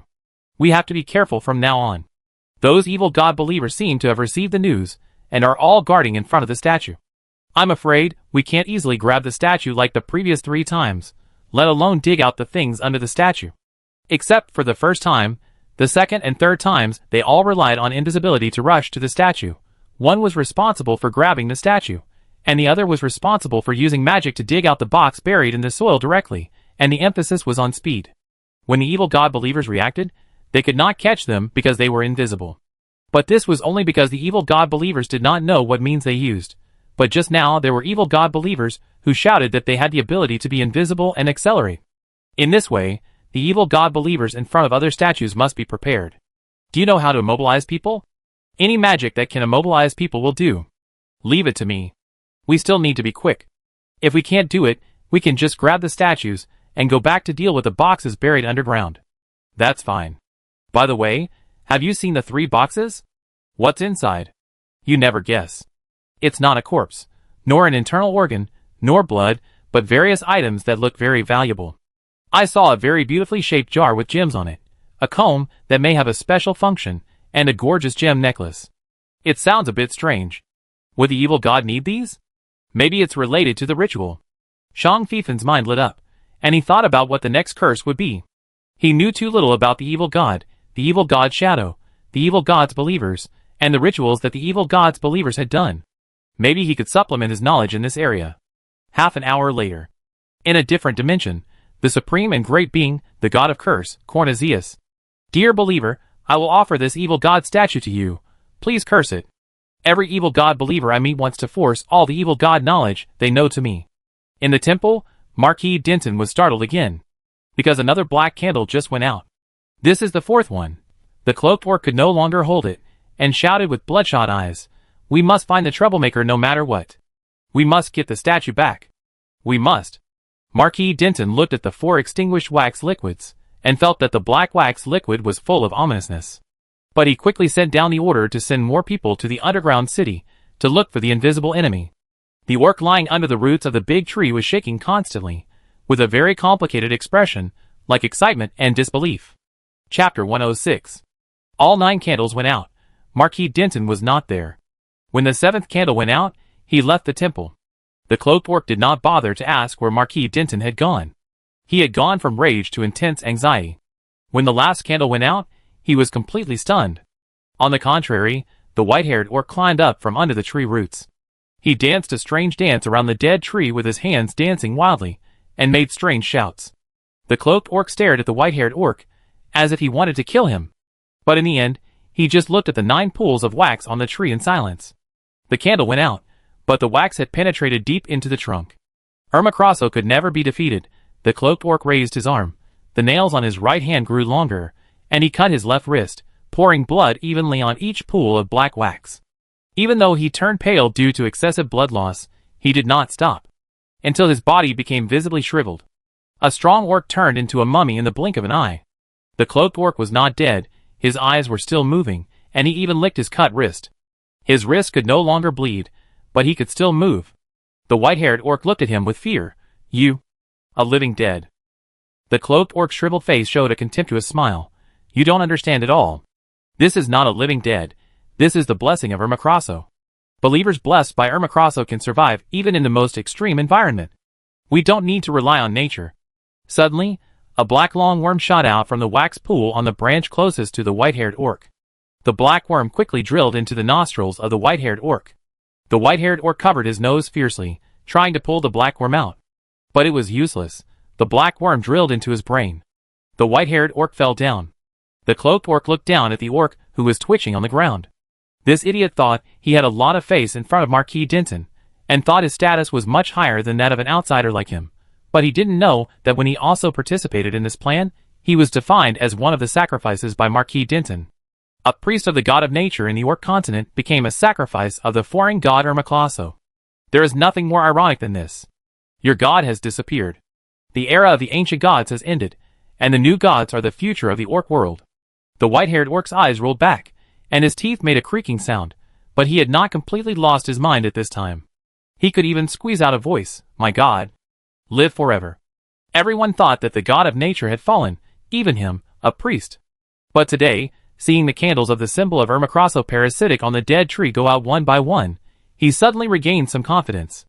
Perhaps the god of nature has not perished, he is just hiding and accumulating strength. After nature is destroyed, it always takes a certain amount of time to recover. And these beast men who are bathed in the grace of nature should protect and help nature resist all harm to nature. But what they actually do is just waiting, just forcing, and just asking for the gift and blessing of the god of nature. They seem to have paid, but what they paid is not right. They were wrong. It's a pity that he didn't figure it out until the end of his life. But fortunately, after figuring it out, his faith became firm again, and his soul became indestructible. I can no longer protect my god, but at least I will prevent the evil god from using my body created by nature, sand. The body of the white-haired orc turned into sand little by little. Damn it! The cloaked orc was hit one after another. He didn't expect that the priest of the god of nature, who he had always looked down upon, could turn his body into sand. The shadow had obviously drilled into his brain, and he should have been controlled quickly. A long black worm swam out of the sand. It looked much weaker, and its movements became slower. The cloaked orc slowly knelt on the ground. He wanted to lead the black worm back to the dead tree. The black worm slowly crawled onto his arm along his lowered palm. The cloaked orc stood up with difficulty, raised his arm, and was about to put the black worm on the dead tree. The black worm drilled all the way to his nostrils. The cloaked orc was slow to move, and failed to catch the black worm in time. No! The cloaked orc's eyes were full of fear and unwillingness, which was also his last consciousness. Time went back to 2 hours ago, somewhere in the western part of the dungeon. There were painful groans and howls everywhere, as well as crying. Adult orcs can hold back their tears, but children can't.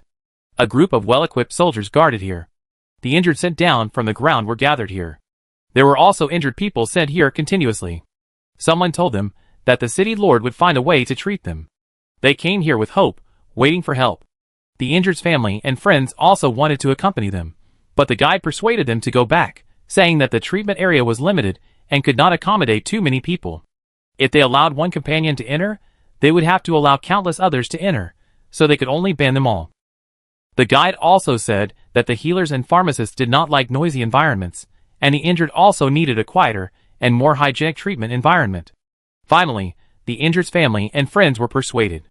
Those who were not persuaded either left with the injured or were arrested for creating riots during the city's emergency martial law. The guide vowed that all the injured would receive the best care. Some people believed it, and some did not. Those who did not believe it always felt that the great nobles could not take care of the civilians in this way. It was not that there had been disasters in the Black Forest city before, but whether it was injuries or deaths or damage to property, it was the citizens' own responsibility. The city officials and the city lords would not help the citizens who suffered huge losses in the disaster, and they would even take the opportunity to seize the citizens' land, shops, property, and even people. The citizens of the city were insignificant and powerless, and they had no place to seek justice when persecuted. In the end, most of them would choose to swallow their anger, and 90% of those who refused to swallow their anger were eliminated. The city lord has ordered that the first batch of people be sent to the number 1 treatment area. A soldier came to pass the order. The centurion guarding here nodded. He had already prepared. They were in the waiting area, and the treatment area was not here, but on the lower level. More than half of the soldiers, who were originally responsible for protecting the Black Forest city, have been transferred to the underground city. These soldiers have their own tasks. Now there are several teams of soldiers, who are specifically responsible for transferring the wounded to designated locations. The wounded were very uneasy. They asked the soldiers, and were relieved when they were told that they would be transferred to the treatment area. The soldiers carried the stretchers and walked down the stairs. This was an inverted tower-like building with only 1 floor above ground and 4 floors underground. Originally, this was the grain storage area of Black Forest City, but now it was cleaned up and used as a treatment area. The soldiers who sent the wounded to the underground number 1 treatment area did not see any healers or pharmacists in the huge treatment area. They felt strange, but soldiers were used to obeying orders. Even if they had doubts in their hearts, they would not ask immediately. In a blink of an eye, 999 wounded orcs were sent to the number 1 treatment area. The soldiers guarding the gate closed the gate. These 999 wounded were old and young, male and female. They were placed on the cold ground, and there was not even much light around them. There were only a few oil-belly worm lamps hanging on the wall that the soldiers had just put up for lighting. What's going on? Some of the less injured people propped themselves up. Didn't they say they were going to treat us? Where's the healer? Where's the pharmacist? Why did they just leave us here? Are they still preparing? Should we wait a little longer? Other injured orcs also said anxiously. Something's wrong. It doesn't look like they're going to treat us at all. It's more like... Don't say that. No way, the city lord wouldn't do such a thing. Don't you think that everything from the corrosive rain to the actions of the messenger soldiers in the city, transferring people to the dungeon, and then gathering the injured, is weird? I also think that the handling speed is too fast, as if the city lord knew that the corrosive rain would come. Stop talking nonsense. You don't want to live, but I do. Is there anyone here? Someone is unconscious here. Help. No, I don't want to stay here. I want to leave. An orc struggled to get up and leave this eerie underground space. Russell. What is that? Did you hear any noise? What did you hear? Stop being suspicious. Ouch. What is that? Snake? No, it's a bug. Why are there so many bugs? Run away. These bugs will eat people. All the orcs who could get up got up. They wanted to escape from this underground treatment area. But the door was locked. No matter how they banged on it, they couldn't open it. Help. Let us out. Help. The bugs are eating people. The city lord is lying to us. We've been deceived. Let us out. No, I don't want to die. Save me, Dad, Mom, save me. The injured orcs roared, begged for help, and cried. More and more bugs crawled out from nowhere, and they almost drowned these injured orcs. The orcs did not fight back. They hit with their hands, claws, and feet, and used their talents or professional skills to fight, but it was useless. These gray bugs seemed to have no entity, and they could not be killed no matter how hard they were hit. Wow, I was wondering why I suddenly felt a lot of insect poison. No, this is not insect poison, it seems to be the power of the insect mother? Shang Fifan, who once absorbed and fused 1/9 of the heart of the insect mother, emerged from the wall. One of his hands was still holding Bushuai. Bushuai used the wall-walking magic to lead the two of them directly into the underground tower, with extremely strict guards at the entrance. Seeing so many gray bugs, Bushuai immediately raised his bone staff and cast instant magic fireball. There were too many orcs, and he couldn't cast a large spell. He could only burn some of the bugs to death first. Then he would see how to rescue the orcs, who were crawling with bugs. But the flames fell on the gray bugs, and those bugs seemed to have no reaction. Bushuai's face changed slightly. Zerg curse? These bugs are not real bugs. You can't deal with these bugs? Shang Fifan tilted his head. Bushuai cast several spells against bugs in a row, but all failed. This kind of bug seems to be immune to magic. Bushuai had a headache. In the Fardel continent, how to deal with enemies who are immune to magic? Shang Fifan asked. Bushuai was silent for a second. Use physical means? But it seems that physical means are useless to these bugs. Shang Fifan suddenly pointed at the feet of the two people. See, these bugs are all circling us. Bushuai lowered his head. Huh? Shang Fifan looked at the gray bugs that were about to pile up into snow, with a strong desire in his eyes. I think maybe I can deal with them. Shang Fifan suddenly pierced his fingertips, and squeezed out a few drops of blood. The blood contained a strong power of the worm mother. The gray bugs that had covered the injured orc tightly, and tried hard to drill into the orc's body suddenly paused collectively, and then they retreated from the injured orc like a tide, rushing towards the drops of blood like a tide, as if they had received a strong signal and call. A scene similar to that in Moro City happened. The fastest few gray bugs grabbed the blood, sucked it all, and before they had time to digest and transform, they were pounced on by other bugs and eaten. The second batch of bugs that ate the first batch of winners were torn into pieces, and eaten by the third batch of bugs. This cycle repeats. In less than 5 minutes, a gray bug that was bigger than an adult golden retriever appeared next to Xiang Fifan and Bu Shuai. This bug was the final winner, and there were no other bugs around it to compete with it for food. It devoured a lot of energy, and regardless of whether there were other creatures in front of it, it began to evolve and upgrade its life. Bu Shuai continued to cast magic on this big bug, but it still had no effect. He also used physical weapons to attack this bug, but it was like hitting the air, and there was no sense of attack. Can't let it evolve. It's getting stronger and stronger. Bu Shuai's nerves were jumping wildly. Okay. Xiang Fifan raised his left hand. There was a crack in the palm of his left hand, and there seemed to be something inside. Xiang Fifan directly covered the head of the mutated big insect with his left hand. Crack, crack. Several sounds, like chewing brittle bones, were heard. The basketball-sized head of the insect was swallowed by the crack of Xiang Fifan's left hand. No, it was something in the crack of his left hand that chewed the head of the insect, and ate the whole gray insect very quickly and bit by bit. Xiang Fifan massaged his stomach, which was really full. Not only was his stomach full, but his whole body was full. Bu Shuai looked at him with wide eyes, as if he was looking at a new breed of Godzilla. Xiang Fifan showed Bu Shuai his left hand. Don't be afraid, it's just that my Zerg researcher profession has a new skill automatically appeared after the last upgrade, Zerg Crush. Bu Shuai, just crush? You are obviously full. Xiang Fifan pointed at the injured orcs. So many people, what should we do? There are thousands of them. If he puts them all in the statue square, and takes them out, he is afraid that his mental strength will not be able to handle it. The orcs who escaped the threat of the gray bugs are in a bad situation. They all look like they have lost a lot of weight. But fortunately, no one has died, although many people are unconscious. Bu Shuai did not hear the wailing of the dead. There are still orcs, who are still troubled by the illusion of gray bugs and keep screaming until someone next to them stops him. Bu Shuai looked around at the injured orcs. The two did not hide, and all the orcs saw them. But their faces are still hidden under the scars. Several of the injured orcs, who were still conscious, seemed to want to talk to them. Bu Shuai said in his hometown language, although I am not a professional space magician, I can barely tear open a space gap and send them to other places. It's just that the distance cannot be too far, and I can't guarantee that it is a safe place. The most important question is, what should we do with their injuries? I can't treat so many at once. Can you treat this kind of corrosive injury? Xiang Fifan asked. It's not toxins that corrode the orcs' bodies, but dark energy. Bu Shuai spoke the common language of the orc continent this time. Many orcs looked at him. Xiang Fifan understood that Bu Shuai was telling him that although the orc continent had no magic power, its dark energy was of the same nature as that of the Fidel continent. Bu Shuai began to cast the expulsion magic to expel the dark energy for the frightened orcs. If someone regards the corrosive rain as ordinary corrosive toxins, performs ordinary cleaning, and then uses anti-corrosive drugs to treat it, it will not only make it worse, but it can only be said to be ineffective. Black Forest City is so big, and there are many pharmacists and healers among the citizens, but why has no one said that they can successfully contain the corrosive toxins of the corrosive rain and treat the corroded injured orcs? It is because they have not found the real cause of the disease. We can save ourselves.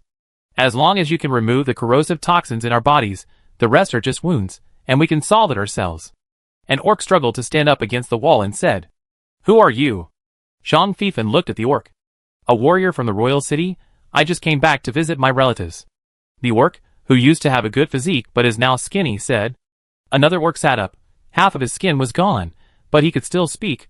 Although we are injured, it does not mean that we have no fighting power. As long as you can help us open that door, we can rush out by ourselves. There are many soldiers outside. You will just die if you rush out. Xiang Fifan pointed out the reality. At least we can warn the wounded outside and fight with them. No matter how many can escape in the end, it is better than being brought into this damn place and being eaten by insects without knowing anything. Xiang Fifan raised his eyebrows. These orcs are different from the ones they met in Moro City. Their personalities seem to be more sturdy. Bu Shuai made up his mind. My innate ability allows me to send you all out, but only to a nearby location. We cannot guarantee what will happen next.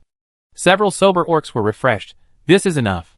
Xiang Fifan took out several boxes of potions for treating internal and external injuries, and distributed them to the injured orcs, whose dark energy had been cleared.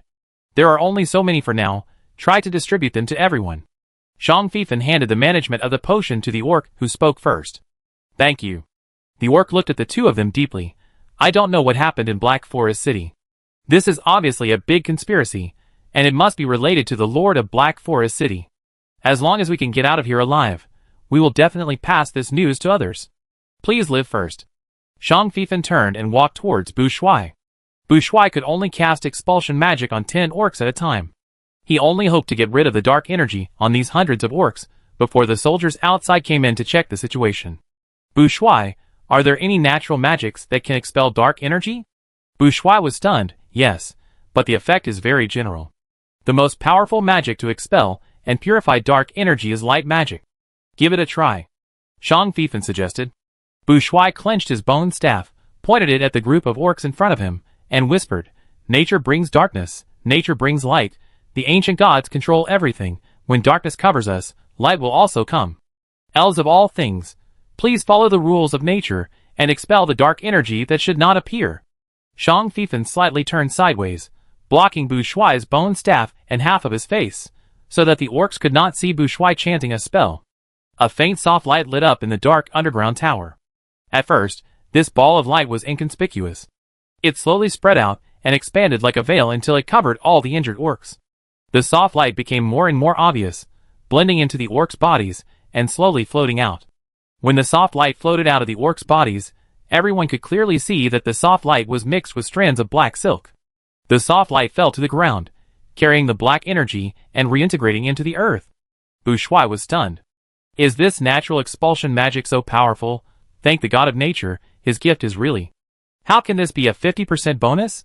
Bu Shuai was only surprised by the power of this natural magic, but he didn't know that the thousands of orcs looked at him almost like the high priest of the holy mountain. Zhang Fifan crossed his arms. Well, his Bu Shuai is going to be famous. Another 5 or 6 minutes passed. After a while, the orcs in the underground tower did not hear the door banging and screaming, and the soldiers guarding outside finally opened the locked alchemy door. Inside the door, there was nothing clean. Underground city, east of the city. This is already the edge of the underground city. There are no buildings here, only a large piece of bare land.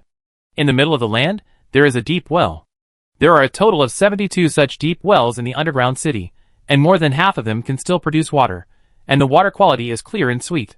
But judging from the complete water supply system preserved in the underground city, this underground city did not rely on deep wells for water supply in the past, but had other water supply channels. Marquis Denton's great-grandfather once sent people to find out that the main water source of the underground city was the Blackwater River. But for some reason, when they discovered the underground city, the entire water supply system was abandoned, and the water from the Blackwater River could no longer flow into the underground city. Fortunately, there were still many deep wells that could be used. The orcs at that time were also afraid that the water source outside was poisonous, so they did not deliberately dredge the water supply system and always used the water from the deep wells. Among them, the well with the largest and most stable water output was the one in front of Marquis Denton. The messenger guard trotted to Marquis Denton and whispered. They said that the first batch has disappeared, and disappeared very cleanly. Marquis Denton nodded gently, walked to the side of the deep well, supported the edge of the well with his hands, and looked down into the depths of the well. The depths of the well were dark, and nothing could be seen clearly. But Marquis Denton's eyes emitted a faint green light, and he could clearly see the calm water surface in the depths of the well. He waited patiently. 1 minute, 2 minutes. Seeing that 10 minutes had passed, and there was still no change in the depths of the well, Marquis Denton stood up. He could accept failure. This was not the first time he had failed. If he failed this time, he would try again next time. Although the price paid was high, which great thing would not require a heavy price. Gulp. Just as Marquis Denton turned around, a gurgling sound suddenly came from the depths of the well. Marquis Denton stopped, took a deep breath, turned around, and leaned over to look into the depths of the well again. The guards were worried about him, and wanted him to retreat to a safe distance.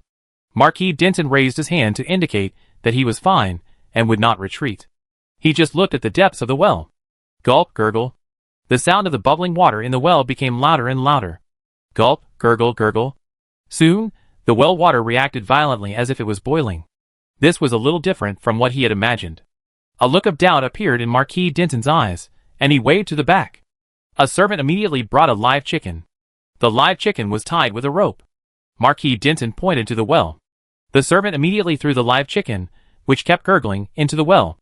About 3 minutes later, the servant pulled up the rope. The live chicken was brought up. But now the live chicken has become a dead chicken. The servant grabbed a handful of chicken feathers and immediately pulled off a large handful. The temperature is very high, just like boiling water. The servant whispered.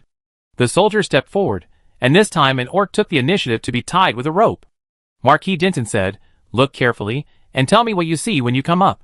"Yes." The orc took a deep breath, climbed to the edge of the well, nodded to the soldier holding the rope, supported the edge of the well with both hands, and slid down with his legs down. Plop. The sound of heavy objects falling into the water came from the well. Soon, the rope shook rapidly. The two soldiers guarding the well mouth immediately pulled the rope hard. After a while, an orc who was soaking wet, with red skin and smoking, was pulled up. "What did you see?" Marquis Denton asked before the orc could catch his breath. The orc did not dare to neglect and immediately answered, "I saw a red crack below, and magma was flowing out of the crack." Marquis Denton was extremely calm from beginning to end, but after hearing this, he couldn't help but close his eyes and clench his right hand. The situation has gotten worse. Those evil god believers are lying. Sacrificing lives is useless. Hermocrasso did not show his magic. "Sir?" An orc dressed elegantly and looked like a wise man walked up to Marquis Denton. Marquis Denton spoke after a while. "Do you think I should continue?" The wise orc neither nodded nor shook his head, but said calmly, "If you don't continue, the result is there." Marquis Denton understood what his first think tank meant. "I don't doubt the power of Hermocrasso. After all, we have seen him exert too much power. But he may not want to help us. Wise orc, maybe someone is making trouble and destroying our plan." Marquis Denton pondered for a moment and said, "Pass my order, and do your best to find the orc who made trouble. First check the priest of the god of nature to see who he has contacted before." The wise orc bent slightly. "I will follow your order." Just then, the messenger guard ran over again quickly, and before he ran to the front, he raised his voice and shouted, "City Lord, urgent news." Chapter 107. News just came from the shelter area in the north of the underground city, saying that they encountered a group of wounded people. Those wounded people screamed wildly when they saw people, saying that they were almost sacrificed to the evil god by you, the city lord, and that this corrosive rain was your conspiracy. Crack! Marquis Denton broke a stone brick on the edge of the well. "Pass the order. Capture those orcs, no matter what means. I want to know how they escaped from the underground tower, and who helped them." "Yes." Other soldiers immediately went to pass the order. Marquis Denton turned around and saw that the messenger guard had not left, and asked coldly, "What else?" The messenger guard swallowed his saliva secretly and mustered up his courage. "General Bard just sent an urgent message that the Blackwater River has stopped flowing." Marquis Denton's face changed. Marquis Denton was helpless about the Blackwater River stopping flowing. He now focused all his anger on the troublemakers, thinking that they had ruined his plan. Marquis Denton no longer stared at the deep well here, but only asked the person in charge of guarding it to pay attention to the changes in the well at any time and report to him at any time. Just outside this piece of land that used to be a field, but is now just bare dry land, there is a dirt road. There is a license plate that looks very shabby on the dirt road. But Marquis Denton waited here, and threw 3 very old coins on the ground. An old car with black smoke appeared in front of the station with a hum. The door creaked open, only half open. Marquis Denton walked forward and opened the door forcefully, and got on the car. His 2 personal guards quickly followed. The seats in the car were still very old wooden chairs, and there was only 1 row by the window. There was no driver at the front of the car, but after the 3 found their seats, the car automatically closed the door and made a start-up sound. The car slid slowly, gradually accelerated, passed through the streets and alleys of the underground city, and rushed all the way to the temple station. When the car arrived at the temple station, Marquis Denton stood up, walked to the front of the car, directly opened the wooden box hanging on the handrail, took out 3 ancient coins from it, and got off the car. His 2 guards got off the car. Turning around again, the old car had disappeared. The entrance of the temple was heavily guarded. Marquis Denton stepped onto the steps, and someone knelt on one knee next to him. "Did you see it?" "Yes." A strange-looking car passed the first temple, and stopped for a while, but the passengers did not get off the car, and the car disappeared. "It is very likely to go to the second temple." "Didn't catch the car?" "As before, we can only see it, but we can't actually touch it." Marquis Denton nodded. "The vehicle heading to the temple from Angie South Road Station will inevitably stop at the gate of the first temple, but they can only see it but cannot touch it. This makes them know that the car is likely to take the passengers into the second or even third temple, but they can only watch." Shang Fifen's plan to let the two tigers fight each other failed. Eaglewing did not get off the car at the first temple at all. He knew that Marquis Denton was in the first temple, so he would not be stupid enough to bump into him. Seeing Marquis Denton coming, the gatekeeper silently opened the gate. Marquis Denton strode into the gate of the temple, and saw a monster with a shriveled body, like a mummy standing in front of him. The other person was wearing a fur coat that looked familiar to him. Father Galen? It's me. Father Galen's voice was gloomy. He didn't need to act out his role, and the whole look was eerie and strange. Why are you? Marquis Denton looked up at the dead tree behind the temple. His eyesight was enough to let him see a little candlelight on it, but now he saw nothing. All the candles are out? Marquis Denton looked calm. Father Galen, yes. What is your next plan? Marquis Denton did not say anything critical, and still asked calmly. Father Galen sneered, you are really calm. You are already on the verge of failure, but you can still. It's not me who is on the verge of failure, it's you.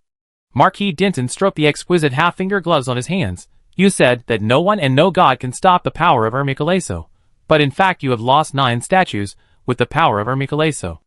I have done what I promised, but you failed. Father Galen's dry eyelids could not twitch, but his eyeballs were still there, and they could still shoot out fierce light. We will not fail, Ermicaleso will never fail. You don't know the power of my god at all. Just wait, the destroyer will pay the price.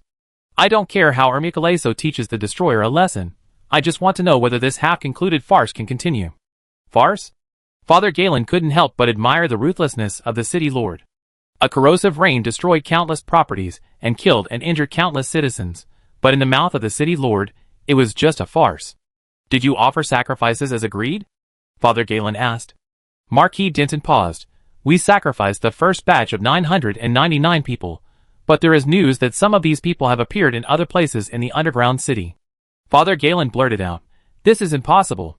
Marquis Denton, I am also very surprised. After all, you said that as long as people are locked up in the underground tower, they can't run out again. Father Galen said hatefully, it must be related to the troublemakers who took the statue. Have you found out the origins of those troublemakers?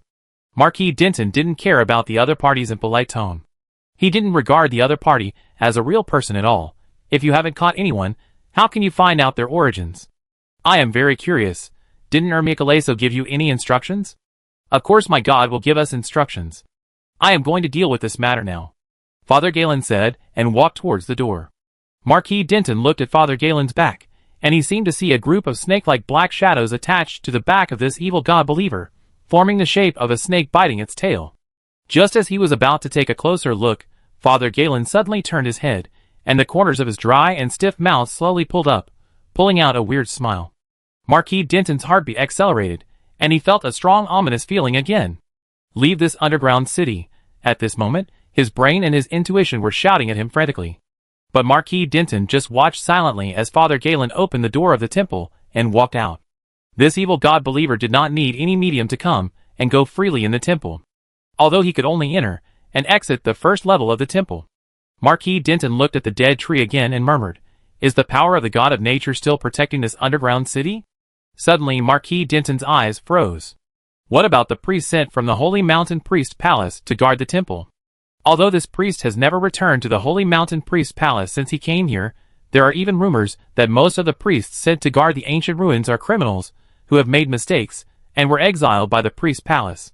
Letting them guard the unpopular ancient ruins is actually a disguised way of putting them in jail. But that person is also a member of the priest palace. Even the Tiger King would not easily offend the monsters on the Holy Mountain, let alone him.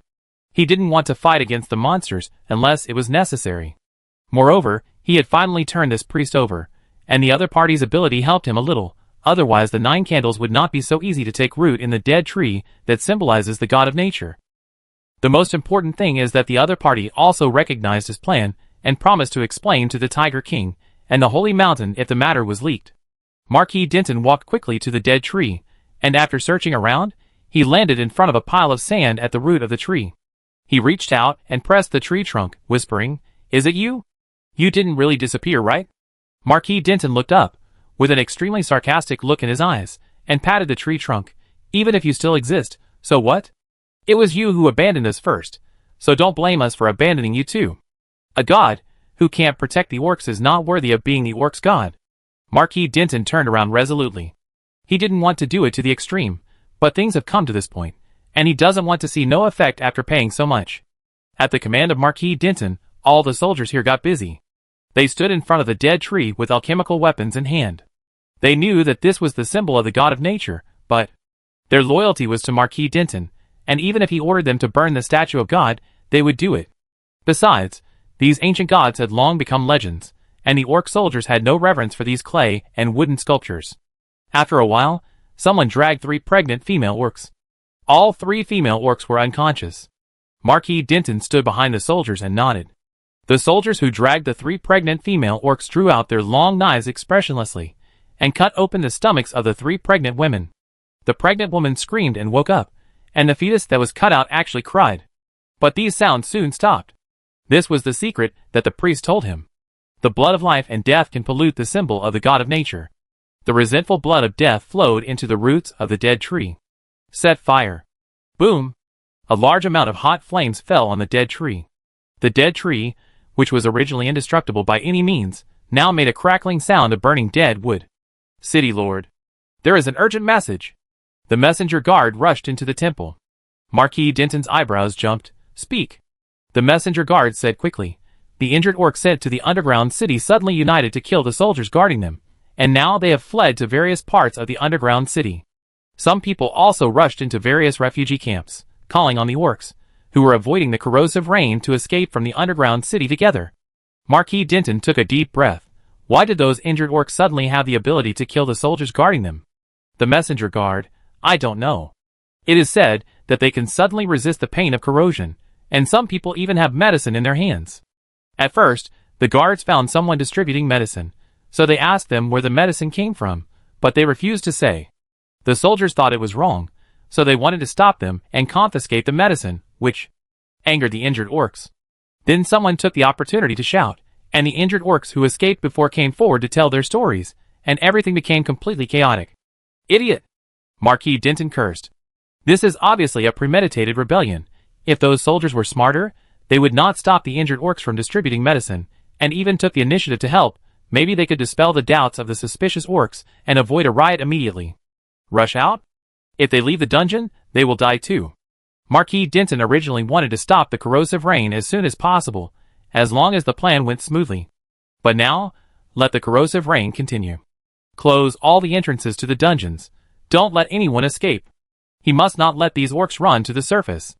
There are still many people hiding in their homes in Black Forest City. These people are the foundation for the future reconstruction of Black Forest City. He doesn't want to lose these people. But if things develop completely out of his control. Crack, the dead tree shattered under the burning fire. A muffled roar came from the dungeon, and the ground trembled slightly. Shang Feifan bent down carefully, and pressed his palm on the ground carefully to feel it. Earthquake, crack. Shang Feifan was surprised and accidentally added a little strength to his palm. As a result, the hard road surface that had been maintained for who knows how many years was actually cracked by him. Well, he didn't mean it.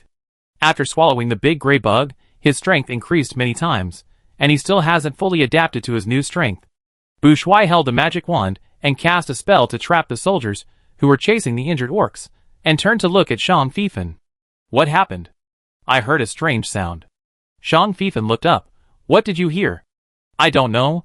The sound seemed to come from deep underground, as if something broke, and as if something broke. Anyway, it's not a good sound. We have to leave the dungeon as soon as possible. Shang Feifan stood up. What should we do with so many orcs in the dungeon? Bu Shuai spoke, but he didn't stop casting spells. Some simple magic, he can cast it instantly. Believe in them. Shang Feifan pointed to the orcs, who were fighting with the soldiers with injuries. Besides, do you think they need a nanny? After knowing that natural magic also has a miraculous effect on expelling dark energy, Bu Shuai and Shang Feifan slipped to the waiting area where the injured orcs were waiting for treatment. Shang Feifan also deliberately left dozens of orcs, who were almost eaten by the gray bugs. When Bu Shuai quietly cast the expulsion magic, he expelled the dark energy from the injured orcs. Shang Feifan took those dozens of orcs and sneaked into the injured orcs, distributed medicine to them, asked them to treat each other, and explained the situation. At first, the injured orcs didn't believe it until the orcs, who were almost sacrificed, came forward to tell their stories. There are always acquaintances who know each other. Or someone remembers the appearance of a few of the first orcs who were treated.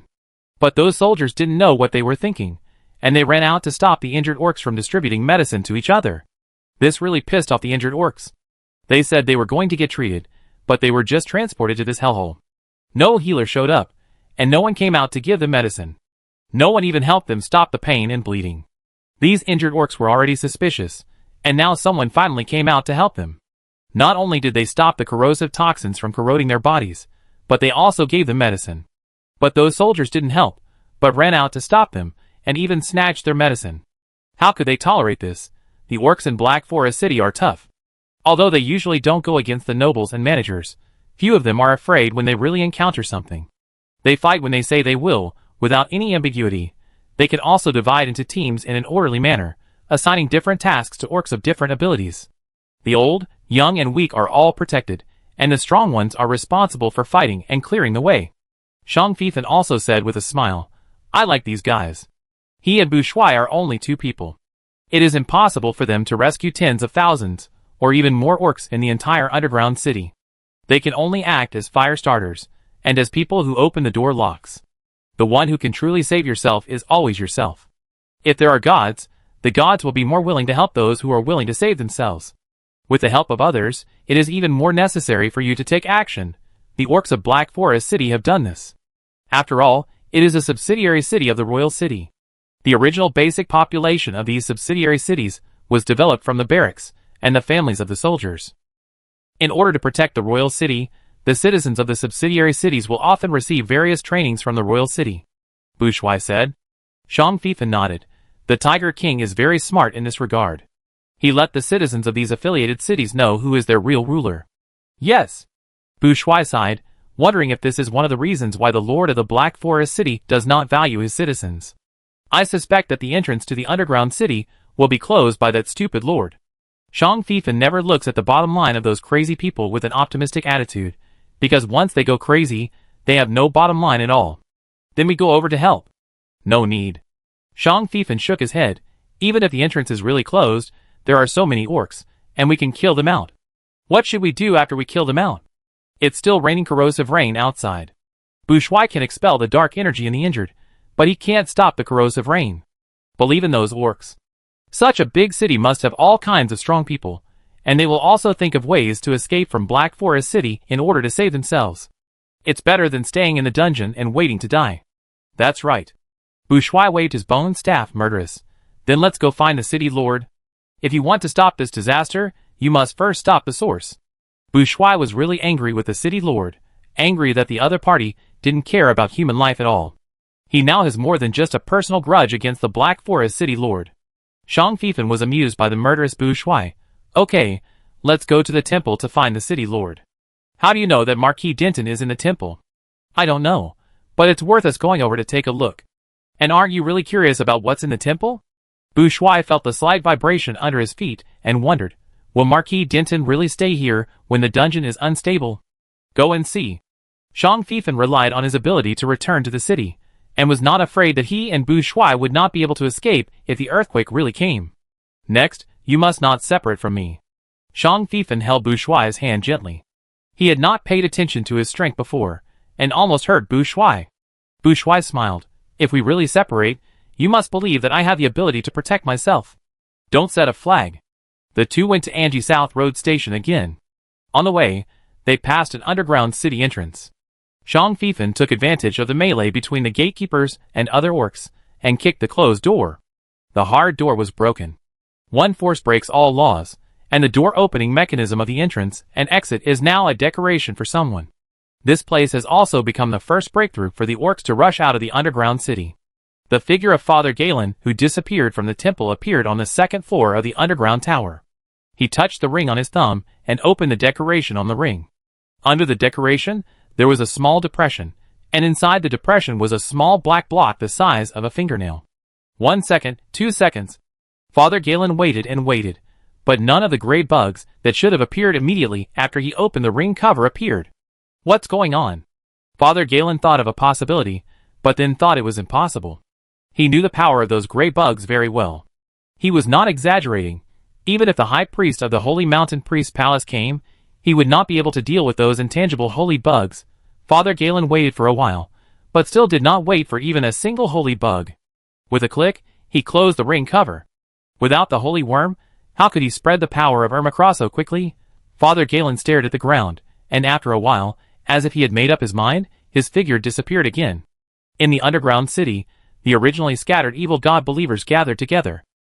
Their task was to worship and guard the evil god statues, but now all the statues were taken away, including the boxes buried under the statues. They were afraid of being punished, but they had to wait for the result of their punishment. Father Galen! A believer of the evil god shouted with surprise and panic. The evil god believers looked over together. Father Galen stood silently in the corner. The evil god believers all knelt down to him. The leader of the evil god believers prostrated himself on the ground and asked in fear and trepidation, "Master Priest, what instructions does my god have?" "It's time to contribute your strength." Father Galen spoke, his figure ethereal and strange. The leader of the evil god followers subconsciously looked up, and happened to see the process of Father Galen's entire body turning into a long black snake. The last scene the leader saw was the black snake cruising to his side, and opening its mouth towards him. Bang, bang, bang, bang. The evil god followers kneeling on the ground were blown into blood mist one after another. The black snake opened its mouth and sucked wildly. All the blood mist was sucked into its mouth. The black snake became longer and thicker. Shang Fifan said he wanted to go to the temple, but he took Bushui around and kicked 3 underground city entrances and exits in a row, and then he and Bushui came to Anji South Road Station. This time they waited a little longer. After waiting for about 3 or 4 minutes, the car with destiny finally arrived. Bugatti Doomsday Chariot GT01? Shang Fifan raised his eyebrows. He thought he would see the fire truck again. Bushui and Shang Fifan shrugged. "I can't afford it, so I just fantasize about it." This fantasy supercar called the Tank was specially made according to the request of a royal prince. There is only one in the world. When it is driving on the road, it is the most handsome guy in the world. Which man can not love such a cool car? The two stood side by side to admire it. "Shang Fifan, you want..." Bushui quickly interrupted him. "I don't want to." Shang Fifan curled his lips. The wing-like door opened upwards. This is a design from earlier years. Shang Fifan made a gesture of invitation. Bushui sat in the driver's seat with a little excitement. The interior and furnishings are similar to his memory. After the car was manufactured, he had the honor of seeing the entire interior and exterior at the car factory. Shang Fifan got on the co-pilot seat. The door wing closed, the supercar roared, and flew out. Chapter 108. In the temple, a group of soldiers were searching for something in the ashes. Marquis Denton was standing on the side. His attendant was persuading him, "Sir, the whole underground city is shaking. It's too dangerous for you to stay here. Please leave here. You can tell your subordinates to do anything." Marquis Denton ignored him. The attendant was frowning. Marquis Denton ordered the soldiers to try to dig up the roots of the dead tree. After the above-ground part of the dead tree was burned to ashes, its roots also became brittle. As long as the soldiers used shovels to dig hard, they could dig out those dead and gnarled roots. Several soldiers followed the order, destroying the roots while digging hard. A soldier ran in quickly. "Report." A strange car stopped at the station. "Stopped? Didn't leave?" Marquis Denton turned around in surprise. "Soldier, no, it stopped." Marquis Denton immediately walked out quickly. He didn't want to meet the destined person who came here by car, but wanted to see if there was a chance to take that car to the 2nd or even 3rd temple. This was the first time in so many years that he saw someone stop at the first temple. Someone stopped at the first temple station before, but they would leave immediately after seeing that the temple gate was heavily guarded. Later, he withdrew the guards and hid in the dark, but after that, not only did few people encounter the destined car again, but even if they did, they would not stop at the first temple. For this reason, he almost wanted to open the dungeon, allowing adventurers and treasure hunters to enter and exit freely, and then see if more people could encounter the destined car. But he didn't want someone to really take the destined car to the 2nd and 3rd temples, and see, and get things that he didn't have the chance to see and get. Shang Fifan and Bushui saw the first level of the temple, and the soldiers outside the temple. "They saw us." Invisibility? The two came out of the car, both in invisible mode. The guards only saw the strange but cool vehicle spread its wings, which should be the door opened, but no one got out of the car. Some soldiers approached the car quickly, but no one was seen inside. Marquis Denton ran down the high steps quickly, but only saw the moment when the strange car disappeared. When the passengers left the car with a predestined relationship would disappear again until the passengers appeared at the station again. Marquis Denton could not get on the car directly, so he could only put his hope on the predestined person. But invisibility? Marquis Denton combined a series of events that happened in the underground city before, and quickly made a judgment in his mind. Splash water. Marquis Denton ordered immediately. When he learned that the troublemaker might have innate abilities such as invisibility and teleportation, he was ready. Several soldiers ran out quickly, wearing alchemical equipment that could amplify their innate abilities, and sprayed water mist in all directions. The water mist was bright orange. This was really a good way to deal with invisibility. Zhang Feifan and Bu Shuai both praised in their hearts, but they were not vegetarians. The reaction speed and transfer speed of the two of them made the water mist sprayed by the soldiers unable to catch up with them. Marquis Denton himself was instantly wrapped in a full-body armor, and at the same time, 8 soldiers appeared beside him, guarding him in the middle and moving to the inside of the temple. Marquis Denton didn't know that someone was standing not far behind him, watching him and the soldiers move into the temple. Zhang Feifan and Bu Shuai didn't attack Marquis Denton immediately. They would not underestimate the soldiers around Marquis Denton, let alone the armor on his body. Besides, Marquis Denton's ability was quite good.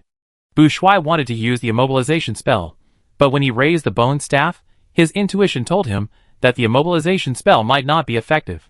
The armor made him feel the majestic energy. Zhang Feifan would not be reckless, he was observing. They needed to hit it in one shot, instead of giving Marquis Denton the opportunity to mark them and escape. The entrance to the temple had been blocked by water mist. Anyone who wanted to enter the temple would inevitably encounter water mist. If Zhang Feifan and Bu Shuai only knew the invisibility spell, they would indeed suffer from the fact that they had to pass through the water mist to enter the temple, but Marquis Denton would never have thought that one of them was a magician, or a high-level magician. Bu Shuai sensed Zhang Feifan and groped to hold his hand. Standing by the wall of the temple, he performed the wall-penetrating technique and took Zhang Feifan directly into the temple. As soon as he entered the temple, Bu Shuai subconsciously looked up at the top of the temple. The temple has a round arch with a hole in the center of the arch. Generally, this shape is for lighting, allowing sunlight or moonlight to shine on a specific position, forming a special halo effect. Now this hole has obviously lost its original function, and a lamp is hung under this hole. The lamp body is a very old candlestick, and it is unknown what material it is made of. The hole is winding, and has 12 candle holders for candles. Now there is no candle in these candlesticks, and the wax tears left over from who knows how many years ago have accumulated at the base of the candlesticks. Many oil-belly worm lamps were lit in the temple, and there was almost no blind spot in the temple. Zhang Feifan also heard the system issuing him a new task. Main task 4, find and return an arm of the God of Nature. You have found it. Please return it to the God of Nature. After completion, you will be rewarded with 10,000 contribution points. Where is the arm of the God of Nature? Zhang Feifan only saw a group of soldiers rummaging in the ashes. At this time, Bu Shuai suddenly patted Zhang Feifan's arm, grabbed his hand, and pointed to the sky. Zhang Feifan looked up and saw the unique candlestick chandelier that looked like a branch. Wait, this thing can't be the arm of the God of Nature that the main task asked him to find. The right-eye vision almost couldn't wait to pop up a message. Found the arm of the God of Nature. Please take it back immediately. Well, it really is. I didn't expect that during this trip to the temple, I could easily get a clue to the main task. Oh, it's not a clue, it's a task target that can be completed by raising your hand. This is really a pleasant surprise. Although they came to the temple to find out if there are any remaining powers of the God of Nature or natural treasures here, they really didn't expect to find it so easily. No wonder the car with a destiny stopped by Bu Shuai again and again, probably because it sensed the gift from the God of Nature on Bu Shuai. Zhang Feifan looked at the tree branch chandelier, and then looked at the Marquis Denton, who was standing in the temple in full armor with a vigilant look, and thought, does this Marquis and City Lord know that the chandelier hanging above their heads is an arm of the God of Nature? Think about it, this Marquis and that Queen seem to have been looking for the power of the God of Nature. If they knew that the power of the God of Nature they have been looking for many years is right beside them, even within their reach. Zhang Feifan began to sympathize with this Marquis and that Queen, really. Bu Shuai held Zhang Feifan's hand and wanted to write in his palm. Suddenly, he raised his hand to cover his ears. The shrill cry of a baby suddenly sounded, and there was more than one baby. In addition to the crying of babies, he also heard the screams of women, and there was more than one. The wailing of the dead kept repeating, and it was even louder and louder under the echo effect of the temple. Just when Bushuai couldn't help but close his hearing, he knew it was useless. He heard the wailing of the dead with his mental power, not just his hearing. Suddenly, a breeze passed through the round hole on the top of the arch, and when the wind touched the hanging candlestick, a soft song sounded. The singing was hazy. You couldn't tell whether it was a male or female voice. You couldn't tell the lyrics. You couldn't even tell the tune. Bushuai was immersed in the singing, and the baby's cry and the screams of the female orcs in his mind were covered up. Hum, hum. Bushuai half closed his eyes and hummed along with the singing. Shang Fifan looked around in surprise. He couldn't see Bushuai, who was also invisible, but he could feel that Bushuai's aura seemed particularly peaceful at the moment, and the singing he hummed was indescribably soft and beautiful. The baby's cry and the female orc's screams gradually became smaller, not because they were covered up, but because they stopped crying and screaming.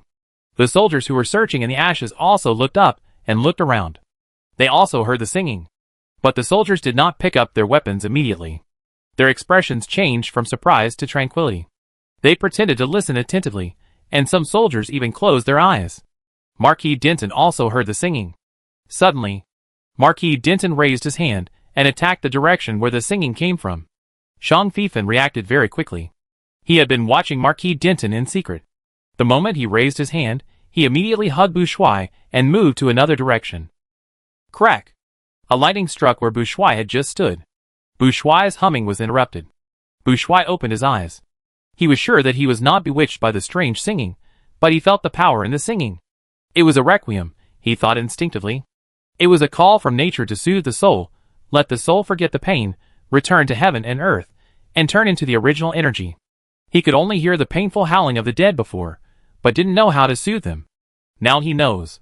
The God of nature has always been there, just like nature has always existed, but no one listens to his voice anymore.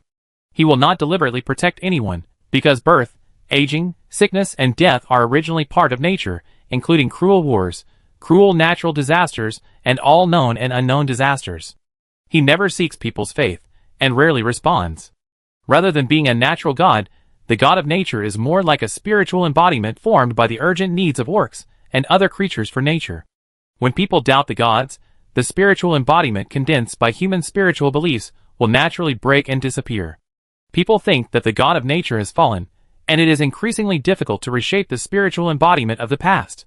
In fact, nature has always been there. Bushuai didn't know whether he had won the favor of the God of nature, so he could hear the requiem given by nature, or whether his special hearing allowed him to hear it. Maybe it has something to do with the structure of this temple. Maybe a long time ago, humans used this method to communicate with nature and thus gained all kinds of magical abilities. And the first person who could hear the sound of nature became the priest of the temple of nature. They regarded the sound formed by nature as the sound of gods. Bushuai saw that Marquis Denton had discovered them, so he simply whispered in Shang Fifan's ear in his hometown dialect. The chandelier above has the breath of the power of the God of nature. I feel it is calling me, and I want to take it down. After that, the two held hands and quickly changed positions. Shang Fifan also said, that is the arm of the God of nature. You will take it down later, and give it to me. Marquis Denton didn't understand what the two voices were saying.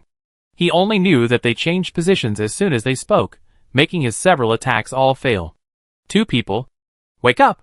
Attack! Marquis Denton shouted at the soldiers. The soldiers in the temple immediately ran to Denton, formed a circle, and circled Marquis Denton in the middle. All the soldiers faced outward and began to attack the temple from all directions. Fire attack, water attack, and hidden arrows. These are the most common attacks.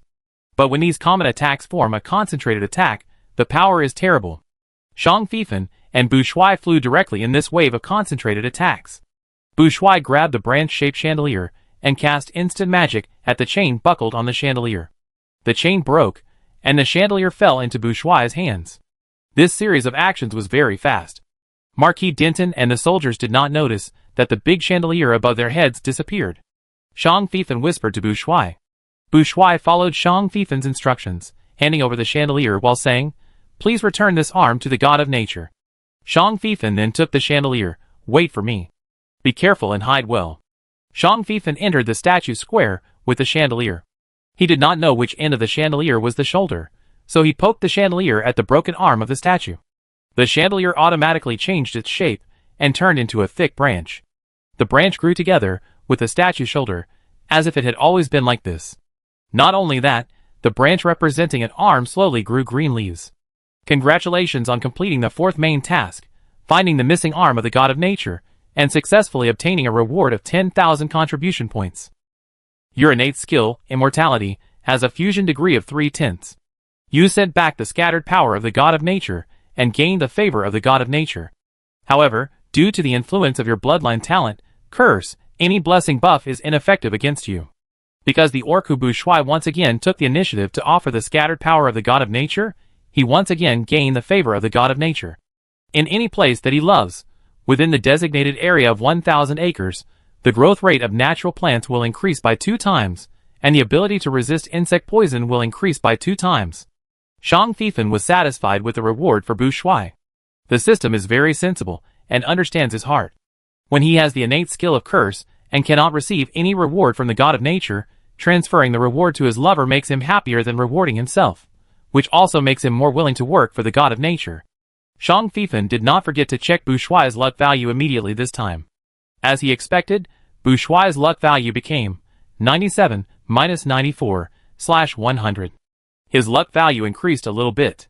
Dear, congratulations, you will definitely become the most popular orc in the world in the future. Bushuai was puzzled. Shang Fifan leaned close to his ear, and whispered the content of the reward from the god of nature to him. Bushuai's mouth opened slightly. This reward was really too practical, especially for the current orc continent. We must rush back before the spring plowing begins. Bushuai clenched his fist. Shang Fifan smiled, of course. Then he heard Bushuai whisper, "Thank you." Shang Fifan was about to steal a kiss. Crack! My lord! Lord! The panicked shouts of the soldiers and servants rang out. The temple cracked. Boom! The temple not only cracked, but also large chunks of rocks fell from the top. Now that was all right. Marquis Denton could not bother looking for the 2 invisible men who were causing trouble, and could only run outside the temple. But why did the temple suddenly collapse? Marquis Denton suddenly looked up. Just now, his eyes swept across the entire temple and the top. Was there something missing there? Marquis Denton was about to take a closer look when a guard suddenly rushed over, hugged him, and rolled him hard. Boom! More than a dozen boulders fell at the same time, hitting the place where Marquis Denton had just stood. Oh, I didn't expect that taking away part of the power of the god of nature would cause the temple to collapse. This is really too bad. A voice sounded in Marquis Denton's ears, as if it was deliberately said to him. Marquis Denton, the power of the god of nature? The power of the god of nature. Marquis Denton couldn't help but look at the collapsed top of the temple again, and he remembered what was missing. It was the branch-shaped chandelier. Who would have thought that thing would be part of the power of the god of nature? Who would not be attracted by the offerings on the altar when entering the temple, and then focus all their attention on the dead tree that symbolizes the god of nature? Who would pay attention to a chandelier in the temple? No, he didn't believe that the chandelier was part of the power of the god of nature. But how to explain the fact that the entire temple began to collapse as soon as the chandelier disappeared?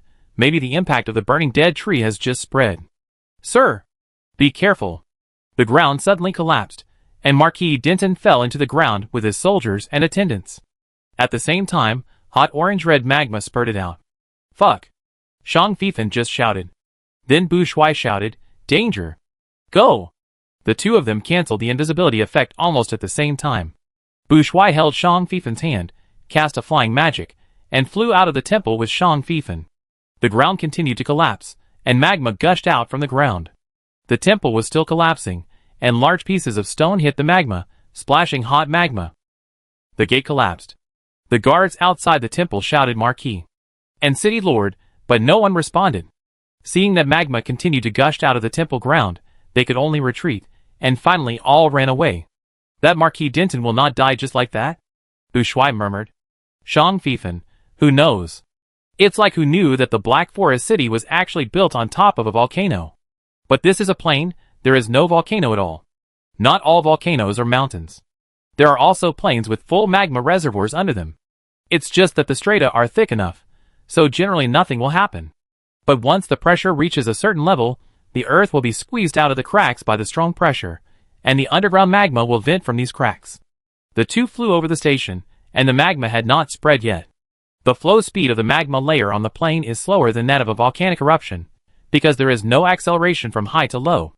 There is no way out around, and walking past the place that looks like a road will always circle back to the temple. This is not an alien space, but more like a natural maze formed by nature.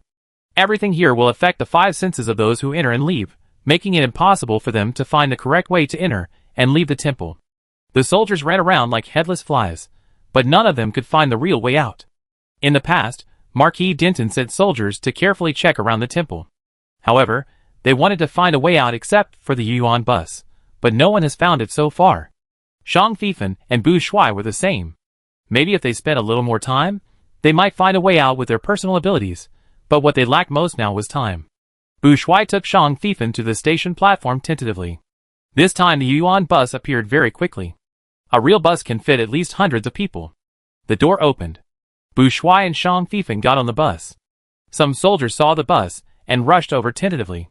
When he grabbed the door and stepped onto the steps, no one stopped him. The soldier immediately turned around and shouted to his companions, "Here! Hurry!" The other soldiers who were looking for a way out also rushed over in panic. All 24 soldiers rushed onto the bus. They saw Zhang Fifan and Bu Shuai, who were sitting in the last row. But these soldiers said nothing, and all stood or sat down. Some things don't need to be asked.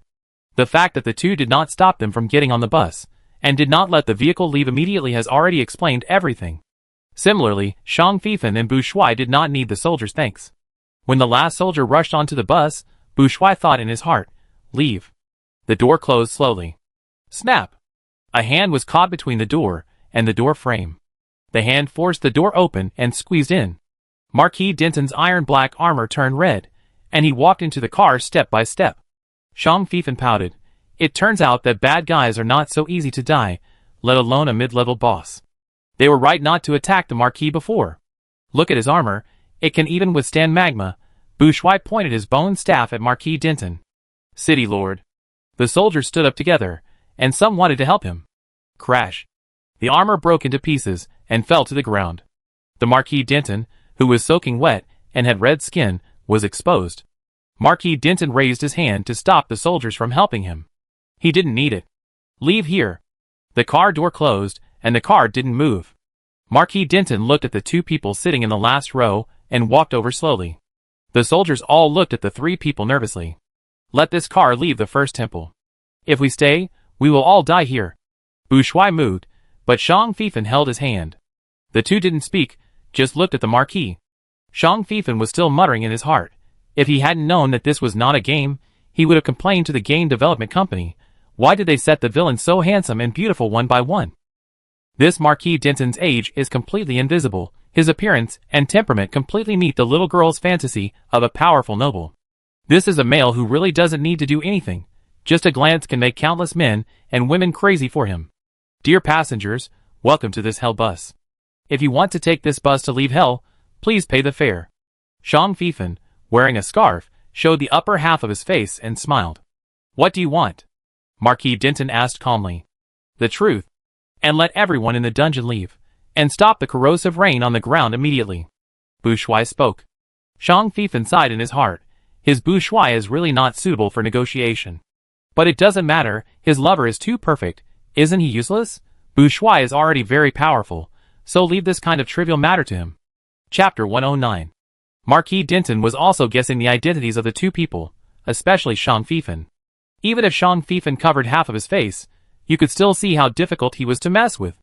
A newcomer with little social experience, and an old man who was at ease with everything he encountered were like heaven and earth. The latter could play the former, but if the former wanted to play the latter well, even if he had good acting skills, he could only deceive for a while. Moreover, Zhang Fifan's temperament was not that of a gangster who had been hanging around at the bottom of society for many years, but more like a mercenary leader or a local tyrant. Marquis Denton would rather meet some difficult nobles than such a person, because such a person was too unpredictable. Compared with this male orc, who only showed half of his face, you could still see how excellent his appearance was. The other orc who spoke out his request seemed to be much more ordinary and easier to talk to, although his attitude was very tough. Marquis Denton swept his eyes over the unhandsome upper half of the face, and suddenly felt that this half of the face looked a little familiar. He definitely saw this person. Who is it? You heard what my partner said. Don't you want to talk to us? Zhang Fifan crossed his legs. Marquis Denton was silent. Are you sure that if we don't let the vehicle leave the station, we will be caught up by the magma? Zhang Fifan attracted all the attention of Marquis Denton with just one sentence. Marquis Denton was indeed fearless. He had already got on the car and tied himself to the people in the car. If they left, he would leave with them. He didn't believe that these two destined people could throw him out of the car at this time. The magma is still about 35 meters away from us. At the current flow rate, it will flow here in about 20 seconds. I don't know if you and these soldiers have a way to escape danger, but my companions and I can get out of here even if we don't take this car. We don't care where this car takes us, and it doesn't matter if we don't go to that mysterious unknown place, but you want to go, right? Although I don't think you will gain anything even if you go there. Zhang Fifan unconsciously made a small crow's mouth. So we might as well wait until the last second. Zhang Fifan was really unhurried. Marquis Denton knew that this was a psychological game, and the bet was on who could hold on more steadily. The one who could hold on the most steadily was the one who had the trump card. Now the other party showed him their confidence, saying that they could get away at the last second. Then it was his turn to guess whether what the other party said was true, and whether he believed that they really had such a trump card. The choice seemed to be in his hands, but when he knew that his trump card had no chance of winning, he had no choice. The 24 soldiers did not speak. They seemed to support their Lord Marquis, but who knew what they were thinking in their hearts? Marquis Denton was isolated and helpless at this time. His greatest reliance was that his full body armor had been destroyed by magma. His own talent and ability were not weak, but he did not dare to say confidently that he could definitely solve these two guys who made so many evil god believers helpless. He needed these 24 soldiers, and he needed to leave the first temple. You want to know the truth? I'm afraid you won't believe it even if I tell you. You can try. We still have about 10 seconds. Zhang Fifan said calmly. Marquis Denton didn't want to lose his momentum. He hated others sitting while he stood and spoke. But the layout of this car is very strange. Except for the last and the front seats, the other seats are arranged on the left and right sides facing forward. Okay, you want to know the truth, then I will give you the truth. Marquis Denton suddenly smiled, and the smile was full of irony. The truth is what you see now. More than half of the land in the entire Tiger Country is above a huge magma lake. If it cannot be controlled, the magma will erupt like today and destroy the entire Tiger Country. You don't want to tell me that you cooperate with the evil god believers just to borrow the power of the evil god to curb the magma eruption? Zhang Fifan's voice was full of disbelief. Marquis Denton sneered. Is it hard to imagine? When all our righteous gods have abandoned us, no one responds to us, and no one is willing to save us, I choose to cooperate with the evil god, who can respond to his believers. Is this strange? The magma is about to submerge the wheels. Boushuai's mind moved, and the vehicle moved. The car was driving on the magma, but it seemed to be unaffected. Seeing the car moving, the soldiers all breathed a sigh of relief. Marquis Denton's expression did not change, but he found a seat in the back row near the two of them, and sat down. Zhang Fifan, your starting point is not strange. What is strange and unacceptable is your actions. You want to save the Tiger Country, but you have to sacrifice the citizens of a city? Marquis Denton, this is the request of the evil god's believers. Their gods will not work in vain. Did you ask the Tiger King before you did this? Did you ask the citizens of this city?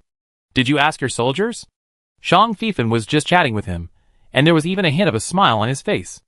No need. I am the lord of this city, and the first-class marquis of this country. For Tiger Country, I can do anything. Marquis Denton had one more thing to say.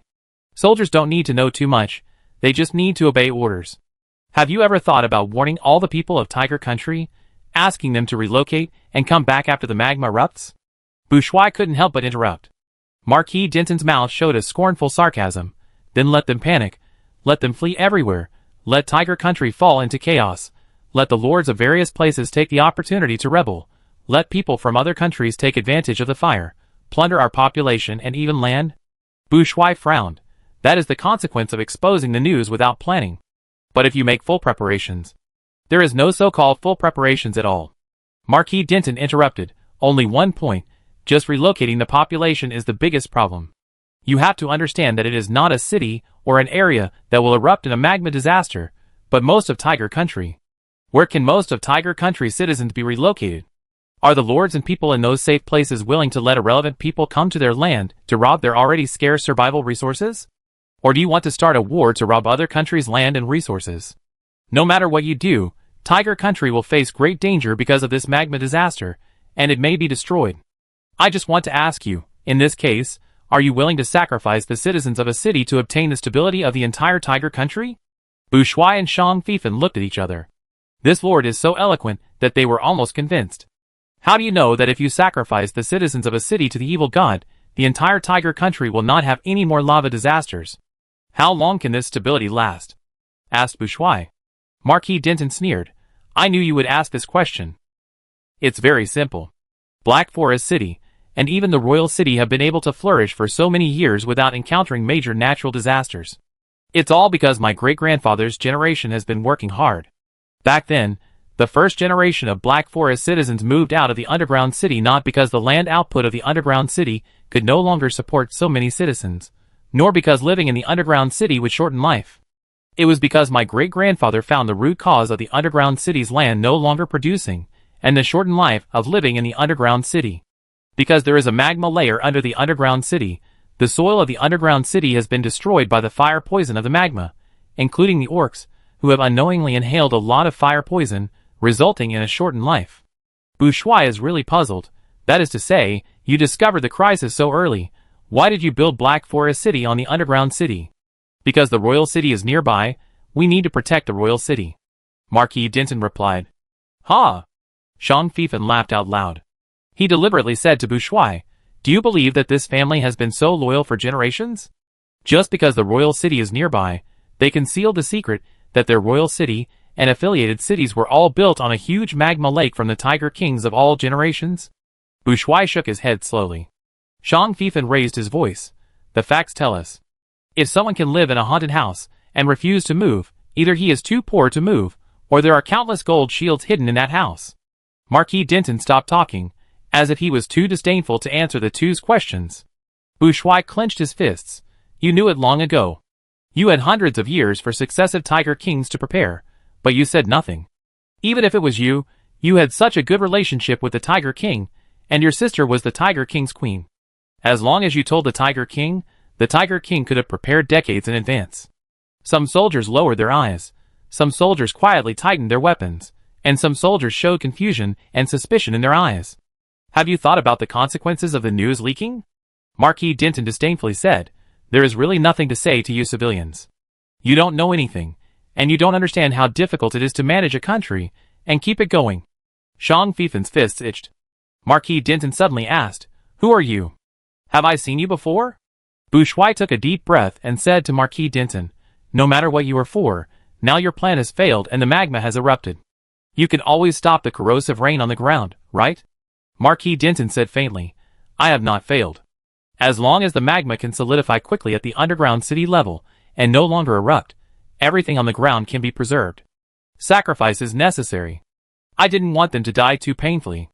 It was you who destroyed the sacrifice to Hermuculeso and prolonged the suffering of those citizens. Fuck. Bu Shuai was so angry that he wanted to hit someone. Shang Fifan grabbed him. So the corrosive rain is also a part of summoning Hermuculeso's power? Shang Fifan asked. Marquis Denton refused to answer. Shang Fifan nodded knowingly. Those evil god believers kept telling me that pain, sadness, jealousy, anger, resentment. These are all elements to awaken and please Hermuculeso. Although the corrosive rain will not kill countless citizens immediately, it can make them feel various negative emotions such as grief, anger, and resentment. With so many negative emotions, Hermuculeso must be very happy, and he will focus his attention on this place. By the way, we once found an evil god camp in Moro City. They were also worshipping an evil god statue. There was a box buried under the statue. There was also a box buried in the place where the insect poison spreader appeared in Moro City. Guess what we found in the box? The soldiers in the car pricked up their ears. They really heard too many secrets today. They no longer asked to go back alive. It would be good to hear more secrets before they died. Without waiting for anyone to answer, Shang Fifan took the initiative to say, a mother and son. A mother and son who were skinned alive and died, and suffered endless torture and endless resentment before death. Shang Fifan's voice suddenly became gloomy. Marquis Denton, your first wife, and your little son, are they okay? No one spoke in the car, and the car became extremely quiet for a while. I have been looking for them. Marquis Denton's voice became low and full of grief. He turned his head and asked, where are the bodies of the mother and son you mentioned? Shang Fifan tilted his head to look at Bu Shuai, and said seriously, remember, no matter how many children we have in the future, we must tell them from a young age that they must open their titanium alloy dog eyes and never look at the wrong person. If you accidentally marry the wrong person, it is not sad, but life-threatening. Bourgeois patted the back of his hand and said without thinking, "We will be their strongest backing. We are not some cowards who are suppressed by power and dare not speak for their children, or who are tempted by interests and can sacrifice their children." Bourgeois came back to his senses. "Yes. Who dares to hurt our children? We as fathers will definitely teach those bastards a lesson." Jean Fifen quickly interjected and waved his fist. Bourgeois, That's enough. Marquis Denton did not get an answer. I don't know if he was too lazy to play the role of a sad husband and father, or if he had other plans. He clenched his fists, sat straight on a simple plastic chair, and stopped talking. Jean Fifen did not expect that just chatting with the Marquis would persuade him to stop his conspiracy. They just wanted to know why Marquis Denton did this. Marquis Denton told the truth, but Jean Fifen and Bourgeois did not believe that this was the real reason. There are indeed people in this world who can give up a few people for a car of people. Decision makers, but anyone with a heart cannot be free of entanglement and guilt and take it for granted that their choice is right. Moreover, this is not just a few people, but tens of thousands or even hundreds of thousands of citizens.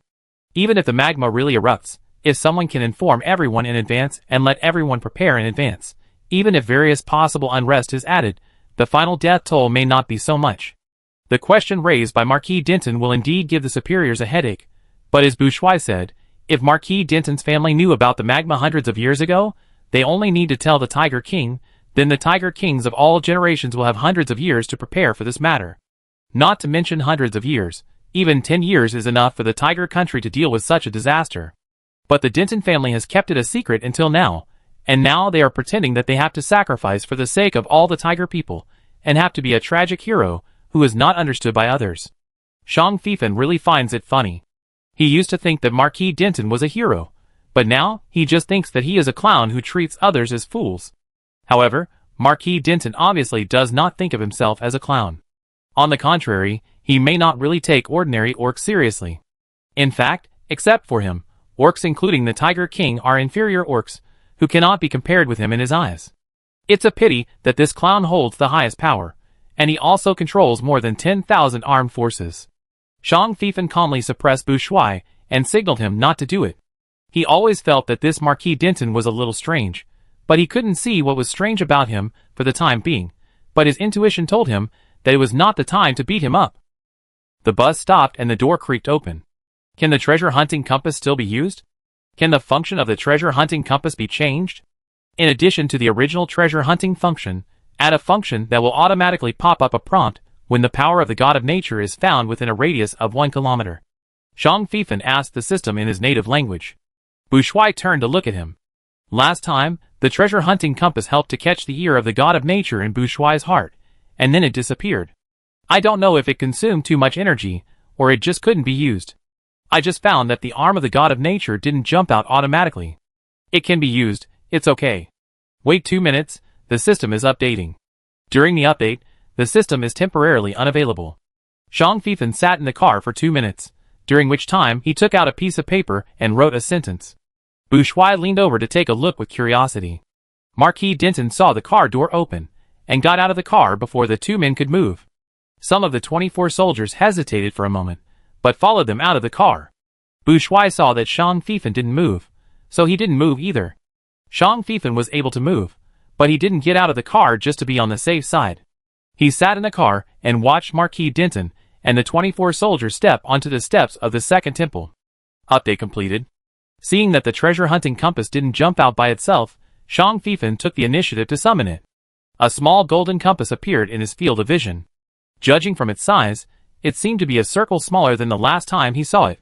The needle on the compass spun around and slowly pointed to the southwest. Southwest? Jean Fifen looked outside the car, and another building that looked like a temple seemed to be just east of them. Let's see where else this car can take us. Jean Fifen discussed with Bourgeois. Bourgeois, you're not worried. There is no power left by the god of nature here. There is no heart of the insect mother, no insect poison, in short, nothing useful to them. Bourgeois understood. Even if there are other treasures here, they are of no use to them. It is better to go somewhere else to have a look, just in time to get rid of the Marquis Denton. I also feel that this place is a bit unstable, Bouchois also said. Before the Marquis Dinton stepped onto the gate of the second temple, he looked back at them, as if wondering why they didn't get off the car. We just let him go. Bouchois was unwilling. Of course not. I cursed him.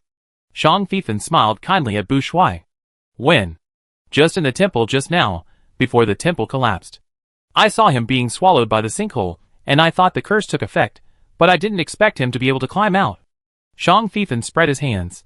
Seeing how powerful he is, I couldn't help cursing him again in the car just now. You cursed him to death? No, I cursed him to get less and less whatever he wanted, and to watch his hopes shatter one by one in front of him. Bouchois gave Zhang Fifan a thumbs up. Zhang Fifan wanted to say that he also cursed the Marquis Dinton for some other things, but in order to maintain his good image in Bouchois' heart, he decided not to say it. The vehicle started again. Wait a minute. Zhang Fifan suddenly opened the window and threw out a bone nail. Duo! The bone nail and a piece of paper were nailed to the station sign. Outside the second temple, Marquis Dinton was very surprised that the two men didn't get off the car, as if they had specially sent him to the second temple. Would those two be so kind? When he saw the vehicle restart, Marquis Dinton understood that those two people must want to rush to the third temple before him. Marquis Dinton sneered. Those idiots don't know anything. You can't enter the temple just because you want to. Even if you are destined to enter, you can't open the door of the temple without a key. Marquis Dinton unbuttoned his collar, revealing the necklace he had been wearing since he became the city lord. The necklace pendant was a key. See, this is why he was anxious, but didn't really worry about the second and third temples being looted by others over the years. Their family has been working in the underground city and the first level of the temple for so many years. How could they be compared to those little thieves who came to look for treasure after hearing some legends? It would be better if the two did not get off the car, so that he would not have to be on guard against them all the time. Marquis Dinton took the key, inserted the key into the keyhole of the gate, and turned it gently. Click. A pair of eyes suddenly appeared in Marquis Dinton's mind. Wait! He remembered. He remembered who the inconspicuous orc in the car was. That was Raphael Longmu, the illegitimate son of the Tiger King in the rumors. The thorn in his sister's eyes. At the same time, he was a hybrid created by the blood of Linglet and the blood of Dinton, the second generation. Although the blood of the two families was diluted, if Raphael Longmu was really the child of the Tiger King, it meant that the blood of the Tiger King was also mixed in his body. This is simply the best container. But the two tests seemed to prove that Raphael Longmu was not the best choice. So when Raphael Longmu left the royal city, he encountered almost no obstruction. Of course, he didn't want this bastard who made his sister uncomfortable to live happily outside. Unfortunately, this bastard seemed to have good luck and escaped the arrangements against him several times. This made him doubt whether the other party really hid the things his mother left him. And the other party happened to come to Black Forest City at this time, and found the first temple, and even more. Thinking of the words he heard. Did Raphael Longmu really find part of the power of the god of nature in the temple? But he didn't see anything unusual happen, only the temple collapsed. If a person absorbs the power of the god of nature, something strange will happen to that person. But those two people look normal, and they don't have the majestic majesty that makes people afraid or want to bow down, and they don't look unhealthy. How can the power of God be so easy to absorb? Or they didn't absorb it, but just hid the power of the god of nature? But those two people don't even have a backpack. Where can they hide things? That branch-shaped chandelier is not small. Or they have space storage tools? But even real princes and princesses don't have space storage tools. So how can Raphael Longmu get such a treasure? Or the male beside him? The more Marquis Dinton thought about it, the more complicated it became, and he couldn't help frowning. Click. The door lock turned again. Marquis Dinton stretched out his hand and pushed, and the door opened heavily and slowly inward. Boom! A heat wave that could burn people to death rushed to Marquis Dinton's cheek. Retreat! Retreat quickly! The high temperature caused his beautifully combed hair to be scorched. The soldiers retreated one after another. Two soldiers wanted to help Marquis Dinton close the door, but the magma inside the door was already flowing towards the door. Marquis Dinton had no time to close the door again, nor did he have time to check the situation inside the temple. No need to check, he had just seen that the interior of the second temple had also collapsed, the ground cracked, and the magma surged up. The situation was as bad as the first temple. Marquis Dinton and the soldiers ran down the stairs and rushed to the station. But the car with a strange shape but a lot of capacity had disappeared without a trace. It's over. Marquis Dinton changed color. 24 soldiers also panicked. City Lord, Look! A soldier tore a piece of paper from the license plate of the station in surprise. Marquis Denton grabbed the paper. There was a sentence written on the paper. Stop the corrosive rain on the ground immediately, release all the citizens in the underground city immediately, and the car will come back to pick you up. Otherwise, you can wait to take a lava bath. Below the message was a crooked and weird sketch, like a mocking face. Chapter 110. The vehicle stopped, and the two got off. Shang Fifan turned around. Did you say the guy found the note? Bu Shuai seemed to be sensing something, and after a while he said, the corrosive rain has not stopped, and the dark energy is still increasing. His natural perception allowed him to clearly sense the information conveyed to him by nature. The corrosive rain mixed with dark energy also penetrated into the underground city. Bu Shuai only needed to sense the amount of dark energy to know whether the corrosive rain on the ground had stopped. Maybe he is still exploring in the second temple. Shang Fifan looked up at the third temple. The three temples have similar architectural appearances, and at first glance they look like triplets. Marquis Denton. I don't know much about him, but if he can sacrifice his wife and youngest son, and in such a cruel way, then he will never be kind to others. He will only continue to move forward to achieve his goal, even if he knows it is a dead end. Bu Shuai stopped. Shang Fifan looked at him clearly. Then do you think we can stop him if we catch him, or even kill him? Bu Shuai shook his head slowly. He seems to be fearless. Shang Fifan. I feel the same way. That guy gave me a very strange feeling. Maybe nobles have a bad habit of looking down on ordinary people, but that Marquis Denton. He may not have elevated himself to the status of a god, but he definitely looks down on other orcs, including the Tiger King, with contempt and disdain. Bu Shuai also said, he talks about the Tiger King as if he is talking about a junior? A junior? Snap. Shang Fifan snapped his fingers. Yes, that's it.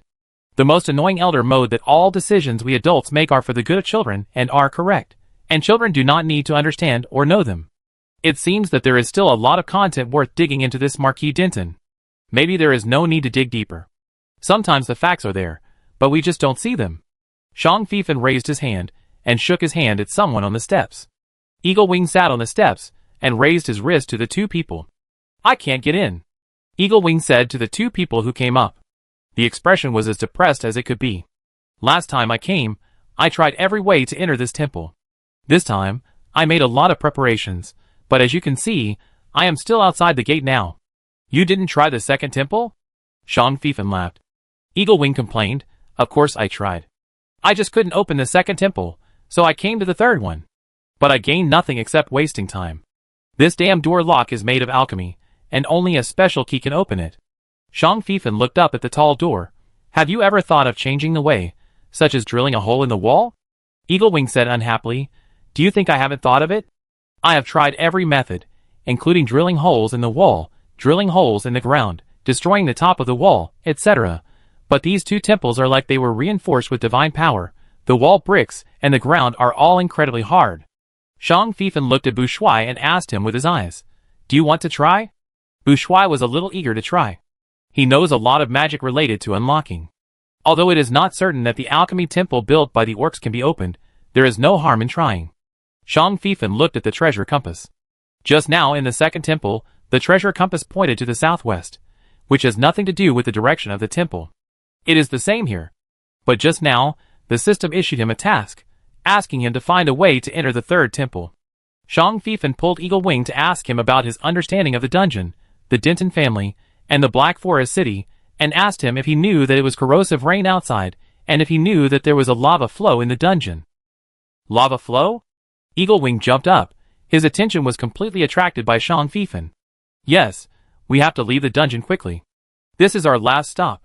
Whether there is any harvest or not, we will leave as soon as possible. Shang Fifan blocked Eagle Wing's sight. Bu Shuai stood in front of the temple gate, and used several unlocking magics in succession. But the gate did not move at all. He also tried to use the wall-penetrating technique, but the wall-penetrating technique that worked in the first temple before was ineffective here. Magic immunity? Or must someone use the correct method to open the door lock in order to completely remove the confinement and blockade of the entire temple? Shang Fifan turned his head, and saw Bu Shuai shaking his head at him. You can't open it either? Eagle Wing suddenly said. Bu Shuai did not hide his intention to open the door, but just didn't want Eagle Wing to know what method he used. Do you feel that the temperature is rising? Shang Fifan suddenly said. Shui was the first to respond. A little, no, a lot. Eaglewing just rolled up his sleeves unconsciously, and now he had to admit that the temperature here in the third temple had risen a lot. We are going to leave, Shang Feifan said. Eaglewing didn't believe it. You just gave up like that. No one can guarantee that you can wait for that car next time. That means we have no fate with this place. Shang Feifan put his arm around Shui's shoulder. Shui said without any reluctance, we are leaving. You are welcome. However, the first temple has collapsed, and the lava flow is gushing out from the ground. If the three temples are not far apart, maybe this place will soon be surrounded by lava. You don't have to say it, I have seen the second temple. Eaglewing stood at the top of the steps, looking past the two people and looking to the west. Shang Feifan and Shui also looked over. They found that they really saw a huge building. The lava made the formation fail. Shui murmured. Eaglewing flew up and flew to the second temple in front of him, hovering in the sky to observe. At the station of the second temple, the soldiers who were still alive were overjoyed. They never thought that they could survive and see the third temple. The key point was that they saw the two orcs who could summon the car with destiny. However, there were only 16 of the 24 soldiers now. They stood together like a pile of monks. The magma had flowed around them. The extremely high temperature made their hair curl up, and their bodies were about to be roasted. This station seemed very special. When other places were covered by magma, this place was obviously not higher than other places, but it prevented the magma from flooding here so quickly. But flooding was only a matter of time. Marquis Denton stood alone on the license plate, still in the posture of a golden rooster. Shui put his fist to his lips and coughed lightly. Shang Feifan was not polite, and sneered unscrupulously. Eaglewing flew back and landed. Is that Marquis Denton? Shang Feifan, it's him. How could he be trapped? As far as I know, he has a way to enter and exit the first temple freely. Eaglewing was surprised. Shang Feifan, maybe he wanted to go to the temple behind so much that he would rather take the risk of riding someone else's car than evacuate in time by his own method. When he reached the second temple, he wanted to leave but couldn't leave. This was the dilemma that Marquis Denton encountered. He threw the ancient coin at the station of the second temple, but the car that was bound to arrive in the past never appeared. It seems that the car can only take him to the first temple. The soldiers on the top of the pyramid waved to Shang Feifan and the others, and shouted, "We are here, save us! The magma is flowing this way. You too, I go first." Eaglewing was obviously not interested in saving the Marquis and soldiers of Tiger Country, and immediately frantically summoned his destiny car. He was not afraid that Marquis Denton would hate him. He was not a Tiger Countryman at all, so how could he care about a foreign Marquis's hatred for him? At most, he would never come to Black Forest City again. This destiny car has an advantage. Even if you are not the destined person at the beginning, as long as you get on the car, it will take you to the terminal station from beginning to end, and will also pick you up. A rickshaw appeared. Eaglewing rushed into the rickshaw, and in less than 2 seconds, the people and the car disappeared together. Shang Feifan and Shui also walked to the station platform. The bus appeared again. 2 people got on the bus. The vehicle drove to the second temple station and stopped. The door did not open, but the window opened. Shang Feifan waved to Marquis Denton, who was standing above the license plate. The last chance, stop the corrosive rain, release everyone in the underground city, and we will take you and your soldiers away from here. The soldiers all looked at Marquis Denton eagerly. Marquis Denton didn't know what he was thinking and shouted, "Open the door." The bus door did not move at all. The soldier at the bottom screamed. The magma had already flowed to his feet, and he was about to collapse. But none of the soldiers dared to beg the city lord. They knew the city lord's methods and character too well. 8 of them died before, except for 2 who did not run through the magma and were swallowed by the magma. The other 6 were used as stepping stones by Marquis Denton, really stepping stones. Marquis Denton's armor could allow him to fly for a short time, but now he no longer has that armor.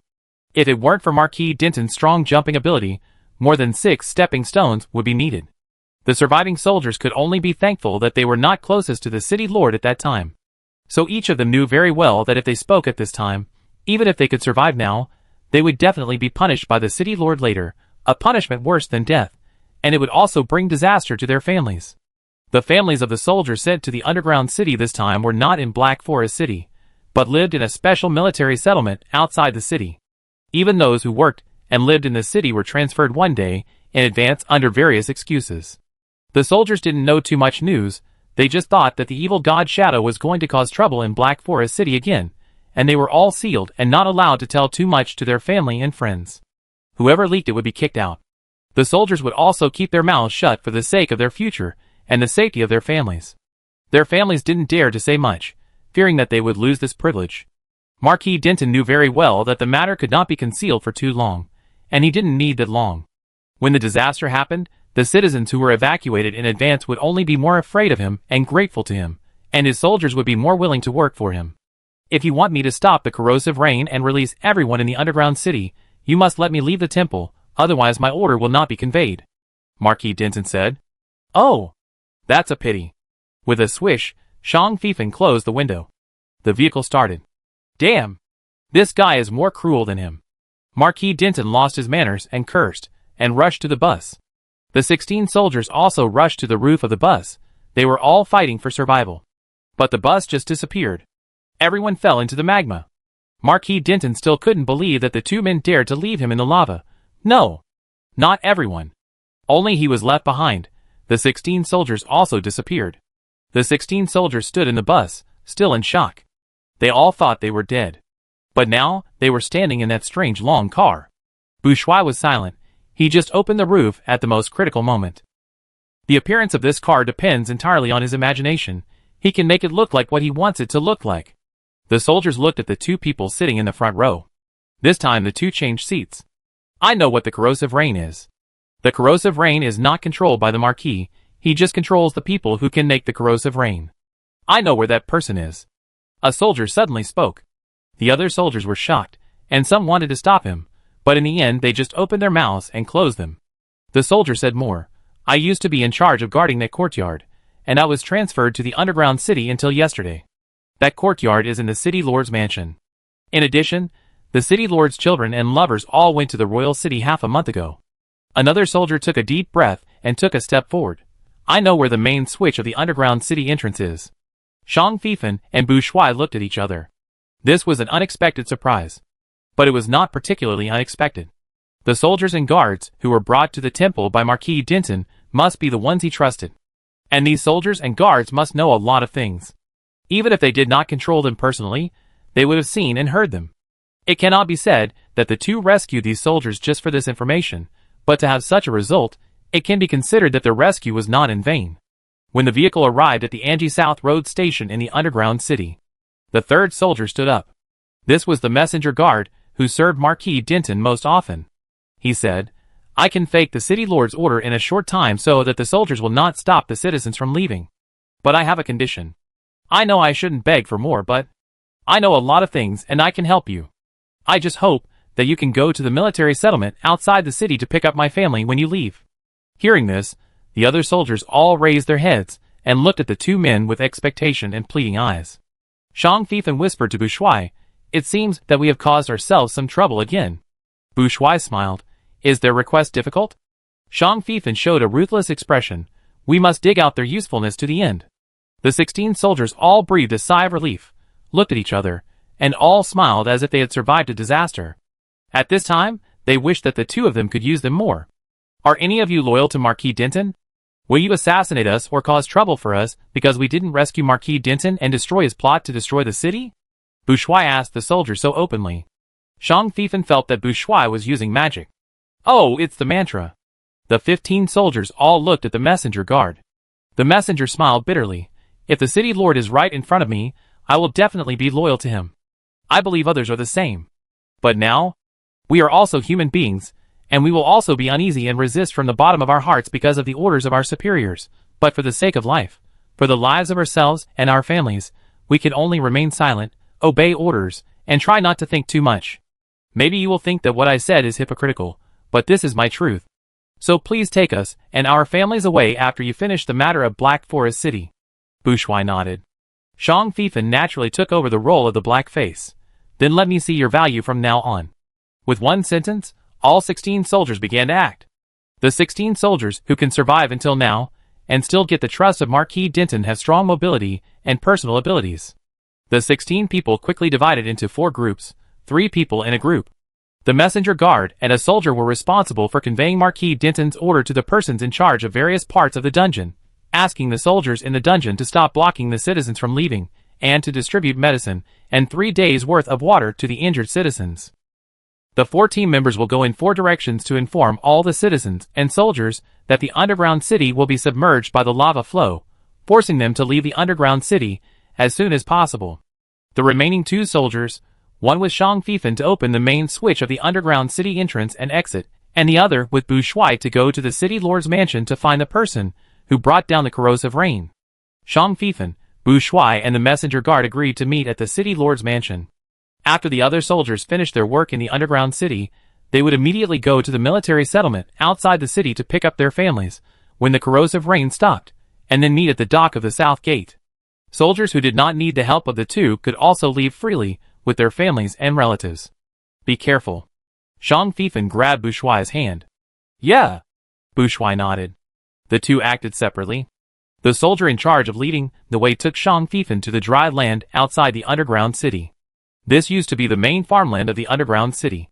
But now no matter what is cultivated, nothing can be grown, and moss will not grow. The soldier introduced. Shang Fifan heard the bubbling sound. The sound came from the well in the center of the field. Shang Fifan felt the heat wave before he got close to the deep well. He rushed to the well and looked down. He saw that the water was red and blazing. The water had completely turned into magma. The main switch that controls the entrance and exit of the entire underground city was right next to the well. It was a device like a water pressure well. The soldier pressed the metal rod hard, but screamed because of the burn. Shang Fifan pulled him away. The soldier's palm was torn off a layer of skin. What's worse is that the metal rod not only became like a soldering iron, but it was also getting softer. Shang Fifan didn't know if the control valve melted, and whether the mechanism below would melt as well, and then make the main switch ineffective. But he was afraid that the switch would melt and directly lock all the entrances and exits of the dungeon. No matter. Shang Fifan aimed at the part where the control valve stick and the valve body were connected, and stepped hard from top to bottom. Crack! The metal stick broke, but the control valve was also cracked. Click, click. Shang Fifan heard a sound similar to a mechanism. But there was no sound after a while. The soldier held his hands and sweated, worried. Maybe the underground magma has destroyed all the mechanisms. Do you know where all the entrances and exits are? Shang Fifan made a decision. I know. The soldier replied loudly. Let's go! Shang Fifan didn't delay here anymore, grabbed the soldier, and ran at the fastest speed. At this time, he missed Master Zhe very much. Master Zhe had speed when he wanted it, and he didn't care about the road conditions, and he could take any place as a road. With the soldier's guidance, Shang Fifan found the entrance and exit closest to the field. Fortunately, the entrance and exit gates were already open. Most of the citizens here had already run away. The remaining citizens, who had not left, did not want to leave, but wanted to find more food and medicine in the camp. Shang Fifan ignored these people and dragged the soldier around. More than half of the entrance and exit gates were opened, and some were obviously destroyed by the orcs. For the remaining gates that were not opened, the orcs nearby were working hard, including the soldiers. No one wanted to die in the dungeon.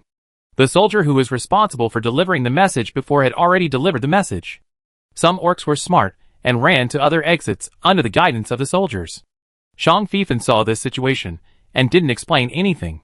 He grabbed the stone pillars and other battering rams found by the orcs and soldiers and rammed them against the closed doors. Boom! Doors were opened one after another. As eager as the citizens of Black Forest City were to enter the underground city before, they were now as eager to leave the underground city. Shang Fifan completed his task and immediately went up to the ground through an exit. The soldier followed him and was willing to take him to the city lord's mansion. The situation in Black Forest City was very chaotic, and the corrosive rain was still falling. As more and more citizens came up, the news of the lava flow in the underground city spread. One disaster has not been resolved yet, another disaster has arisen. The citizens of Black Forest City are all desperate. Some people are ready to risk their lives to break through the corrosive rain. Immediately after the news of the lava flow spread, another rumor was also spreading rapidly and in large quantities. It is said that these disasters were caused by the city lord, Marquis Denton. The current city lord and the previous city lords knew that the lava flow was going to erupt, but they kept it a secret for hundreds of years. No one knows why they kept it a secret, and no one believes the excuses of worrying about riots. It is also rumored that the current city lord sacrificed 100,000 citizens to the evil god Ermicaleso in order to calm the lava flow. He even used the disaster of corrosive rain that caused countless people to suffer to please Ermicaleso. Even those injured citizens who were corroded by the corrosive rain were not spared by the city lord, and they were also sacrificed to the evil god. The citizens of Black Forest City really couldn't understand why their city lord treated them like this. Under the guidance of the soldier, Bouchois entered the city lord's mansion through the underground passage. This underground passage leads directly to a secret entrance and exit of the underground city. Only Marquis Denton knows and controls this entrance and exit, because this entrance and exit is in the basement of the city lord's mansion.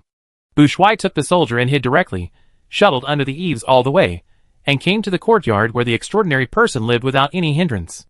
The corrosive rain also helped them in disguise at this time. Many patrol soldiers and door guards were evacuated, and the servants did not walk around in the mansion. Everyone was hiding from the corrosive rain in the solid stone house or basement. That person is here. The soldier pointed to the yard and whispered, "During the period of guarding here, I have never seen the other party. I only know that there is such a person inside. He has 2 maids who serve him exclusively." "Then how do you know that the corrosive rain is related to him?" Bouchois asked. The soldier said awkwardly and a little shyly, "One of the maids is mine. We were originally planning to get married at the end of the year. She sometimes complained to me about how difficult it was to serve that person. She once heard the city lord talking to that person. The person mentioned that the longer the corrosive rain fell, the longer I would need to prepare, and the things I wanted would also need to be increased. I warned her not to tell anyone what she heard there. She would only tell me." The soldier hurriedly said, "She didn't know what the words meant, so she mentioned it briefly when chatting with me. I didn't know anything at first, and soon forgot about it until today. That was almost 2 months ago." Bouchois said he understood. "Do you know the layout inside?" The soldier shook his head. "We are not allowed to go deep into that person's residence. Even the maids can only stay in the living room, the small kitchen and other places. Even for cleaning, they are not allowed to enter the bedroom and the basement. You wait here. When I leave, the invisibility effect on you will disappear quickly. Can you find a place to hide?" "Yes, you don't have to worry about me. I am very familiar with this place." The soldier quickly found a place to hide. Bouchois then entered this separate courtyard with a large garden and separated from other places invisibly. As soon as he entered the courtyard, he felt a strange breath. Is this magic? The magic is attached to the door of the small building. This is a very simple warning magic, not used to stop the enemy, but to notify the owner that someone has entered the house without permission, like a hidden wind chime. Since the last time he saw Loren Milton, Bouchois has been mentally prepared. Since Loren Milton can appear in the Orc continent, why can't other magicians? So he discovered the third time traveler? Bouchois stood by the wall. He reached out and gently touched the wall. Fortunately, there was no magic on the wall. Bouchois walked through the wall and entered the small building. He didn't even look at the first floor and the stairs leading to the second floor. Instead, he pressed his hand directly on the ground. Magic power comes from underground. Someone is using magic power below. Fortunately, this magician seems to be worried about not having enough magic power. There are not many places in this house where magic power is used. Maybe this magician didn't expect that his peers would come directly to his door, so he had almost no defense against the house he lived in. Of course, this is for magicians above the intermediate level. If the visitor doesn't understand magic, he is very likely to trigger the alarm, and some seemingly inconspicuous defensive measures. Bouchois easily walked through the ground and entered the basement. He was already standing behind that person, but that person didn't notice it at all. Bouchois' pupils trembled. Human? This is actually a human. He swore that he was not mistaken. This is a human, not a stunted orc. Then stood by a well, waving a magic wand in his hand and muttering something. It was really painful to not have enough magic crystals, especially this magic wand was so low level. If it was in the Fardel continent, he only needed to recite the spell once, and this corrosive rain could last for a whole day. But now, he needs to input magic power every half an hour. He was exhausted.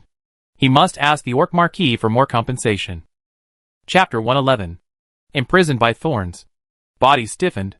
Corrosion by the power of nature. In a rage, Bouchois used up his CD and cast 3 instantaneous spells in a row. This consumed a lot of magic crystals, but Bouchois thought it was worth it.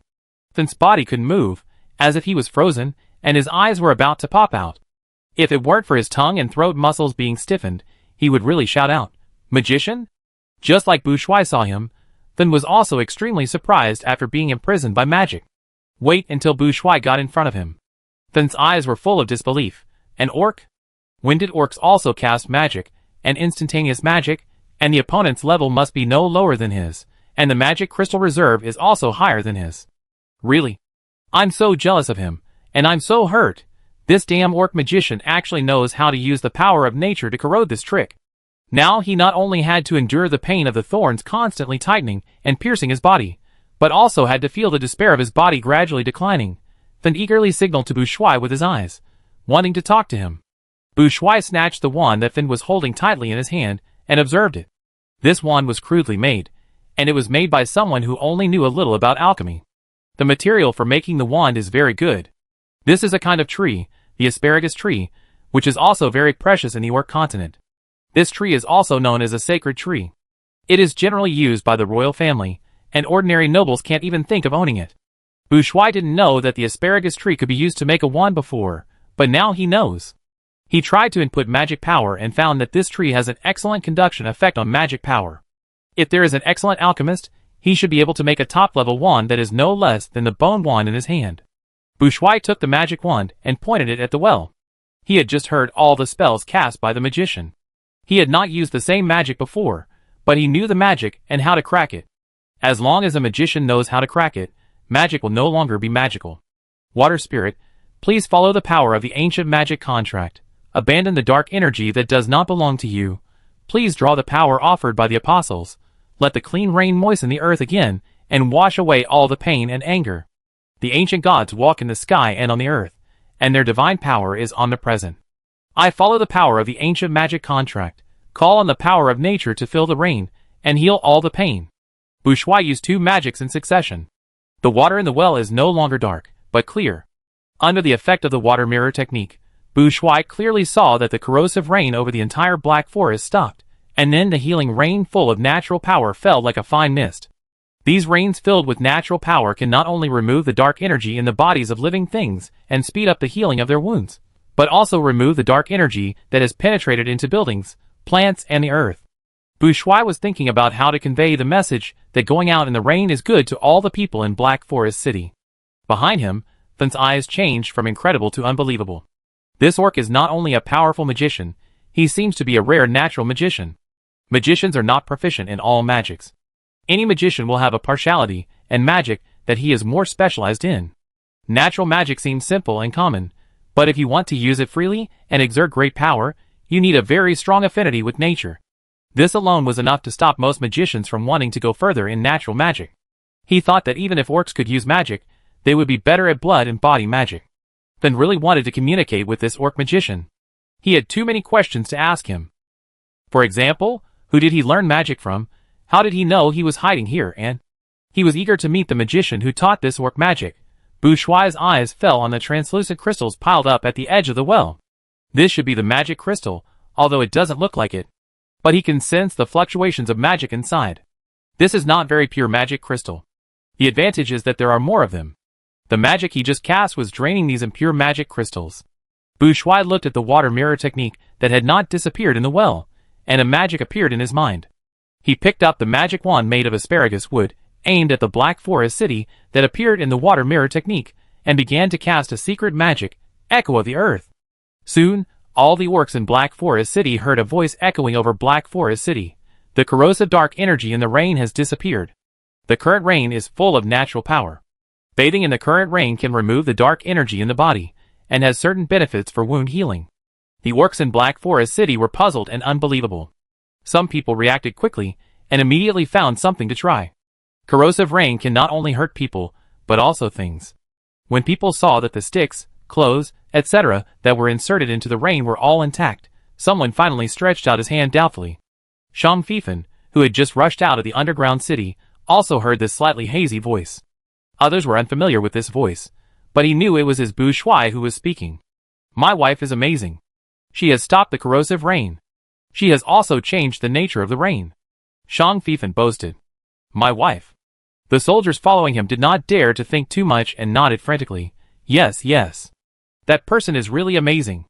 Finn looked at the back of Bouchois and wanted to break through the magic cast by the orc, but his body was greatly restricted in this damn orc continent. He had a lot of magic, but could not use it because of lack of magic power. Finn did not want to die. He had greater things to do. Especially after he knew where he could get more magic crystals. then began to think about how he could impress the orc in this state. The Marquis Denton has not appeared yet. He was either defeated or killed. This is not important. What is important is that he must survive. He does not mind changing his partner at all. Then does not mind, but Bouchois does. He has no intention of cooperating with this magician at all. Magicians are also human beings, and there are good and bad people among them. Among them, black magicians are the most terrifying group of guys. But it does not mean that all black magicians are bad people, but most of those who play and study black magic have no bottom line and are more conscienceless. Obviously, this magician is the conscienceless one. Shang Fifan found the city lord's mansion. He did not let the soldiers lead the way, but directly activated the stealth equipment and walked into the city lord's mansion. Now there is no corrosive rain, and he can also shuttle freely in the city lord's mansion. The last time Ah Dai was kidnapped, Shang Fifan was alert. He not only bought equipment such as mother and child bracelets for Ah Dai, but also planned to equip Bouchois with equipment with similar functions.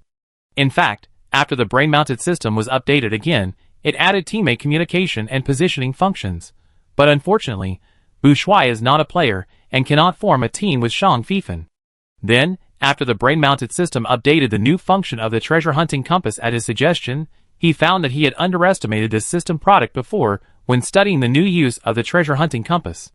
The treasure hunting compass does not only have the function of finding the power of the god of nature, it also has some practical small functions.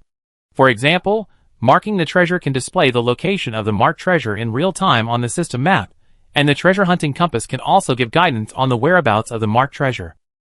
Shang Fifan tried to treat Bouchois as a treasure and marked him.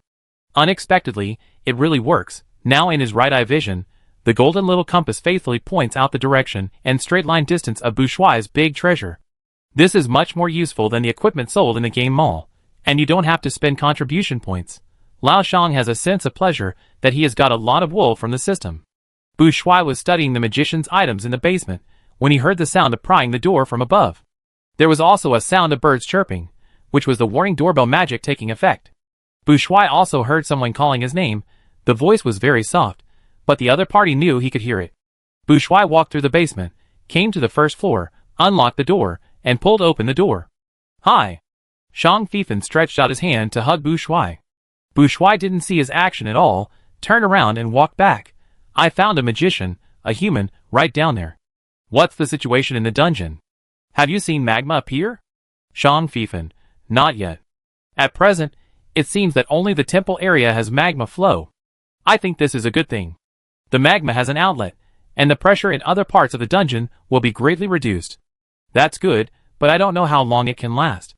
Bouchois' natural perception told him that the magma would not erupt immediately, but it would not last too long. This requires professional personnel to survey.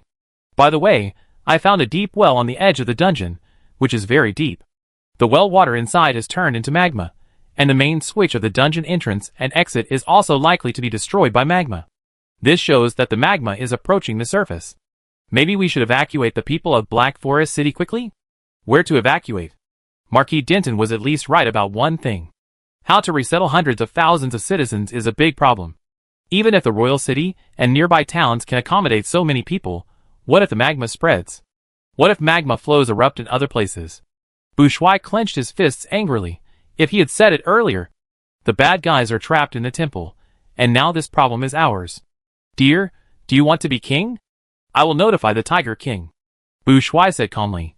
He is the ruler of a country and holds the largest and most resources in this country.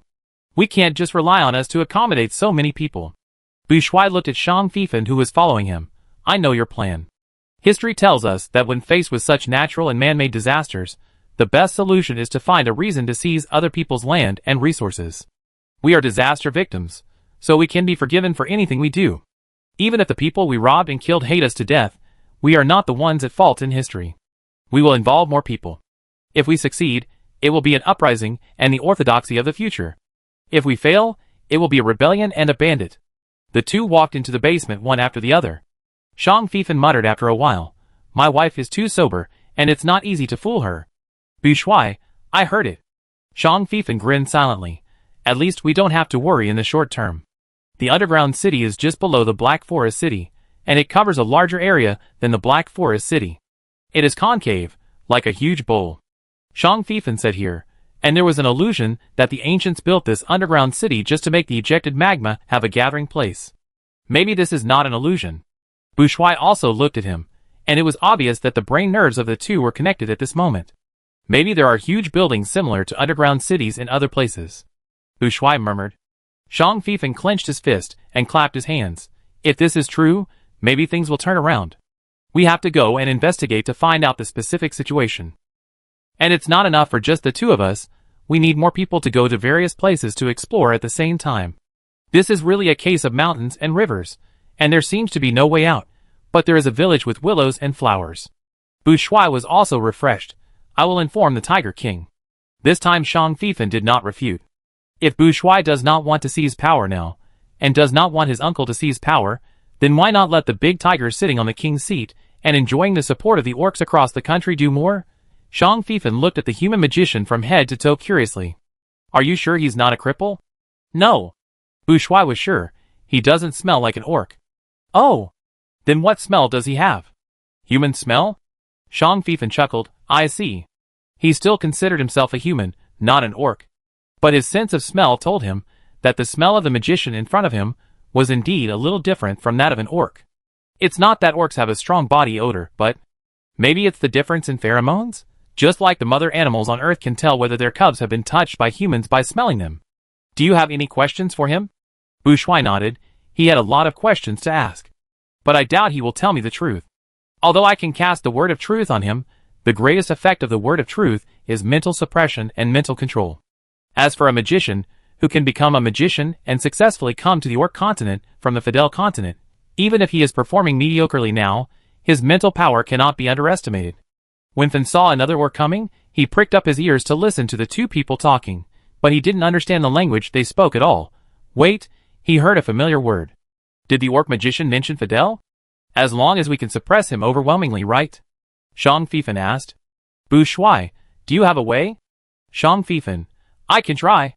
The system has praised his mental strength for its tenacity and extraordinariness, and he also has some special personal skills. Zhang Fifan signaled Bourgeois to remove the thorns on the magician. Then just breathed a sigh of relief, thinking that as long as the two of them were willing to negotiate, it would be fine. Zhang Fifan smiled at Bourgeois. I suggest you go out for a while. Bourgeois grabbed an open animal skin book on the table and walked out of the basement without saying a word. Then looked at Zhang Fifan. This orc had a very charming appearance and figure in his eyes, and his temperament was also very special.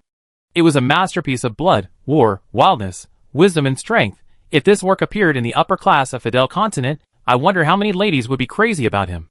Maybe there would be many men who would be crazy about him. Zhang Fifan took off his scarf. Finn's heart jumped suddenly. This was an ominous sign. 10 minutes later, Zhang Fifan called Bourgeois down. Bourgeois walked into the basement again and saw the magician, who looked like mud. How many bones are broken? One of the opponent's eyes is still hanging out of the eye socket. Bourgeois exhaled lightly, and he also saw the magic circle under the magician. The magician seemed to have fallen into a coma. But Zhang Fifan squatted down and patted his cheek, and after a few times, he woke up drowsily. The moment he saw Zhang Fifan's face, the pupil of the magician's only remaining eye shrank to the extreme, and his eyes were full of fear. Now you can ask him. I think no matter what you ask him, he will be willing to answer you sincerely. Right? Finn couldn't move. If he could move and speak, he would definitely scream desperately, and try his best to escape from this devil. This male orc is a devil. A real devil. Bourgeois only needs to look at the magician's eyes to know that his spirit has been crushed. Now if he casts the truth on him, there is a high possibility of getting the truth. Zhang Fifan looked down at Finn, as if he just realized how miserable and scary he looked. It seems a little too much. Baby, you are so far away from me, are you afraid of me? Zhang Fifan looked at Bourgeois and asked with a smile. Bourgeois sighed, opened his arms, took the initiative to step forward, and gave Lao Shang a big hug full of love. Some things always have to be done by someone. You can't regard people who are willing to do dirty things as unclean and unkind just because your hands are clean. Your hands are not stained with dirt. That's just because someone did it for you, because you didn't want to do it. Zhang Fifan felt Bourgeois' love. He was about to hug back. Bourgeois suddenly let go of Zhang Fifan, squatted down, clenched his fists, and punched the magician's face twice. He had long wanted to beat up this scumbag among magicians. Zhang Fifan was stunned for a moment, then laughed so hard that his body went crazy, pulled Bu Shuai up and said, "Baby, that's enough. You are not suitable for this kind of thing, really. Don't call me baby anymore. Otherwise, I will call you sweetheart next time. Let's see who will be disgusted first." Zhang Fifan laughed. Bu Shuai stretched out his hand and expressed his protest in his own way, wiped the back of his bloody fingers on Lao Shan's clothes. Zhang Fifan looked at his already dirty clothes and happily picked up Bu Shuai, who was rarely childish. "Business. I still have to ask questions, put me down." Okay. When Zhang Fifan put the man down, he ignored the third person in the basement and bit Bu Shuai's face twice. He really likes Bu Shuai too much. Bu Shuai wiped his face expressionlessly, dragged a chair, and sat in front of Fund. The interrogation began. Bu Shuai removed the rigid magic on Fund, allowing him to speak. He also deliberately used the magician language of the Fardel continent, which is a common language among magicians, and a way for magicians to distinguish the magician group from others. "You are from the Fardel continent, right?" "Yes." "Your name?" "Fund." Bu Shuai was very sure that he had never heard of this name. This magician might be very powerful somewhere in the Fardel continent, but he was not famous enough for the whole continent. "How did you get to the Orc continent? When did you come?" The mage Saint Irene Monica foresaw that if she wanted to surpass the saint-level magician and enter the realm of the god of magic, she had to leave the Fadial continent. She saw a road in the Tianju forest. But this requires the cooperation of the three mage saints. The road really appeared, and the three mage saints worked together to kill the dragon guarding the Tianju forest, smash 99 Tianju, and tore a crack in the space barrier. Zhang Fifan didn't understand the language of the Fadial continent, so he stood aside and watched, and mentally suppressed the magician. After more than half an hour, Bu Shuai asked all the questions he wanted to ask, and Fen's spirit became more and more depressed, and his words were upside down. Bu Shuai knew that this was not the other party trying to talk nonsense, but that the truth word spell was very harmful to the brain and spirit of the caster. If it was maintained for too long, it would easily cause permanent brain damage. "What did this guy say? You seem to be very angry?" Zhang Fifan leaned on the edge of the table and said. Bu Shuai was silent for a moment and replied, "He said he was one of the followers of the mage Saint Ludwig. He followed the three most powerful mage saints in the Fidel continent and passed through the space barrier of the Tianju forest to the Orc continent. And the reason they came to the Orc continent was because a mage saint, who was famous for his foresight, predicted that the path to the mage saint's godhood was in the Orc continent. Of course, at that time they didn't know that they were going to the Orc continent." Zhang Fifan raised his eyebrows. "In other words, there are at least 3 saint-level magicians in the Orc continent now." Bu Shuai shook his head. "Not 3. Mage Saint Ludwig and another dark mage Saint Dexter sneaked up and killed the prophecy mage Saint Irene Monica. Because Irene Monica suddenly stopped at the moment of tearing the space crack and shouted, 'This is a fraud! A higher power blinded my eyes and made me see the wrong path. We can't tear the space crack, and we can't go to the other side of the space crack.' But the other 2 mage saints didn't want to stop. They have been saint-level magicians for many years. They have been using various methods to extend their lifespans, and have reached their limit. If they cannot break through to the realm of the God of Law, they will die soon. They who have become the Saint of Law are not willing to return to the origin of heaven and earth. They are eager to break through to another realm and become gods. They can pay any price for this. Although Irene Monica said that the other side of the space crack is the wrong road, there is a higher power that blinded her eyes, in order to deceive them to tear open the space crack, in order to deceive them to pass. But it is this higher power that makes the 2 saints of law very tempted. What is the existence with higher power than the prophecy saint of law? This is an answer that can be easily thought of."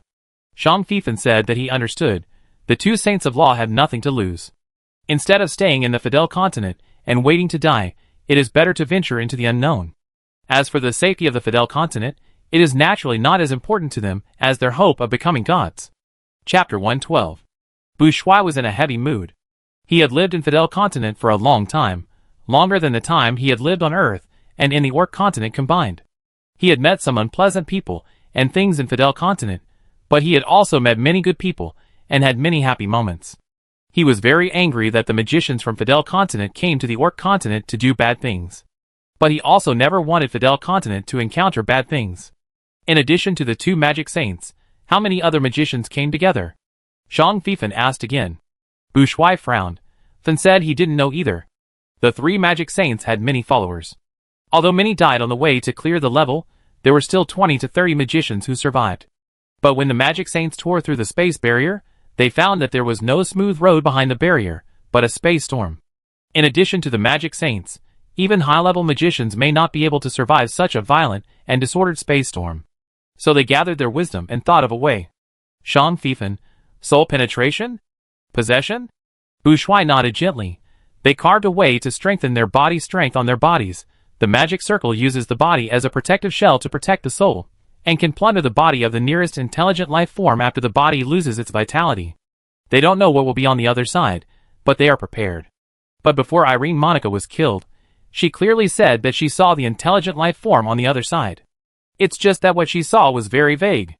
Shang Fifan, did no one retreat? Yes. But in order not to reveal the secret, the three magic saints all believe that the road to becoming a god is narrow and resources are limited. If one more person wants to become a god, the chances of others becoming gods will become less. Although Ludwig and his companions are the three most powerful and famous magic saints in the Fidel continent, there are 7 magic saints that can be clearly known. They are worried that someone will come to snatch their chance to become a god, or deliberately sabotage it. So they signed a magic contract with all their staunch followers long before they set out. As long as any of these followers betrayed them, their souls would be torn apart and die. So no one dared to retreat. Since they were all going to die, they might as well move forward and see. Bu Shuai said, including the 2 magic saints, everyone has engraved the soul transfer magic circle on their bodies. At that time, they didn't know how successful this magic circle was, but they had no way out. Is Loren Milton also among them? When Shang Fifan mentioned this name, he deliberately looked into Bu Shuai's eyes. Bu Shuai did not avoid his gaze, and shook his head, then said he had never heard of this name, but he didn't know all the followers of the 2 magic saints. Besides, Loren Milton might not be that person's real name. Bu Shuai pursed his lips. The person he once thought was his beloved lived with him for 8 years, but it was very likely that he didn't even tell her real name. Thinking about it this way, how pathetic was his love. Bu Shuai ignored the slight pain and added, after Ludwig and Dexter killed Irene Monica, they also killed all of Monica's followers. Shang Fifan was not surprised. These 2 magic saints sounded like ruthless people. They have lived for so many years that their humanity is probably almost worn out. If we only count the magicians before entering the space storm, excluding the 2 magic saints, there are still 14 people. Bu Shuai said. Shang Fifan suddenly said, Prince Luck seems to be very good. He can keep his body and pass through the space storm smoothly. Bu Shuai was silent for a second. He is the direct descendant of the Saint Ludwig, and the only descendant brought by the other party. Heh! Shang Fifan clapped his hands. Very good, we now have another saint-level magician enemy. Bu Shuai smiled. He could feel that Shang Fifan didn't take such a powerful enemy seriously. But Fin was separated from the Saint Ludwig after falling to the Orc continent. He tried to contact the other party, but he couldn't get in touch with him. He tried to contact other magicians, but he couldn't get in touch with them either. Is this good news? Shang Fifan crossed his arms. Bu Shuai sighed. Should it be? If Fin can successfully cross the space storm and come to the Orc continent under the protection of the Saint Ludwig, then Ludwig himself has a higher chance of survival. But if Ludwig is fine, why didn't he contact his only descendant? So? I suspect Ludwig is either trapped somewhere or doing something in secret. If Ludwig can survive, the survival rate of another Dark Saint Dexter will also be very high. Shang Fifan said. Bu Shuai had a headache. That's it. In addition to these 2 saints, there must be other magicians who have also crossed over to the Orc continent. I just don't know whether they came here in human form or plundered the bodies of the orcs. Shang Fifan said optimistically. I don't think it's possible for all of them to cross over successfully. It's just their luck that half of them can cross over. In addition, the Orc continent has no magic power and no magic crystals. Even if they want to rely on their identity as magicians, they can't do anything. Who would have thought? Bu Shuai sighed heavily. No, the Orc continent has magic crystals. See the pile of translucent crystals on the edge of the well? Those are magic crystals, but they are not very pure. Shang Fifan was surprised or not. I thought that the Orc continent would have magic power in the future because the space barrier between it and the Fade continent was torn, and the magic power would flow along the space cracks. I didn't expect that the Orc continent itself has magic crystals. Bu Shuai was also surprised. Fin found a magic crystal mine, and he helped Marquis Denton because he wanted to get this magic crystal mine. Marquis Denton promised him that he would give him the land with the magic crystal mine after the matter was accomplished. Magic crystal mine? Shang Fifan's eyes lit up. This is a good thing. Did Fin tell me where the magic crystal mine is? Bu Shuai nodded. How could he not ask such a critical question? It's in the Black Forest near the Black Forest City. The Black Forest is very large, and a part of it even extends to the Rhino Country. There is a village on the border between the Rhino Country and the Tiger Country. Then once passed by there, and saw a group of cubs playing with translucent crystals. He found that the crystals contained magic power, and in excitement, he wanted to rob them, but was beaten and captured by the local orcs. At that time, Then had just arrived in the Orc continent. His body was extremely lacking in magic power. In addition, he was seriously injured by the space storm, and he lost his staff and all space props, so he was no match for the orcs. Fortunately, he was regarded as a mentally ill person by the local orcs. Those people felt sorry for him, and did not kill him. They just sold him to passing merchants as a wandering orc. After a lot of twists and turns, then finally got a piece of inferior magic crystal. With the magic power of this magic crystal and his intention, he rescued the leader of a large caravan. And this caravan was one of the caravans under the Denton family. In this way, then was bought by the Denton family. After that, he used all the money he got to buy the impure magic crystal and lied to others that he was an alchemy apprentice, but the alchemy he learned was weird. After that, Marquis Denton discovered his talent and began to use him. Hearing this, Shang Fifan speculated, from Fin's experience, he is already relatively lucky. After all, he found the magic crystal mine as soon as he arrived, even if it was a relatively impure one. Looking at your example again, to exaggerate a little, you are already a soul-crossing orc who is in the upper echelons of the royal city, but you don't know about the magic crystal. Then the possibility of other magicians, who have crossed over knowing and obtaining the magic crystal is even smaller. Loren Milton has magic crystals. It's magic crystals from the Fidel continent. Bu Shuai pointed this out. That may be because his storage space has survived the test of the space storm. If Loren Milton's storage space can be intact, the space props of the two magic saints cannot be completely destroyed. Bu Shuai thought that the two magic saints also had a lot of magic crystals, and he was even more worried about the Orc continent. He was afraid that somewhere he didn't know, the orcs there had become slaves and experimental subjects of the two magic saints. Shang Fifan suddenly said, "Have you ever thought that Loren Milton might be one of the two magic saints?" Bu Shuai. He opened his mouth unconsciously. He had never thought of this possibility. Shang Fifan. First of all, Loren Milton, who has a staff inlaid with a level 9 magic crystal, can be an ordinary magician? At least he is a mid-level magician, right? Bu Shuai nodded subconsciously. Secondly, he was able to safely pass through the space storm. Although he did not save his body, who can guarantee that his body was really destroyed? Third, he was able to keep the storage space props, and there is a high possibility that there are more than one. I believe that no matter how advanced the alchemy of the Fidel continent is, it is impossible to make a bunch of space storage props that can resist space storms.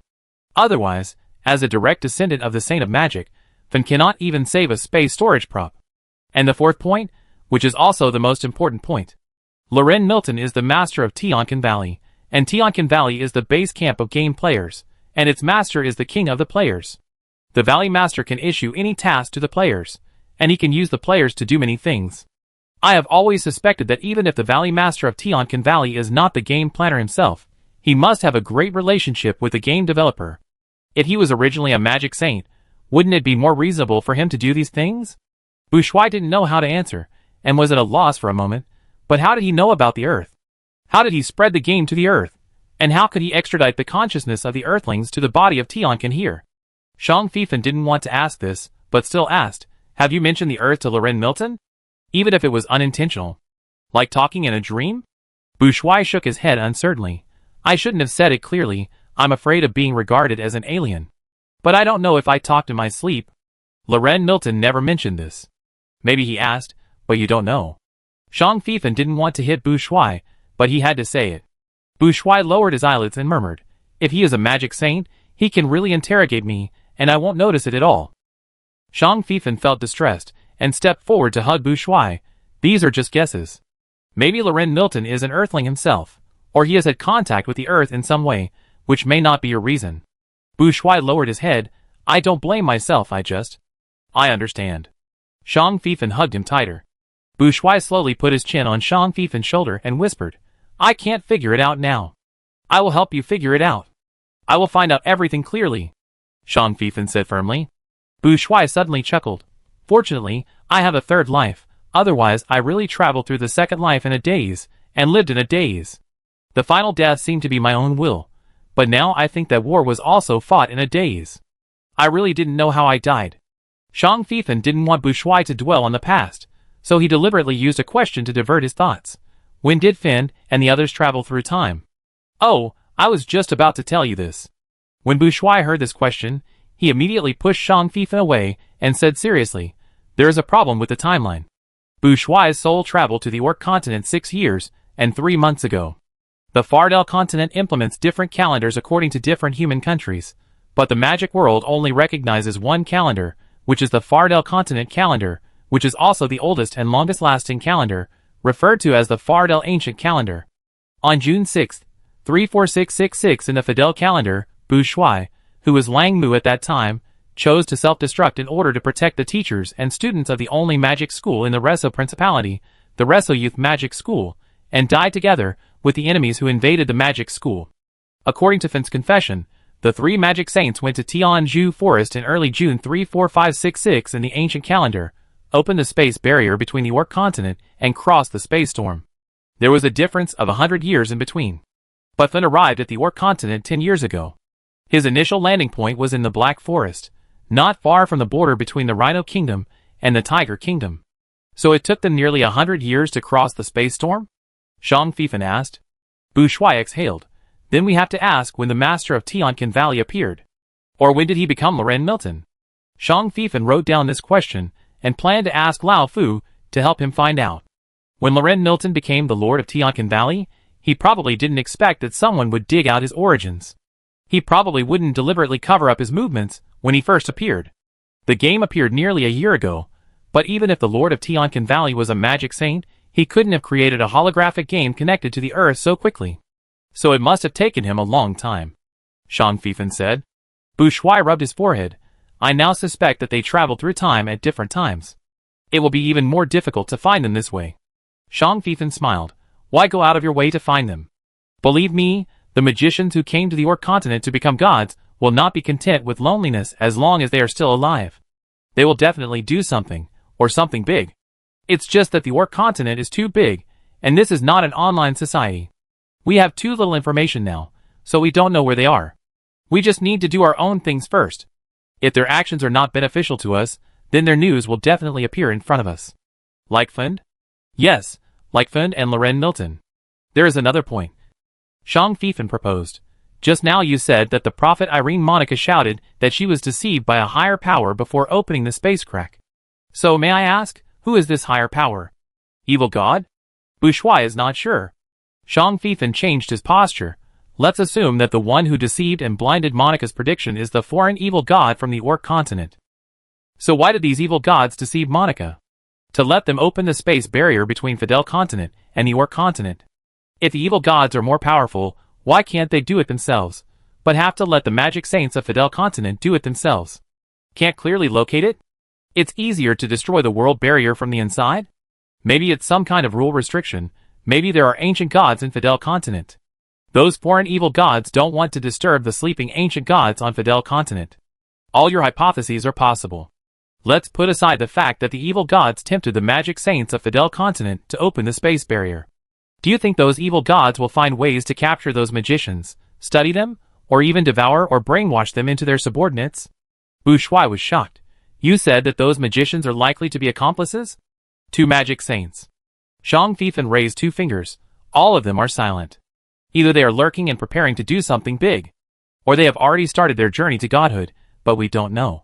In order to become gods, the 2 magic saints did not hesitate to sneak attack and kill the prophecy magic saint. If the evil god said that as long as they cooperate, he will give them hints and opportunities to become gods, do you think they will agree? I don't know about Ludwig, but the dark magic saint Dexter. He will agree 99% of the time. Bu Shuai wiped his sweat and murmured, What should we do? Why does it feel like the Orc continent is so unlucky? It has been one difficulty after another since the prosperous era. But have the Orcs been defeated? Dear for the Orcs. Have more confidence. Zhang Fifan comforted Bu Shuai.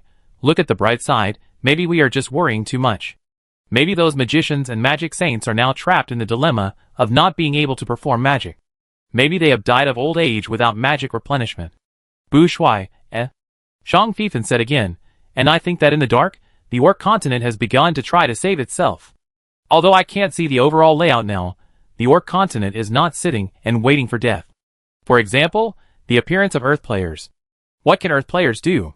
As long as the connection with the game terminal on the other side of the Earth is cut off, the Earth players will not be able to affect this world at all. Bourgeois couldn't help but be pessimistic. And the players have their own ideas. They are a group of uncontrollable creatures. What's more, this is a holographic world. If they want to do bad things here, and want to bring more chaos to this world. Isn't that great? Zhang Fifan interrupted Bourgeois and said, when there are only two enemies, it will be a fight to the death. Only you can win. But when the enemies become 3 or even 4, do you know what will happen? Bourgeois was puzzled. Do you regard the players as enemies? You can regard some players as friends, but as you said, players are uncontrollable. Instead of treating them as friends, it is better to regard them as invaders, or enemies who love to make trouble, and like to stir up trouble. But it is precisely because of the players that the future situation of the Orc continent has changed. It will be more interesting and full of uncertainty. And this is also a chance for the Orcs to save themselves. Zhang Fifan saw that Bourgeois still didn't understand, and rubbed his head. Don't think too much for now. Let's solve one problem at a time. Let's focus on solving those who want to harm you in Moyo Town, and see if we can solve the magma eruption in Tiger Country. Players and Tianquan Valley Master can be put aside. Bourgeois took a deep breath. You are right. Let's focus on the problem at hand. It's too late to think too much now. Boom! A huge explosion sounded suddenly. The small building was shaken by the shock. Zhang Fifan hugged Bourgeois. The magma erupted? Bourgeois asked in surprise. It doesn't look like. Boom! Another huge explosion. No, it's not an explosion. Someone smashed the small building. The light penetrated the basement. A huge claw slammed into the remnant of the small building. Puff! Then didn't even have time to cry for help before he was trampled into a pulp. A shadow shot out from his head and leaped into the distance. Bourgeois took Zhang Fifan and ran out of the basement through the wall. Before leaving, Zhang Fifan felt sorry for the spell array he had set up and missed an opportunity to curse. Originally, he wanted to change the taste of the god of curse and let him taste the taste of foreign magicians. Giant beast, Bourgeois said in a deep voice. This giant beast was much bigger than the white tiger that Bourgeois transformed into. It was 14 or 15 meters tall and more than 30 meters long. And the species of this giant beast could not be seen. Its claws were not meat pads or hooves, but more like dinosaur paws with thick keratin layers, plus hooked claws with great lethality. The giant beast seemed to be looking for something, and it let out an angry roar. The roar was very deafening. The surrounding buildings were shaking. Many people ran out of the city lord's mansion. These people shouted and screamed, and their voices intertwined together, and it was impossible to tell what they were shouting. Now there is no one who can be called the master in the city lord's mansion to control the overall situation. The steward left in the mansion is not the first steward, but the third steward. He can't command the guards and soldiers in the mansion at all. He can only shout at the servants who are in a mess. When the guards found the giant beast, they were very frightened at first. I don't know who shouted, and these guards suddenly calmed down. No one attacked the giant beast, but all evacuated outside the city lord's mansion. Is this Marquis Denton? Bourgeois heard the guard shout. The other party recognized the giant beast's body of Marquis Denton. And he was not unfamiliar with the voice of the guard. It was the guard who brought him to the city lord's mansion. The guard's shout not only reminded other guards and servants of the city lord's mansion, so that they would not die in vain under the feet of the giant beast, but also informed Bourgeois and the other two. Now the guard also ran away with the others and disappeared. The huge city lord's mansion was empty in a short while. Zhang Fifan looked up at the giant beast. It should be him. I didn't expect that he could come out of the temple. Bourgeois speculated, maybe the magma completely destroyed the formation, allowing Marquis Denton to see the first temple, and he seemed to have a way to leave the first temple. What a pity.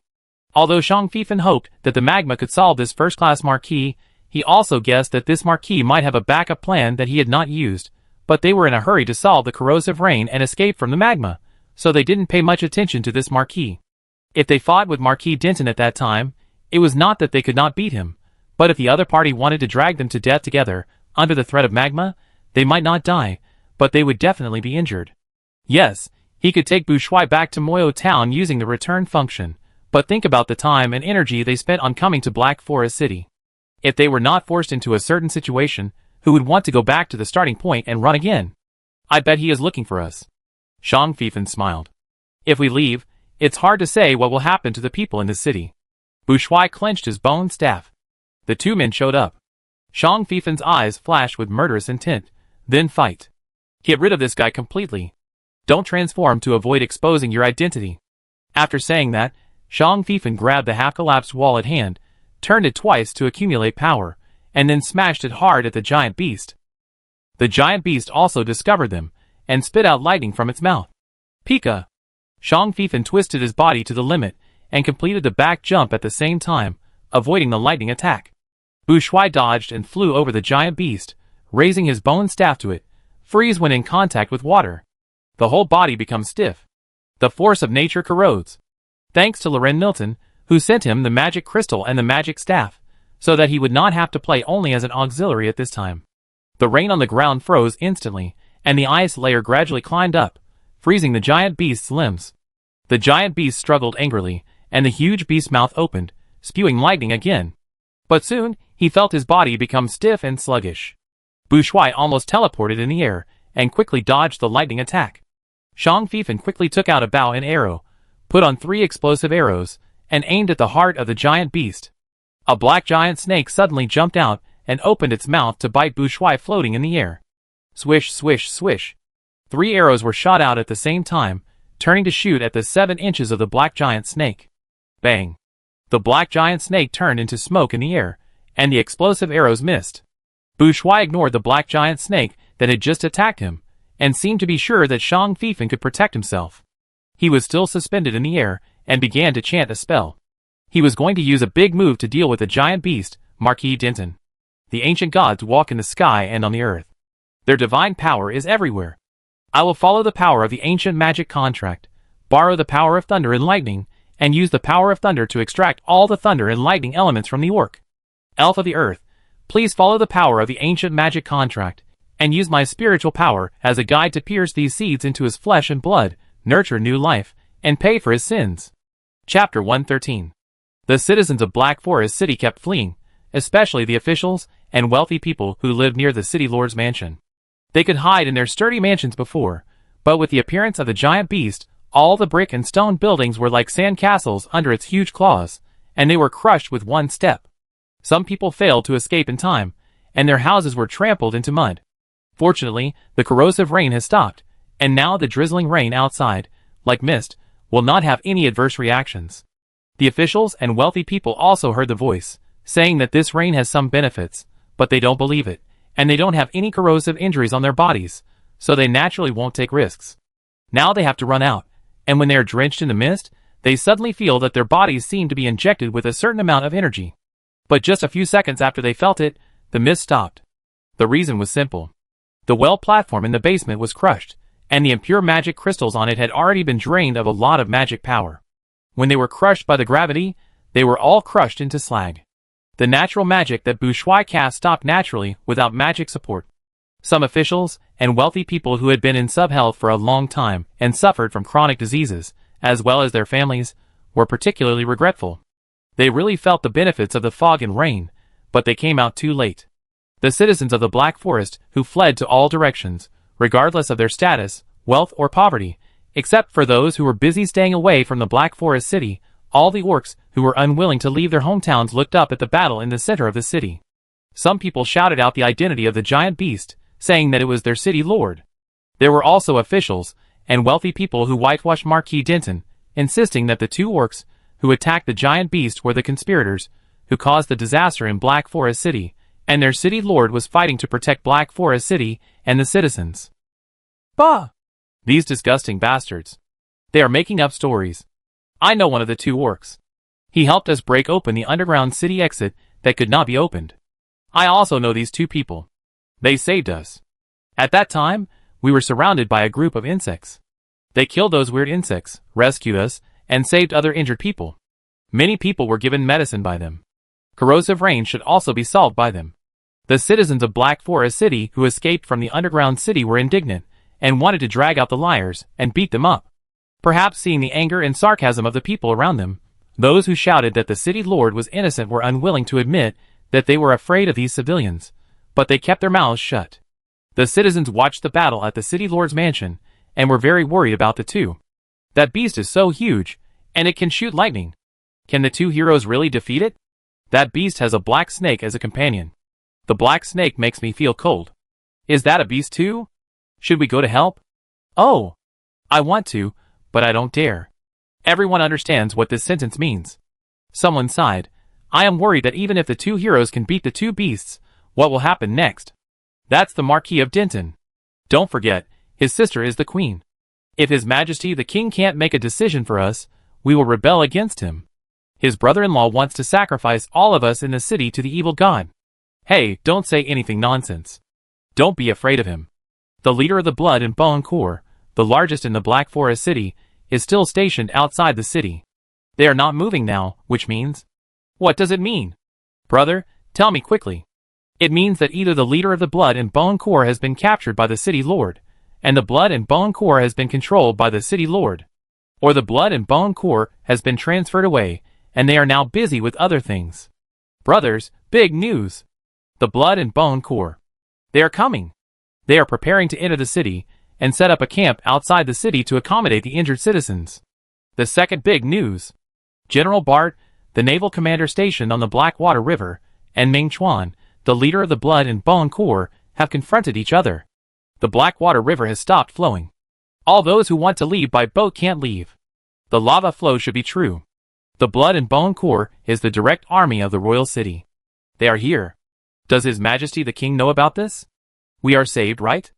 As the soldiers of the Blood and Bone Corps seized the right to guard the 4 major gates and the right to manage the city, the chaos in the Black Forest city began to gradually subside. Many of the injured citizens were led by soldiers in black and red uniforms to the west and north gates. Just outside these 2 gates, 100 meters outside the range of the previous corrosive rain, the Blood and Bone Corps set up a temporary camp. Legion Commander Ming Chuan sent his deputy to collect the latest intelligence from the citizens, while he himself rushed to the South Gate port with his elite men. If he wanted to control the entire situation in Black Forest City, he had to first control the city lord's greatest assistant, the Black Forest Navy Commander Bart. When Ming Chuan arrived at the South Gate, General Bart was leading his men to rush into the city. Before, General Bart was still worried about the Blackwater River being cut off. He actually didn't fully understand the city lord's plan. He only knew that the city lord asked him to control the docks and the navy and fight for him when he received his order. Later, the corrosive rain suddenly fell, and no one could step into the Black Forest city within 100 meters. Unfortunately, the Blackwater River suddenly stopped flowing, and all the ships sailing on the river fell to the bottom of the river. Many ships were swallowed up directly because of their small size when they fell into the mud at the bottom of the river. Those who were luckier are now trapped in the mud and sand at the bottom of the river. What's more terrifying is that there are many terrible carnivorous aquatic creatures living in the Blackwater River. These carnivorous aquatic creatures have no time to escape, and many of them have gone crazy. They desperately attack the survivors on the ships that fell to the bottom. Some of those who can get ashore are chasing the orcs. General Bart should have dealt with these things. The Navy has the responsibility to protect the river and sailing ships. But General Bart heard rumors that were very unfavorable to the city lord, and he also saw the giant beast. Just as the corrosive rain stopped, General Bart immediately led his troops to rush into the city, help the giant beast, and control the Black Forest city. The Blood-Bone Legion also wanted to control the Black Forest city, so it confronted Bart's navy. As soon as the two generals, Bart and Ming Chuan, met, they mocked and cursed each other. The two had a long-standing grudge, and they each served their own masters, and they had disliked each other for a long time. Neither of them gave in to the other. At this time, they all saw 2 orcs flying into the air to fight the giant beast, and a black giant snake joined in the middle. Who are those 2 orcs hiding their heads and faces? General Bart questioned. Captain Ming Chuan rolled his eyes. You ask me? Who should I ask? They probably don't like the fact that Marquis Denton sacrificed hundreds of thousands of citizens to the evil god, and want to teach him a lesson. Teach the Marquis a lesson? They don't deserve it. And don't talk nonsense.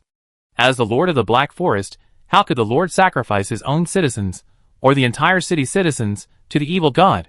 This is slander, General Bart said sternly. Okay, let's not talk about this. What exactly did Marquis Denton do? Whether he cooperated with the evil god believers or not, this matter will be judged by His Majesty the King. Let's talk about the lava flow disaster first. Now my people have entered the city for disaster relief, and are preparing to enter the underground city to check the lava eruption. As a naval commander, shouldn't you also deal with the Blackwater River's dry up? By the way, check if there are any lava vents at the bottom of the river. Ming Chuan, are you blind? Don't you see that the Marquis is being attacked? If you want to stabilize Black Forest City, how can you do it without the Marquis? Do you want to seize power? Bullshit! The Blood Bone Corps carries the king's order. Once the Black Forest. A disaster has occurred in the city that the city lord cannot control. My Blood and Bone Corps must understand and control the situation as soon as possible, with disaster relief and rescue as the first priority, and at the same time shoulder the responsibility of conveying the situation to the royal city. Are you trying to stop me from exercising the power granted to the Blood and Bone Corps by His Majesty the King? That's not what I meant. You also said that only when the city lord cannot control the disaster. Now, as long as you let me rescue the city lord can control the disaster and stabilize Black Forest City immediately. A city lord who will sacrifice hundreds of thousands of citizens and create corrosive rain. Do you really think he can stabilize the citizens? Or do you want to cause public outrage and force the citizens to rebel? You are slandering me. That's just a rumor spread by the enemies of the city lord. The Marquis is not such a person. The men of the two men were anxious, and the two of them were busy arguing, but something big had happened over there. General, the giant beast seems to be killed, and the black giant snake seems to be dead. It has turned into black sand. The two generals turned their heads at once. Shang Fifan had just dealt with the black giant snake, and just when he noticed that there was an item at the tip of the other's tail that made him very excited. It was a ring, hidden under a scale at the tip of the black giant snake's tail. He didn't notice anything unusual there at first, until he jumped up and stepped on the tip of the tail. The black giant snake didn't seem to expect that the tip of his tail could be stepped on, and turned his head to look at him in surprise, and immediately turned his head to bite him. At this moment, Shang Fifan had a subtle feeling, and then he took out a big knife without hesitation, and cut off the tip of the tail with one knife. The black giant snake felt incredible when he felt severe pain. He is now the evil god Shadow, who is many times stronger than the original Father Galen. He walks in the shadow, he is the shadow itself. No one should be able to capture his entity, let alone hurt him. Just like those holy insects. But now this orc who came out of nowhere not only has great strength, but can actually hurt him? Who is this person?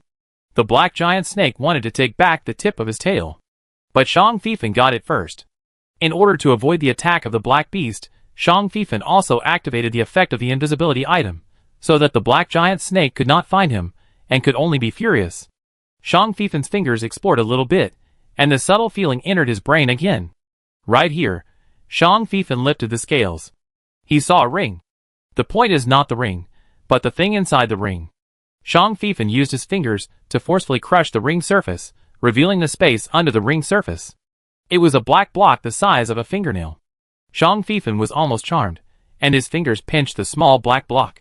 The moment he saw this thing, he knew what it was. The heart fragment of the insect mother. Adventure mission. You accidentally got a fragment of 1/9 of the heart of the insect mother. Would you choose to absorb 1/9 of the heart of the insect mother to help you upgrade your awakened bloodline talent? How many levels can be upgraded, and which bloodline talent can be upgraded is unknown. There is also a certain probability of failure to upgrade. Shang Fifan of course chose to absorb. Congratulations, the adventure mission is completed. You are affected by the strong resentment left in the heart of the Zerd mother when she died, causing your blood talent curse level to be upgraded from 169.5/100 to 200/100. That is, your cursed blood talent is open to level 2. Congratulations, the adventure mission is completed. You are affected by the power of the Zerd mother's talent, and your blood talent infinite power is upgraded from 239.5 out of 100 to 301 out of 100. That is, your power blood talent is open to level 3. Congratulations, because you have absorbed the Zerd mother's heart fragment again, your professional skill Zerd researcher level has been upgraded from keen perception to synesthesia.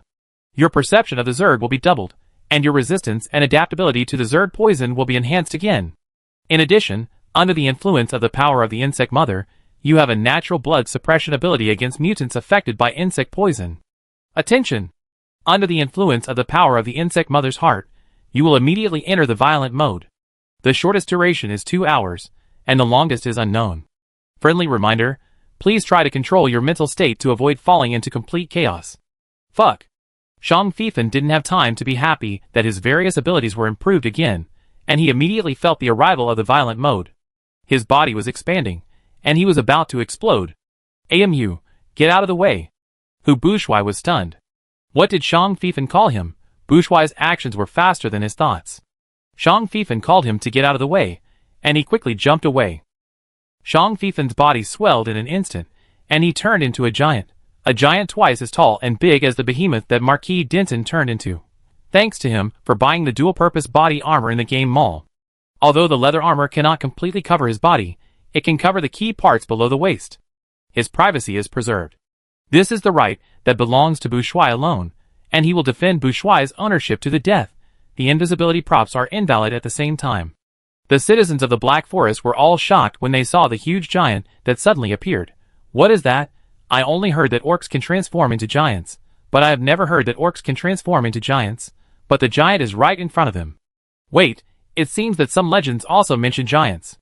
What legends are those? The giant grabbed the black giant snake, just like the legendary Hercules, holding the snake's head and tail with both hands, and pulled hard. The citizens of the city all heard a very piercing scream. The black giant snake was split into two. This is not the end. The giant held two sections of the giant snake in his hands. No one knew what he did. The head and body of the snake in his hands kept twisting, but they also kept shrinking and drying up. In less than 4 or 5 seconds, the black giant snake turned into black fine sand and fell to the ground. Then the giant's body seemed to grow a little bigger. Before Father Galen's consciousness was completely annihilated, he couldn't believe it. How could he die? His body had been transformed into a living dead, and had become the evil god Shadow. How could he die? But he died cleanly. Not only his body turned into sand, but even his soul was left. Now there was only one giant beast left, and the scene became 2 against 1. Not only General Bart wanted to help Marquis Denton, some people who had a close relationship with Marquis Denton and wanted to curry favor with Marquis Denton also wanted to go over and support Marquis Denton at this time. But after seeing the giant appear, these people's ideas changed. This is not a battle they can intervene in, so they should just watch from the side and see if there is a chance to sneak attack the giant and rescue Marquis Denton. When the giant beast incarnated by Marquis Denton saw the giant appear, his face changed immediately, and he turned around and wanted to run away. He didn't want to fight anymore. He once heard a legend, which was a very old legend. Not many people know this legend now, but he was fortunate to see an ancient book in the Holy Mountain, which recorded an ancient ballad and mentioned the legend of the giant. According to legend, orcs are not only beasts that can become huge, but also orcs that can transform into giants in human form. This kind of orc has a very special bloodline, that is, the bloodline of the god of war.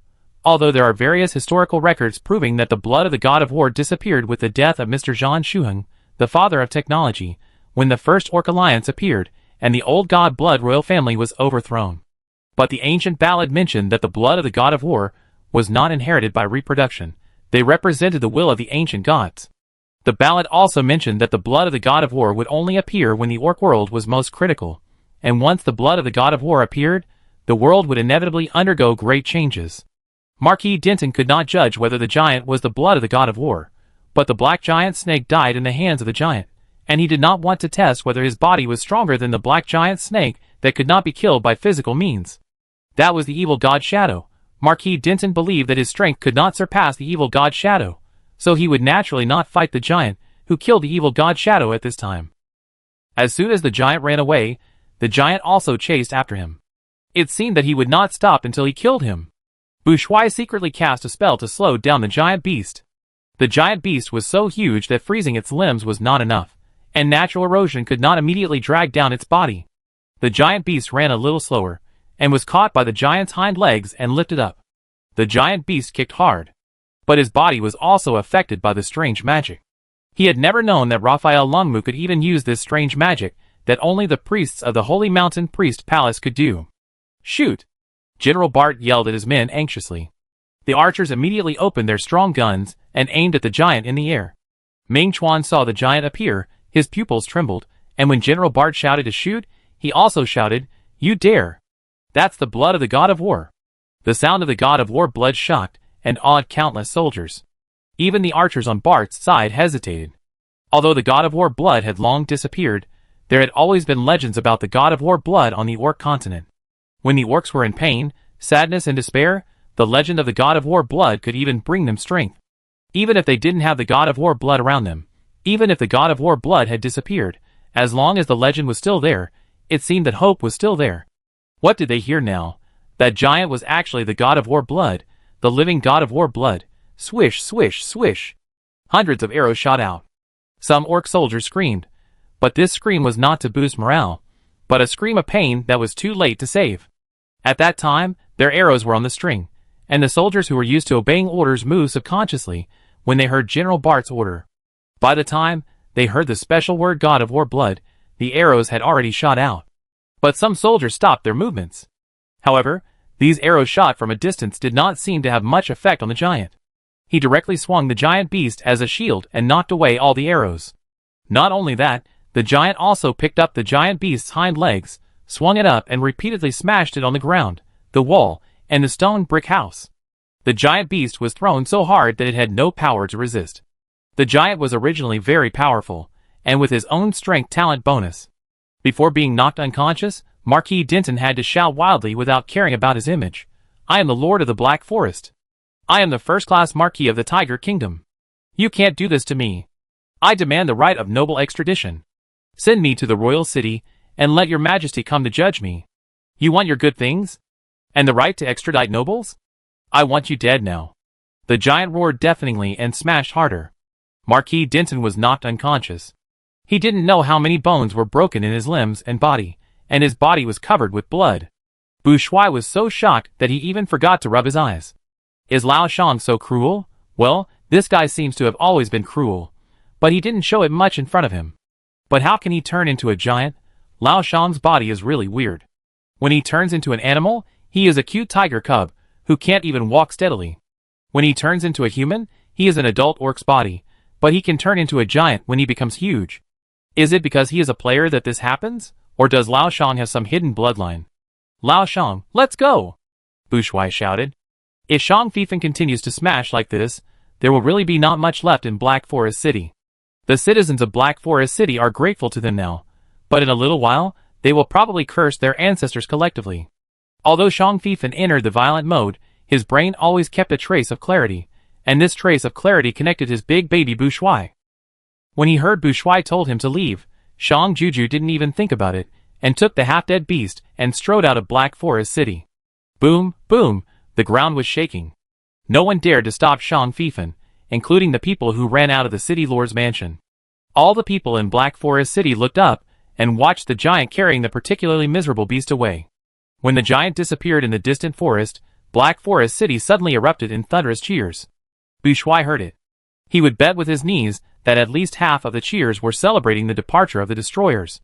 Well, Lao Shan was definitely one of the destroyers. So it's not easy to be a hero. The Black Forest has been quiet for many years, but it was in great trouble today. A giant broke into the depths of the forest, grabbed a giant beast, and smashed it everywhere. "Don't destroy the trees," Bourgeois roared.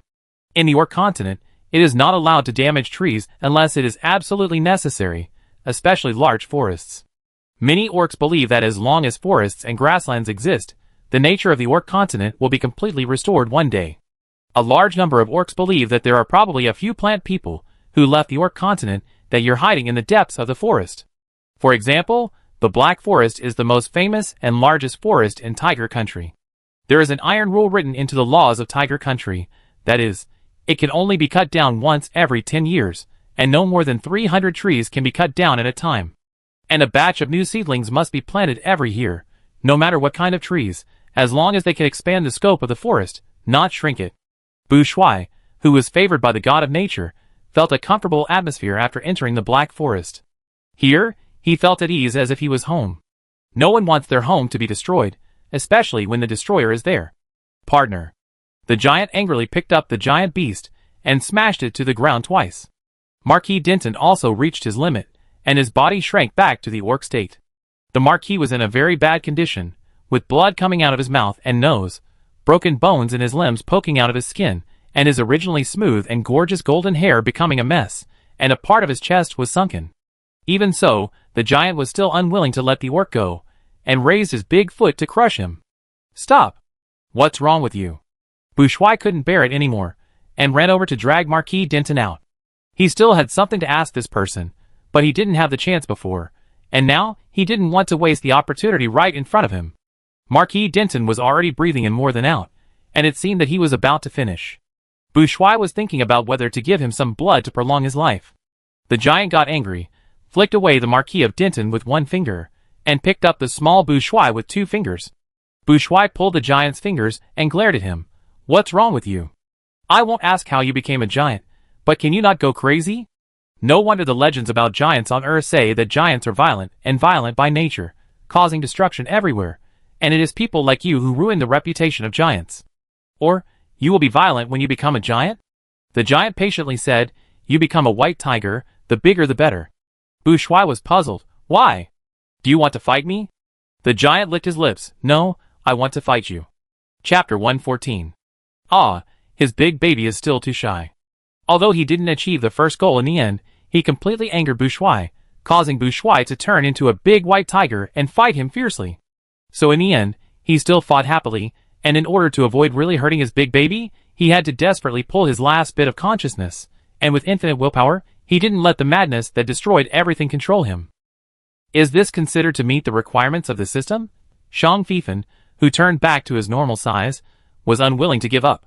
He turned over and looked at Bourgeois, who was lying beside him, and was completely limp, and his fingers gently stroked his face and lips. Bourgeois really didn't even bother to lift his fingers now. He was too tired. He had never fought with anyone like this since he was a child. In the end, he was forced to be fierce by the bastard giant, but he mastered a lot of the fighting skills of the giant tiger.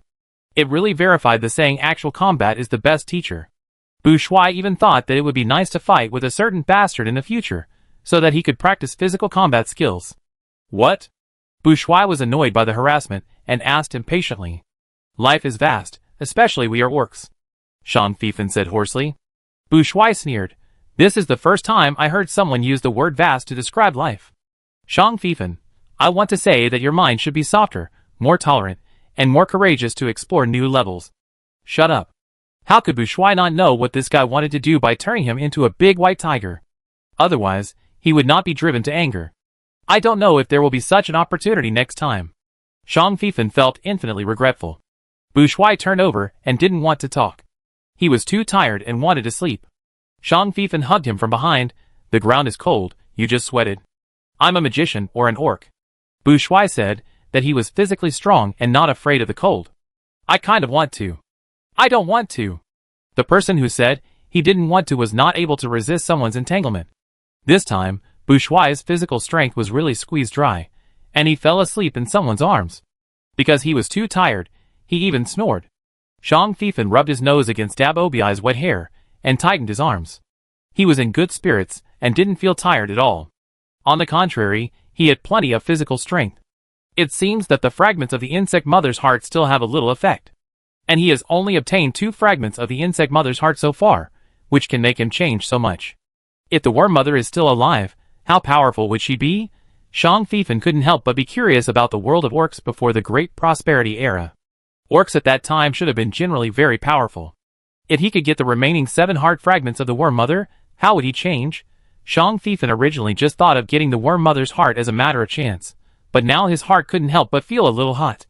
He still had a little obsession with turning into a giant, and the big white tiger, and the more he couldn't get it, the more he wanted it. If it really didn't work, he could turn into a tiger as big as the big white tiger. Thinking of his tiger body, Jean Fifen felt a little depressed. Although that would be very unpopular, it didn't seem to be of much use except for being cute. Feeling the air getting humid, Jean Fifen was worried about the rain, so he took out the small camp house he had bought at a high price from the statue square with one hand. This camp house has a protective function, and is called the Turtle Shell Castle. The price is as high as 2,999 points. If it were normal, Jean Fifen would definitely not be willing to buy such an expensive camp house for camping. But at that time, they were outside the Black Forest city, and he and Bourgeois both felt the extreme danger. At that time, they didn't know how to deal with it, so they bought such an expensive thing in a hurry. When the things were taken out, Jean Fifen realized why this camp house was sold so expensively. This is a portable small villa. As long as there is no living thing in it, it can be reduced to the size of a backpack, and the weight is still very light. This must have used space and gravity alchemy technology, but it cannot be stored at any time. When using it, it must be taken out and enlarged. When shrinking it, It is also necessary to confirm that there are no living things inside, including eggs and seeds. In addition, except for the furniture and supplies that were originally in the camp house, other things cannot be shrunk if they are put in, and must be taken out. But just because this house can be reduced to the size of a backpack, it is lightweight, and its protective ability makes it the most desired camping house for orcs to travel. The material of the house is unknown. The texture and convexity of the walls and ceilings are like tortoise shells, and the color is black and red. This is probably one of the reasons why it is called the tortoiseshell castle. The small villa has only one floor. Just looking at the floor height, you can tell that it was built specifically for orcs. Its base is also very high, about 1.5 meters, and you need to climb up the steps. There is also a circle of platforms about 2 meters wide around the house. Pushing open the door and walking in, there are 3 bedrooms, 3 bathrooms, 2 living rooms, a kitchen and a storage room. The living room is in the middle, 2 master bedrooms are on both sides of the living room, and there is another guest bedroom opposite the kitchen. In the middle are the dining room, storage room and entrance and exit doors, which present an airplane wing shape. This is the house type that Shang Fifan likes, which is one of the reasons why he bought this camp house. The area of more than 200 square meters, and the height of more than 6 meters make the whole house look very bright and spacious. There are not many furniture and daily necessities inside, but this is not a problem for Shang Fifan. He collected furniture of various shapes and materials in Morwa City, as well as a large number of daily necessities. Shang Fifan first wrapped Bu Shuai like a baby with a large piece of animal skin and put it in the corner, then took out a sturdy bone bed as quickly as possible and put it in the master bedroom, and then spread a new thick blanket on it, and then put Bu Shuai on the bed and covered it with animal skin. During the whole process, Bu Shuai did not open his eyes. Shang Fifan lowered his head and kissed Bu Shuai's forehead. Bu Shuai probably felt comfortable and relaxed, so he huddled into the quilt and slept more deeply. Shang Fifan pushed open the window of the master bedroom. The window had 2 layers. The inner side seemed to be made of glass, and the outer side was a window guard made of the same material as the wall. With the window guard closed, the whole villa became a complete and solid tortoise-shell fortress. Shang Fifan closed the glass window and pushed the window guard to both sides of the wall to let the natural light from the forest in. They had a fight and communicated at a distance, and time had already flowed into the evening. The air in the forest was very humid, and there was no moonlight. But Shang Fifan's eyes were already used to seeing things in the dark, so he didn't even notice how dark it was around him. Plop, plop, bean-sized raindrops hit the roof and the platform. It was raining. This time it was real rain. Shang Fifan always felt that he had forgotten something. Oh right, that Marquis Denton. Where did he throw that Marquis Denton? He remembered that before Bu Shuai turned into a big white tiger, he used his fingers to flick him away, and then he seemed to want to deal with Marquis Denton because Bu Shuai wanted to, so he stuffed him into a tree hole in a rage. Bu Shuai seemed to have cast a confinement magic on him. Shang Fifan walked out of the camp house, and walked a short distance before he found the big tree that Marquis Denton was stuffed into. Marquis Denton was curled up in a ball, and his limbs were almost broken, so he could be stuffed into such a small tree hole in this posture. He was still wrapped in thorns. When Shang Fifan dragged Marquis Denton out of the tree hole, he thought that the guy had died. He was dead, and he would just give less confessions. But Marquis Denton's vitality was stronger than he thought, and he still had a trace of life. Shang Fifan used a knife to cut the thorn rope, rummaged through his warehouse, found 2 bottles of medicine from it, pinched Marquis Denton's mouth, and poured all of them into him. Marquis Denton's chest rose, and fell more obviously. Shang Fifan waited patiently for a while. Marquis Denton was still in a coma. I know you're awake. I just gave you 2 bottles of medicine. One is a strong blood tonic, and the other is called the last light. Its biggest function is to stimulate all the last vitality and potential in the body of the user, so that the other party can have time to explain the last words. Marquis Denton's eyelids trembled, and he slowly opened his eyes. After a long while he spoke, so I will definitely die. Shang Fifan smiled. I'm not here to torture you. I just thought that in the last moments of your life, you would want to find someone to talk about your ideals that you have accomplished and not accomplished, your ambitions, and your regrets. If you have any last words, I can also help you tell them. I want to tell my sister that one of the murderers who killed me is Raphael Longmu. Will you tell her? Marquis Denton seemed to be mocking. Shang Fifan, yes. Why not? Anyway, we have to find her. Marquis Denton was silent. Since you don't want to chat, let me ask you a few questions. If you are willing to answer, You can answer. If you are not willing, it doesn't matter. Shang Feifan sat down next to Marquis Denton very friendly. The big raindrops hit the two of them, and soon they were soaked. The dark forest and heavy rain are really not a very suitable place to chat. But Shang Feifan didn't care, and the other person couldn't care even if he wanted to. If you know how the corrosive rain stopped, you will understand that we have the means to make you reluctantly tell the answer we want, and it must be the truth. But you will be very embarrassed by then. Shang Feifan smiled. Marquis Denton lowered his head. The first question is, why did your family hunt down Raphael Longmu's grandparents? That is, your cousin who married into the Linglet family. Give me the minimum dignity, and I want a funeral of the corresponding level. Marquis Denton spoke. Okay. I will send your body to the royal city, and give it to your sister. Shang Feifan also reached out to help Marquis Denton up, and let him sit against a tree. Marquis Denton breathed slowly, and he couldn't breathe deeply. His chest was sunken, and every breath he inhaled and exhaled would make him extremely painful. Xiong took away something he shouldn't have taken away. I only found out about it afterwards. What? A stone ear.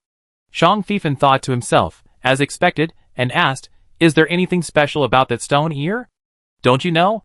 Marquis Denton mocked again. Shang Feifan was genuinely surprised. What do we know? This is the first time I've heard the word stone ear. Marquis Denton didn't know whether he believed it or not. He didn't seem to want some secrets to be buried after his death. He actually narrated, the stone ear was excavated by my great-great-grandfather from the ruins of an ancient battlefield. He had an unspeakable fascination with the stone ear and wanted my great-grandfather to bury the stone ear with him before he died. But your great-grandfather didn't do that? Marquis Denton conceded. My great-grandfather studied the stone ear for a long time and found nothing. In his opinion, it was just an ordinary stone ear. If there was anything special about it, it was that the material was very strong and no grain could be removed from it even if all means were used. Later, because of the underground city, my great-grandfather had no time and energy to study the stone ear, so he put it in the treasure room. When my father was about to inherit the position of head of the family and lord of the Black Forest, my grandfather made arrangements for his direct descendants. He distributed the corresponding property to my uncles and aunts, and generously allowed them to take a treasure from his private treasury. My grandfather was not interested in the stone ear. He didn't even look at it. Then, for some reason, Xiong's father did not choose other more valuable treasures, but chose the inconspicuous stone ear that looked worthless. And my grandfather, the old fool, actually agreed to let Xiong's father take the stone ear away, and said that the stone ear might have a connection with him. Marquis Denton's expression was obviously unhappy. It was unclear whether he was angry with his grandfather or his uncle. Shang Feifan noticed the expression and tone of Marquis Denton's speech and felt a little weird. Marquis Denton, when my father inherited the position of head of the family, he began to count the treasures in the family, and soon found that the stone ear was missing. He wanted to find the stone ear, but my grandfather had died by then, and he had not made any records of the descendants who took the stone ear away. My father could only investigate bit by bit, and finally found Joan's father. But Joan's father told my father that his daughter Joan liked the stone ear very much and asked him to take it away as a dowry. We found the Linglet family again and discussed with Joan. We promised her that as long as if you are willing to hand over the stone ear, we can help the Linglet family improve their status, help them become nobles, and even give them a piece of territory. But Joan told us that the stone ear disappeared not long after she married into the Linglet family. Shang Feifan saw that Marquis Denton did not continue to talk, so he said, you don't believe it, then use your method to find it. Let me guess, you first sent someone to capture Joan's husband to force Joan. By the way, ask Joan's husband if he knows about the stone ear. But Joan's husband didn't know about the stone ear, and Joan still said she didn't know where the stone ear was. You killed Joan's husband in anger.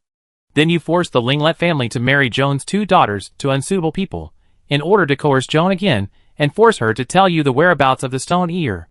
Joan may have said something nonsense to protect her daughter. And you went to those places to look for the stone ear based on Joan's confession, so it took a little time. And when you were deceived by Joan to go to other places, Joan's 2 daughters found that their father was dead, and their mother was missing, and they were forced by their family to marry people they didn't want to marry. So Joan's 2 daughters ran away. Marquis Denton did not deny it. Shang Feifan was curious. Why do you want the stone ear so much? Have you touched the stone ear, and found out what secrets the stone ear has? Marquis Denton raised his eyelids. It doesn't matter if I tell you.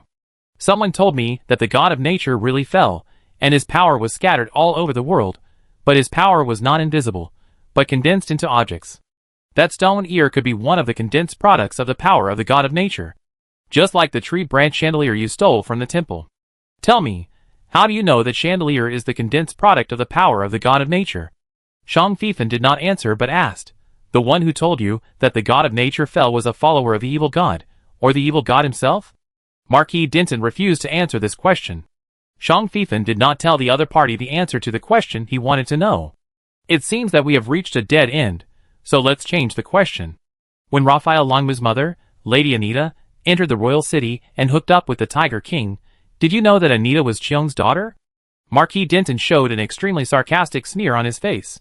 Who does that stupid woman think she is, and what is she doing? She thought that she deliberately created the opportunity to meet Tiger King and deliberately seduce Tiger King, and my sister would not see it? My sister just wanted to see what she wanted to do, and how brave she was. That is to say, you didn't know that Anita was one of Joan's daughters at that time. You think she is a spy from another country? Or is she greedy for wealth and glory? Shang Fifan showed a smile that could hurt others. Or the queen wanted to use this to test her king husband's loyalty to her? Unfortunately, the queen didn't know that love is the most untestable emotion. When she had this idea, her husband had already begun to stay away from her. Marquis Denton replied stiffly and coldly, Anita could not have given birth to a child, and even if she did, it would be a stillbirth. Oh! But Anita gave birth to a living and very healthy baby. Then you began to doubt Anita's methods? Shang Fifan observed Marquis Denton's expression. Then he said, no, you are very sure that Anita cannot give birth to a child. In other words, only a very special method can make Anita give birth to a live baby. That's when you began to suspect that Anita has the power of the god of nature, right? Marquis Denton agreed again. Shang Fifan's mind was spinning fast, and he thought of many things at once. You started investigating Anita. To be precise, you started investigating her when Anita deliberately approached Tiger King, and finally confirmed her identity after she gave birth to a child. But why don't you just get rid of Anita and her son? This shouldn't be a difficult task for you. Did the Tiger King protect them? Marquis Denton sneered. Tiger King. Ha! You would never imagine that Anita went to the queen herself and took the initiative to explain her life experience, and threatened the queen with this, saying that if the queen attacked her and her child, she would expose to the world that she was the queen's niece, but had given birth to her uncle's child. Would you be threatened by such a threat? Shang Fifan felt incredible. He thought that the bottom line of most nobles was far lower than ordinary people could imagine. It was nothing for the king to have a niece and lover, and it was not uncommon for his own daughter, sister, or even his own mother. Marquis Denton said after a while.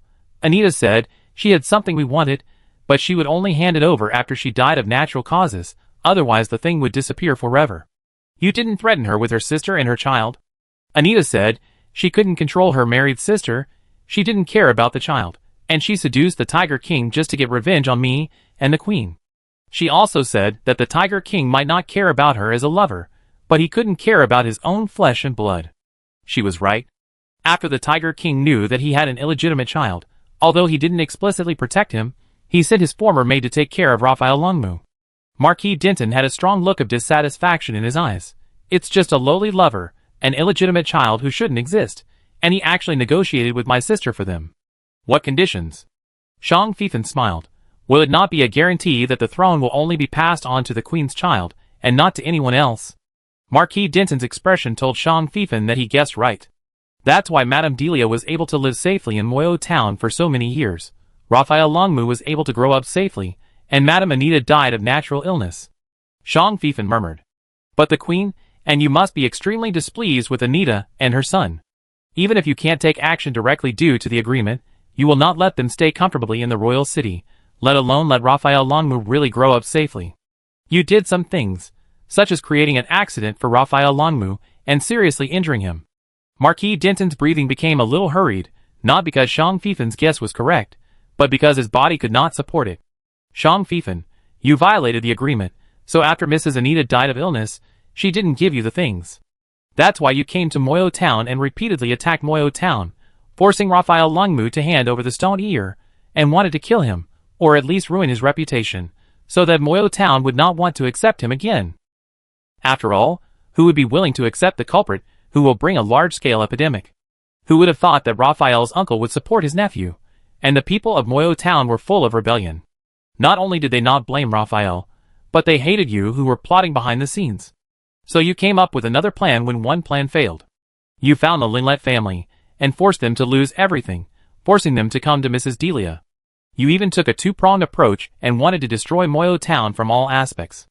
At that time, you wanted more than just the stone ear, you wanted to destroy Raphael and all the forces that supported him. She violated the contract. Marquis Denton insisted. She should have handed over the stone ear when she died of illness, but she didn't. Also, she should have known the possible fate of that bastard when she gave birth to him. If Shang Fifan hadn't known that Lang Mu was a soul that traveled through time and space, he would have slapped him in the face when he heard Marquis Denton call Lang Mu and Lang Mu's mother a bastard and a cheap thing. Mrs. Anita's behavior is indeed immoral, but have you ever thought that she should have had a happy and fulfilling life? It was you who made her lose her parents, the protection of her family, and the hope for the future. You also killed her parents and almost killed her and her sister. If it were you, would you not hate her in your heart? Shang Fifan sneered. Anita would find the Tiger King. It was all your fault. If the Tiger King was really loyal to his queen, he wouldn't be so uncontrollable about his lower body. Don't put all the blame on others. You are the real instigators of Madame Anita's affair with Tiger King. Shang Fifan had no intention of whitewashing Anita's actions. He was just unhappy with the attitude of Marquis Denton and the queen that they were the victims. Whether it was Joan and her husband, Anita's sisters, or Raphael Lungmu, they were all innocent people implicated by Sher. Is Sher guilty? No, Marquis Denton's greed was the original sin. His grandfather had promised to give each of his children a treasure, and Marquis Denton's father had inherited most of the family's property. Marquis Denton should not ask for Sher inherited by his uncle. But he not only went to ask for it, but also persecuted the family wantonly after he failed to get it. Have you ever thought that Mrs. Cheung might really not know the whereabouts of the stone ear? The stone ear is really missing. Of course, according to Bourgeois' situation, he now knows that the stone ear is actually still there, and it is hidden in Mrs. Anita. Anita also used this stone ear to save her son's body, and summon Lang Mu's soul to the Orc continent.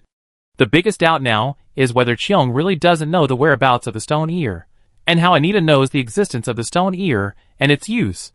Marquis Denton leaned against the tree, his face flushed, and his consciousness seemed to begin to blur. That was originally mine.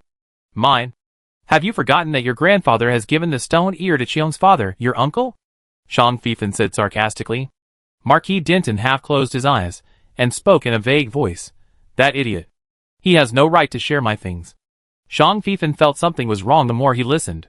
Which grandson would call his grandfather an idiot? Who are you? Who am I? Marquis Denton seemed to smile, and he tried to open his eyes a little. Guess. Who I am. Gudong. Marquis Denton's head drooped, and he was completely motionless. Chapter 115. When Bourgeois woke up, he saw someone sleeping beside him, sleeping very deeply. Is he offline? Bourgeois got up and found that this was a very strange and empty house. And the layout was very characteristic of the Earth, unlike the layout popular in the Orc continent now. But looking at the floor height and the area of the house, it seemed to be tailor-made for the Orcs. The transparent window let in the light from outside. The sky was a little gloomy, and it was still drizzling outside. Bourgeois opened the window and looked out. This was clearly the Black Forest where they were yesterday. Traces of their fight could still be seen around. Did Shang Fifan build a house in the forest? Bourgeois found the bathroom, pushed the door open, and found that the faucet and shower style inside were quite different from those on Earth, more like the dual-use style that the Orcs liked. For example, the faucet has a foot-operated function, the shower head can be adjusted at any time, and it can be washed from a low position to an upward position, etc. The hair filter device is also very developed, which is convenient for hairy Orcs not to block the drain after taking a bath.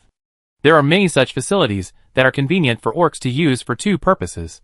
From this point of view, this house does not look like a creation on the other side of the Earth.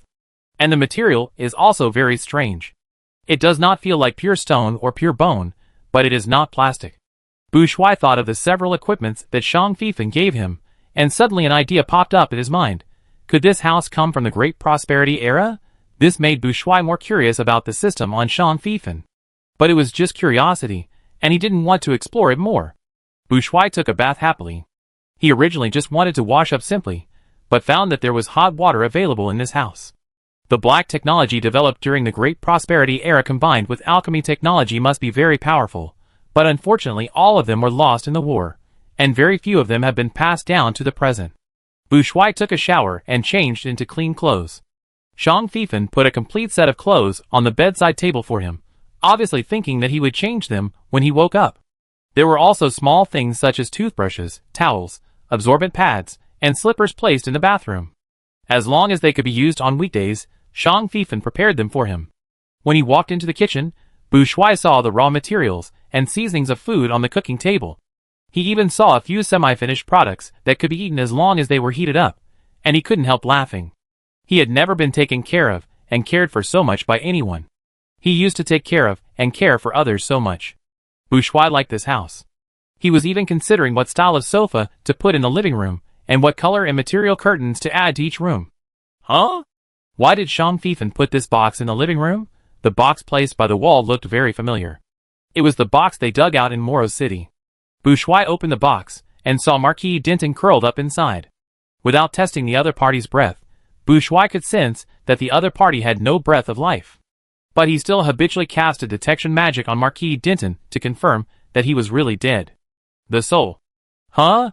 Bu Shuai stared at the body of Marquis Denton. He thought he understood why Zhang Fifan deliberately put this box in the living room, probably because he wanted him to see it too. Zhang Fifan must have noticed something, but there was no way to be sure. Bu Shuai thought for a moment, raised the bone staff, and cast a new imprisonment magic on the corpse. But this time it was not used to imprison the body, but to imprison the soul. The soul was sleeping, and had no idea that there was another cover outside its safe house. Bu Shuai walked to the entrance, put on his boots, pushed the door and walked out. As he walked, he held the bone staff, and cast natural recovery and growth magic on the forest. Yesterday, a giant fought with him, but it caused a lot of damage to the forest.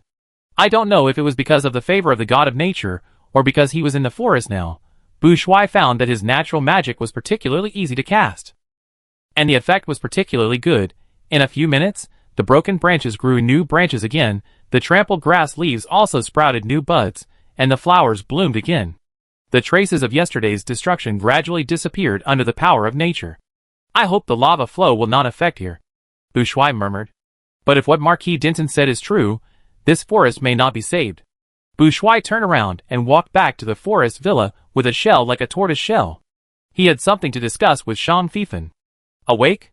Zhang Fifan opened his eyes, and saw his baby sitting by the bed looking at him. Zhang Fifan stretched out his hand to hug him. Bu Shuai slapped his hand away. I saw the box. Oh, wait a minute. Zhang Fifan jumped off the bed quickly, and went to the bathroom first. That Marquis Denton is a little weird, Zhang Fifan said loudly in the bathroom. Why is it weird? Because his soul has not left his body? Bu Shuai waited until the awkward time was over, walked to the bathroom door, leaned against the door and asked. Zhang Fifan rinsed his hands, took a toothbrush and squeezed toothpaste while saying, Did you find out? I originally wanted to check if there was any insect poison in his body, or if he was a living dead, but I found that his spiritual body was a little bit wrong. After the death of an ordinary person, his spirit body will also disintegrate, but Marquis Denton did not. This feeling is very subtle, and only those who practice spiritual power, and have a relatively high level of spiritual power can feel it. It's like a house is blown up, and it turns out that there is still a Wi-Fi signal inside. Did you torture him? It can't be considered torture. Zhang Fifan roughly recounted the content of his conversation with Marquis Denton. Bu Shuai listened and raised his eyebrows. What did he mean by the last sentence? The tone he used when he mentioned his grandfather, and his attitude towards his uncles and peers, made me suspect. He might be the great-great-grandfather he mentioned. Zhang Fifan cleaned his toothbrush, and gave the answer directly. Because it was old Denton who dug out the stone ear, and was obsessed with it all his life? Don't you think the ability of the contemporary Marquis Denton is a little stronger than that of ordinary orcs?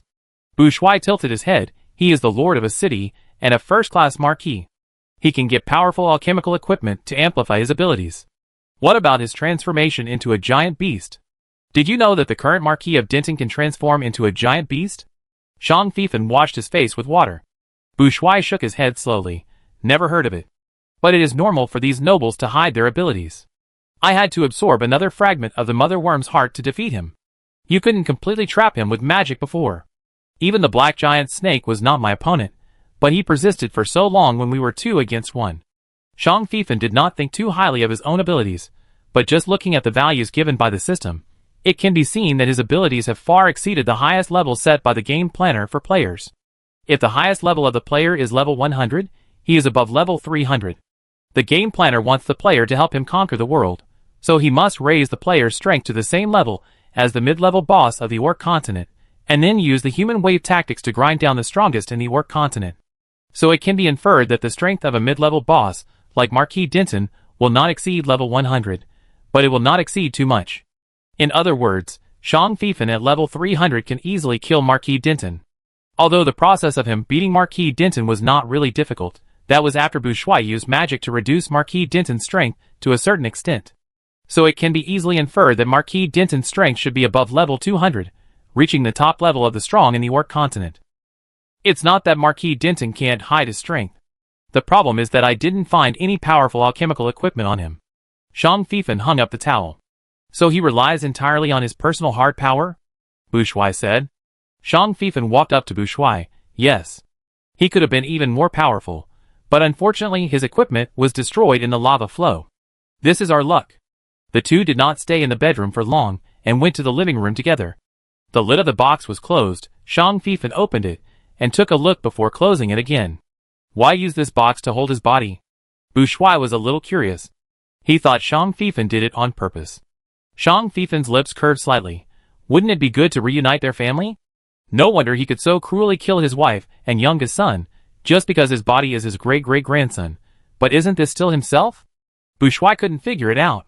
Shang Feifan said, it depends on whether the contemporary Marquis Denton was replaced by his great-great-grandfather at birth or later. Bushuai's heart moved. When do you think the old Marquis Denton took over his great-great-grandson's body? What do you think? 6 years ago when I came? Bushuai said in one breath. Do you think the soul of old Denton took over his great-great-grandson because of Mrs. Anita's soul-summoning secret technique? It is very likely, isn't it? Old Denton dug out the stone ear. It must be because the stone ear has a certain attraction to him, and he has been obsessed with researching it all his life. Maybe he has researched something. Maybe the power of the god of nature contained in the stone ear has brought him some benefits, such as retaining his soul after his death. Shang Feifan said again, and Mrs. Anita so coincidentally put. The stone ear was buried in his son's body, and the soul-summoning technique was performed. So the soul of the old Denton, who had a connection with the stone ear, was also awakened, and immediately wore into his direct descendant. Maybe there is some connection between them, which may be related to the evil god. Otherwise, the old Denton would not have connected with the evil god believers as soon as he arrived. He should have been in contact with the evil god faction a long time ago. But there is one thing that doesn't make sense. Bushuai hesitated. The contemporary Marquis Denton has been looking for the stone ear for a long time. He persecuted Lady Joan and her husband for the stone ear more than 20 years ago. Maybe the soul of the old Denton was awakened more than 20 years ago. Otherwise, why didn't the contemporary Marquis Denton look for the stone ear earlier or later, but waited until the stone ear was taken away by Lady Joan's father and Joan had married before starting to look for it? You mean that at that time, the contemporary Marquis Denton was only influenced by the old Denton, but had not been possessed by the old Denton until 6 years ago? Bushuai suddenly realized that it was much more reasonable to think this way. Let's find out when the wife and youngest son of the contemporary Marquis Denton disappeared, when he controlled the way to the temple from the underground city, and when he began to cooperate with the evil god believers. We can almost analyze when the old Denton appeared, and when he completely possessed the body of the contemporary Marquis Denton. Okay. There is another thing. Regarding the magma eruption, I always feel that the ancients seem to have been prepared for it. Maybe the answer we want to find is hidden in the third temple. Do you want to explore the third temple again? Can I? Bushuai asked with expectation. Of course. Shang Feifan has a mission on his hands, and he wants to find an opportunity to enter the third temple again. Bushuai said this, and it was a perfect match. What do you plan to do with the body of the Marquis Denton? Bushuai asked again. Shang Feifan smirked. I promised him that I would send his body to the royal city and give it to the queen. But I didn't say that I would keep his soul intact. I think the god of curse will definitely like such a special sacrifice. A soul that will continue to revive may become a new appetizer for the god of curse. Bushuai ignored Shang Feifan's joke on the god of curse. He thought of another point. Isn't Marquis Denton afraid that you will not keep your promise? Shang Feifan blinked. So I put him in the box you said can lock the soul. This way, no matter what tricks he has, he can't get away. Bushuai couldn't help but laugh. Also, does the queen also know about old Denton's possession of bodies, And can she even help him possess other bodies? Otherwise, why would old Denton want you to send the body to the Queen? It's possible. It's not too late to check this when we visit the royal city. The two slipped back to Black Forest City again. Half a day and a night passed, and now Black Forest City has fallen into the control of the Blood-Bone Legion, and the royal city has also sent officials over. Originally, the news of Black Forest City was completely blocked by Marquis Denton, and the official news could not be delivered to the royal city in the first time. It was not until Marquis Denton was taken away by the giant, and Captain Mengchuan forced General Bart to retreat, and temporarily controlled Black Forest City, that all the information about Black Forest City was delivered to the Tiger King. The Tiger King learned that Marquis Denton actually wanted to sacrifice hundreds of thousands of citizens in a city just to achieve a certain goal of his, and also created corrosive rain, which not only corroded the bodies of many citizens, but also polluted the fields and water sources. He was so angry that he almost tore the Denton family, who had arrived in the royal city half a month ago. But he endured it, and said to the outside world that he did not believe that Marquis Denton would do such a thing. It must be slander or some misunderstanding. He immediately sent capable subordinates and officials to Black Forest City to verify. At the same time, the Tiger King also mobilized the investigators of the Special Investigation Bureau and asked them to go to Black Forest City to investigate the eruption of the magma flow. This is the most important thing now. The Tiger King rushed to see the royal court priest. The royal court priest came from the Holy Mountain Priest Palace. In fact, most of the priests of the temples and the royal courts of various countries were sent by the Holy Mountain Priest Palace. The ability of the Tiger King's royal court priest is very special. She can foresee certain critical things. For example, she had encountered the evil god Shadow before, who would appear in places like Moro City, but she could not find the exact location. The Tiger King went to her to ask her if she had foreseen the disaster of the lava flow eruption. As soon as the Tiger King came out from the royal court priest, he received a report from his subordinates. The Queen took all the lovers and children of Marquis Denton to Jinsey Manor. We can't just go in and bring people out, the reporter said awkwardly. The Tiger King was silent, and after a while, he said, since the Queen values her brother's family so much, let her take good care of them. The reporter expected the Tiger King to give some orders, but found that the Tiger King did not say anything. The reporter left and told his boss exactly what the Tiger King said. After hearing this, the boss waved his hand. I know. The reporter was confused. What did his boss know? What should they do next? Then the reporter soon knew what his boss was going to do. He sent soldiers to surround Jinsey Manor. The reason was protection. The entire manor was only allowed to enter but not leave, including the Queen and the third prince, who had just come to Jinsey Manor to visit his brother's family. Not to mention how the royal city was turbulent. Shang Fifan and Hu Bushuai felt the scorching temperature as soon as they entered the underground city. They circled the underground city, and did not see the magma flowing to the ground. They didn't know whether this was good or bad, so they could only come to Anji South Road Station again, and wait for the car of destiny to arrive. Bushuai was not sure whether the car of destiny would come. After all, when they left the temple, the ground of the first and second temples was covered with magma. But the car of destiny still came. And he showed up less than half a minute after Bushuai arrived at the station. Why do I feel like someone can't wait to see you? Shang Fifan teased with a little jealousy. Bushuai was helpless. It may not be me. I am not the only one who is destined to be with you. But you are definitely the most popular one this month. Get lost. Bushuai laughed and scolded, pushing Shang Fifan. Shang Fifan laughed and grabbed his hand, and the two of them got into the straw hat-shaped spaceship together. I thought this spaceship would directly emit light to take us into the hull, but I didn't expect it to open the round cover directly when it landed on the ground. Bushuai chuckled. Sorry, my imagination can only go to this extent. Shang Fifan laughed non-stop. He was really happy with Bushuai, so whether a person's personality is dull or not, whether he can talk or not, all depends on whether he has a suitable partner. He and Bushuai's aura are super compatible. Bushuai lowered his eyes to look at his hooked fingers, looked out the window, and sighed silently. He deliberately restrained his emotions and warned himself not to get involved, but he knew deep down that when he kept having such thoughts, his situation was already very critical. He believed in Shang Fifan, really. He just didn't believe that the two of them would last long. And his character destined him to never be the kind of person who only enjoys the present. Now he only hoped that Shang Fifan would get tired of their relationship before he felt that being with him was a burden because of his character problems, and then break up with him.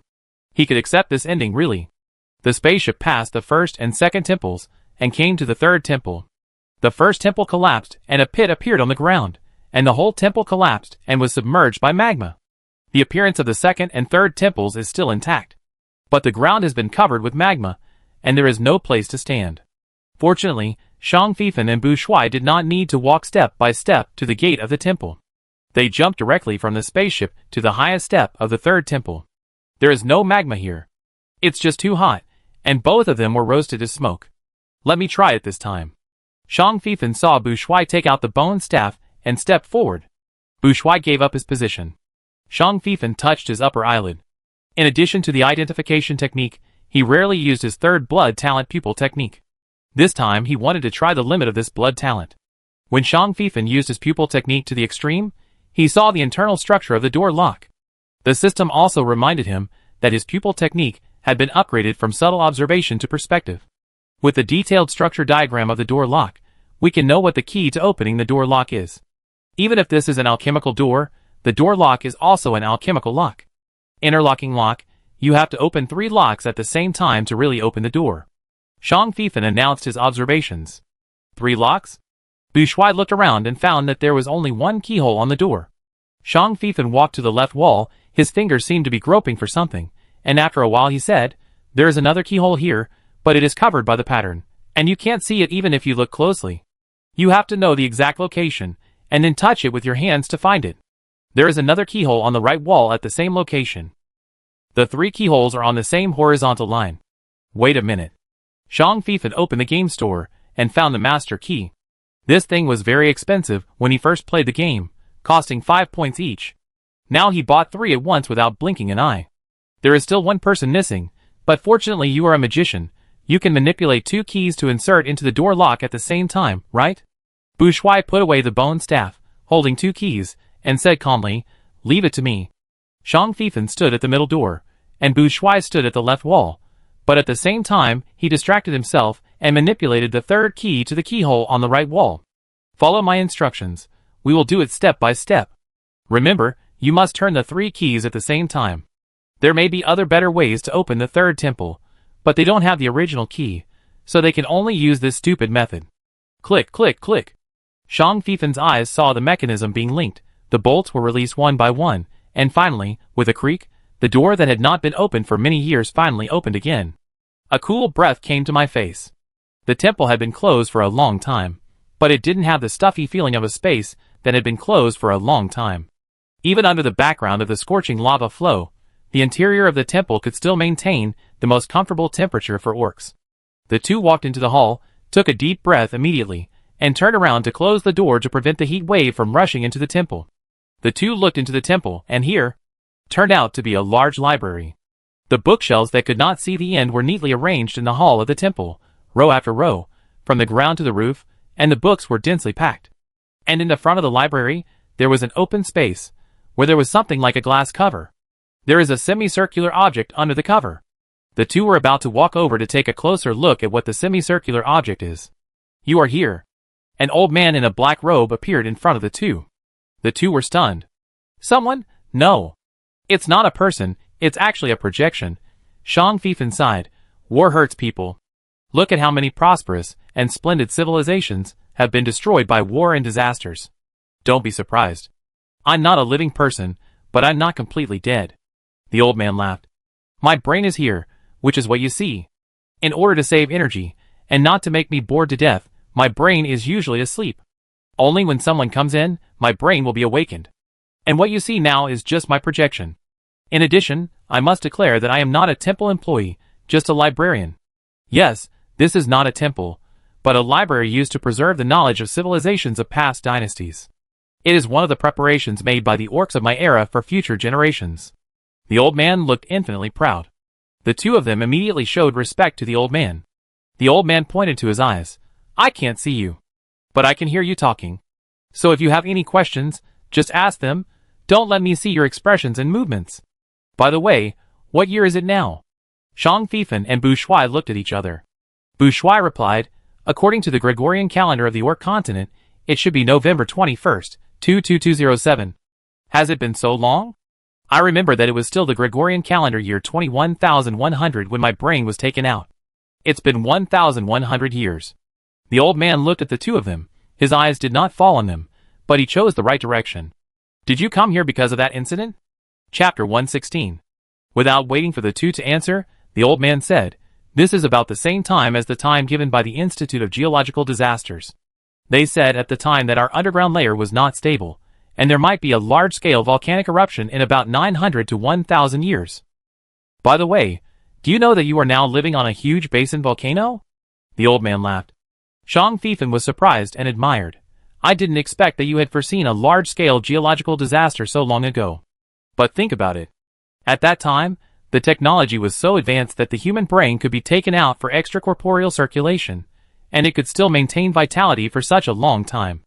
Both technology and medical skills should be very advanced." "Of course," the old man said without modesty, "our researchers are the best, and they don't waste the taxes paid by the people." Shang Fifan wanted to laugh when he heard such familiar words. Bu Shuai coughed lightly. The disaster did happen. The lava flow has now flowed out, and is currently confined within the temple, but it will soon enter the underground city. Underground city? It seems that those guys are still unwilling to be lonely, and have turned our disaster relief plan into a money-making plan. The old man muttered, Okay, we all have to admit that it is impossible to save a large-scale disaster without spending money, and it requires countless properties and resources. It is understandable that the risk preparation team wants to use this to balance income and expenditure." Bu Shuai couldn't help asking, "Did you dig out a lot of underground cities in order to prepare for the lava eruption 1,000 years later?" No. Underground cities are not our disaster relief means. Under the vast plain, we hollowed out part of the underground layer to create a dumping pool for the lava flow. When the magma cools and solidifies, it is equivalent to refilling the underground cavity. This is our original plan, the old man said with a smile. Because the risk preparation time is as long as 1,000 years, in order to shut up those guys in the parliament, and to give an explanation to the people, the risk preparation team worked with the Urban Planning Bureau to make a new plan for the underground venting pools, and built these venting pools into game cities, with different characteristics. Game city? Bu Shuai was surprised. The old man, there is also a part for residents who like to live underground, but most of the underground cities are used to make money. They are specially arranged with various characteristics and architectural styles of different periods. There are many recreational facilities.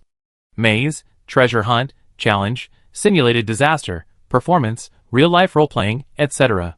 They build whatever the people like. The main purpose is to make money, and not to waste such a large space in the underground city. Because of this money-making plan, all parties are very satisfied, and the Geological Bureau guarantees that their construction method will never affect the ground. This 1,000-year risk preparation plan was passed. Shang Fifan gave a thumbs up.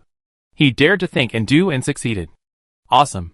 Thinking that the old man couldn't see, Shang Fifan said it deliberately. The old man was very happy and smiled. As long as this plan is really beneficial to you 1,000 years later. This is the real benefit to future generations. Bu Shuai couldn't help but sigh. It's just that we didn't know there was such a risk plan, and we didn't know that the magma would erupt.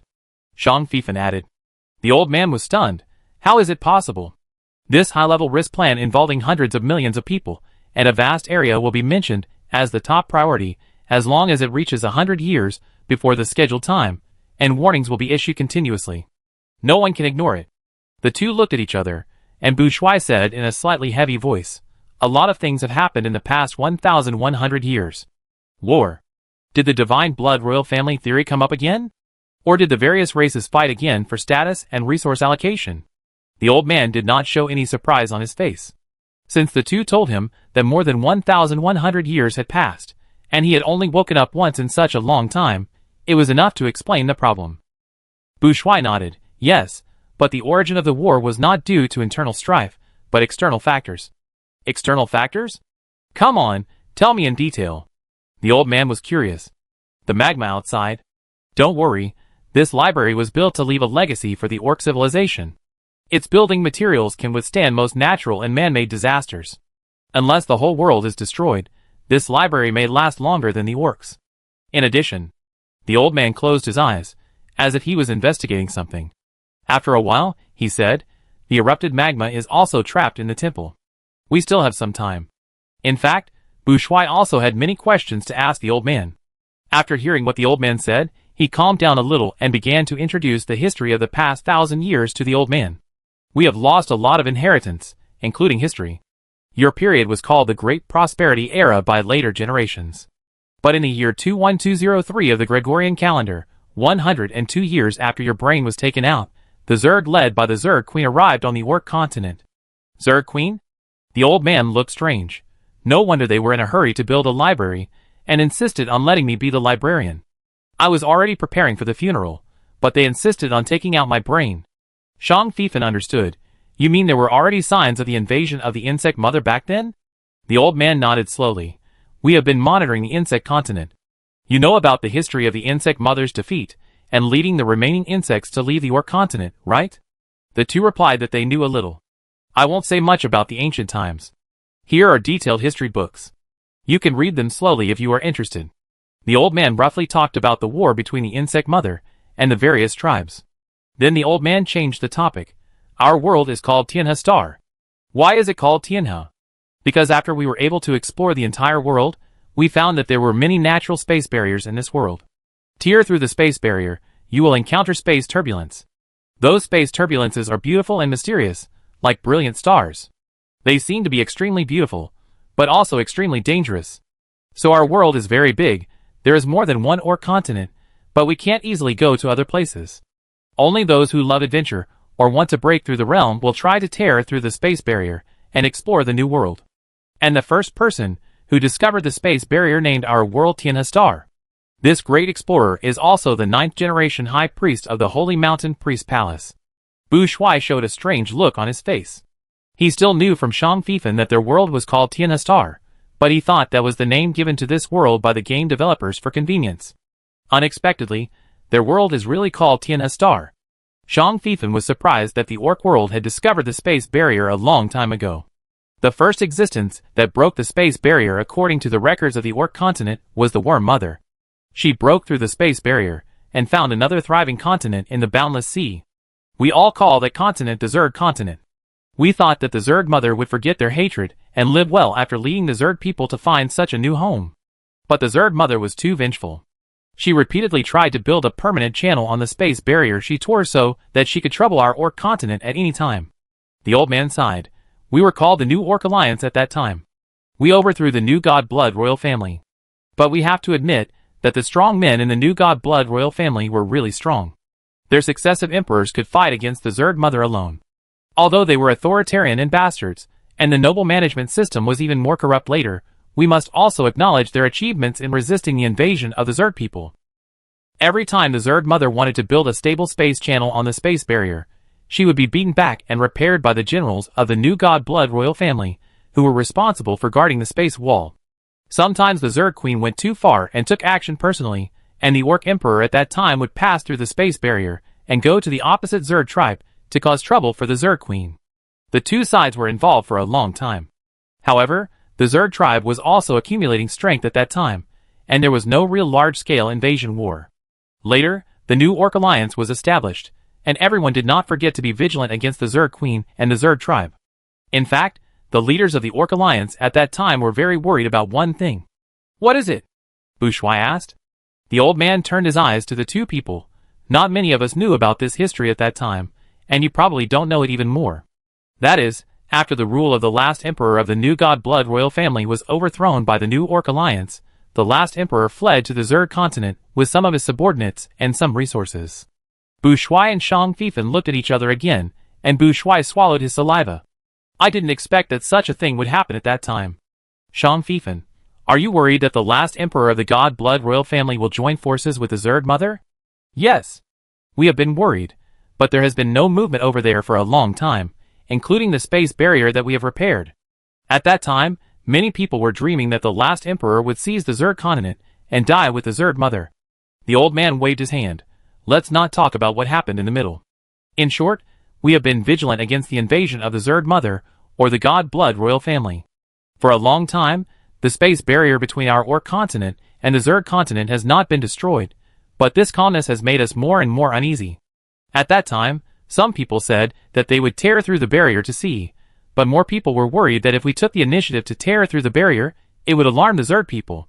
Later, the Orc Alliance devoted itself to designing and inventing various instruments that could monitor space barriers and the movements of the next door, in order to replace the surveillance of the human eye. The old man recalled, "In the years before my brain was taken out, I noticed that the military and the upper echelons of various tribes had certain movements, as if they were preparing something. But I had already reached the stage of exhaustion at that time, and I was just a historian and researcher, so I didn't ask more about this. Okay, let's not talk about what happened at that time. You continue to talk about what happened after the invasion of the insect mother." Okay. Bourgeois continued to narrate the modern history of the Orc continent, which is also the tragic history of the Orcs. That's roughly it.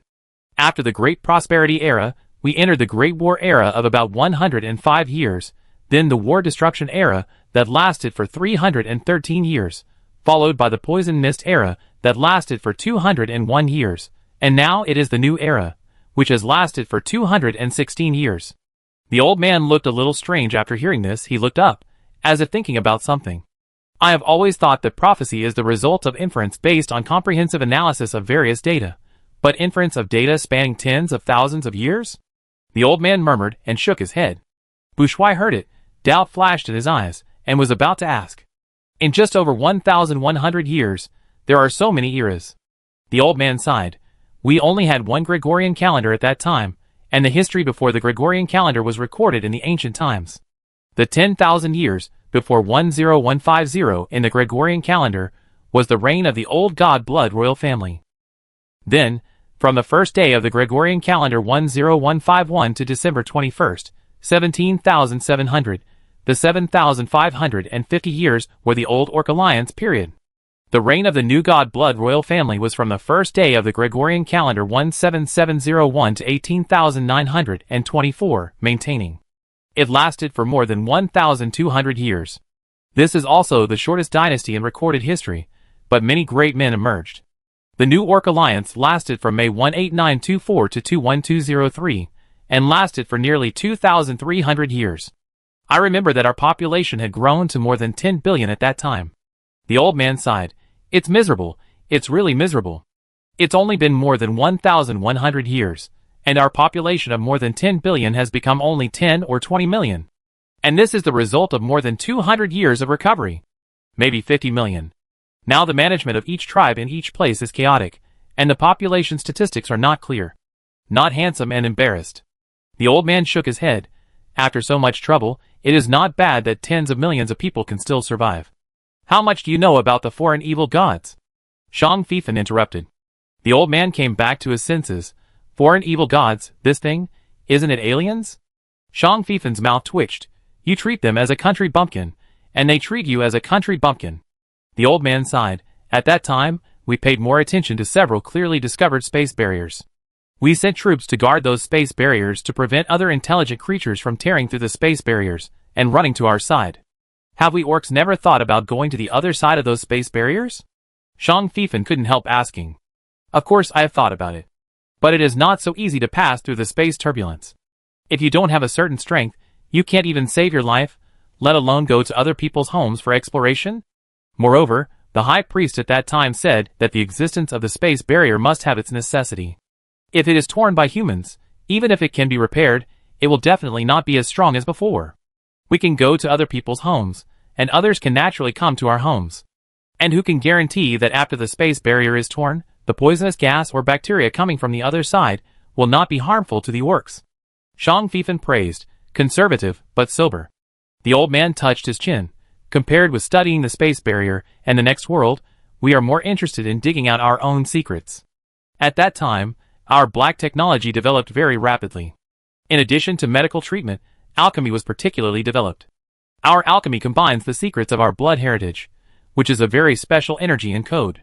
According to the research of our scientific researchers at that time, as long as we can truly decipher the secret of the god blood talent, we can break the bloodline restrictions and become a stronger existence than the ancient strongmen. Even walking in space with our physical bodies is not a problem." The old man paused. "It is rumored that this research seems to have really produced results, but it was stolen soon. Shortly after that, I was appointed as the administrator of the Xinhua Heritage Library." Bourgeois frowned. "Could this research also have something to do with the invasion of the Zerg Mother? Who knows? You said that the Zerg Mother prayed to the foreign evil god and used the power of the evil god to create mutant Zerg. These mutant Zerg cannot transform into humans, but they are stronger than ordinary Zerg people, And their combat effectiveness is also terrifyingly high, right? Bushuai nodded. The legend is like this. The old man said, as far as I know, the third phase report of that research mentioned that orcs and other transformed races have the possibility of choosing only one form for extreme evolution. You mean? I don't know if the stolen data on the fundamental secrets of the divine blood talent has fallen into the hands of the insect mother, but there is definitely a connection. The old man said almost affirmatively. It is said that the orc continent has its own ancient gods, and these ancient gods have noticed the arrival of the foreign evil gods. In order to prevent the foreign evil gods from polluting the lives of the entire orc continent, they fought against the foreign evil gods, sealed the foreign evil gods, and themselves fell into sleep and fell. What do you think of this? Shang Fifan interrupted again. The old man was silent for a moment. We have always had legends about the ancient gods. But we also have rumors that the ancient gods are actually ancient strongmen who have broken through the limitations of life and reached another level, and usually live in the world of gods. If this is the case, these ancient gods are the ancestors of the orc world. When they found that their homes were invaded by outsiders, and their descendants could not resist, they would come out to stop these foreign enemies, which is very reasonable. As for why we can't see them, and have never seen real foreign evil gods, it's probably because the levels are different, and we can't see them even if we want to. This is just like the orc civilians wanting to see the leaders of the Alliance, and their families in places other than the news, which is basically impossible. Bushuai and Shang Fifan both want to know a lot about the past history, but the old man's brain was taken out and stored in the library 100 years before the start of the war era.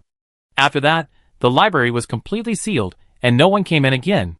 So the old man didn't know what happened later, and could only rely on inference. Why did no one come in after the library was sealed? Bushuai was puzzled. The old man speculated, it should be related to the energy setting of this library. In order to ensure that the internal energy of this library can protect and maintain this library for a longer period of time, of course, the less it is opened, the better. But it is also possible that since then, the risk preparation team has been dealing with some extreme risks, and put this library in a confidential facility prepared only for the future. So the day I entered this library was the day when this library was completely closed. The two also felt that the old man's speculation was closest to the truth. After roughly understanding the historical background, the two began to ask how to deal with the disaster. The Blackwater River Plain. This is what we called this plain at that time. This plain is located in the heart of the orc continent, and is inhabited by countless people. The risk preparation team at that time must have dug enough underground vents to cope with future magma eruptions. As long as you open a few vents in the underground city when the magma erupts, and then close the underground city's passage to the ground, if you can artificially drain the magma, the effect will be better.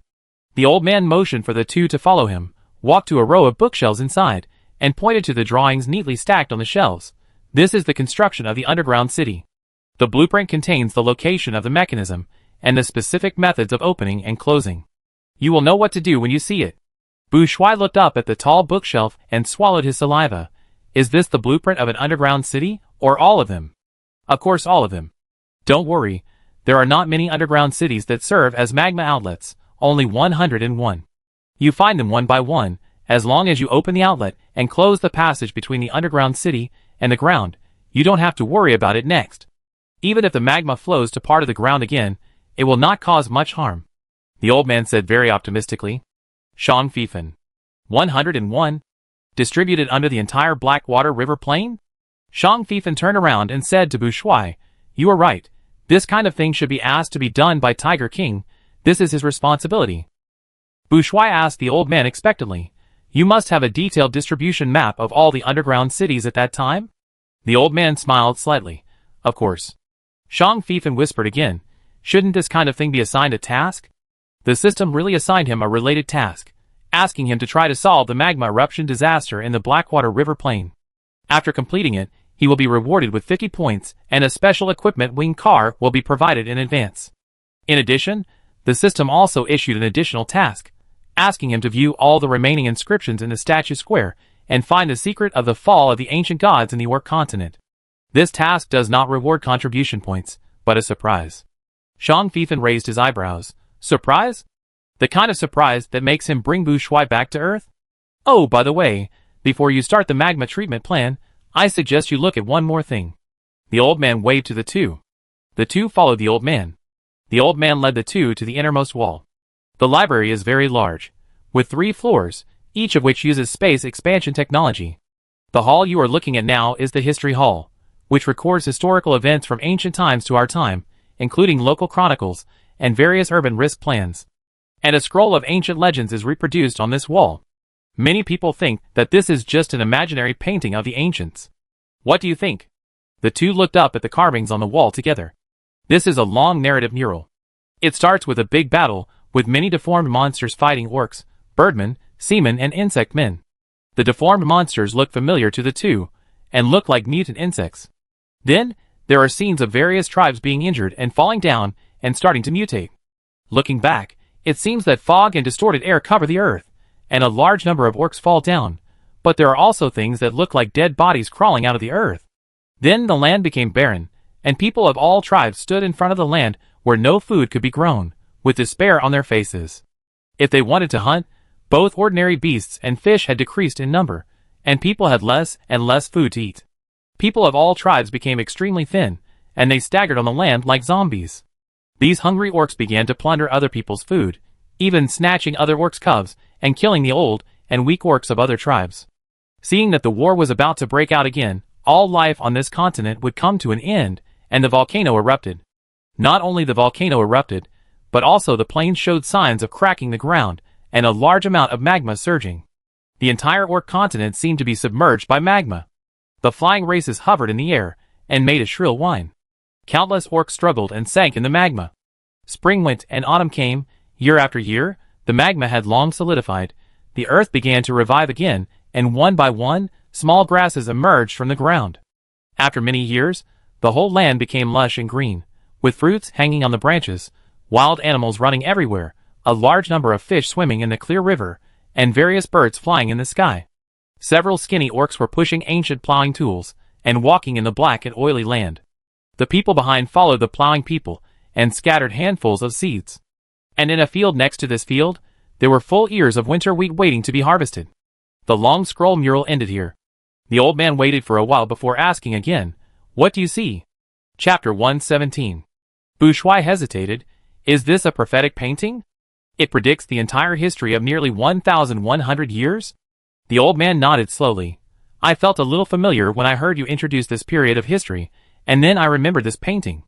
When the high priest was building this library, he suddenly appeared and explicitly requested that this mural be engraved on the wall of the entrance hall. Bouchois murmured.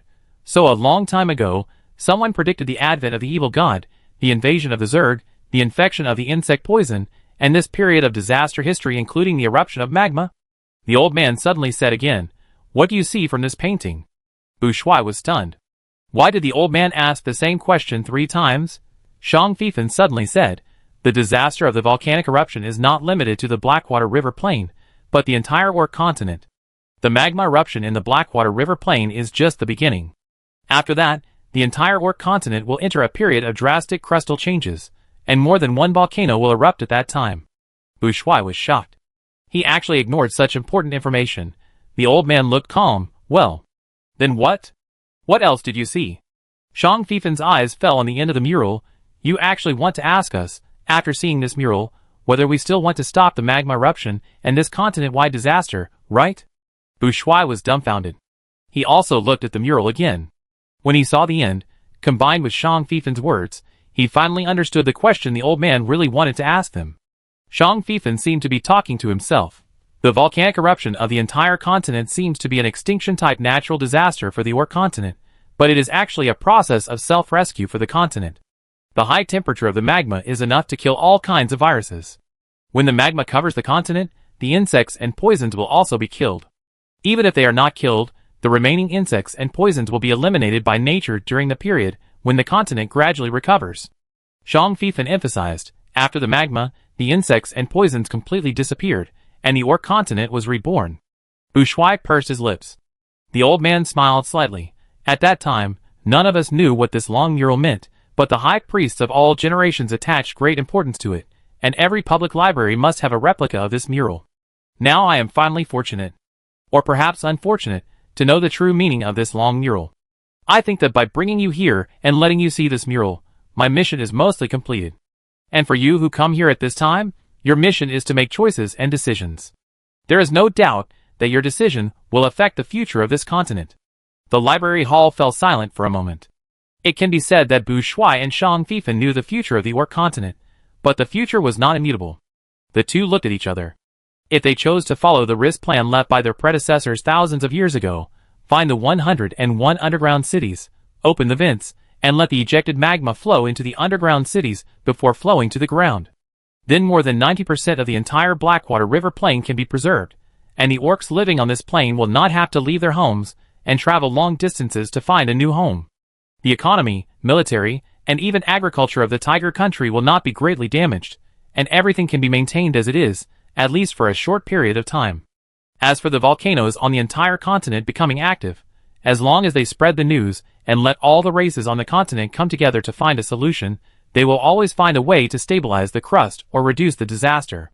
But in this way, the Orc continent will still be affected by the insect poison, just like a chronic disease, which can only be maintained, and can only watch their body and chronic disease pull each other, or even worsen, but there is no good way to cure it. And the Orc continent itself is likely to be linked to the ancient gods of this continent. The overall good situation of the continent will also drive the improvement of the ancient gods, and vice versa. The two complement each other. But if the Zerg makes a comeback during this period, or the evil god awakens, the ancient gods of the Orc continent are unable to cope with it, coupled with the decline of civilization and the scarcity of strong people, then the future of the Orc continent can be imagined. Under the influence of insect poison and evil gods, no one knows what the Orc continent will become in the future. Maybe it will become hell? The devil world. Thinking this way, it seems that letting the disaster erupt is the best for the Orc continent. From the murals, the volcanic eruption of the entire continent has caused all races to be almost extinct, naturally including the evil god believers. In addition, the evil god should also be affected, becoming weak or even leaving. Maybe we should notify various countries, tribes and races before the disaster really comes, find a new land, and move there temporarily. After a long time, Bu Shuai found his voice again. As far as I know, our sea area is very wide. Although there is no huge land like the Orc continent, there are many islands, and many islands can be inhabited. If that doesn't work, we can also build floating islands that float on the sea. Of course, such a large population migration will inevitably lead to protests from the sea people. We can negotiate with them, and explain that it is only a temporary stay. Bu Shuai thought about it, and felt that it was feasible. The most important thing for them now is to retain the population of each ethnic group as much as possible. As long as there are people, as long as the Orc continent is still there, everything is still hopeful. Not to mention how tens of millions of people are to be transferred to the islands in the sea in a short period of time, and tens of millions of people from different countries, different races, different regions, and speaking different dialects. Just talk about how to distribute resources and land? Is there enough food storage? So many people will all rely on fishing for a living in the future. Will there be a fierce conflict with the sea people? Shang Fifan spoke up and poured cold water on Bu Shuai. The biggest and most realistic problem is, who will believe us? Also, who knows how long it will take for the Orc continent to recover naturally? If it is a short time, maybe everyone can still endure it. But if it takes more than 100 years? Shang Fifan shook his head. Bu Shuai pursed his lips. I know it's difficult, but it's better than doing nothing and waiting for disaster to come. Suddenly, Bu Shuai's eyes lit up. Priest Palace. We can go to the Holy Mountain Priest Palace to explain the situation to the High Priest. We can invite him and other priests to come and see this mural and this library. Letting the Holy Mountain speak is much more credible than us speaking. Shang Fifan has always had a question, and this is the right time to raise it, to the old man. The inheritance of the Holy Mountain Priest Palace should have never been cut off.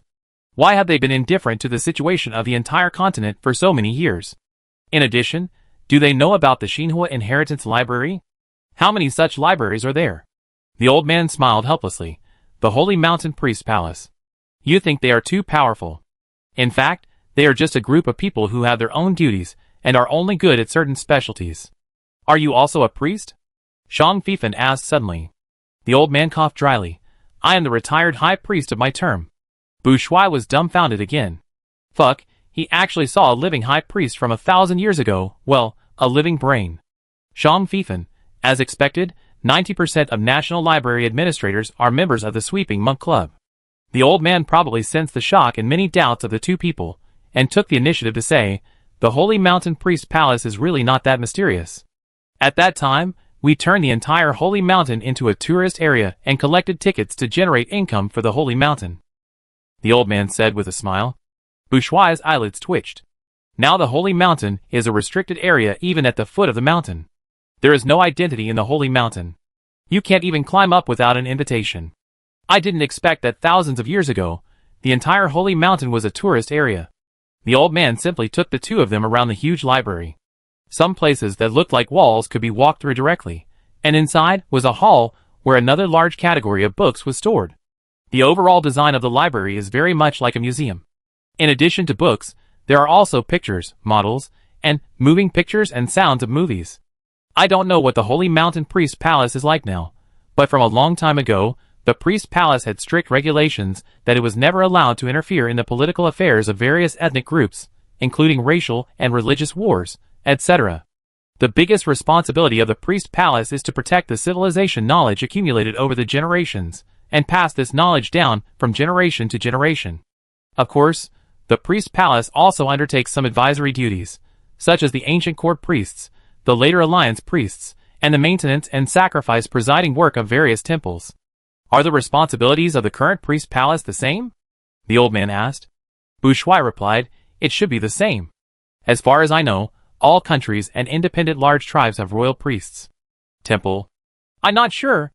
There are very few temples left now. The old man nodded. People always pray to the gods for help when they encounter disasters and difficulties, but the gods to us, or the people of our time, understand the gods that they are only responsible for the natural cycle of this world, and only formulate and maintain the basic rules for the operation of this world. The gods will never interfere in human affairs. Perhaps the gods also know that once they interfere in human affairs, they will also be involved in human disputes, and eventually developed into a war between gods, causing the whole world to suffer. Zhang Fifan praised, the ancient gods of our Orc continent are very rational. Maybe they have learned a lesson. There are also many stories about the war between gods in ancient legends, and the Orc continent may have been destroyed more than once or twice. The old man turned his head. We even speculate that there was no space barrier between the large landmasses of the original Tianhe star. It is very likely that the ancient gods did this on purpose, perhaps to reduce wars, or perhaps to protect their supporters. The two also felt that this possibility was very high, and even the space barrier prevented the birth of new gods. What would happen if all the space barriers on Tianhe star were opened? Zhang Fifan asked the old man. The old man snorted. There are various possibilities. We suspect that the energy in different continents may also be slightly different. After these energies circulate and mix with each other, new chemical reactions may occur. This change may lead to new evolution of life in the whole world, but it may also lead to mutation of life or even extinction of organisms. Do you know that there is a word called magic in the world of orcs? The two looked at each other and said in unison that they had heard of it. The old man nodded at Bourgeois. The energy in your body is a bit strange, it should be magic. For a detailed introduction to magic, you can go to the Ancient History Hall, where there are relevant records. Zhang Fifan found that the old man seemed to intentionally pull the topic away from the Holy Mountain Priest Palace, and was about to pull the topic back. Bourgeois had been fooled unknowingly, and followed the old man's words and asked, so in the ancient times of the Orc continent, orcs could also use and absorb magic? The old man smiled. The legend says so. In fact, there were two kinds of bloodlines in orcs, which were called god blood and demon blood. God blood is born with one or more magical abilities. The demon blood can absorb magic power, and use some kind of witchcraft to perform magic. This kind of orc is also called the demon witch blood. Zhang Fifan wanted to interrupt the old man, but the old man was very smart, and the topic he talked about just hit the spot. As a magician, it is impossible for him not to care about these rumors. The old man continued to reveal, our alchemy and some ancient magic are actually derived from the witchcraft of the demon blood. Unfortunately, a long time ago, the intelligent life on the Orc continent fought a war, and the demon blood was defeated and forced to leave the Orc continent. But the legend about magic has been passed down. It's just that later generations no longer know how to use magic, nor do they know what magic is.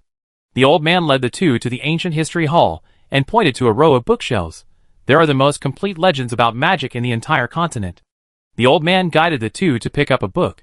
This biography records a very interesting thing. This orc is an adventurer. She likes to run around. She wrote many biographies in her life, which is an important basis for later generations to study the history, humanities, and geography of that period. Bourgeois took out the book and opened it. As a result, he was embarrassed to find that he didn't recognize the ancient characters on it. Zhang Fifan also tried to read it, and the text was completely hand-drawn stick figures with marks. The old man probably guessed the embarrassment of the two and said with a smile, "We have a translation here. Old sir, you might as well tell us directly. We are in a hurry. We have to go to our king and the Holy Mountain Priest Palace to report that this library and the entire continent will be swallowed by magma and volcanic ash." Zhang Fifan said bluntly. The old man sighed. Young people nowadays really have no patience at all. And since you can come here at this time, it means that you are the leaders and important figures of this era. You should find a way out yourself instead of passing the difficulties to others. Zhang Fifan said expressionlessly, "Let's talk about the interesting things recorded in the biography you mentioned." The old man smiled. "That's right. Gathering more information is also one of the ways to solve problems." The adventurer mentioned that she met a scarred person during her adventure. The person claimed to be a saint-level magician, and said that he ventured through the space turbulence according to the ancient ballads recorded by his family, and came here to find the original source. Bu Shuai was shocked and asked, "When did the adventurer live?" "That was during the reign of the old god blood royal family, and the records were left over from more than 2,000 years ago." The old man understood. "I said that people who can come here at this time are not ordinary people. You are an important medium connecting the two spaces." Zhang Fifan frowned. The old man's words made him feel that the old man had concealed some important information from him. Bu Shuai was speculating whether the saint-level magician was one of the two magic saints who traveled through time, but the time span was too long, and the saint-level magician mentioned by the adventurer was also very strange. "What is the search for the original source?" The old man's next words solved some doubts for Bu Shuai. He said, "According to the records of the adventurer, she and the saint-level magician traveled together for a long time, and the two had a child." Bu Shuai had a dull face. The old man didn't know Bu Shuai's expression, and continued, "The adventurer learned from his partner that these people living in another space and another continent are probably the descendants of the demon bloodline who left the Orc continent after the defeat." Zhang Fifan was not surprised at all. He had guessed before. Bu Shuai confirmed that the saint-level magician was definitely not one of the two magic saints who had recently crossed over. But this also shows that a long time ago, some magic saints from the Fidel continent came to the Orc continent, and they may have mastered a secret passage that does not require tearing the space barrier. Do you know that the child born to the adventurer and her saint-level magician partner is the first Tianqian in historical records? The old man threw another bomb. And that disabled man combined the knowledge his parents taught him, and developed the ancient witchcraft into new alchemy. Alchemy has since stepped onto the historical stage and become another great knowledge inheritance in the Orc world. And that holy magician left a message before his death, saying that the entire world has cut off the path to the birth of new gods. If you want to break the restrictions of the ancient gods and reopen the path to new gods, you must break the cage of gods that shrouds the Tianhe star. The old man's face showed a mysterious look, and not long after the death of this holy magician, the Holy Mountain Priest Palace found the murals you just saw in a cave. We don't know how much information the Holy Mountain Priest Palace had at the time, and what results they deduced, but a year later, the then Holy Mountain High Priest sacrificed himself at the cost of peeping into the long river of fate and left a prophecy. The two looked at the old man together. The old man also looked at them. "I won't tell you the content of this prophecy, because when you hear the prophecy, you will be affected by the content of the prophecy." Zhang Fifan was speechless. "Then why do you have to tell me about this?" The old man smiled. "Because I like to see others scratching their chests and wanting to beat me, but being helpless with me." The two, What kind of bad character is this? The old man waved his hand. "I won't tease you anymore. If you smash my brain in a rage, well, it's okay to smash it.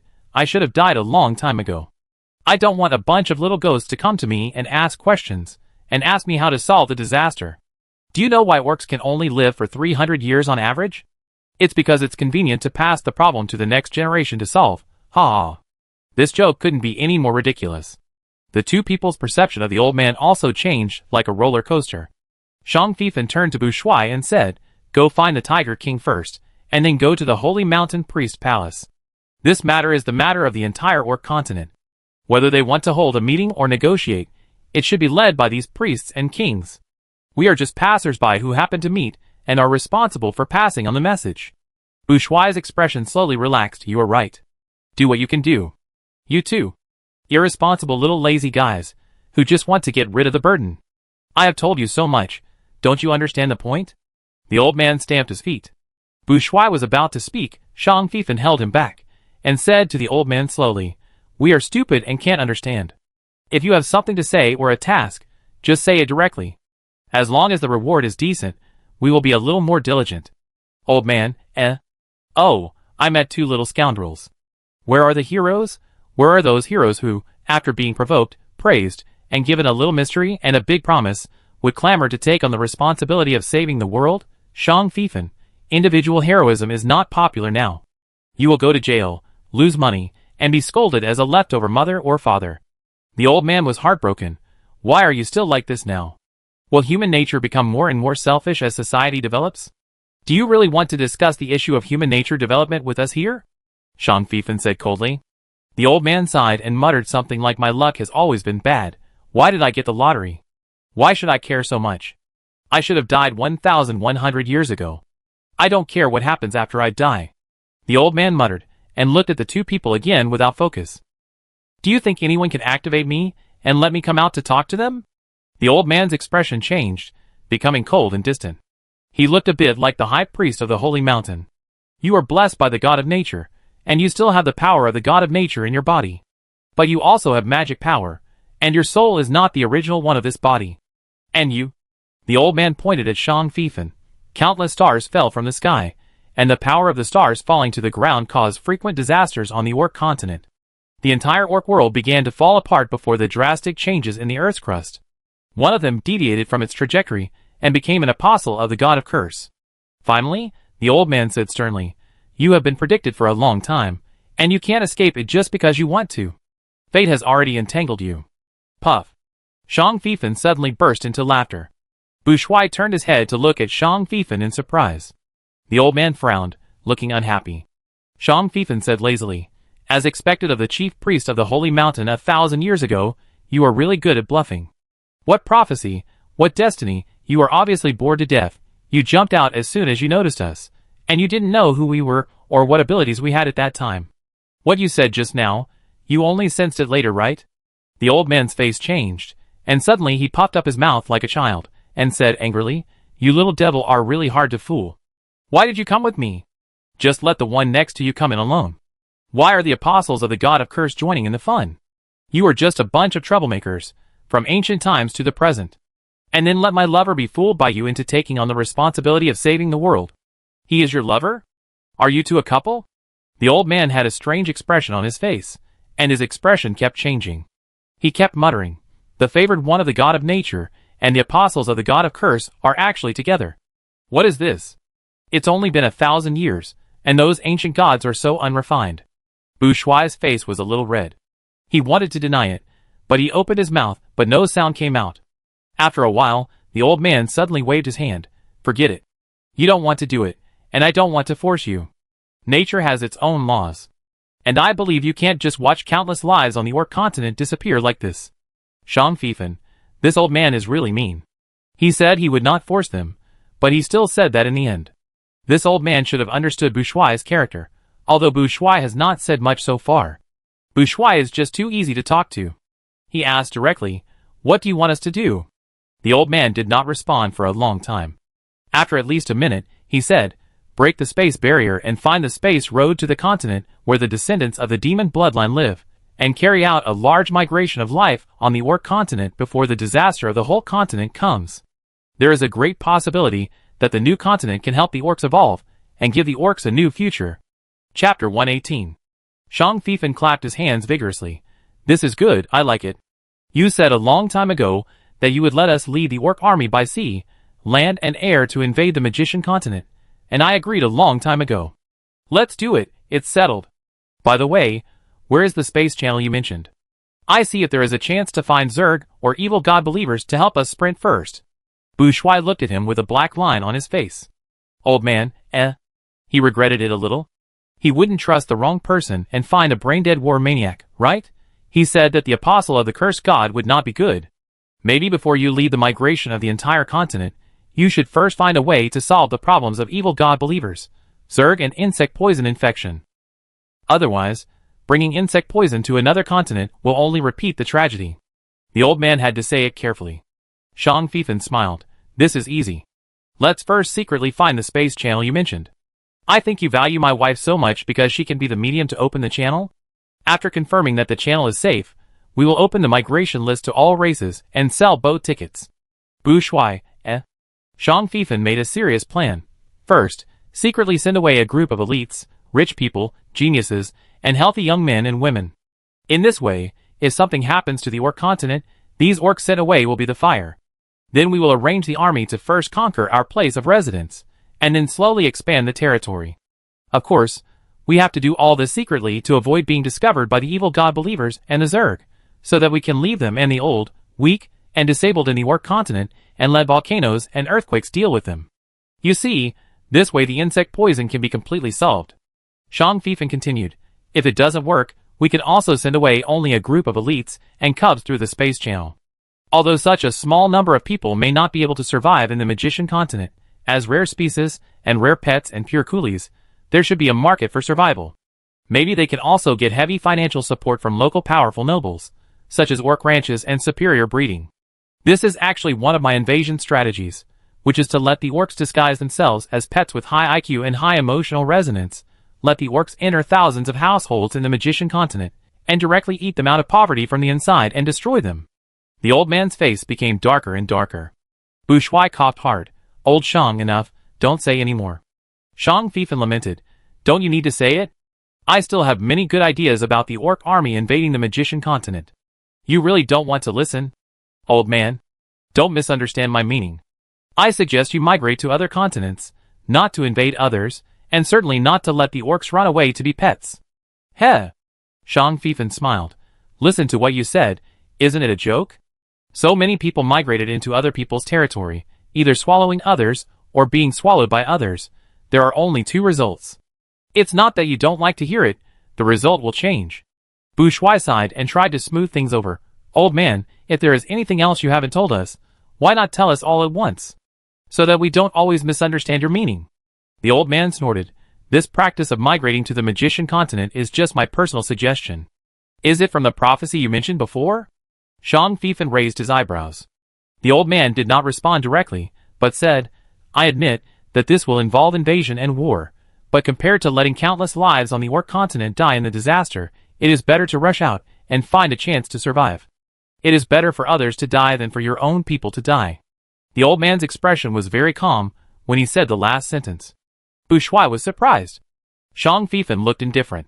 If he was an orc high-ranking official or an ancestor, he would also consider the interests of the orcs themselves first, rather than other races and other intelligent creatures.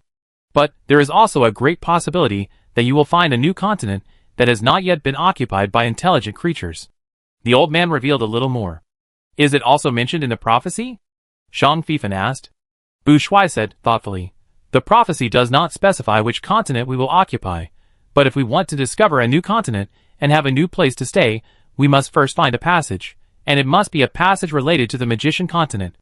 Is that right? The old man stretched out his hand with relief, wanting to pat Bu Shuai's head, but his hand stopped halfway and turned to Shang Fifan. Do you have anything else to say?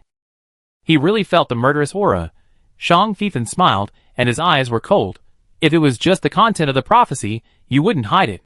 Tell me, does Bu Shuai need to sacrifice himself to open the passage? Or does at least one of us have to die in the process of discovering the new continent? Shang Fifan suddenly stopped, as if he thought of something key. No, you didn't count on two people from the beginning.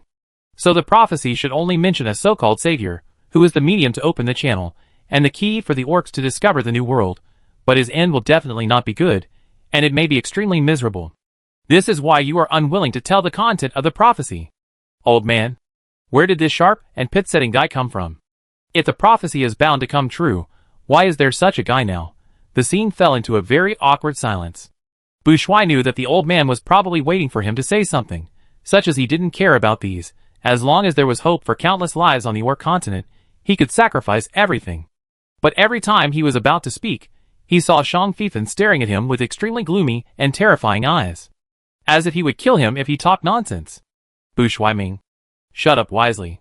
Shang Fifan found something very strange, that is, the system has not responded since they entered the library and assigned him 2 tasks at random. According to reason, when the old man suggested that they lead countless lives on the Orc continent to open up channels to other continents, he should have received a task notification. But no.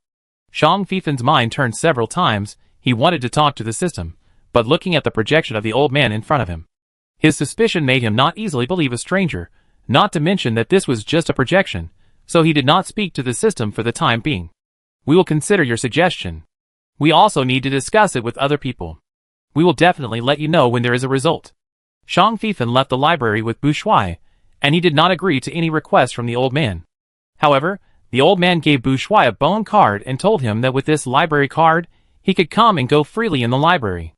Before leaving, Bu Shuai specifically asked the old man whether the magma would damage the library. The old man just told him not to worry. Can we bring other people? Bu Shuai asked. Yes, but I may not show up. The old man watched the two walk out of the library gate. As soon as the gate opened, a superheat wave hit them, almost suffocating them.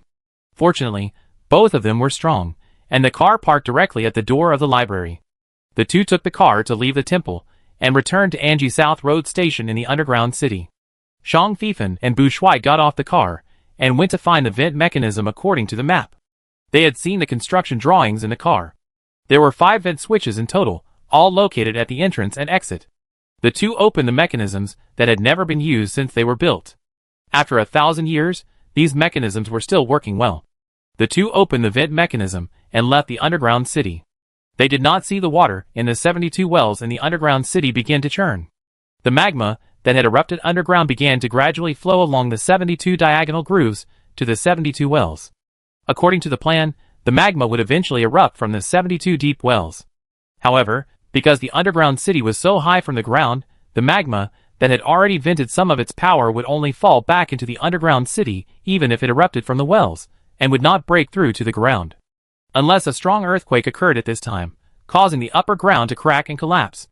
Shortly after Shang Fifen and Bu Shuai left the underground city, someone opened another underground entrance and entered the underground city to check. After a tense and careful investigation, these professionals found that there was indeed a risk of magma eruption under the Black Forest city, and it was already erupting. But what shocked and surprised them was that it seemed that the magma would eventually concentrate in the underground city, and would not harm the ground. The detectors urgently sent this good news back to the royal city. The people responsible for finding Marquis Denton had already gone deep into the Black Forest, and they did not find Marquis Denton. Shang Fifen and Bu Shuai walked in the Black Forest city. They could see a few hurried pedestrians on the road, but compared with the prosperous scene they saw on the first day they entered the Black Forest city, it seemed much more depressed and desolate. In particular, many houses were damaged by corrosive rain, and they looked like they had just experienced war. There were more soldiers in the city than civilians, and the soldiers patrolled back and forth to prevent people from taking advantage of the disaster to smash and loot. There were also fierce citizens who formed their own militias to guard their own streets and alleys, and prevent outsiders from entering. More citizens stayed at the disaster relief point set up by the Blood and Bone Corps outside the city, because everyone had heard the rumor that the magma was going to erupt, and they didn't dare to return to the city easily. Shang Fifen walked along the way, and checked the tasks he had completed, and those that he had not completed. First, the task of clearing the evil god statue in the underground city was completed, and he obtained a total of 9 space stones.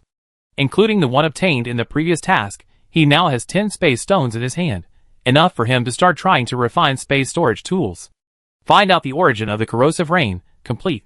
Receive 5 contribution points. Enter the third temple, which is the library, and complete it. Receive 10 points. In addition, the long-pending task 59, finding the real murderer who persecuted the mother and son, was also shown to be completed. Receive 10 points.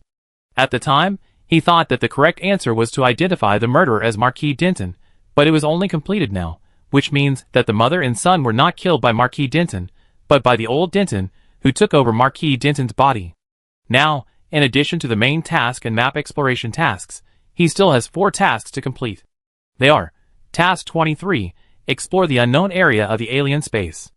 Task 67, find out the real reason why Marquis Denton transferred the victims to the underground city. Task 71, try to solve the magma eruption disaster in the Blackwater River Plain. Task 72, watch all the remaining inscriptions in the statue square, and find the secret of the fall of the ancient gods of the Orc continent. Shang Fifen was more concerned about Task 67. He and Bu Shuai both thought that Marquis Denton transferred the citizens to the underground city to sacrifice to the evil god in order to prevent the eruption of magma. But he submitted the answer, and found that the task was still incomplete. So what was the real reason why Marquis Denton transferred tens of thousands of citizens to the underground city? It couldn't be protection, right? He submitted this answer, but it was also rejected. It seems that if he wants to complete this task, he still has to talk to the soul of the old Marquis, but he doesn't know how to wake up the sleeping soul. Shang Fifan can only put this task aside temporarily to see if there will be an opportunity to complete it in the future, or ask Bu Shuai for advice. Task 72 is the easiest to complete, but Shang Fifan did not rush to enter the statue square, but decided to talk to the system first. System, isn't the old man's suggestion very unreliable? That's why you didn't issue me the relevant task. Shang Fifan asked directly. Bu Shuai looked at him and said nothing. The system was very cold and refused to answer the question. Shang Fifan would not be Shang Fifan if he was so easily dismissed. The road to other continents is blocked, or the cost is extremely high. You calculated this point. Maybe you have directly glimpsed the future from the long river of fate, right? The system remained silent. Shang Fifan said again, Bu Shuai is not the only magician who has traveled to the Orc continent.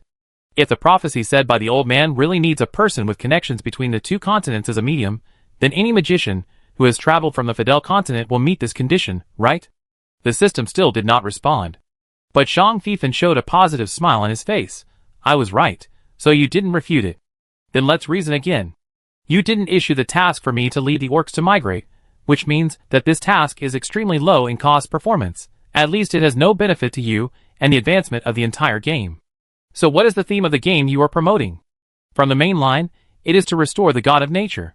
So can restoring the god of nature prevent the world-destroying disaster on the Orc continent? After all, if disasters occur frequently, the entire Orc continent will be in chaos, which is also not conducive to my search for the scattered power of the god of nature. Besides, according to the content of the mural we saw, it seems that we don't need to do anything. Just wait until the world-destroying disaster breaks out on the Orc continent, and let time restore the continent's ecology. By then, nature will recover, and the god of nature will recover as well, and even the evil god will run away. But if that's the case, there's no need to promote the game, and there's no need to issue me the main quest. Just do nothing and wait. In other words, either the prophecy of the prophetic mural is unreliable, or the reborn god of nature will be a new god, and the ancient god of nature will be finished with the catastrophe of the Orc continent. Are you going to remain silent? You should know that for me, it doesn't matter what the Orc world is like, or what the god of nature is like. The only thing I care about is Bu Shuai, and you also know that the ultimate purpose of my willingness to do the quest is to take Bu Shuai out of this game world. Bu Shuai, who heard everything nearby, felt strange in his heart. Shang Fifan finally said, Don't use Bu Shuai to control me. If you want me to do more, you have to tell me more information. Modern warriors all know that if you want to win a battle, mastering information is very important. Basically, whoever gets the real information first, and whoever has more information will have a higher chance of winning. Doing things blindly is not my style. I think you chose me as your player because you didn't like my obedience and recklessness. He doesn't have these two characteristics. Complete task 72, you will get a surprise, and the answer you want. Shang Fifan raised his eyebrows. Originally, he wanted to put the task of reading the inscription aside, but now it is necessary to complete this task as soon as possible. You go to do your task. I go to the south gate to take a look. Not handsome. Shang Fifan immediately remembered the agreement they had made with the 16 soldiers. I go with you. Shang Fifan called out as he walked. He didn't know where Master Zhe was hiding, so he had to do this. Regret? He should have prepared an alchemical equipment for Master Zhe to communicate with him, so that he wouldn't have to bother calling him every time.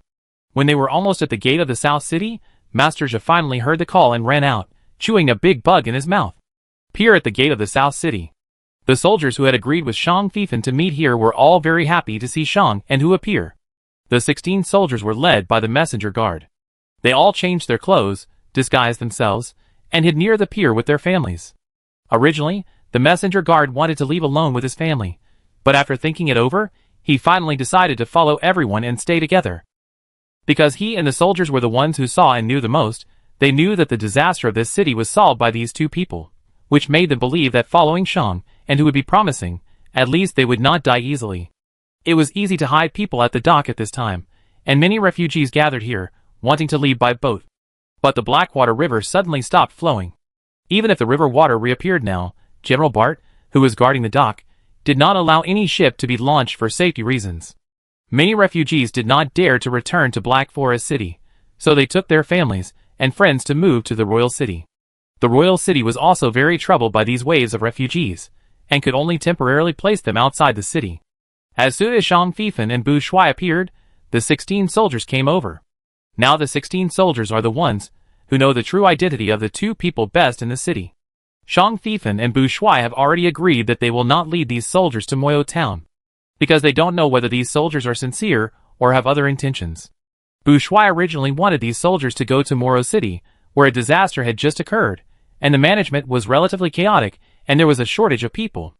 At this time, it would be easier for these soldiers and their families to sneak into Moro City and get a transfer certificate. But Zhang Fifan said to the 16 soldiers, "I suggest you stay in Black Forest City for the time being. I can tell you clearly that Marquis Denton is dead. And except for Marquis Denton, no one knows that you have contact with us. You don't have to worry about someone suspecting that you are passing on false instructions, because Marquis Denton had not come out of the underground city at that time, and he didn't go to see anyone after he came out. So no one can prove that you are lying. On the contrary, the instructions you conveyed are beneficial to the citizens of the entire city." The expressions of the 16 soldiers gradually stabilized. The messenger guard said, "Everyone knows that we are the Marquis' guards. We are the only ones who went to the temple with him. If the higher-ups ask what Marquis Denton did, they will definitely interrogate us." So these soldiers are not only worried about being known to have betrayed Marquis Denton, but also worried about being caught and interrogated by the royal city or even killed. Zhang Fifan pondered for a moment. "Maybe the queen will protect you."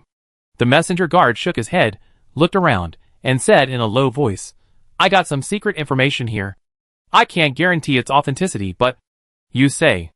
The messenger guard lowered his voice. "I got the news that the Marquis Denton's family has been placed under house arrest by the king. Even the queen and the third prince went to visit them, and were left in Jinsey Manor."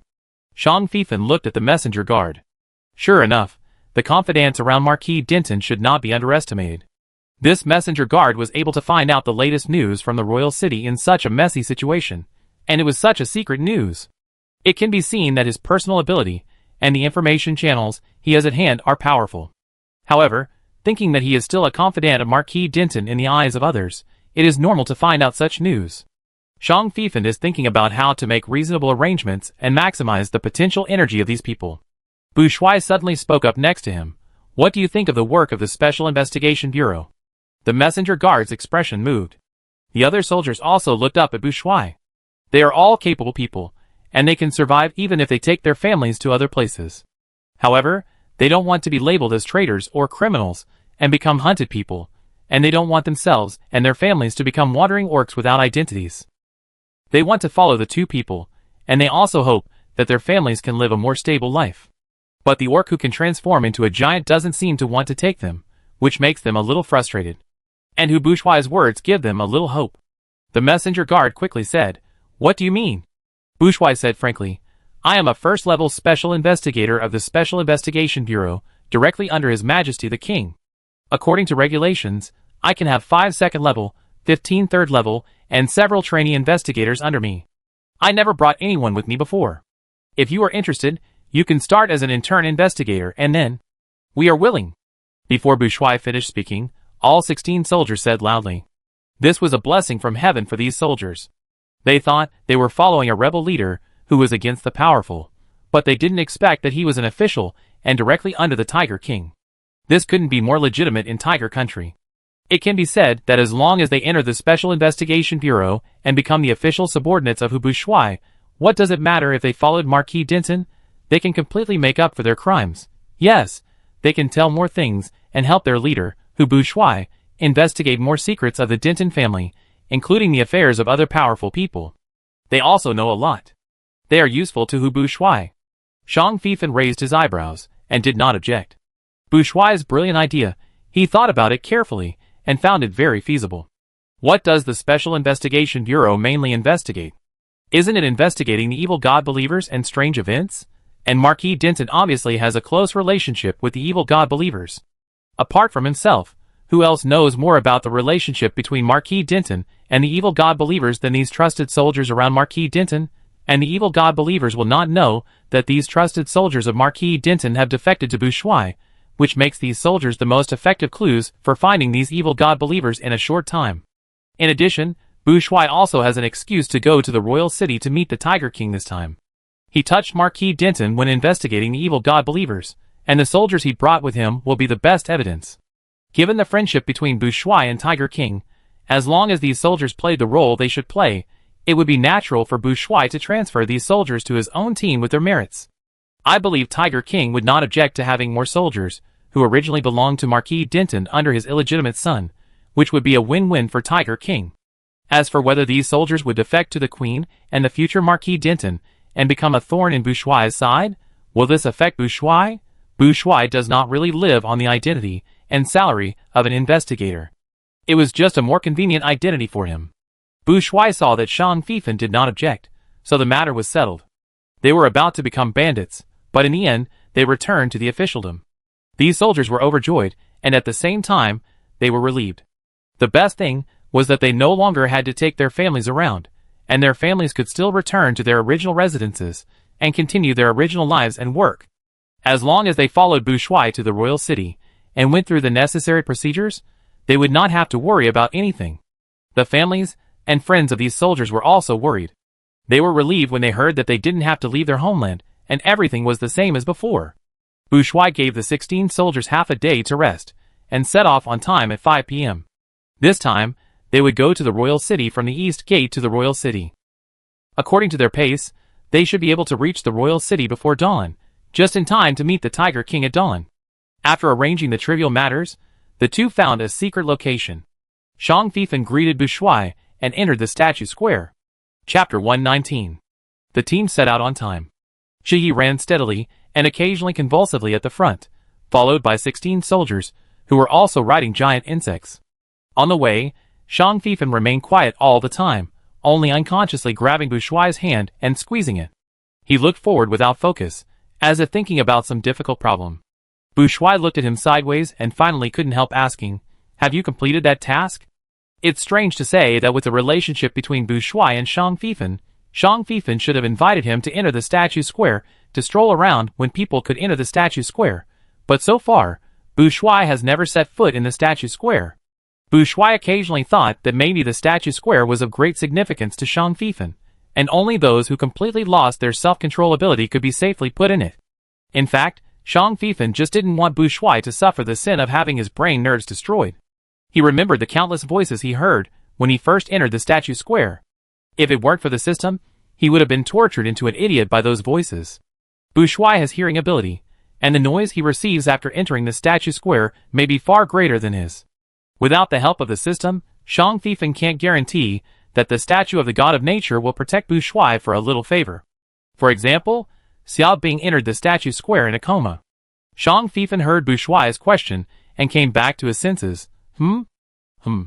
Bouchois, is there anything you can't say? Jean Fifin's face showed a troubled expression again, and after a while he said, "There is no need to say unimportant things. But the key things can't be said, written, or transmitted." Bouchois subconsciously thought of the evil god. Is it about the evil god? Jean Fifin nodded gently. I was warned that as long as I leave the square, I must not spread the relevant content I saw. No matter what method I use, they may find out. Once they find out, our subsequent actions and plans will be greatly hindered, and even the entire Kinhastar will be finished. The whole planet is finished? That's serious. Bouchois was shocked. Jean Fifin's eyes seemed to be telling Bouchois something. Bouchois felt that he understood a little, but he was not sure. How about this? I ask questions. If you can answer, answer. If you can't answer, shake your head. How about it? Bouchois asked cautiously. Jean Fifin smiled and rubbed Dabobi's hair. You ask. Have you seen the prophecy mentioned by the old man, and the relevant records of the murals? Jean Fifin gave a thumbs up, indicating that Bouchois asked a good question. I have seen it. The murals are very important, and are also recorded in the inscriptions on the square. But the contents of the murals recorded in the square are subtly different. Bouchois took a deep breath. Can you tell where the difference is? Jean Fifin shook his head. Bouchois speculated. As long as it is related to the evil god, it cannot be mentioned, that is to say, the content of the mural that is different should involve the evil god.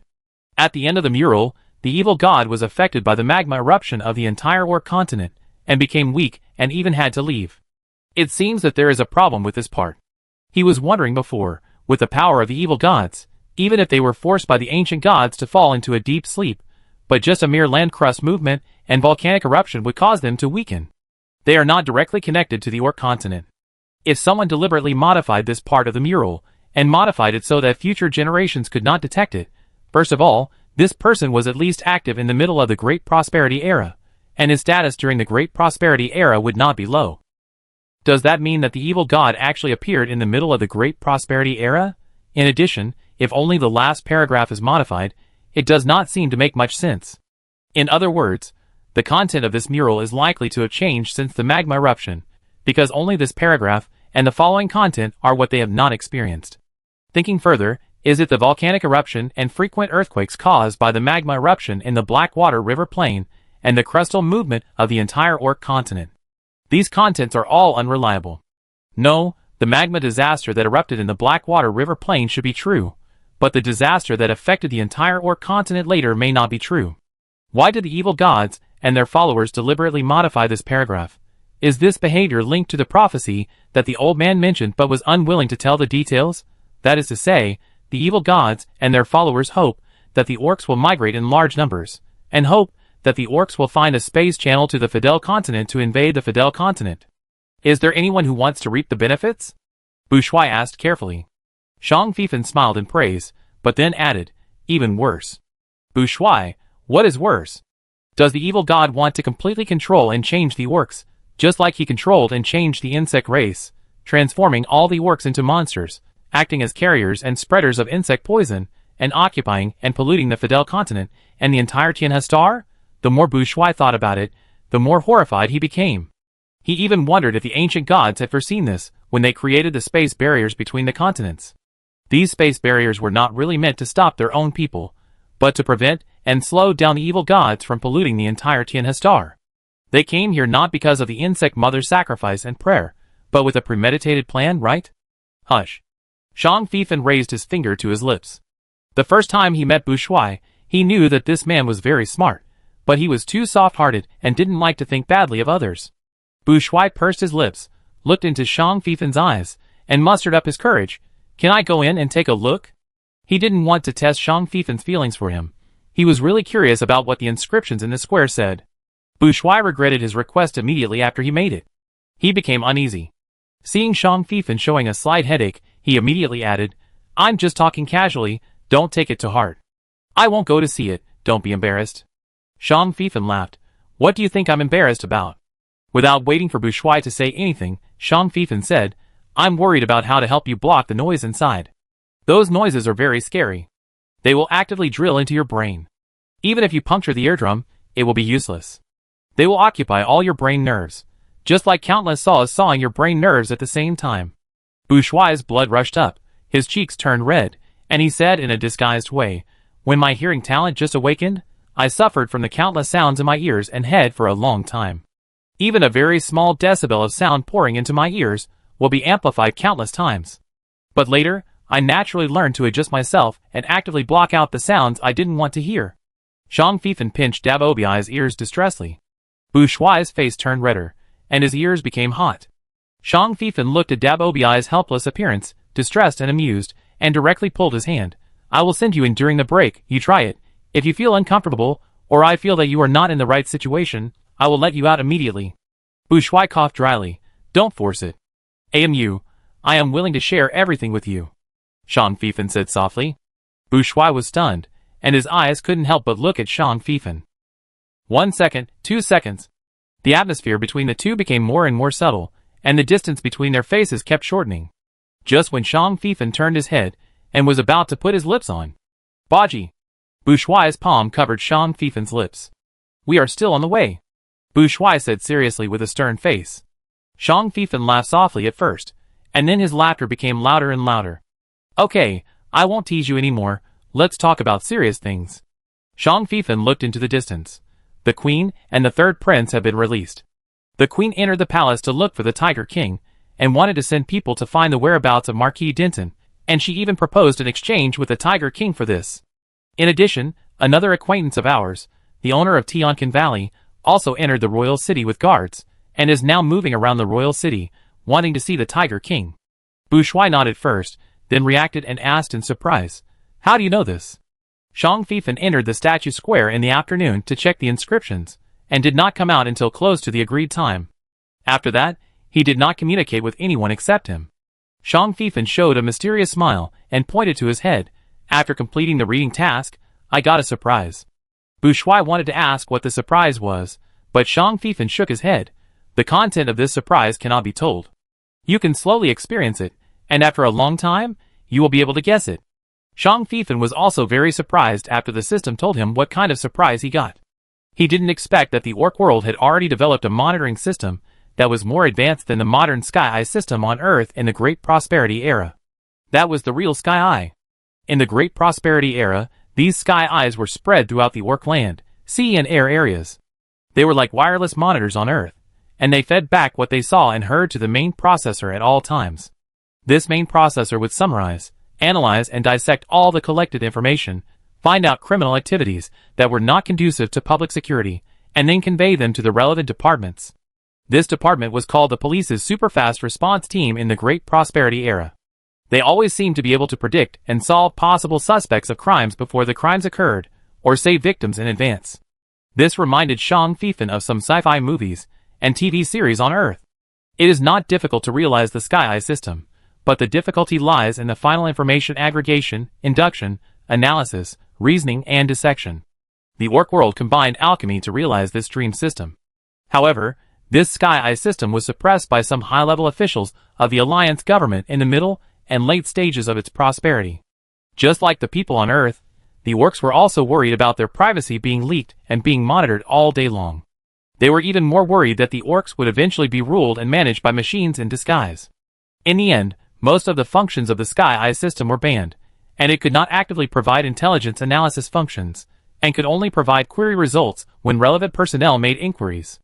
Moreover, if you want to query who and what content, you must obtain permission at the corresponding level.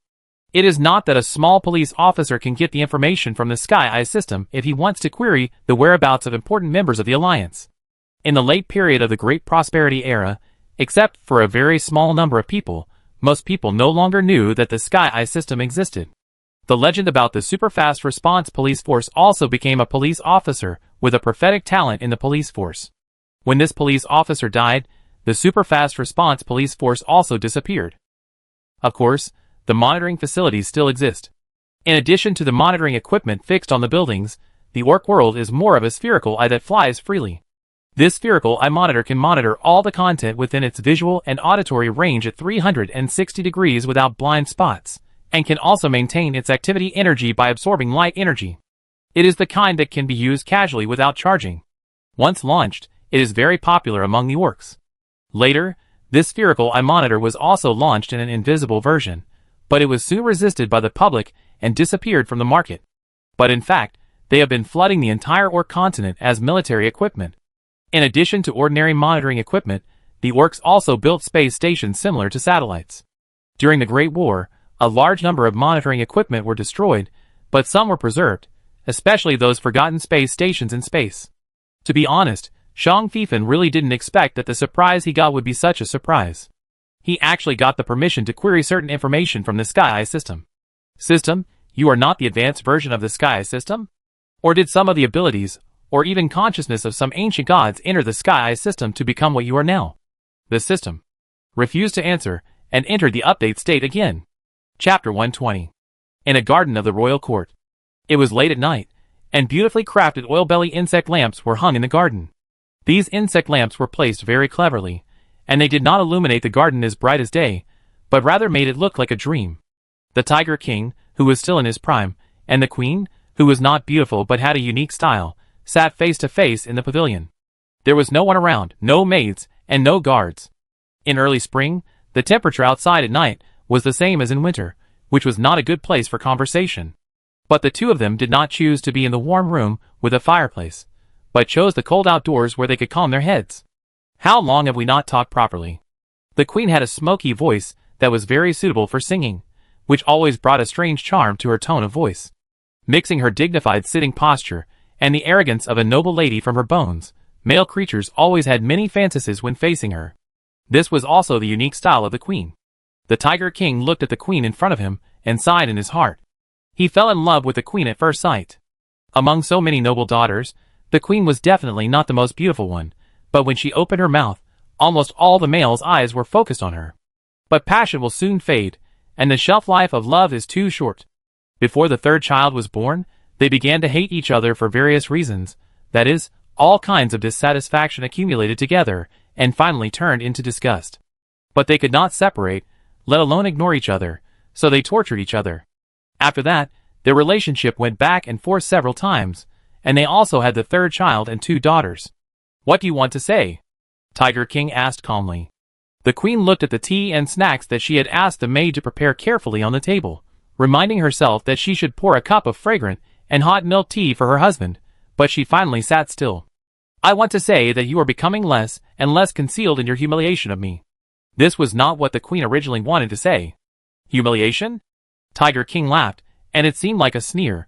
Who is humiliating whom? When I ordered the Marquis Dinton's lover and his children to be imprisoned, and no one was allowed to contact them, what did you do? As the queen of a country and my wife, you openly violated my order. Not only did you go to Jinsey Manor by yourself, but you also took the third child there. Oh, the third child is likely to want to go himself. He wants to get more help from the Dinton family for himself. Tiger King's eyes were full of sarcasm. The queen looked calm, and did not get furious after being accused, nor did she get hysterical. You are my husband, yes. But Eustace is my brother, and his children are my relatives. When they cannot see their parents and are under house arrest by the king, and are terrified, is it wrong for me to visit and take care of my relatives? The Tiger King looked down at the teacup on the table. Disappointment flashed in his eyes, and gradually the disappointment disappeared, leaving only indifference. We have discussed the same thing many times. It is okay for you to value family affection, but no beast man in the Tiger country can violate the country's laws, especially you are the queen of a country. If the queen can take the lead in ignoring the king's orders, and ignoring the country's laws to protect the guilty, then how do you want me to manage this country? How to deter those nobles? So you can't wait to attack the Dinton family? The queen said sharply. The Tiger King was angry. I'm attacking him? Why don't you ask your good brother what he did? He actually used evil magic to bring down corrosive rain on the entire Black Forest city, which not only harmed hundreds of thousands of citizens, but also polluted the land and water sources of Black Forest City.